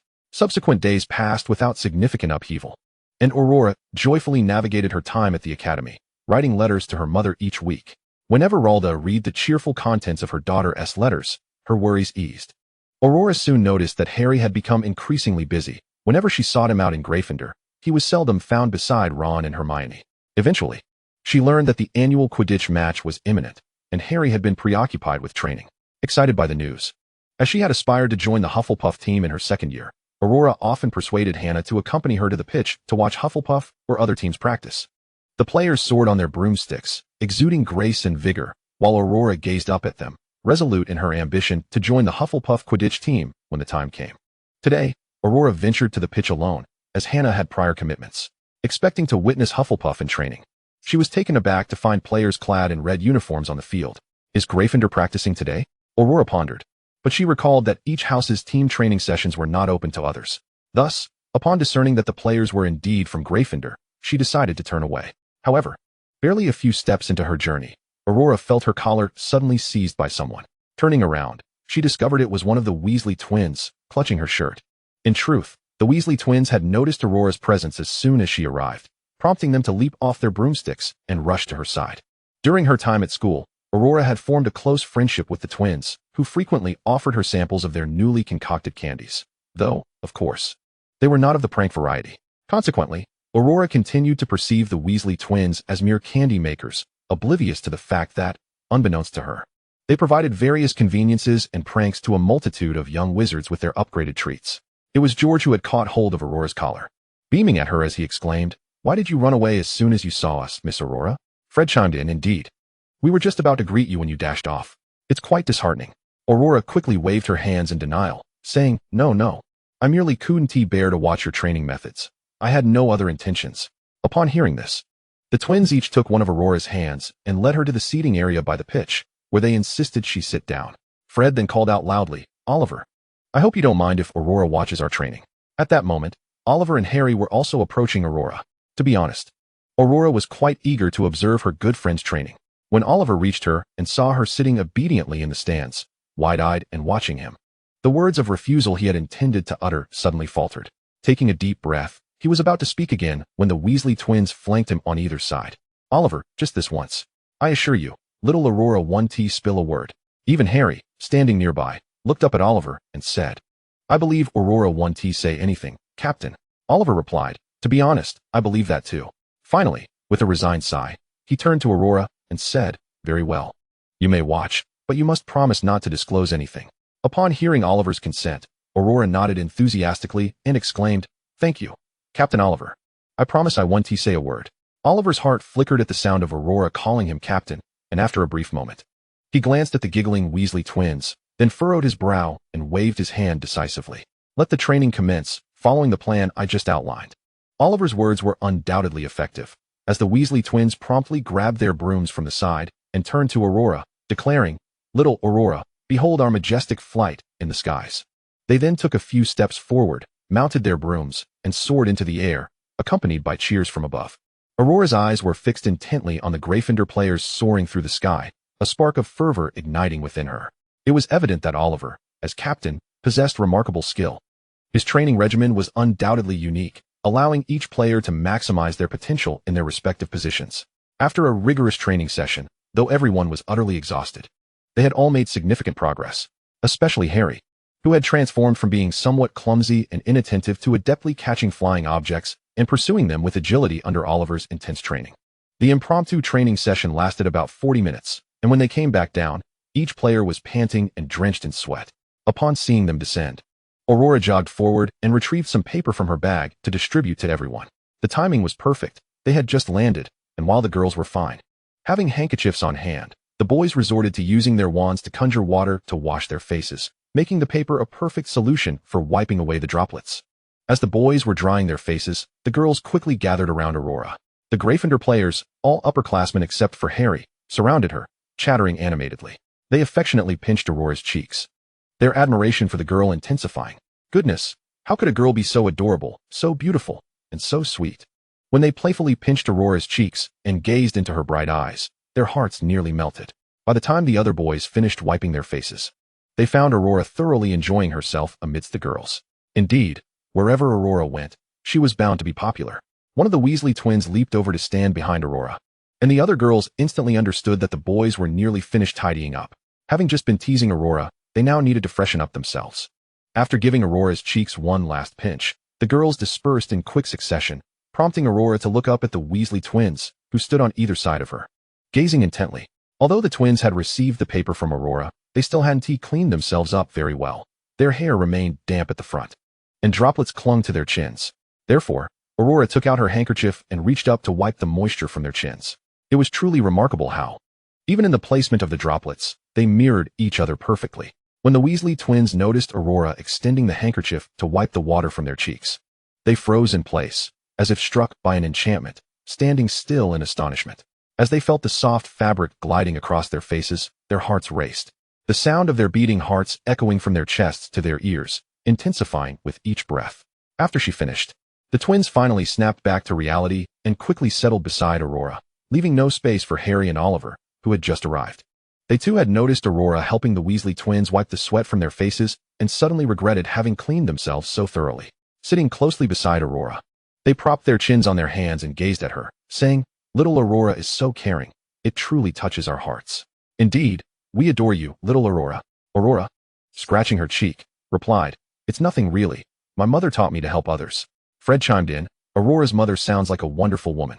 Aurora's eyes sparkled with pride at Fred's mention of her mother, and she eagerly proclaimed, "Of course. My mother is the best mom ever." Thereafter, Aurora engaged in lively conversation with the Weasley twins. True to their reputation for charm within the school, they kept the dialogue flowing effortlessly, with each contributing joyfully to the exchange, leaving little room for Harry and Oliver to interject. After Oliver had organized another training session for everyone, it was time to return for dinner. This was the final practice before the Quidditch match, and tomorrow they would take to the field. They needed to conserve their energy tonight to prepare for the impending competition. As they were about to leave, the Weasley twins looked at Aurora and asked, "Aren't you going to cheer us on, little Aurora? Wish us victory?" Aurora shook her head and replied, "I am a Hufflepuff, so naturally. I hope for my house's triumph. However, I will still wish you good luck in tomorrow's match." Upon hearing Aurora's words, George and Fred draped their arms around her shoulders, saying, with little Aurora's words, "I believe we will perform even better tomorrow." They were uncertain about the outcome of the match, yet they felt particularly invigorated by today's practice. Meanwhile, Oliver, deep in thought, pondered the impact Aurora had on his team's training. He had noticed they worked harder in her presence. He resolved to find an opportunity for her to watch them train again in the future. But for now, he needed to focus on the match tomorrow. Gryffindor must secure victory. With that thought, Wood felt a surge of determination and hurried to catch up with Harry to discuss strategies. Meanwhile, the Weasley twins continued to chat animatedly with Aurora, their arms still draped over her shoulders. Everything felt so delightful. It was as if this beautiful moment could be frozen in time. Chapter 39. Blaise Zabinai. Time swiftly passed, and soon it was the day of the Quidditch Championship. Aurora was, of course, ready to cheer for her team. She sported a Hufflepuff sticker on her left cheek and held a flag emblazoned with the Hufflepuff crest, enthusiastically rallying for her squad. Unfortunately, Hufflepuff ultimately succumbed to Slytherin, leading to a final match between Gryffindor, who had triumphed over Ravenclaw, and Slytherin. Although Aurora felt a twinge of disappointment over Hufflepuff's loss, she remained steadfast, standing in the arena to support her Gryffindor friends. As both teams gathered in the center, a wave of fervent cheers erupted. Aurora could hear Lee Jordan, the Gryffindor commentator, passionately narrating the scene below. Next up, we have Gryffindor and Slytherin. This year, Gryffindor Seeker is first-year Harry Potter. Let us see if this young player will surprise us. With Madame Hooch's whistle, both teams mounted their broomsticks and soared into the air, swiftly taking their positions as they had practiced. Then, with the sound of the whistle, the fierce competition commenced. The stands filled with spectators from both Slytherin and Gryffindor began to compete in their cheers, each striving to outdo the other while occasionally hurling jeers. Draco was particularly exuberant, standing at the front, vociferously shouting, especially when he witnessed one of the Slytherin players knock Gryffindor's captain, Wood, unconscious, prompting an even louder uproar. However, as the tension in the game intensified, the golden snitch was released. Harry, who had been somewhat lost on the field, quickly identified his target. He recalled their training, and, at the moment the snitch appeared, he deftly maneuvered his broomstick to pursue it. The Slytherin Seeker, having noticed, immediately followed closely behind Harry, waiting for an opportunity to overtake him. Suddenly, an unusual occurrence unfolded on the field. Harry was riding the latest broomstick gifted to him by Professor McGonagall, yet inexplicably, this high-performing broom began to tremble violently just as he was about to catch the snitch. The violent shaking forced Harry to halt mid-air, swaying erratically, which elicited gasps from the crowd, particularly from the anxious Gryffindor students. They were bewildered as to why Harry's broom had suddenly malfunctioned, especially Ron, Hermione, and Aurora, who anxiously watched the unfolding drama, unable to comprehend why Harry's once stable broom had become so erratic. As Harry struggled to steady his broom, the Slytherin Seeker seized the opportunity to chase after the snitch, seemingly on the verge of success. But how could Harry concede? He desperately fought to control his unruly broomstick and propelled himself toward the snitch. Just as the crowd held its breath, a startled cry from the professor's box caught the attention of some. However, at that moment, Aurora remained fixated on Harry in the sky, and suddenly, the previously trembling broom stabilized. In the next instant, Harry plummeted to the ground. A hush fell over the crowd, which was soon followed by the sight of Harry rising from the ground, half kneeling. They then witnessed the golden snitch escaping from Harry's mouth, revealing its wings in his hand. Harry Potter had caught the golden snitch. This victory belonged to Gryffindor. As Lee Jordan excitedly announced this spectacle, the crowd erupted, particularly Gryffindor, whose cheers seemed capable of shattering the very floor. Aurora was elated. Her friend's team had emerged victorious. Once she redirected her gaze, she heard Hannah remark, "I don't know why, but Professor Snape's robes were mysteriously burned. It's so strange." Aurora too felt a twinge of curiosity, pondering why Professor Snape's robes had been damaged. Was it intentional? It truly was perplexing. Nevertheless, it seemed to be resolved. And Aurora decided not to dwell on the professor's box any longer. At that moment, the crowd had finished their jubilant cheers and was preparing to disperse, with the Gryffindor wizards waving their victory flags as they headed to the common room to celebrate. Meanwhile, the Slytherins departed in a dejected haste, especially Draco, who, upon witnessing Harry produce the golden snitch from his mouth, turned and stormed off, muttering curses. As the match concluded, Aurora and Hannah prepared to leave. They would offer their congratulations tomorrow at the Gryffindor table. After all, it was Gryffindor's triumph. Though Aurora felt a hint of disappointment over Hufflepuff's defeat, she would still celebrate her good friend's victory, albeit not at this moment. Thus, as Aurora made her way back to the dormitory, she and Hannah discussed the upcoming lessons while recounting some of the actions and strategies from the recent Quidditch match. In her excitement, Aurora unwittingly overlooked the shifting staircase. Just as she was about to step onto another stair, it suddenly changed direction, accompanied by a strong sensation of weightlessness. Beside her, Hannah also sensed the movement of the stairs. As she panicked and attempted to grasp Aurora, a hand suddenly reached out from a diagonal position, grasping Aurora even more swiftly and pulling her back to the ground. Just as Aurora believed she was about to tumble down, she felt a powerful tug on her left arm, pulling her back from the edge of the staircase. Upon regaining her footing, Aurora found Hannah clinging to her, her face a portrait of shock as she muttered incessantly, "Merlin, I must be more careful next time." That was truly terrifying. Aurora, still shaken, patted her chest to calm her racing heart, which had quickened from the sensation of weightlessness. After taking a deep breath, she inquired of Hannah, "Was it you who pulled me up just now?" Hannah shook her head, her lips parting to respond, but they were interrupted by a voice from behind.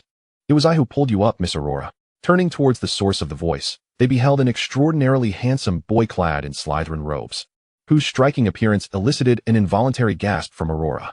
He was the most attractive person she had encountered, second only to Tom. The boy possessed a cascade of dark brown hair and eyes that shimmered almost golden, resembling a cheetah fixated on its prey when he gazed at her. Aurora smoothed her dress and bowed slightly, saying, "Thank you ever so much for saving me just now." The boy chuckled lightly and stepped closer, smiling as he replied, "It was nothing, miss, it was my duty. However, I wonder if I might have the honor of becoming your friend? But do you still remember me?" Aurora tilted her head in confusion, apologetically admitting, "I'm sorry, but I do not recall you." Had Aurora possessed a better memory, she would have recognized him as the boy who had winked at her during the sorting ceremony. Yet, the boy did not seem dismayed by her lack of recognition. Instead, he smiled broadly and bowed slightly, introducing himself. "Allow me to introduce myself, Blaise Zabinai. It is a pleasure to meet you, Miss Aurora." As he extended his hand, Aurora quickly reciprocated, introducing herself in turn. "Hello, Mr. Zabinai, I am Aurora Geller." Blaise grasped Aurora's hand gently and gave it a slight shake, inadvertently squeezing her hand softly as he released it. So soft, with a delightful texture. After letting go, Blaise remarked, "There's no need to call me Mr. Zabinai. Miss Aurora, since I just saved your life, might we be a tad closer? Perhaps you could call me Blaise?" As he spoke, he leaned in closer, and Aurora was enveloped by a delicate fragrance reminiscent of jasmine, akin to the tea her mother had once brewed for her. Upon hearing Blaise's words, Aurora nodded eagerly. "All right, Blaise, thank you for saving me today." She then turned to rummage through her bag, hoping to find something suitable to present to Blaise as a token of her gratitude. Unfortunately, after searching, she could only face him apologetically. "I'm so sorry, Blaise. I currently have no gift to offer you." Blaise smiled gently and picked up a black hair tie that had inadvertently slipped onto his wrist during her search, adorned with a single golden sunflower. He slowly removed the hair tie from Aurora's wrist and placed it onto his own. It was evident that what suited Aurora might not suit others. The hair tie, which had fit her perfectly, now constricted Blaise's wrist tightly. However, Blaise appeared unfazed, playfully shaking the hair tie on his wrist before looking at Aurora and saying, "This is more than enough." Aurora, observing the hair tie tightly encircling Blaise's wrist, cautiously remarked, "Mr. Zabinai, isn't this a bit too tight?" Blaise glanced at his wrist, which was snugly fitted, and shrugged it off. "It matters not. As long as it is a gift from you, Miss Aurora, it is perfect for me." Just then, Hannah tugged at Aurora, urging, "We must be off, Aurora. We're about to be late for our meeting with Olivia." At that moment, Aurora remembered her plans to work on Transfiguration homework with her dormitory friends at the library, and she was just about to retrieve her things with Hannah. Therefore, she turned to Blaise and said, "Once again, thank you for saving me today, Blaise, but I have matters to attend to. Until next time." Blaise leaned casually against the banister, waving at Aurora as she departed with Hannah. "Certainly, until next time, Miss Aurora." Blaise watched as Aurora and Hannah ascended another staircase.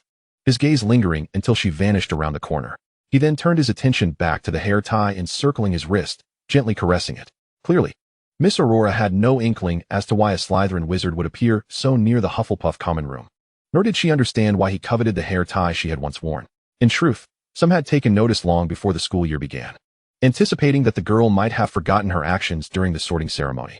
His impatience stemmed from a desire to let events unfold at the right moment, ensuring everything progressed as it should. For instance, the recent act of gallant rescue and their close proximity were deliberate. He could sense the fragrance she wore and the tremors in her breath. He had noted her from the very first glance during the sorting ceremony. He might have been among the first to see her, captivated by her beauty, which inspired in him a desire to admire from afar, yet not to intrude. Thus, he lamented that he had not arrived sooner at the boat, missing his opportunity. However, he was patient and had ample time. Just as he succeeded this time, he would succeed again, slowly drawing closer to Aurora, armed with infinite patience. Hey dear readers, due to the author's peculiar circumstances abroad, there will be a pause in updates for Aurora's book during the National Day holiday for final exam preparations, from tomorrow until the 3rd of next month. Normal updates will resume on the 4th. However, there is no need to worry, as the author's other book will continue to be updated regularly. You may wish to check out the other one as well. Love you all. Mwah. Chapter 40, The Eve of Halloween. Following the Quidditch match, the weather gradually transitioned from the sweltering heat to a refreshing coolness, the autumn rain leaving a lingering chill, prompting everyone to don the long-sleeved garments they had brought from home. Aurora had donned a longer, warmer skirt beneath her school uniform, yet her attire remained vibrant and resplendent. Each time she ventured out clad in such bright garments, she became an irresistible focal point, a picturesque sight that captivated all who beheld her. As the first-year witches and wizards gradually acclimatized to their new environment, they encountered an increasing workload coupled with rising levels of difficulty, which inevitably caused Aurora to feel a tinge of struggle. Fortunately, she had the steadfast support of Cord and Hermione. Hermione often assisted Aurora in completing her essays in her strongest subjects, while Cord frequently guided her through the library, meticulously reviewing their class assignments together. Since Ravenclaw and Hufflepuff shared classes, Aurora could directly approach Cord with any queries after lessons. Although Cord was merely a first-year student, he had already garnered recognition among his peers, being regarded by his fellow Ravenclaws as the brightest in their year. After all, a significant portion of Ravenclaw's first-year points stemmed from Cord's correct responses, and his assignments were consistently submitted with both speed and precision, frequently earning him the praise of professors. Since the commencement of their schooling, Cord had never received a grade below an E on any assignment. Thus, tutoring Aurora was effortless for him, having begun teaching her since she was 5. Their unspoken rapport was strikingly harmonious at that moment. Aurora would tug Cord to a secluded corner of the library after class, whereupon he would pull out his class notes, highlighting key points for her to remember. Therefore, despite Aurora's slow pace in class and her occasional lack of understanding, with Cord's assistance, she managed to maintain a respectable level of proficiency. Particularly, the blossoming friendship between the most beautiful young witch from Hufflepuff and the emerging young wizard from Ravenclaw had fostered an even closer relationship between their houses, further accentuating the animosity between Slytherin and Gryffindor. Today was fortuitously Halloween, and Aurora remained nestled in a small corner of the library with Cord, diligently working on her potions essay with his help. Although Professor Snape spoke at a leisurely pace during class, potions was still somewhat challenging for Aurora. However, with Cord by her side, she adeptly navigated the difficult aspects. Cord, for reasons unbeknownst to him, felt a peculiar restlessness today, finding it impossible to immerse himself in the book that typically captivated him. He furrowed his brow in irritation, closed the book, and turned to rest his chin on his hand, watching Aurora intently as she concentrated on her assignment. While Aurora wrote, Cord would often tie her hair back into a high ponytail, a braided style, or simply a low ponytail, each style accentuating her natural beauty. He gazed fixedly at her earnest demeanor, and gradually, his earlier agitation subsided, giving way to a gentler expression. Aurora remained blissfully unaware of Cord's gaze. Even if she had noticed, their familiarity rendered her indifferent. At that moment, she was wholly focused on perfecting the grammar in her essay, eager to meet Cord's standards during his review. Just then, a stray lock of hair, which had been carelessly tucked behind her ear, slipped down to caress her cheek, brushing against the parchment on the table. Upon noticing this, Cord instinctively reached out to tuck the errant strand behind her ear once more. Aurora sensed his gesture, looked up, and beamed at him with a radiant smile. The brilliance in her eyes, paired with the healthy blush on her already enchanting face, rendered her even more captivating. Cord's hand lingered in the air for a fleeting moment, and only when Aurora returned to her writing did he awkwardly place it back on the table. Subsequently, In a slight fluster, he retrieved his own parchment and began to write, though he found himself lost for words. The knowledge that once flowed freely from his mind had vanished, replaced solely by the image of Aurora's recent smile. His heart felt tumultuous. At that moment, Cord's arm was gently nudged, and he turned to see Aurora, who had tapped him, offering her completed essay for him to review. He feigned calm as he accepted her paper, but when he glanced down at his own parchment, he was startled to see the repeated name Aurora scrawled across it in several lines. At that instant, Aurora, leaning closer to peer at Cord's parchment, noticed her name written so many times. With a hint of confusion, she inquired, "Why have you written my name so many times, Cord?" The moment Cord heard her voice, he was momentarily flustered. He quickly turned the parchment over to conceal the abundance of her name, cleared his throat in an exaggerated manner, and pretended to formally examine Aurora's essay. Yet, who could fathom the tumult of thoughts swirling within him? The parchment, chaotic yet filled with her name, concealed the unspoken feelings of a young heart. Today was Halloween, and after its conclusion, Aurora planned to return home with Cord to celebrate Christmas. In the kitchen, the house elves had prepared a special Halloween feast, enhanced by Aurora's recipes, which included a delightful array of desserts. That evening, after the Halloween dinner, the young witches and wizards would be permitted to approach their professors for sweets, and Aurora was immensely excited about experiencing her first Halloween at school. Although it was customary for students to seek treats from their older peers or professors post-dinner, Aurora had already received an abundance of confections from numerous upperclassmen before the meal even began. Consequently, her pockets were brimming with sweets, filling her with joy, especially knowing that those upperclassmen could venture to Hogsmeade, rumored to have the finest candies in the wizarding world. Most of the treats gifted to her were procured from Hogsmeade, and Aurora eagerly rubbed her hands together, anticipating the evening's delights. She shared her joy with her roommate, but when she glanced toward the Gryffindor table, searching for Hermione, who should have been with Harry and Ron, she found her conspicuously absent. A sudden wave of unease washed over Aurora, leaving her heart fluttering with uncertainty, the reason for which eluded her. Thus, Aurora secretly slipped over to the Gryffindor long table during the bustling crowd and seated herself beside Ron. Immediately, she whispered, "Where's Hermione?"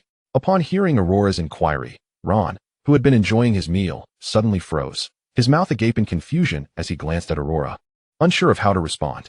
Ultimately, it was Harry who let out a sigh and, succinctly, informed Aurora, "Ron said something that upset Hermione. We don't know where she is now." Upset Hermione? Aurora felt a wave of bewilderment wash over her, for Hermione had always struck her as vivacious and cheerful. Surely, it must have been something exceedingly egregious to provoke such a reaction. Frowning in frustration, Aurora turned to Ron and asked, "Have you apologized to Hermione?" Ron moved his lips in a silent gesture and then shook his head in dismay. "No, I haven't seen her at all this evening." Just as Aurora was about to respond, the grand hall doors, which had been tightly shut, suddenly swung open, revealing Professor Quirrell, his hair reeking of garlic. As he frantically shouted, "A troll! A troll has escaped!" With that, he collapsed in front of the wizards, and the once boisterous hall fell silent for a moment before erupting into chaos. The young wizards discarded their belongings and screamed in terror, for the notion of a troll was far too distant and frightening for them. Upon hearing this alarming news, Aurora felt a surge of fear, and immediately, Dumbledore rose to restore order, declaring, "All witches and wizards must return to their dormitories in an orderly fashion. First-year students, follow your prefects back to the common room." Aurora observed Harry, Ron, and the prefect who was already standing to maintain order, and just as she was about to return to her Hufflepuff table, a sudden thought struck her. She hastily grabbed Ron's shoulder and exclaimed, "Hermione is still outside." The two, already in a state of panic, grew even more frantic upon hearing Aurora's words. Ron, filled with regret, lamented, "If I had known, I wouldn't have said that." Aurora, considering the distressed Hermione, gritted her teeth and resolutely declared to Harry and Ron, "I must go find her." Without waiting for their response, she swiftly bent down and dashed out of the hall. At that moment, Harry and Ron exchanged a glance and, in unison, declared, "We're going too." Thus, amidst the chaos, they stealthily approached the entrance of the hall and began to run frantically in search of their friend. However, they evidently overlooked the fact that such a sudden disappearance of numerous students would undoubtedly incite panic. Cold, of course, was alarmed, but, after regaining his composure, quickly began to search for Aurora among the Hufflepuff students. To his growing dismay, he realized that Aurora, who should have been with her housemates, was nowhere to be found. In a state of urgency, he rushed over to the Hufflepuff prefect and, grabbing him, demanded, "Where is Aurora?" The flustered prefect, upon hearing Cold's question, peered into the throng and realized that their Aurora was indeed missing. With a sudden cry, he exclaimed, "Where has Aurora gone?" He then hurried to inquire with Aurora's roommates and learned from Hannah that Aurora had gone to the Gryffindor table at the beginning of the meal. The prefect hastily made his way to Gryffindor. Meanwhile, at the Gryffindor table, Percy was similarly flustered as the shrieks of the young wizards threatened to shatter his eardrums. He had thought the situation could not become more chaotic, but then came the Hufflepuff prefect with even more troubling news. Someone said Aurora went to the Gryffindor table. Have you seen her, Aurora? Percy had a vivid recollection of the girl, often lauded as the most enchanting witch in all of Hogwarts. He had certainly noticed her. Every time he fulfilled his duties as a prefect, he would see her laughing and conversing with her friends, occasionally visiting the Gryffindor table to chat with Harry or his younger brothers. Percy had always been drawn to her presence, and he was aware that she had just been at the Gryffindor table. However, in the midst of the chaos, he had neglected to ascertain whether she remained there or had returned to Hufflepuff. It seemed evident that Aurora had not returned to her house. But just as he turned to call out, he noticed that not only was Aurora absent from his table, but both his brothers and Harry were also missing. The first-year students running amok posed a grave threat to their safety. How could they ensure their protection? The two prefects exchanged anxious glances and then sprinted towards the professor's table, urgently calling out to their respective instructors. Professor, Aurora, Harry, and Ron are all missing. What? To their astonishment, the first to react to the news of Aurora, Harry, and Ron's disappearance was none other than the Slytherin head. Professor Snape swiftly approached them, his gaze dark and intense as he asked, "Are you saying Aurora is missing? When did she disappear?" Percy quickly recounted the events that had transpired, and upon hearing this, Snape said nothing but furrowed his brow and hurriedly exited the hall, his wand already glowing with urgency. He could not, once more, fail to protect her. Chapter 41, Defeating the Troll. At this moment, Aurora had no idea where Hermione was. She could only rely on her instincts, believing that Hermione might be hiding in one of the girls' restrooms. Thus, Aurora frantically searched one restroom after another, even as she grew breathless, refusing to pause, for she was unaware of when the troll might appear. The professors were equally oblivious to the creature's whereabouts. Ultimately, perseverance bore fruit. When Aurora arrived at a secluded girls' restroom, she heard a faint sound of weeping. It was Hermione. Upon hearing the sobs, Aurora's eyes brightened, and she rushed towards the source of the sound, knocking on the door. "Hermione? Is that you, Hermione?" Initially lost in her tears, Hermione heard the knocking and recognized it as Aurora's voice. However, she did not immediately open the door. Instead, she leaned against it, stifling her cries as she replied, "It's me, Aurora. What's wrong?" With great urgency, Aurora implored, "We need to leave, Hermione. The troll has escaped, and it's very dangerous."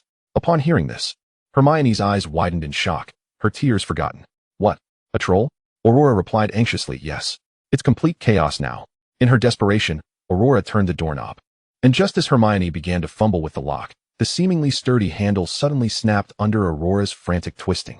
With a resounding bang, the lock that secured the wooden door was wrenched savagely from its place by Aurora, who then forcefully pushed the door open, gazing at Hermione. Hermione, in a state of shock, stared at the splintered door, torn between the panic of a lurking troll and the astonishment at Aurora's remarkable strength. Although Aurora herself was taken aback by her ability to open the locked door, there was no time for contemplation. She quickly seized Hermione's hand and urged, "Let us go." Hermione hurriedly followed Aurora as they sprinted towards the exit, but alas, it was already too late. The troll, brandishing a hefty wooden club, loomed before them, and the girls could distinctly discern the peculiar odor emanating from the creature. They sought refuge, but the restroom was far too spacious. Even the dim-wit troll managed to spot the fleeing girls in the next instant. The simple-minded troll swung its club towards the direction where the girls were hiding. It was the first time the two young ladies had encountered such a terrifying scene, and they were paralyzed with fear. They frantically dodged the troll's blows, attempting to escape behind it. Just then, Harry and Ron, who had been desperately searching for their friends, rushed towards the commotion, only to witness the grotesque troll preparing to strike Aurora and Hermione. Both girls were equally taken aback by the unfolding chaos. Aurora had bravely sought out Hermione.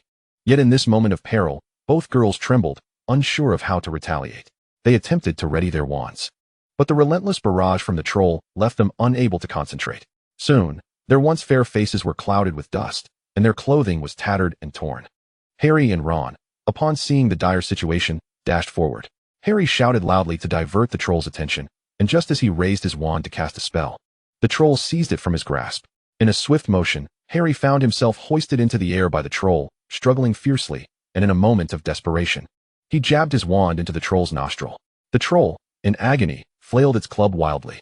Ron, observing the scene in a panic, desperately tried to remember the spell that could free Harry, but his mind was blank under the pressure. Hermione, still clutching Aurora's hand while evading the troll's swings, shouted to Ron, "Remember what I taught you in class." At Hermione's prompt, Ron steadied himself, reciting the incantation word by word as he had learned during lessons. Wingardium Leviosa. As the spell was cast, the troll's club levitated uncontrollably, leaving the creature bewildered as it watched the wooden object float before it. With a surge of determination, Ron maneuvered the club above the troll's head. And in the next moment, it came crashing down, striking the troll squarely. The troll, overwhelmed by the impact, spun dizzily before collapsing to the ground with a resounding splash. Harry, released from the troll's grip, fell to the floor as well, and upon witnessing the creature's defeat, Aurora and Hermione quickly rose from their hiding spot to join Ron. Ron, noticing Hermione's dust-covered face and reddened eyes, sheepishly scratched his head with his wand and apologized. "I'm sorry, Hermione. I shouldn't have said that." Hermione, seeing the sincerity in Ron's apology, smiled and replied, "It's all right. You saved me this time. We're even now." At that moment, Hermione still held Aurora's hand tightly, and after addressing Ron, she turned to Aurora and asked, "What made you come looking for me in such a dangerous situation?"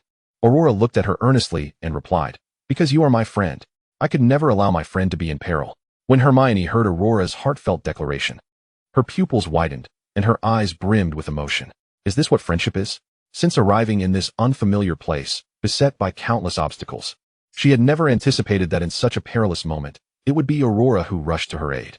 In that instant, Hermione resolved that Aurora would forever be her dearest friend.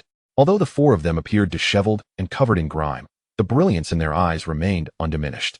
After all, they had just vanquished a troll. Suddenly, a cacophony of hurried footsteps echoed behind them, accompanied by a barrage of spells that whipped past Aurora, causing her hair to flutter as they struck the fallen troll, leaving it battered. The ability to cast spells from such a distance, silently, could only belong to a professor. A chill ran down the spines of the young wizards as they stood frozen, unsure of which professor approached them, but a sense of foreboding washed over them. The joy of their recent triumph morphed into dread. In the next moment, they heard a voice behind them, "Unauthorized exit from the castle. 5 points from Gryffindor for each of you." Snape's voice sent shivers through the already apprehensive students, and as they turned slowly, they were met with the grim visage of Professor Snape, flanked by Professor McGonagall and others. Professor McGonagall rushed over, breathless and agitated, immediately demanding, "What on earth happened today? Why did you venture out without permission?" The young wizards were at a loss for words, and just as they hesitated, Hermione stepped forward, addressing McGonagall. "I'm sorry, Professor. I wanted to defeat the troll when I heard it appeared. I thought it would be an impressive feat. I'm truly sorry, Professor." McGonagall regarded Hermione sternly, saying, "Such matters are for the professors to handle, Miss Granger. You are only in your first year. These burdens should not fall on your shoulders. I just overheard Professor Snape deduct points from you, so I will not impose further penalties, but I hope you learn from this experience." With a scrutinizing glance, McGonagall surveyed the four young wizards, who were now covered in dust but stood united. Then her gaze softened as she added, "However, in light of your bravery in defeating the troll and the precious bond of friendship you have shown, each of you will receive 5 points for your respective houses." The previously disheartened young wizards exchanged glances of joy, cheering in unison. Professor McGonagall, addressing the jubilant group, instructed, "Now, hurry back to your dormitories. Leave this matter to the professors." The four young wizards nodded obediently, preparing to return to their quarters, only to hear Snape's voice. "Miss Aurora's dormitory is distinctly different from the three of theirs. I shall escort Miss Aurora back to the Hufflepuff common room, ensuring that this young lady does not entertain any whimsical ideas along the way." Originally eager to return joyfully, Aurora froze in her tracks upon hearing Professor Snape's remark. Harry and his friends even cast her a look of confusion and sympathy. After a prolonged, scrutinizing gaze at Snape, Professor McGonagall sighed in resignation and addressed him, "Go on. The other professors and I can manage." Snape nodded, casting a fleeting glance at Aurora before making his way toward the Hufflepuff dormitory. Once Aurora observed Professor Snape departing, she hastily waved goodbye to her companions and hurriedly followed suit. Throughout the journey, she dared not breathe too heavily, closely trailing behind Snape. Although she often earned points in his class, this did not imply that she was devoid of fear. It wasn't until they reached the entrance of the Hufflepuff common room that Snape finally halted, but Aurora, in her anxious pacing, failed to stop in time. The dimly lit corridor had compelled her to closely shadow Snape, who illuminated the path with his wand, allowing Aurora to discern her surroundings. However, as Snape abruptly came to a stop, she did not react in time and consequently bumped her head against his back. In that instant, Aurora felt as if her hair might stand on end from fright. She quickly straightened herself, bowing profusely to Snape as she stammered, "I'm so sorry, Professor. I didn't mean to." Snape turned his head, his gaze falling upon the bowing Aurora. After a moment of contemplation, he sighed in reluctant accord and knelt to meet her gaze. In that fleeting moment, a distinct aroma of potions enveloped Aurora, a scent she did not find off-putting. Rather, it bore an oddly familiar quality. Yet, she could not ascertain the source of this familiarity. Instinctively, she took a couple of steps back, only to have Snape grasp her arm. When their eyes met, Aurora was astonished to find no trace of anger or malice in his expression. Instead, she perceived a look she could not quite comprehend, but her intuition suggested it was not malevolent. Thus, she remained quietly in place as Snape knelt, carefully inspecting her minor injuries. With a flick of his wand, he healed the small cuts on her face and hands seamlessly. Once he had ensured all wounds had vanished, Snape waved his wand once more, clearing away the dust and moisture from her attire before rising slowly. Aurora looked up at Snape and expressed her gratitude. "Thank you, Professor Snape, for escorting me to the dormitory and treating my injuries." Snape regarded her with a hint of irritation lacing his tone as he responded, "Why did you venture into such a perilous situation to seek out others?" Aurora tilted her head in confusion, unable to fathom his concern, yet replied, "Because Hermione is my good friend. When a friend is in trouble, one must certainly offer assistance." As Aurora's words lingered in the air, Snape recalled a time when a girl had spoken similarly to him. Indeed, no matter the time or place, Aurora's loyalty to her friends remained fervent and unwavering. Snape's lips parted in hesitation, unsure of how to respond, before he sighed once more and said, "You should return to rest. It is quite late." Aurora nodded, bowing once again to Snape. "Then I shall take my leave. Thank you, Professor Snape. Please rest well, and good night." With that, she tapped her wand against the dormitory's wooden entrance, and as the sound resonated, the door creaked open, revealing a warm glow within. Before stepping inside, Aurora waved at Snape, bidding him good night. As the door slowly closed, darkness enveloped the surroundings once more. Snape did not immediately illuminate his wand. Instead, he stood in silence, his left hand brushing against the sunflower brooch. How long would it take for her to remember? At that moment, as Aurora entered the Hufflepuff common room, she was startled to see someone rise from the sofa. Upon closer inspection, she realized it was none other than Cedric Diggory. Curiously, she inquired, "Why are you still awake?" Said, initially anxious from waiting for Aurora, Cedric's heart finally settled as he saw the door open and his awaited companion appear. He rushed over to her side, chattering, "Why did you sneak out? Do you have any idea how worried I was? Next time, please inform someone before you leave." He fussed over her, checking for any signs of injury. Aurora allowed Cedric to examine her without protest, her wide eyes fixed on him as she explained, "I just went to find Hermione. I wasn't frightened at all. Ron even saved me from a troll." Cedric gasped, "You encountered a troll?" He anxiously rolled up her sleeves, asking, "Are you hurt? Does anything ache? Should we go to the infirmary?" Aurora shook her head. "I'm perfectly fine. Professor Snape healed me before I came in, and I even earned 5 points for our house." Only after hearing that Snape had aided Aurora did Cedric's worry begin to dissipate. He then helped her straighten her clothes and said earnestly, "We have many ways to earn points for Hufflepuff, but please refrain from such reckless actions in the future." Aurora nodded in acquiescence. "All right, Cedric, I promise I won't do that again." Cedric smiled at her commitment and gently patted her head. "All right then. Let us head to bed. It's quite late. You need to rest." Aurora nodded, and under Cedric's watchful gaze, she ascended the staircase leading back to her dormitory.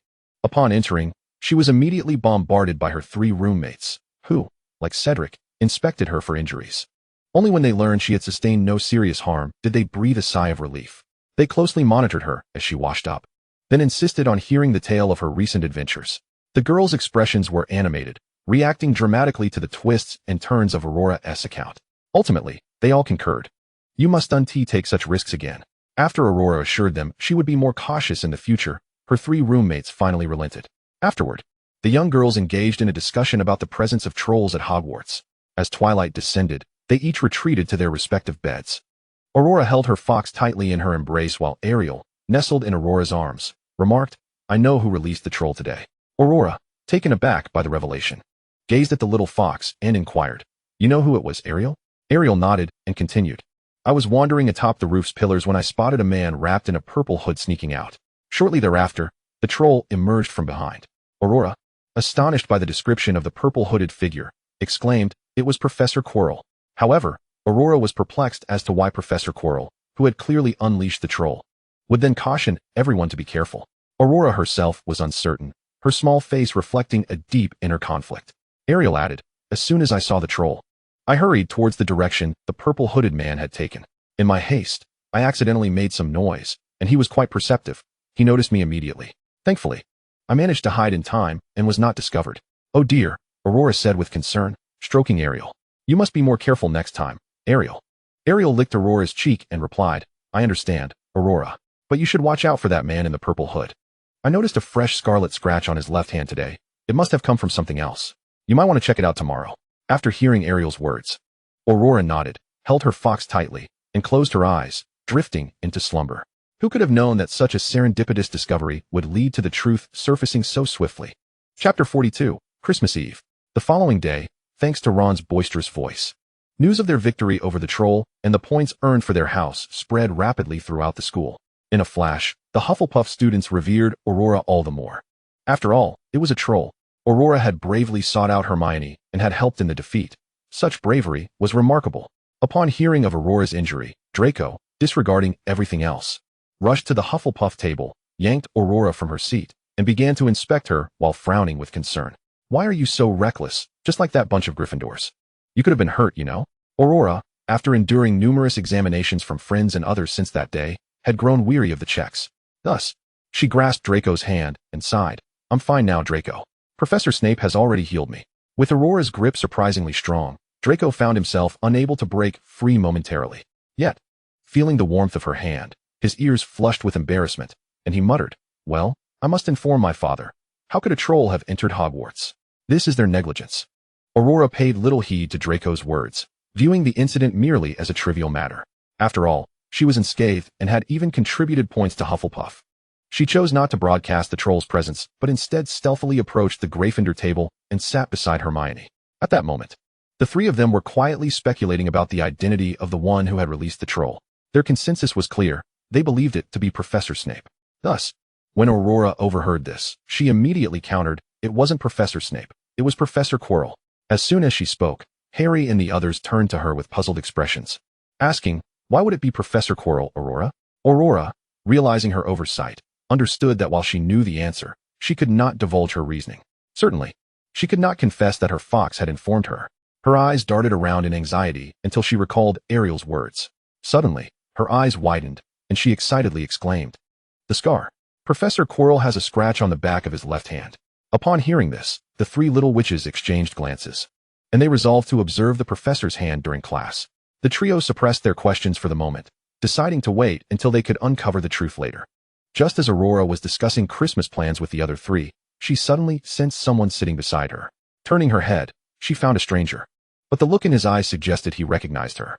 At that moment, Ron also noticed the boy and called out, "What are you doing here, Percy?" It turned out to be Ron's brother, Percy Weasley, and Aurora experienced a fleeting moment of realization. Percy glanced at Ron before turning his attention to Aurora, asking, "How is your health? How have you recovered? It was quite a challenge to find you when you ran off during the last incident." Aurora felt a bit embarrassed upon hearing Percy's words, scratching her head sheepishly as she apologized. "I'm so sorry, Prefect Weasley. I promise I won't do that again." Percy, observing the girl smiling apologetically at him, found it hard to harbor any ill thoughts. He wondered why, whenever he saw Aurora smile, he felt an inexplicable urge to smile back, an authentic, heartfelt smile that was utterly perplexing. Nevertheless, Percy deemed this strangeness rather pleasant. He smiled at Aurora and said, "Feel free to visit Ron in Gryffindor anytime, but do be careful, and just call me Percy." Upon hearing Percy's words, Aurora eagerly nodded and replied earnestly, "All right, Prefect Percy." Percy noticed Aurora's serious gaze fixed on him, realizing it was the first time she had truly focused her attention on him. Dressed impeccably in his robes, he spoke with poise, and he thought that this encounter was rather agreeable. He felt a surge of happiness that lingered, making it difficult for him to sleep that night. Even dreaming of her, Aurora remained unaware of others' feelings, but she soon resumed her usual routine. However, to her surprise, Draco actually did write a letter to his father. The next day after class, Aurora encountered Lucius waiting in the corridor for her. The moment Lucius laid eyes on her, he approached swiftly, his cloak billowing behind him, releasing a delightful fragrance that wafted into Aurora's nostrils, similar to the men's cologne her mother had described. The other three girls, recognizing that Lucius was looking for Aurora, tactfully bid her farewell and returned to their dormitory, leaving Aurora alone with Lucius. Aurora lifted her head to gaze at Lucius and inquired, May I ask what brings you here, Mr. Malfoy? Lucius first inclined slightly, surveying Aurora's form before he breathed a sigh of relief upon noting no significant issues. He then straightened up to regard her. I have come because Draco informed me of recent occurrences at school. I believe the safety concerns at Hogwarts warrant discussion. As fortune would have it, I was in the midst of a conversation with Dumbledore and decided to pay a visit to that brave Hufflepuff witch. Although Aurora felt a twinge of confusion, Dumbledore's office was situated above and not in this direction. She was nonetheless delighted to hear Lucius's words. Thank you for the compliment, Mr. Malfoy. It is only right, as Hermione is my friend. Lucius looked down at the radiant girl before him and let out a slow sigh, adopting a tone of gentleness that even Draco had never encountered. You must be cautious in your adventures next time, all right? If anything arises, do not hesitate to inform me. Perhaps I can help resolve it. I know how significant your friends are to you, so I only wish for your safety and encourage you to seek my assistance. Aurora nodded in acknowledgement of Lucius's words, responding, Thank you, Mr. Malfoy. I will certainly remember. Lucius sighed again, reaching out to gently touch Aurora's hair. There is no need to call me Mr. Malfoy. Simply refer to me as Lucius. Aurora tilted her head in confusion. After all, she had only met this gentleman twice. Why was it permissible to address him so familiarly? Lucius, noticing the question in Aurora's eyes, replied, I see the bond you share with Draco, so you need not feel constrained in my presence. Oh, I understand, Aurora nodded, smiling brightly at Lucius. All right, Uncle Lucius. At that moment, Lucius felt a bittersweet pang. He longed for her to call him by name without needing to invoke his son as a bridge. Outside, snowflakes danced down from the sky, blanketing the earth in a soft white coverlet, heralding the approach of Christmas. Aurora could hardly wait to return home and celebrate the holiday with her mother.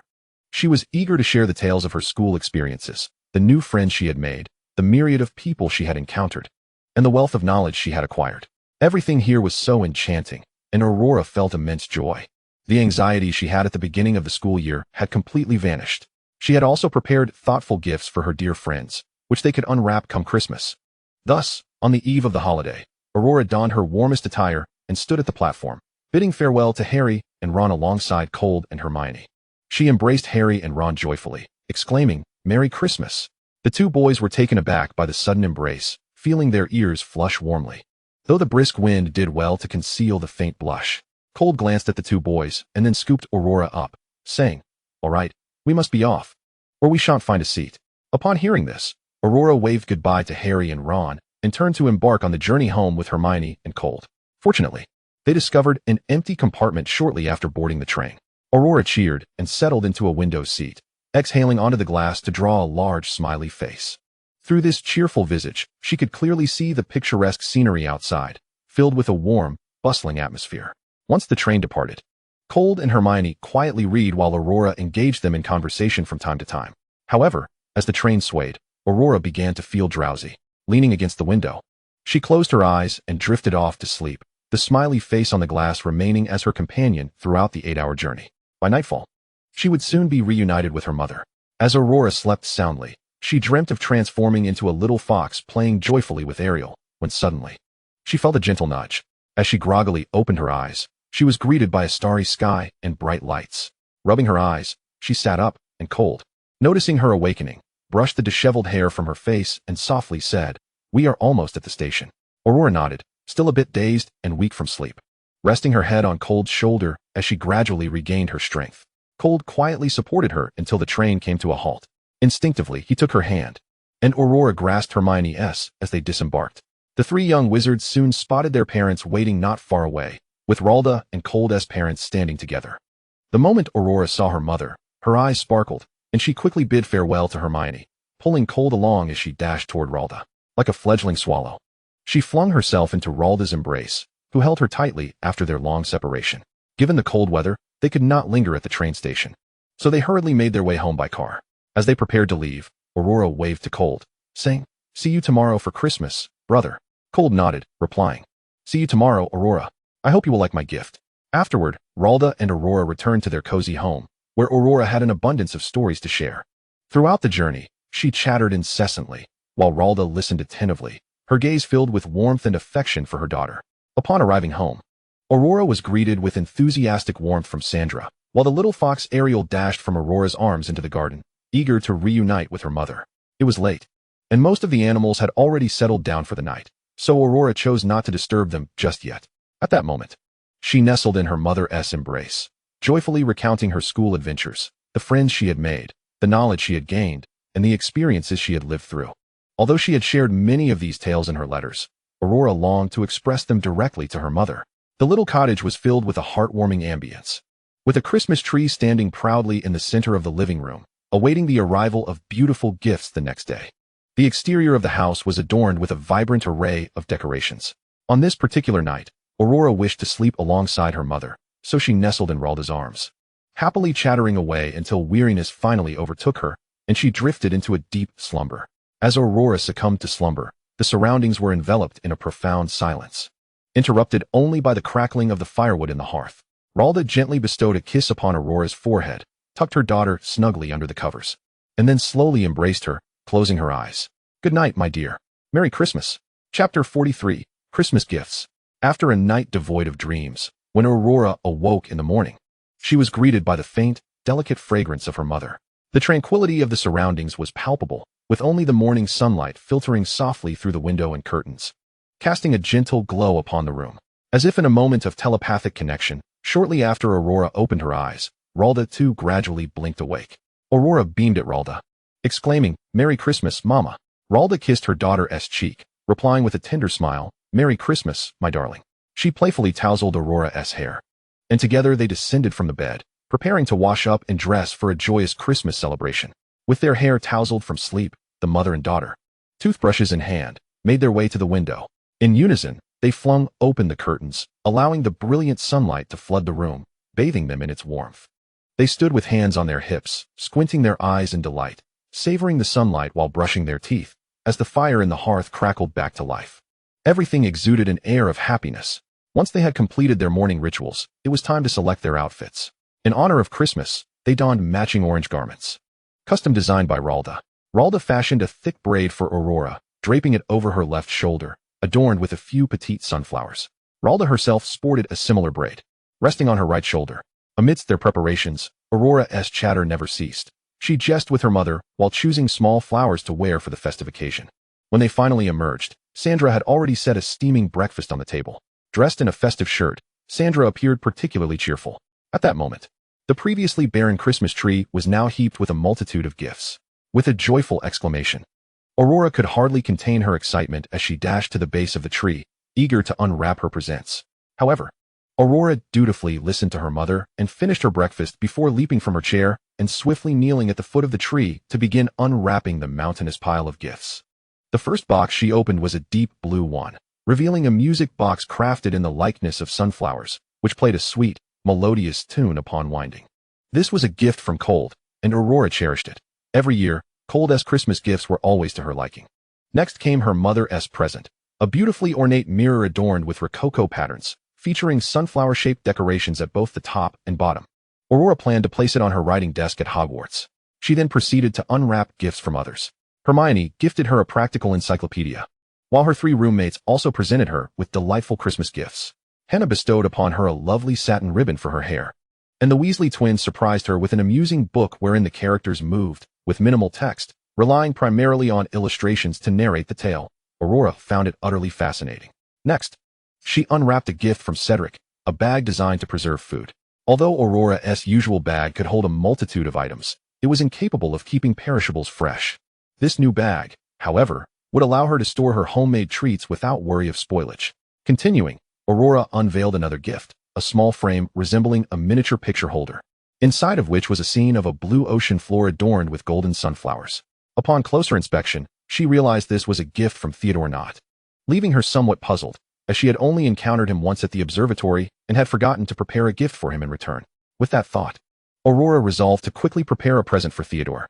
Next came a gift from Blaise. Since their first meeting, Blaise had made a habit of frequently appearing before Aurora, seeking her companionship. Just before returning home for Christmas, he had playfully reminded her, "Don't forget to prepare a Christmas gift for me, little Aurora." His present was a stunning headband, much more elaborate than the simple glass sunflower from before. This new headband was a warm yellow, embellished with tiny diamonds, and adorned with delicate tassels, making it exceptionally beautiful. Aurora noticed a note within the gift box. Upon reading it, she saw Blaise had written, "Last time I borrowed one of your hair ties, so this time I return it to you." Following this, she unwrapped Draco's gift, which was characteristically straightforward, a resplendent sunflower brooch gleaming in gold, causing Aurora to blink in surprise at its brilliance. To her astonishment, Professor Snape also gifted her a well-crafted luck potion, shimmering with a faint golden glow as captivating as Aurora's own eyes. The remaining gifts were from her friends at school, all of whom she had already exchanged gifts with. However, several boxes left Aurora perplexed. They contained exquisite sunflower bracelets, necklaces, or rings, all unmistakably valuable. Yet, when she searched the boxes for the names of the givers, none were inscribed, leaving her in a state of confusion. At least include a name, or else I want to know how to reciprocate. Nevertheless, Aurora was unable to resolve this mystery, as none bore any identification. Ultimately, she decided to set aside her bewilderment, for this Christmas was filled with countless delights. All the beautiful necklaces and jewelry found their way into her cupboard, as she rarely wore such adornments, reserving them for only the most formal occasions. After finishing with her gifts, Aurora wrapped herself in a thick scarf and trotted into the garden. Upon entering, the animals eagerly flocked to her, chattering away and recounting recent happenings. Due to Aurora's affection for these creatures, Ralda had ensured that the garden was well protected from the winter chill, with Sandra visiting weekly to maintain it. As a result, the little animals were shielded from hunger and cold, even in the depths of winter. Aurora nestled onto the swing with Fallon, while Ariel lounged on her left and Hill rested against her right side, surrounded by a delightful assortment of small animals from the garden. Aurora sat gracefully on the swing, swaying gently as she recounted the events that had unfolded at school. The expressions of the little animals around her were remarkably vivid. Each time Aurora reached a particularly thrilling part of her tale, they would exclaim in awe, "Oh!" Thus, Aurora's day was delightfully spent in the company of her mother and these charming creatures. As evening approached, the grand Christmas feast awaited. At precisely 8 o'clock, the doorbell chimed, and Aurora joyfully dashed to open the door, revealing the Burt family. She first embraced Cold, her face lighting up with joy before extending her arms to envelop Burt and his wife. Together, they made their way inside, where Sandra had already prepared a sumptuous dinner, with desserts crafted by Aurora and Ralda herself. At the dining table, Cold took care of Aurora while the adults engaged in discussions about recent happenings and potential investments in the wizarding world. With sparkling eyes, Aurora turned to Cold and exclaimed, "Thank you for the gift, Cold. I absolutely adore it." At that moment, Cold was adorned in a crisp white shirt complemented by a blue tie, which featured a black tie clip, an exquisite Christmas gift from Aurora, engraved with a small eagle, the emblem of Ravenclaw. Outside the window, snowflakes danced gracefully from the sky, blanketing everything in a soft white layer, while the colorful lights adorning the Christmas tree twinkled vibrantly, and the aroma of delectable food wafted through the air, enjoyed by both adults and children alike. Such a scene epitomized the happiness that everyone dreams of. The Christmas holiday spanned 3 days, during which Aurora and Cold ventured out the following day to explore the Muggle world's festive celebrations. Indeed, the sights matched the descriptions Aurora had read in her books. A grand, towering Christmas tree stood proudly in the center of Times Square, while children donned their finest attire, holding their parents' hands as they stepped outside. Santa Claus, clad in red and sporting a white beard, could be seen everywhere, distributing sweets to excited children. With her enchanting beauty, Aurora quickly attracted the attention of various Santas, who showered her with an array of candies. Each Santa who presented her with gifts would chuckle as they pinched her cheeks, exclaiming, "Merry Christmas, little girl. May God bless you." By the end of the day, Aurora's hands were brimming with treats, reminiscent of her adventures at Hogwarts. Thanks to her magical bag that could hold an abundance of treasures, Cold too received numerous flowers and candies. For a boy, accompanying Aurora was always the center of attention. Traditionally, the adults from both families would attend a grand banquet each Christmas to foster connections and explore investments. However, Ralda and the Burt couple no longer needed to rely on such gatherings to maintain their relationships. Many sought their company, and thus they had ample time to spend with their children, for their wealth was not meant to sustain a group that merely consumed without contributing. On the third day, Aurora stayed home with her mother to savor their final moments together. Ralda, observing her daughter's exuberance, recalled a letter she had recently received from the Malfoy patriarch, inviting both her and Aurora to a Christmas dinner. Ralda chose not to disclose this to Aurora, for she was uncertain of the true intentions behind the invitation. Although the letter suggested a friendship between Aurora and Draco, Ralda sensed an underlying awkwardness.